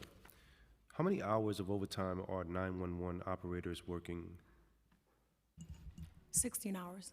16 hours. We are scheduled to work 8 hours, some are on 12, but we're mandated for 16-hour tours every day. You said every day. Majority of the members are ordered every day. 16 hours daily, Every day. 911 calls. Almost 150 calls a day, working on 3 to 4 hours sleep, because most of our members are working on 3 to 4 hours sleep every day for 16 hours. And just, you made a statement, and I wanted to get some clarity. Sure. You said the 911 calls are going to voicemail? They're going into a recording system. I have the recording for you to provide to you as well. As of today and last week, when you call 911, you will get a recording telling you to stay on the line, followed by a TT tap, which is sounds like you're going into a fax machine, and it will continue to tell you to hold until a live operator comes on. It can take up to 1 minute to 2 minutes for a live operator to come on. The statement I made about the issue that happened today with one of the civilians was she had to wait for a minute or two for that call to go through, 10 minutes for EMS to respond to the person who needed assistance. Wow. Any time where the call is not being answered at all? No, we eventually pick up, eventually. But it could take time, like It can you're saying, take in terms time. of like. And again, we are not oxygen to the aware brain. the caller is stating on the other line. So you can have someone's child who is not breathing. She has to wait until that call gets responded for us to give her EMS on the line, as well as if there's a fire in your home, you have to wait on the line until we get on live to transfer you to the fire department. So no one gets the emergency dispatched until we are live on the phone call. Gotcha. Well, thank you for your testimony.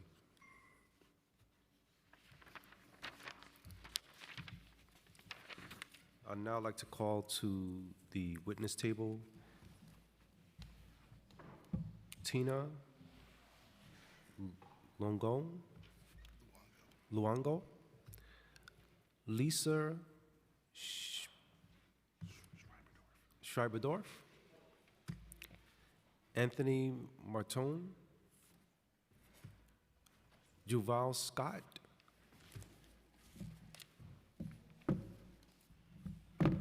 Piali Basic. Piali. Yes. Gotcha. Hi, Councilman. Perfect. I didn't want to drop that one up.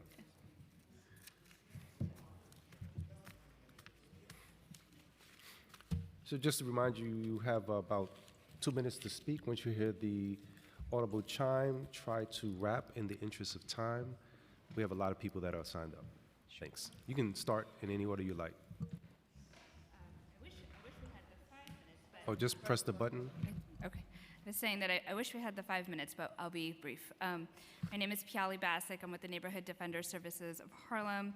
I'll introduce myself, and I think my colleagues are going to introduce themselves. As you know, our offices provide constitutionally mandated representation for those who are accused of crimes. Collectively, our organizations represent thousands of largely Black and brown New Yorkers each year. But the council supports us, you're familiar with our work, because we're more than just public defenders. We offer holistic, interdisciplinary defense representation. So what does that mean? We work with attorneys, advocates, and administrators who work collectively because everyone is invested in our mission to fight for justice and equity for the communities that we serve. Let me give you some examples of that.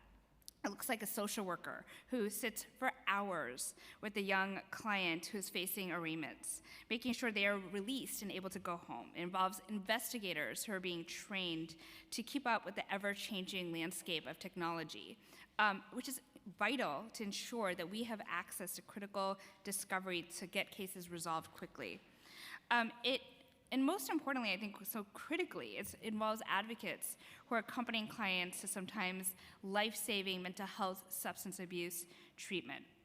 And the earlier that our teams get involved, the more successful our advocacy.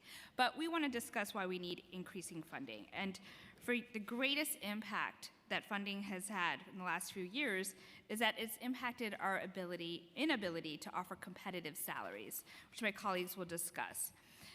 So what we are, and we'll have a joint statement to actually lay out what our specific requests are, as well as to respond to some of the statements made earlier. But our ask is a 25% increase on the personnel budgets of our baseline contracts to raise existing salaries. Just 3 more statements. Our ask also increases funding to support the rising costs of health insurance on our baseline contracts, to support the substantial increase we're seeing in OTPS, the occupancy costs, rental costs, and as well as supporting our homicide contract, which we very much need additional funding to support our homicide contracts. So I think each of my colleagues will speak specifically about those requests. Thank you. Hi, good evening. I'm Juval Scott. I'm the Executive Director of the Bronx Defenders. I began as the Executive Director for the Bronx Defenders about 6 months ago. I started there after a 2-decade career in the federal public defender system, and so I have spent the last 2 decades really working towards making sure that the promise enshrined in Gideon versus Wainwright came to fruition. I was heartened to hear the prosecutors say that they want a system that is fair and one that looks at people as individuals. That's precisely what public defenders do. We tell the stories of the people who find themselves entangled in the system, in the criminal legal system or other systems, and we make sure that each of those people is seen as an individual and not merely a cog in the wheel. That the system is not one where people who find themselves in courts across the city are treated as though they are similar or exactly the same as people who are standing next to them. The reason why this is important is because those people like myself who spend decades in public defense, people who want to be public defenders, we do so knowing that we could go and have far more lucrative careers in big law and corporations, but we don't, because the work that we're able to do to serve the community is sustaining for us. But what is different in New York City than the federal system is the way that public defenders are paid.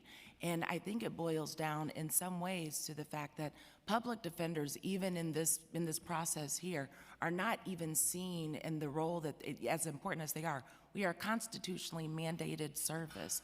We are a service that is provided in accordance with, in accordance with the Constitution. But here today, we were given 2 minutes to respond to a very big issue, and I'll wrap this up very briefly, which is we need more money.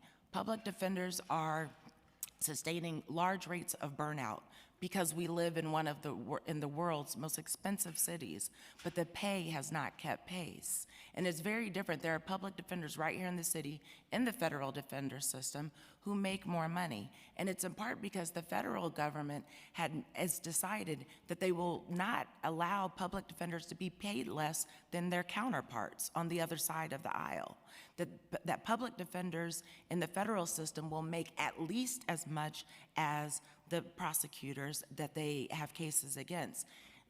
New York City could make that same commitment to public defenders, if not more. It's not a perfect model because prosecutors get other benefits, pensions, things of that nature that we would never get. But at a minimum, we could do that.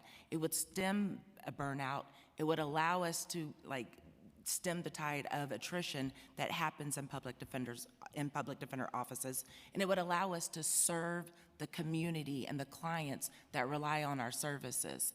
And so I'm asking you, the council, to make sure that we're properly funded, to provide that 25% increase so that people who want to be public defenders in one of the most expensive cities in this country have the opportunity to do so and will stay. Thank you. Good evening. Thank you for giving us the opportunity to speak to you today to advocate for our city's public defenders and the thousands of residents we represent each day. My name is Anthony Martone. I'm the Executive Director of Queens Defenders, and today I'm calling out to New York City Council to support a 25% salary increase for public defenders. This increase will bring our staff salaries closer to the recent increases in the 18B assigned council plan and to aid in the retention of our staff. Our attorneys are trained not only to enhance legal skills, but also to represent our clients beyond the case itself and to use services for our offices, creating opportunities for change, which minimize recidivism. This can only be done in a public defender office, but it's become increasingly challenging to keep talented attorneys once we've invested in them. Experienced attorneys often leave around the 3rd or 4th year for more lucrative government jobs or to join the 18B council plan, which recently has received an increase in hourly compensation from $75 an hour to $158 an hour. That's a 110% increase that aligns with the federal assigned counsel and meets the minimum wage requirement to maintain effective counsel for indigent New Yorkers. An 18B attorney billing 35 hours a week, which is modest, makes over $287,000 a year. Public defenders' compensation, on the other hand, is woefully inadequate. 18B's increased hourly rate is both for felonies and for misdemeanors. Supreme Court judges, knowing this, usually give enhanced rates for felonies up to $200 an hour as they realize misdemeanor attorneys are getting paid the same. When Governor Hochul increased the 18B rate, she acknowledged that it was a fair rate, and she also said this is absolutely a need. The work they do is critical. Since discovery reforms, attorneys spend countless hours combing through gigabytes of data and watching hours upon hours of body-worn cameras. All defense attorneys spend much more time on each case. The difference is 18B counsel bill for each hour when we do not. We urge the City Council to increase the funding for public defenders, to include a 25% salary increase for the critical work they do for New York City's residents, and to provide the city with a more cost-effective option for representing clients who cannot afford an attorney. This increase would demonstrate the value of their work, the lives they change, the vital role they play in New York City's criminal system, and simultaneously support the retention of high-quality staff our organization spends years of training and developing. Thank you. Thank you. Good evening, and thank you very much for this opportunity, Chair Salam, and also for your dedication to sit here and listen to the testimony. I'm Tina Longo. I'm the Chief Attorney of the Criminal Defense Practice, and I've served the people of New York City as the Chief Defender and a Public Defender at Legal Aid Society for over 20 years. And from that seat, I have watched this city reform laws, brings some segment of justice and fairness to the criminal legal system, stop and frisk, right? Remove broken windows policing from our courts. But I have to admit that even with my status of being somewhat of a veteran at this table, I am perplexed and very disappointed in the level of information or misinformation that was shared earlier today about discovery reform in our state. And I feel that while the issue of salaries for public defenders and monies for our office is critically important, we also have to set the record straight to some of the things that was shared today. Let's be honest about discovery first and foremost. The discovery law that was passed in Albany in 2019 and went into effect on January 1st, 2020, 2 months before the world stopped with a pandemic, did not create more discovery to be handed over. It simply requires the prosecutors to turn over discovery that exists. So when I first started in New York City, in this county, over at 100 Center Street, and my client was to take a plea or go to trial or go to hearing, and I was given 15 pages of papers and told to try the case, we did. But that's not justice. That's not fairness. That created wrongful convictions. That created tons of appeals and delays on the backs of the people we represented.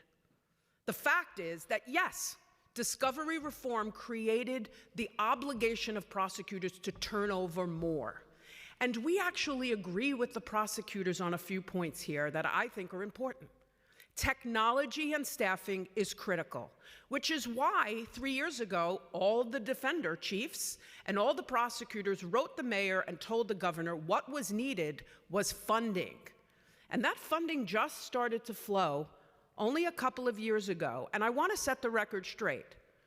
You heard DA Gonzalez talk about a system that they're putting in place that will make efficient discovery review. They're building that system now. It's not in place. Legal Aid Society is using that same vendor. Our system isn't in place either because it takes a really long time to put that technology in. And I raise that because Governor Hochul's proposal is not a tweak. It isn't going to be more efficient, and in fact, it's going to cause more delay because I will tell you what the public defenders in New York City will do and state. We will file motions because we aren't getting the proper discovery, because under the governor's proposal, the prosecutor will be able to dictate what gets turned over or not. We will fight that. The last thing I want to say, and I know there are other people, but I'm hoping that the folks that are here in the public want to understand and what the data shows. Felony cases are not being dismissed. The OCA data shows that, and Judge Zayas, who testified in the state hearing specifically was asked whether or not cases are being dismissed, and his answer was, felony cases are not being dismissed as a result of discovery. So I have a question about the discovery. Yes, please. Why is it so difficult from the defense's perspective for the New York City prosecutors to comply with the discovery laws? Is it a managerial or a technological problem? What I have been saying is it's not a law fix, it's a management fix. And the management fix, here's the reality. NYPD holds all the evidence for the prosecutors. They have to process it. NYPD has to process it, store it, and hand it over to the prosecutors. No money was put on the table in 2019 to build out a system. The prosecutors admitted today that they're just building that system out. It's a system called NICE. 4 of the 5 prosecutors are going to be using it. DA McMahon is opting out of that. That is going to allow NYPD to share electronically that data, and the prosecutors then to review it, analyze it, and turn it over to us electronically. That's key. There is also a bill that's sponsored by Senator Myrie and Assemblyman Micah Lasher that would allow the prosecutors automatic access to take the discovery from NYPD themselves instead of waiting. The other issue I want to say is they talked a lot earlier, and I agree, we all agree, that we need more staffing because of discovery. You need more. Perhaps they need more prosecutors. Our argument would be we need more defenders. But more importantly, do you know who we need? We need paralegals, what we call litigation assistants at Legal Aid Society, non-attorneys trained on analyzing, organizing, getting the case ready. Do you know the model that works out there? It's called law firms. Law firms in our city and across this country deal with terabytes and terabytes of discovery. The model they use is they put paralegals in place first so that lawyers could lawyer. So that if you're a prosecutor, your ADA can move that domestic violence case to a trial or a hearing. If you're a defense attorney, your attorney's resources are to be over to court or at Rikers or investigating a case to be ready for trial. Monies need to be used to put that type of staffing in place. And more money needs to be put toward the technology to get it set. And the key here is, if we can do that, the law doesn't need to be rolled back. Because it's not the law that's going to create the efficiency, it's staffing and technology. And I would just note that in the federal system, that is the way that it's constructed. We've been dealing with terabytes of information since before the discovery law here. We had the structure that Tina mentions with paralegals and different staffing, and it allows attorneys to really be able to process through the information efficiently. It's the right thing to do. It's the constitutional thing to do. People should know what the evidence is against them. When prosecutors charge cases, they know that. There's no reason to delay handing that over to defense counsel. And I'd note that when cases are picked up and go into federal court, the New York NYPD doesn't seem to have a problem handing it over to federal prosecutors. So it seems to be something that is reserved for prosecutions here in the city, as opposed to when they want it to go to something different. So I want to know also, is there a ratio of paralegals to lawyers that you would find ideal? There's a standard that historically we used, which is 10 to 1, and I'll tell you that's not sufficient. I was going to say, in federal offices, it was about 4 to 1. Right. The ratio. And that was what we had been asking for a number of years. But it's also the training that paralegals should be getting. Our paralegals, we call them again, we have paralegals and we have litigation assistants. They do very different things. A paralegal will file motions and go to the file subpoenas, prepare paperwork. A litigation assistant sits on the case with the defense attorney and organizes all the evidence, indexes it, organizes it, and then presents that to a lawyer. The lawyer then says, watch the body-worn camera and give me a synopsis of that. And I'm going to give you a story of a litigation assistant that started last year. In September. Litigation assistant, a case was pending a long time. We heard that we're still working out of COVID backlog. This case was pending a really long time. The lawyer had looked at some of the evidence, but did not have the time to look at all of it. The litigation assistants watched the body-worn camera. And after our client was out in the community, not in, luckily, at Rikers. The litigation assistant found information on the body-worn camera that when it was presented to the district attorney, the case was dismissed because it showed that actually the client had not done what the police had alleged to do. That's the power of people. Changing a law will not help that, especially the governor's version that would have probably allowed a prosecutor to perhaps not turn over all the body-worn camera evidence, right?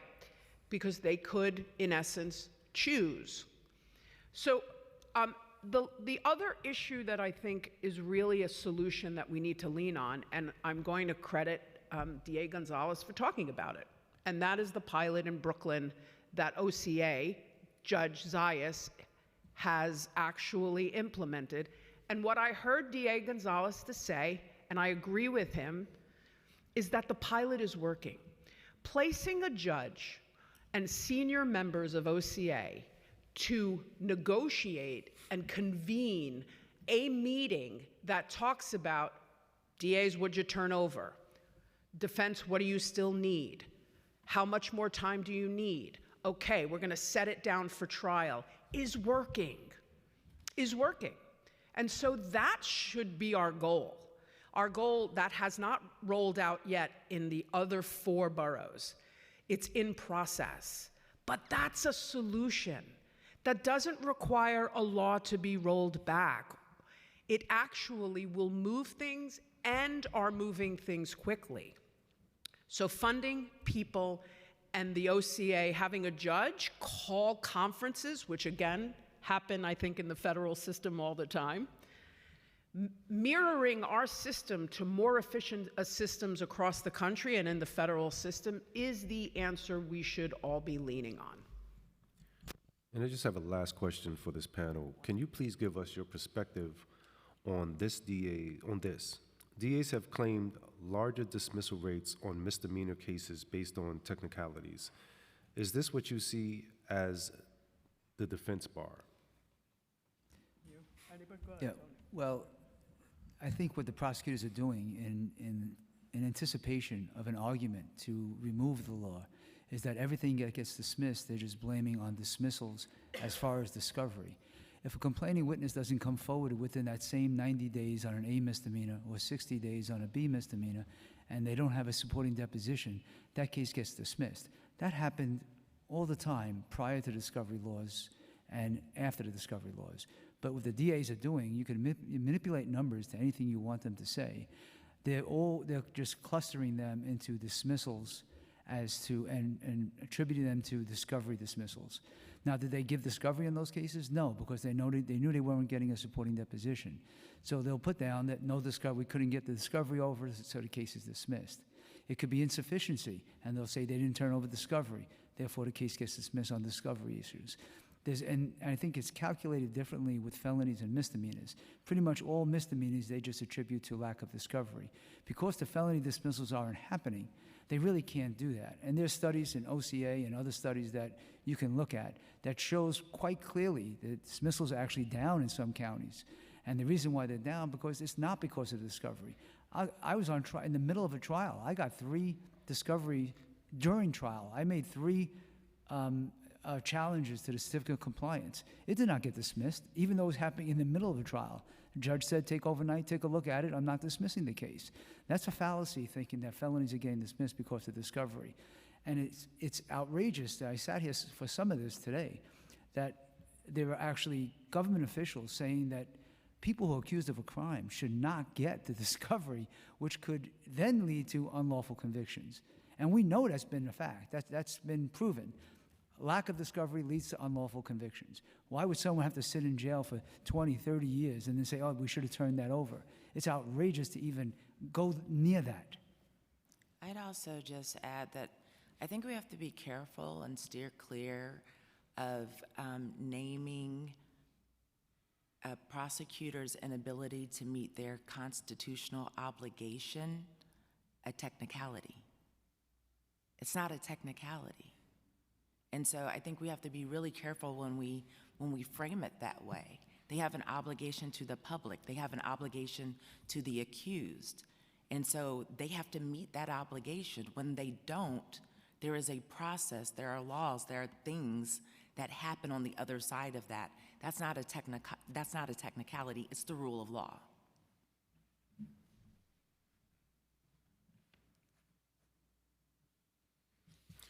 Well, definitely thank you for your testimony. Thank you. Thank you for your time. Thank you for your so time. much for your time.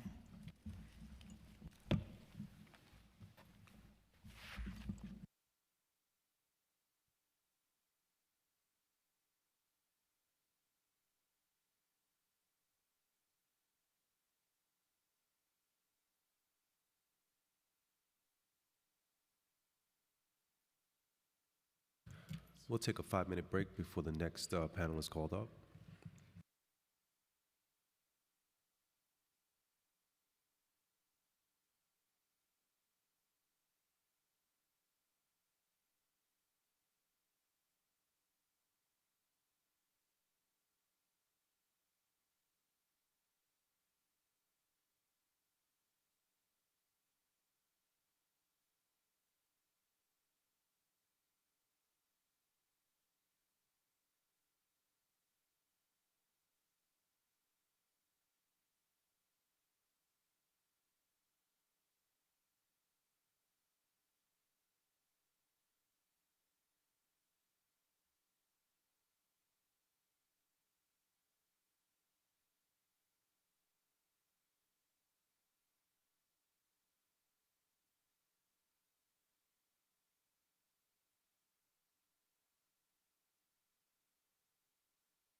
Thank you for your patience.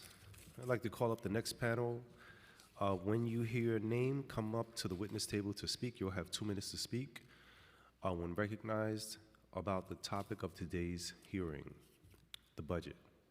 If you have written testimony that you wish to submit for the record, please provide a copy of that to the Sergeant at Arms, and you may also email written testimony to testimony@council.nyc.gov 72 hours of the close of this hearing. Audio and video recordings will not be accepted. The next panel that I'm going to be calling is Corinthian Black, Rob De Leon,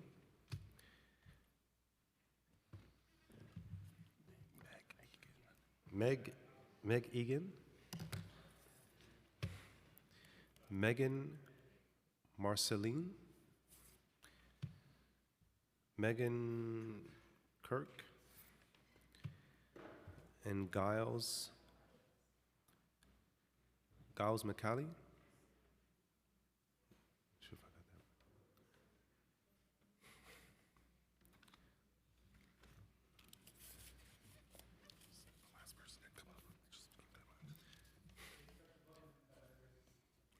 So you'll have, okay, you'll have 2 minutes to speak. Once you hear the chime from the clock, that means to begin to wrap your testimony.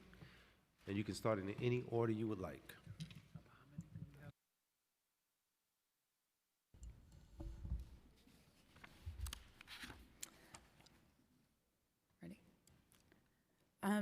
Thank you, Chairman Salam. My name is Megan French-Marcelin. I'm the Senior Director of Policy at the Legal Action Center. Today, I testify on behalf of the New York City Alternatives to Incarceration and Reentry Coalition, a network of 12 service organizations with decades of experience in providing holistic, community-based supports to justice-involved New Yorkers. Collectively, our programs serve more than 30,000 New York City residents each year. The ecosystem of providers that I represent now work in front-end alternatives to detention and incarceration, as well as back-end reentry services. We have been a model nationwide for how you get to a more equitable, human-centered justice system. And we do this work with pennies on each dollar that the city allocates to the DOC, to the NYPD, and other law enforcement entities. Decades of research demonstrate that ATI programs are more effective than incarceration at improving public safety outcomes, decreasing the chance of future convictions, improving employment rates, and generating significant savings for taxpayers. Across New York City, ATI and reentry programs yield reductions in homelessness and psychiatric hospitalizations, as well as increases in health-seeking behavior, relational connections, meaningful participation in the economy, as well as overall desistance from crime. And yet I sit before you today representing the aforementioned ecosystem, now staring down what I heard today, over $16 million of cuts. I will just ask that these cuts be restored, and we are asking for an increase from City Council of $2.4 million to continue this work. The rest of my testimony is submitted written. Thank you. Good evening. My name is Meg Egan, and it is my honor and privilege to lead the Women's Prison Association.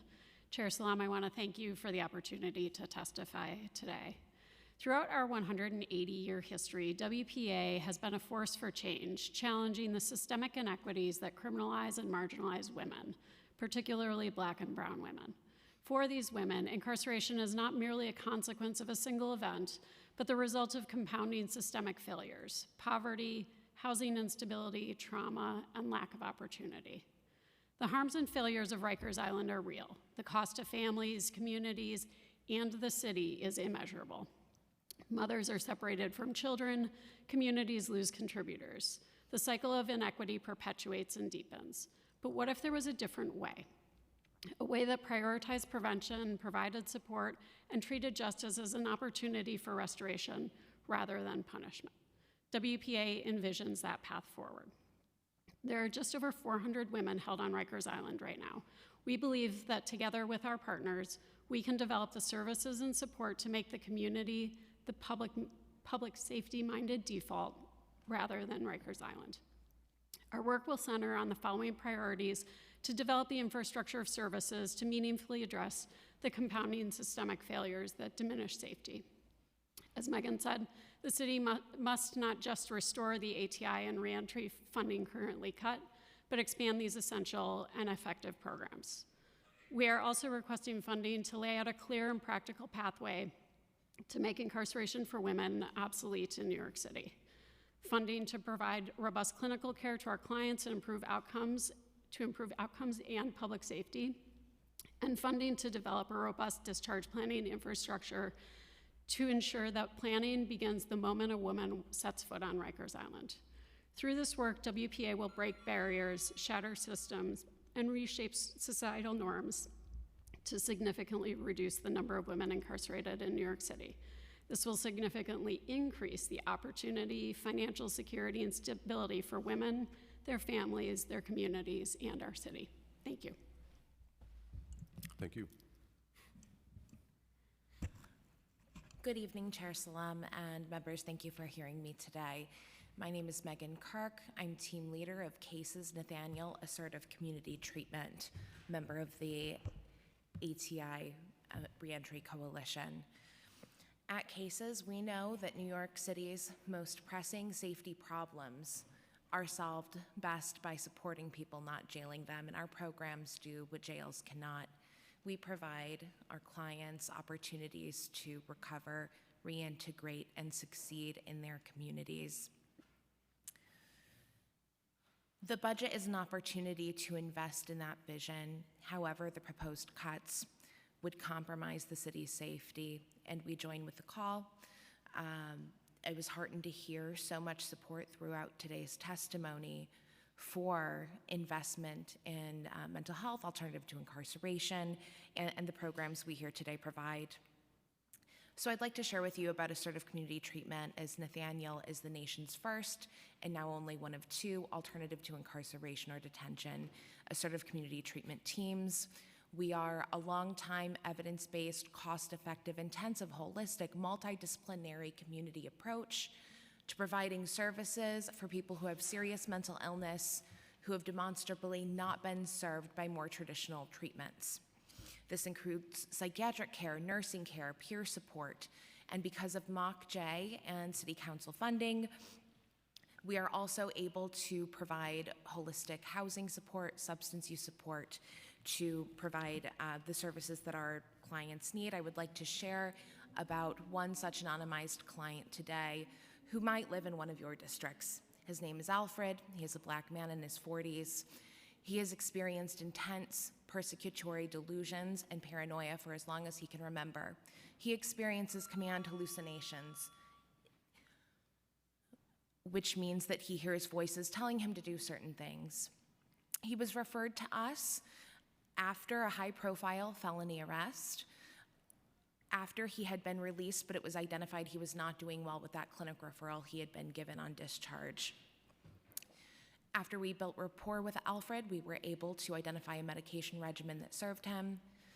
Over time, he was able to gain employment, develop community connections as he has no family support, and today he's doing well after graduating from mental health court in the fall. We join the request to enhance the funding for people we serve. Thank you. Thank you. Good evening to all, and thank you to Council Committee Chair Solomon and committee members for the opportunity to testify today. My name is Corinthian Black. I am a former gang member and an individual who's known to carry a loaded firearm. Today, you see a full-time community navigator with the Atlas Hope program, partnered with the Fortress Society, a member of the Legal Action Center Youth Advisory Board, an emerging adult for the Annie E. Casey Foundation, and much more. As a product of an ATI program, I believe the concept of alternative to incarceration should be the staple in our communities. I support law and order, but prison is not the only solution. The ideology of the correctional system is based upon punishment, not rehabilitation. Some say if you did the crime, you must do the time, but there are alternatives like ATI programs. I was mandated into Fortune Society for a year. If that's not doing the time, I don't know what is, and it wasn't easy. Initially, I was skeptical, thinking it would be like Rikers Islands, filled with people from various backgrounds, including those with gun cases like mine. After a few weeks, I started to open up in Fortune, which became my safe haven. The Thinking for a Change and anger management classes was very therapeutic, teaching me about myself and different ways to handle conflict. I learned that walking away from confrontation takes more discipline than reacting in anger, a lesson reinforced by mentors with extensive prison experience. This highlights the need for credible mentors for youth like those provided by ATI programs. I realized that my decisions have wider impacts, a lesson carried into my daily life. Fortune empowered me, even created the first ever Client of the Month award for me. They introduced me to influential settings and supported my development of a youth curriculum backed by the Annie E. Casey Foundation. Now I'm the provider. Through my youth focus group and my work with Atlas Hope, I support individuals aged 16 to 40 who are just as impacted and high at risk. I build trust within the community and motivate those I once stood alongside and others, assisting them in finding employment and achieving stability. In neighborhoods like the Bronx, Queens, Brooklyn, we often encounter smoke shops, Kennedy Fried Chicken, liquor stores that promote unhealthy lifestyles. I believe we should allocate funding to establish more ATI programs in these areas, giving justice impacted individuals a better chance to thrive. Instead of waiting to intervene after youth have committed crimes, we need to be proactive and support them while they're young. Thank you for the opportunity to share my testimony. Thank you. Excuse me, good evening. Thank you, Chairman Salam, for your great work and support over the years, and for hearing us tonight. I'll summarize my statement here that I've submitted. My name is Rob DeLeon. I'm the Deputy CEO at the Fortune Society. At the Fortune Society last year, we served over 13,000 individuals who've had impacts with the criminal legal system. And those individuals were able to be connected to jobs, to housing, to addiction treatment services, to mental health services, to health services, to be connected to medical professionals. And through doing this work, we help to enhance public safety. I think it's really, really important to note that 3 out of 5 prosecutors today and the special prosecutor mentioned the importance of ATI programs, as did our partners at MOCJ. And so the idea that we're looking to cut ATI programs versus to enhance them in order to, in compliance with the law, close Rikers Island ultimately, is just, it doesn't make sense to me or to any of us. The kind of work that we do, my story, I tell it, pretty often in forums like this. When I went to prison, I was 17 years old.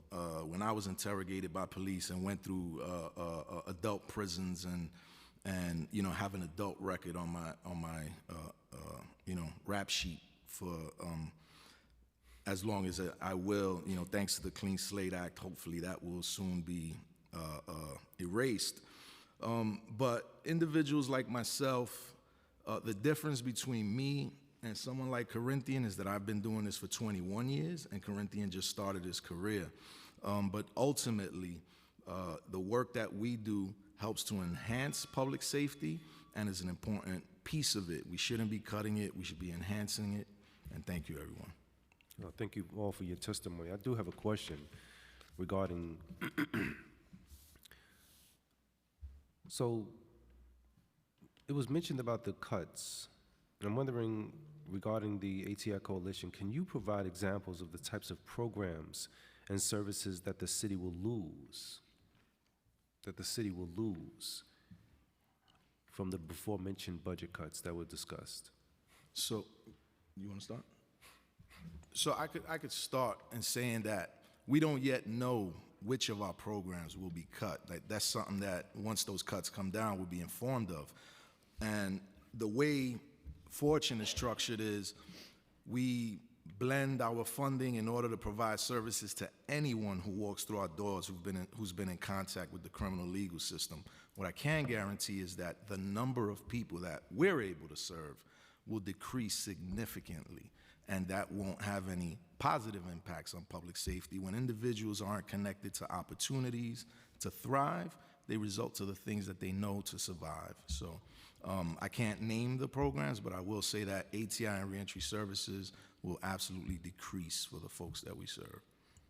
And just to add a little bit of color to that, you know, our programs are a lifeline and a lifetime commitment to people.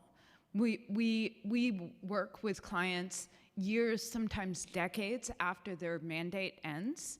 There are folks that will come in to Fortune or to Osborne or to WPA or to Cases and say, you know what, I need a little bit more support. 20 years later, and we are here. So our benefits extend well beyond what we are budgeted because we make commitments that go on forever.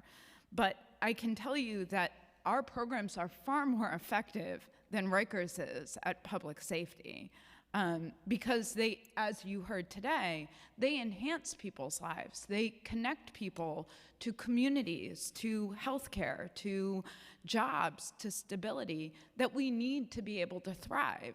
So as people deteriorate on Rikers, they are built in our programs. Wow. Well, thank you all for your testimony. This has definitely been enlightening. Thank you.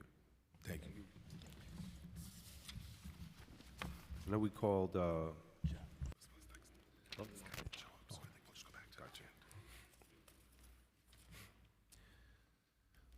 I'm going to call the next panel. You'll have 2 minutes to speak once you are called up. Haley Olesko, Darian Mack, Andrew Santa Ana, Yvette Chen,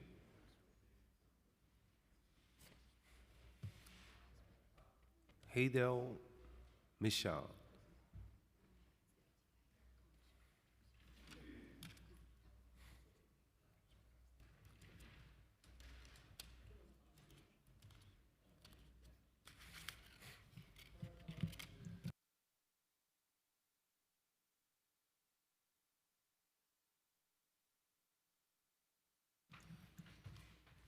Thank you. You may begin in any order you like.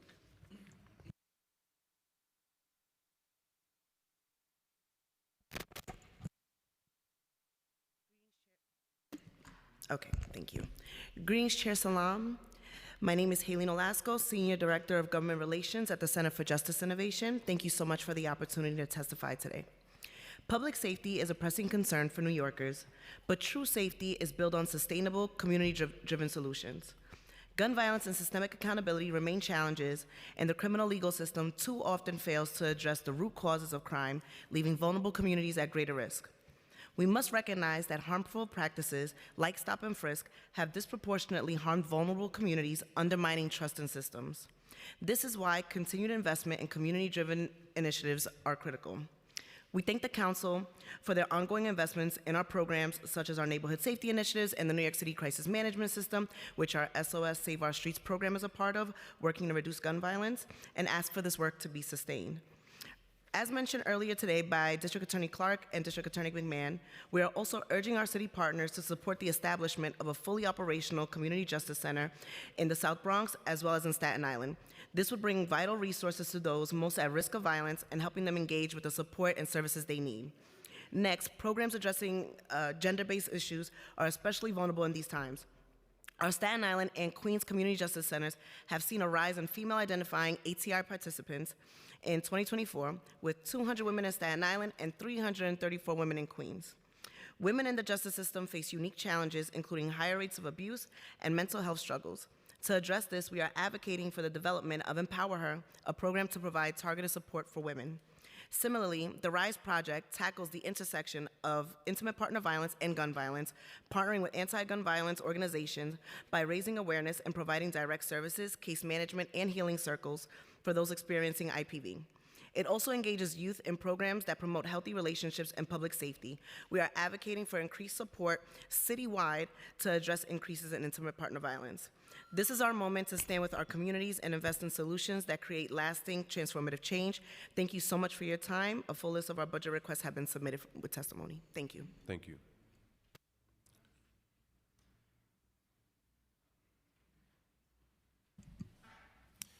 Thank you, Chair Salam, for the opportunity to testify today. My name is Darren Mack. I'm a co-director of Freedom Agenda, and we're one of the organizations leading the campaign to close Rikers.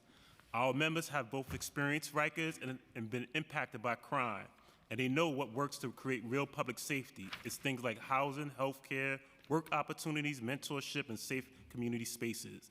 While Mayor Adams has said he wants to close the pipeline that feed Rikers, his proposed budget would do the opposite. The mayor's budget proposes $11.8 million in cuts to the Office of Criminal Justice for alternatives to incarceration and reentry programs, while allocating $150 million to hire 1,100 more correction officers. The mayor's proposed cuts to alternatives to incarceration and reentry programs are clearly not an economic necessity. If our city were truly facing budget constraints, the mayor would not plan to spend nearly $150 million to hire 1,100 more correction officers this year, when DOC already has about 4 times more officers per person in custody than the average U.S. jail system. The proposed cuts also ignore the wishes of crime survivors. A recent survey of crime survivors in New York City showed that 3 of 4 prefer alternatives to incarceration and mental health treatment instead of jail. The proposed cuts are also not in line with evidence-based practices, given the documented successes of ATIs and reentry programs, compared with research that shows that people detained at Rikers are more likely to be rearrested than those who were not. So why would the mayor propose a budget like this? It could be a lack of vision, or it could be a giveaway to a corrupt union that has supported him but isn't for the benefit of New Yorkers. We're calling on the City Council to ensure that the adopted budget paves the way for New York City to deliver on the legal and moral obligation to close Rikers Island, including restoring and increasing funds for ATIs and reentry programs. We will submit, along with this testimony, for full budget analysis that outlines the amendments needed in fiscal year 26 budget to pave the way to closing Rikers and passing a people's budget. Thank you. Thank you. Good evening.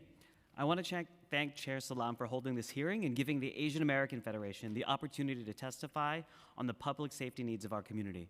My name is Andrew Santa Ana, and I'm the interim co-executive director of AAF, representing the collective voice of more than 70 member nonprofits serving 1.5 million Asian New Yorkers. My written comments are going to be much more detailed, so I just wanted to summarize here. In 2025, public safety for New York's Asian community is at risk due to a rise in anti-immigrant policies, ICE's encroachment upon city authority, and increased violence against Asians. These factors undermine the trust in systems meant to ensure safety in a city long seen as a sanctuary. At AAF, we understand that during this unstable climate, community-based organizations play a vital role in keeping folks out of the criminal legal system, but also maintaining public safety. I want to raise a couple programs that we use for your evaluation. As you know, as each wave of anti-Asian violence and anti-immigrant sentiment ripples through our communities, many Asian New Yorkers are increasingly afraid to leave their homes. They are reluctant to engage in the broader community. Indeed, recent increases in Islamophobia affecting South Asian, Arab, Muslim, and Sikh communities, as well as the resurgence of anti-Asian sentiment following the November 2024 presidential election, underscore the ongoing threats by Asian New Yorkers. We encourage the City Council to re-up its support for AAF's Hope Against Hate campaign, which is a program that we've developed through the pandemic to sustain the essential delivery of life-sustaining programs, including multilingual safety trainings, youth programs, and victim support services. Through this program and another program we hope to launch to protect immigrants and Asian Americans, we urge the City Council and members of the committee to consider the following recommendations to ensure that all New Yorkers feel safe in their city. To support Asian-led and serving organizations to connect them to certain necessary services, to increase funding for anti-violence and immigrant safety programs like our Hope Against Hate campaign, and of course to provide in-language services to aid victims' healing and improve their health. We look forward to working alongside the City Council and members of this community to restore a sense of public safety. Thank you. Thank you.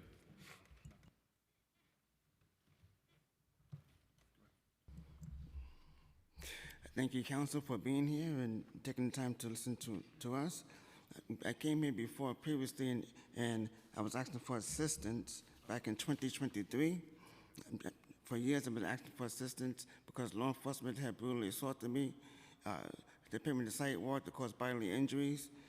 So I'm just mentioning some of the cases that we have in the news, which I gave everybody a copy. If nobody has one, I have extra. This guy named is Steve Talley. He was arrested, made homeless, and blocked from getting a job. This person's name is Nella Gomez, New York City police detective. When she was assaulted like I was, and then police claimed that she was crazy. This is another one. New York City police officer Adrian Schoolcraft. He had evidence against police thrown in the sidewalk because police were scared of him exposing their corruption. So law enforcement likes to terrorize people, and since they like to do that so much, this news article says that the councilwoman calling cops terrorists. Here was another one by the president, calling the people who stormed the Capitol terrorists, which included corrupt people in law enforcement. So this came from like a lawyer's website that mentioned, do we have the right to defend ourselves against the police? Which we do. So my question is, what steps do you suggest that we take when we're being brutally assaulted by police? What would you tell your mother, your grandmother, your daughter, or your sister if they're being terrorized by police? What steps would you suggest that they take to get the terrorism to stop? I'll just go ahead and listen to your answers like anybody can answer.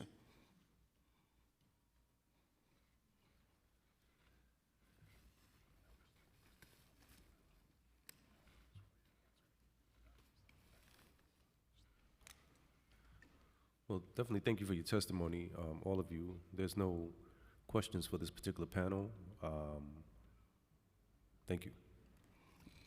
So there's no suggestions that get law enforcement to stop attacking me?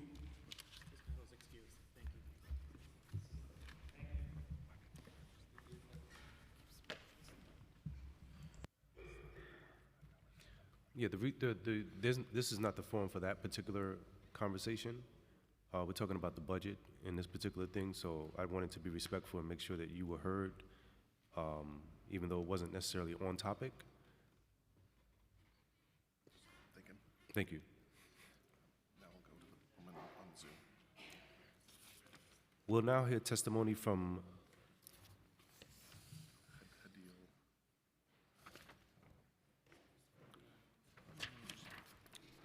just say virtual testimony. Oh, I thought it was a. We'll now hear from the virtual testimony on Zoom. We'll hear from Haydel Michelle. Hello, it's Hadil. Hadil. All right, good afternoon, well, good evening at this point.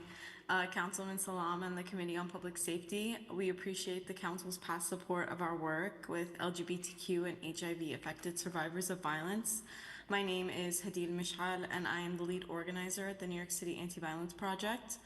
AVP is the only LGBTQ-specific victim service agency in the city.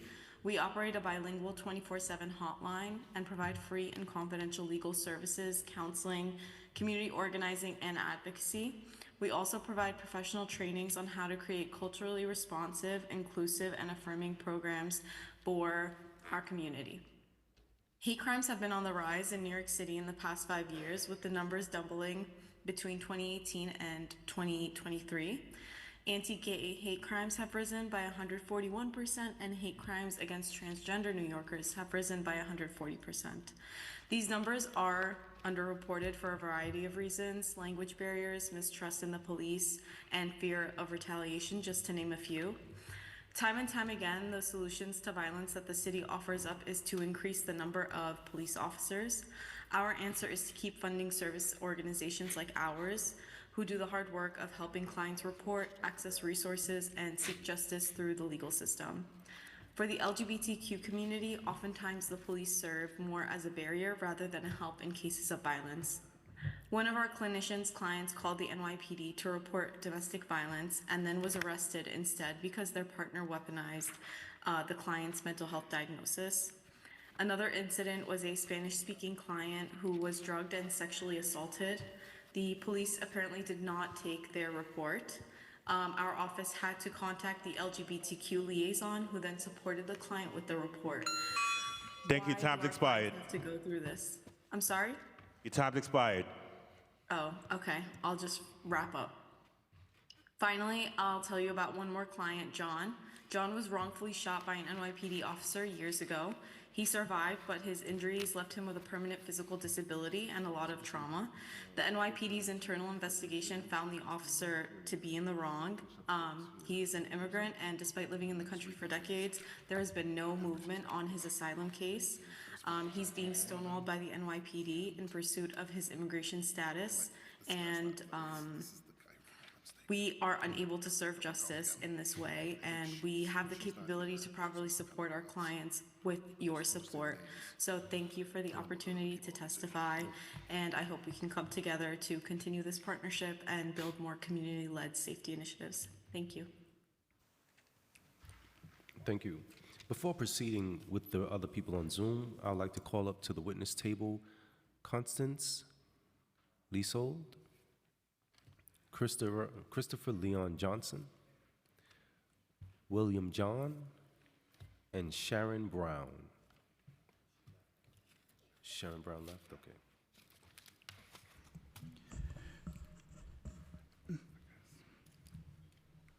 Ready? Perfect. You can start in whichever order you like, and you have 2 minutes to speak. All right. Thank you. Good afternoon, Chair Salam. My name is Christopher Leon Johnson. First off, I know it's kind of off topic, but you, sir, should jump on the Progressive Caucus's letter and showing your support for Mahmoud Khalil and calling for his release from ICE custody. Free Mahmoud Khalil. Please support him, brother. Please sign that letter. Please. But I want to talk about this right now that, first off, look, we need to make sure that ShotSpotter stays in the city of New York. We need to expand the contract to ShotSpotter. They need to put one by my house on Lincoln and Buffalo because they be shooting up the block near my house, but they need to put ShotSpotter there.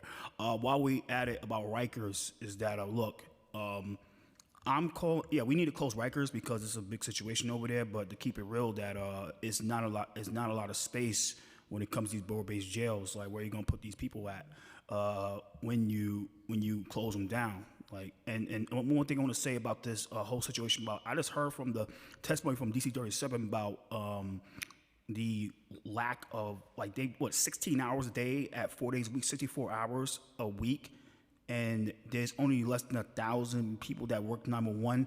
I know Andrew Cuomo is going to be the next mayor. I know it's political, but the truth of the matter fact is that he's going for the hiring of 5,000 more cops. Instead of hiring 5,000 more cops, he needed to call for the hiring of 5,000 more 911 operators, because that will fix everything with the situation with overtime and stuff like that, and it'll give people a bigger chance to get a job in the city of New York. So 5,000 more 911 operators. You know what I mean? We already have enough cops. 34,000 cops is already enough cops in the city of New York. The issue with the NYPD is that they need to do more proactive policing instead of reactive policing. That's why you got a lot of overtime, because they anticipate a lot of things for the OT, and it shouldn't be like that. So thank you. Thank you so much. Thank you. Thank you. Good evening, Chair Salam. My name is William John. I'm a senior staff attorney at New York Lawyers for the Public Interest. Thank you for this opportunity to testify today. I'd like to talk about two things today. First, the Mayor's Voluntary Removal Program allows untrained police officers who have no expertise or with individuals with mental disabilities to detain them by force and remove them to a psychiatric hospital against their will, solely because the officer believes the individual has a mental disability. We do not in any way support the failed policies of our broken mental health care system that leaves at-risk individuals in unacceptable states of distress and deterioration. But the best way of preventing risk to individuals with serious mental illness is through the expansion of the evidence-based and community-based mental health services. Second, we need to stop police violence and mental health crisis calls. In the past 9 years alone, 20 individuals were killed by police while in mental health crisis in New York City, and 85% of them were Black or other people of color. We already know that peers and trained mental health professionals are best equipped to de-escalate crises and connect individuals to care. Unfortunately, the city's current program, such as the Be Heard program, does not meet this goal. The Be Heard still authorizes extensive police involvement, is likely to continue the violent responses by the NYPD. In fiscal year 2024, for example, more than 70% of all mental health calls in the Be Heard pilot areas were still directed to the NYPD. The city must remove police entirely from the equation. For example, CCIT NYC is a coalition of over 80 New York City organizations and has already developed such a proposal in which teams of trained peers and EMTs who are independent of the city government would respond to mental health crises. We therefore urge the council to support a truly non-police, peer-led system in response to mental health crisis calls. Thank you very much. Thank you for your testimony. We will now resume Zoom testimony, calling Tarina Garimella. You may begin. Hi, my name is Allison Holohan. I'm stepping in for Tarini, and I am the director of the New York Initiative for Children of Incarcerated Parents at the Osborne Association. It is critical for NYPD to fully implement the New York City Safeguarding Children of Arrested Parents law passed in 2019. This law requires NYPD to adopt guidelines for safeguarding children present during an arrest, to train officers and provide families with information about supportive community services. We are grateful for the City Council fund we've received to collaborate with NYPD to implement this law. This included training over 6,000 NYPD officers who tell us that our training helps them consider children's perspectives, it helps them take steps to reduce trauma and to better communicate with children. But we've only trained a small portion of the 36,000 uniformed members of service, which is why it's critical for us to collaborate with NYPD to develop a sustainable training plan. It is also imperative for us to expand the network of community-based support to ensure all children can access support post-arrest. We encourage the NYPD to collect data on how many children witness a parent's arrest to identify trends and to ensure support is available for children in all neighborhoods. NYPD has declined to do so. In 2019, the New York City Criminal Justice Agency found that people arrested supported more than 60,000 children in New York City, making it clear that this work is critical. CJA is no longer collecting this data, and we do not know how many children witness a parent's arrest. We urge the council to introduce a bill requiring NYPD to collect this data. We also seek to assist the New York Department of Corrections in developing a protocol and to train personnel on how to safeguard children whose caregivers are arrested while visiting Rikers Island. We hear this happens regularly. In closing, Osborne seeks discretionary funding from the council to ensure that a sustainable NYPD training plan is implemented, community support is expanded, and to collaborate with DOC to safeguard children whose caregivers are arrested while visiting Rikers Island. Thank you. Thank you. I now call Melissa Vergara. You may begin.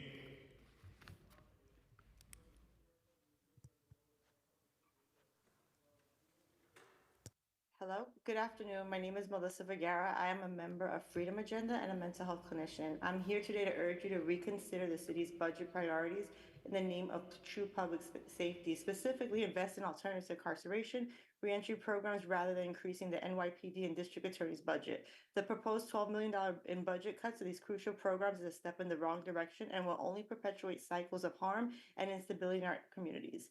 The reality is jail and prisons do not provide effective mental health treatment. Incarceration only exacerbates existing conditions, deepens trauma, and making integration into society even more difficult. Research has consistently showed that individuals struggling with mental health and substance use disorders are disproportionately incarcerated rather than treated. New York City must stop prioritizing punitive measures and instead fund community-based alternatives that offer mental health and substance use treatment, stable housing, and job training. Solutions that reduce recidivism, successful transition to communities, and promote real public safety. It costs over $500,000 per year to keep one person on Rikers Island. The mayor has budgeted $150 million to hire over 1,000 more correctional officers in the coming year. The money could be used to fund treatment and support and support services that prevent incarceration in the first place. My son is a 23-year-old with intellectual and developmental disabilities, along with a mental health diagnosis, and spent 2.5 years on Rikers Island without mental health care. His symptoms and crises were always met with solitary confinement, repeated use of force by correctional officers who lacked training and to de-escalate situations, often escalating them. While in an upstate correctional facility, he endured the same trauma, the same abuse. Now, as he prepares for reentry, his parole officer rejected his return to family and instead pushing for him to be placed in a shelter, further destabilizing his transition and denying him the support he desperately needs. His story is not unique. It is a reality for thousands of New Yorkers caught in a system that punishes rather than heals. This is not justice. This is not public safety. Public safety is a city where individuals experiencing mental health crises are met with trained professionals instead of police who lack the necessary expertise. Your time is expired. Is ensuring having access to housing, job training, mental health, and substance use treatment so they do not end up incarcerated in the first place. Public safety is investing in people and not punishment. Thank you. Thank you. Thank you. Thank you. We'll now hear from Sammy Feliz. You may begin. Good evening. My name is Sammy Feliz, and I'm representing the Justice Committee, a grassroots organization committed to ending police violence and systemic racism in New York City. I was born and raised in Washington Heights and in the Bronx, and to me, public safety is very personal. My brother, Alan Feliz, was killed by NYPD Lieutenant Rivera and officers Almanzar and Barrett in 2019. Lieutenant Rivera, who has since been promoted despite a record of 41 misconduct allegations, 2 fatal shootings, has received over $1.6 million in salary and benefits from 2020 to 2024. This is an egregious misuse of city money, and if it is not keeping New Yorkers safe. Lieutenant Rivera continues to patrol the street despite the fact that the CCRB and NYPD Commissioner of Trials have recommended he be fired. The city resources have been wasted to fund Lieutenant Rivera's abuse of New Yorkers, and this is not an exception. The CCRB's 2024 annual report shows that police misconduct complaints are at the highest since 2012 and has been increasing annually under Mayor Adams. Along with the NYPD's budget, last year, NYPD paid out over $200 million in police misconduct settlements. Instead of continuing to flood the city resources into policing and criminalization, we are calling on the city council to invest in services that will actually increase safety and well-being for our communities. The Justice Committee supports the City Council's Progressive Caucus call for an investment of $61 million in true non-police public safety solutions. This includes $22 million to create more intensive mobile treatment teams and $7 million for more forensic assertive community treatment teams, both which will have long wait lists, and also includes $6 million for new respite centers and $9 million for expanded mobile syringe services. These investments will be life-changing for New Yorkers. Last year, when Your time is expired. and NYPD officer Salvatore Alonghi and Matthew Cianfranco in front of his family while struggling with mental health complexities. Wynn's family believes that if trained mental health workers would have responded Wynn's call rather than an NYPD, he would have had access to quality mental health services. He would still be alive today. We're calling for the City Council to fully fund the Civilian Complaint Review Board, along with the obstruction by the NYPD and Lieutenants Police Union. The CCRB's lack of funding contributed to my Your time is brother's case expired. dragging on for over half a decade. And my family's experience is not unique, especially given to historic high rates of police misconduct under the current administration. The CCRB must be given the funding that it needs to do its job. Even if it's funded at $44 million, the CCRB's budget would only be 0.7% of the NYPD's budget. Thank you. Thank you. We'll now hear from Benjamin Ingle. You may begin. Hello, thank you. Good evening, Chair Salam and council members of the Public Safety Committee. I'm a program manager with the 3rd Avenue Business Improvement District in the Hub. We are the oldest BID in the Bronx, founded in 1990, and we serve the communities of Mott Haven and Melrose. The Hub sees hundreds of thousands of shoppers daily, and the BID represents over 200 businesses. I would like to advocate that the City Council prioritize public safety in the hub in the following ways. Have a strategic NYPD presence that prioritizes foot patrols over vehicular patrols. Strengthen community relationships by funding the Community Affairs Program for the 40th Precinct and ensure that the community room at the 40th Precinct is active for youth programming.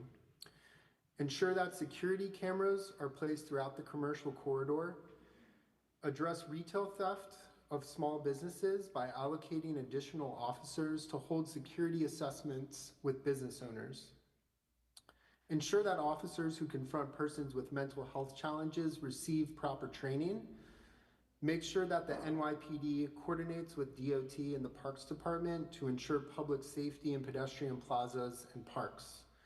And finally, expansion of the Police Athletic League programming to provide after-school options for youth in the district. We understand that public safety is larger than just having a police presence, and we advocate that Bronx residents have pathways to good jobs. Additionally, there needs to be proper support for people suffering from addiction. Thank you for your time, and we look forward to working with you. Thank you. We'll now hear from Brian Fortino. You may begin. Hi, my name is Brian Patino. I'm a tenant organizer at Catholic Migration Services and a proud member of the Association of Legal Advocates and Attorneys. Today, we heard a lot about police and prisons, but I want to talk about what public safety means to me. At CMS, I've organized buildings across Queens, bridging connections among English, Spanish, and Bangla-speaking tenants to demand better living conditions. In one campaign, I organized tenants in Jackson Heights to sue their landlord in housing court. Through a combination of legal action, rallies, and media coverage, we pressured the landlord to make long overdue repairs. One tenant, previously living with mold in a shower and a broken window, now has a safe home and the confidence to continue advocating alongside his neighbors. While ALA members are an essential labor force, decades of underfunding have led to untenable working conditions. I want to keep doing this work, but it's incredibly difficult to get by my salary, especially after paying taxes, rent, groceries, laundry, utilities, medical bills, and student loans. And for our office assistants and those supporting children or caring for elders, it's even harder.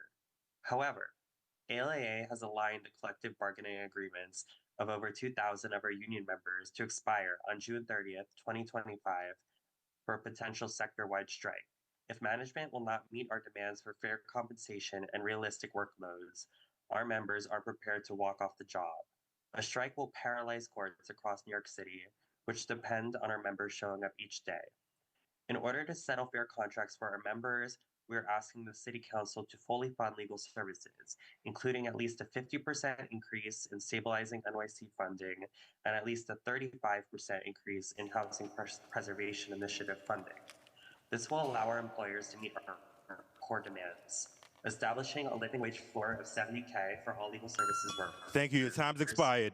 Guaranteeing an annual minimum 4.5% COLA for all legal services workers.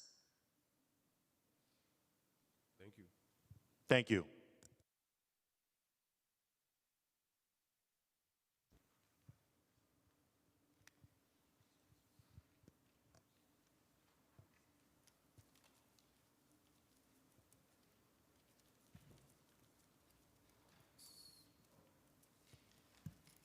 Thank you. Thank you.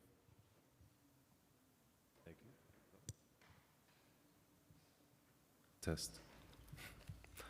We have now heard from everyone who has signed up to testify. If we inadvertently missed anyone who would like to testify in person, please see the Sergeant at Arms table to complete a witness slip now. If we inadvertently have missed anyone who would like to testify virtually, please use the raise hand function in the Zoom, and a member of our staff will call you in the order of hands raised. I will now read the names of those who registered to testify but have not yet filled out any witness slip or appeared on Zoom. Seeing none, I would like to also note again that written testimony, which will be reviewed in full by committee staff, may be submitted up to the record 72 hours after the close of this hearing by emailing it to testimony@council.nyc.gov. Thank you. This now concludes today's hearing.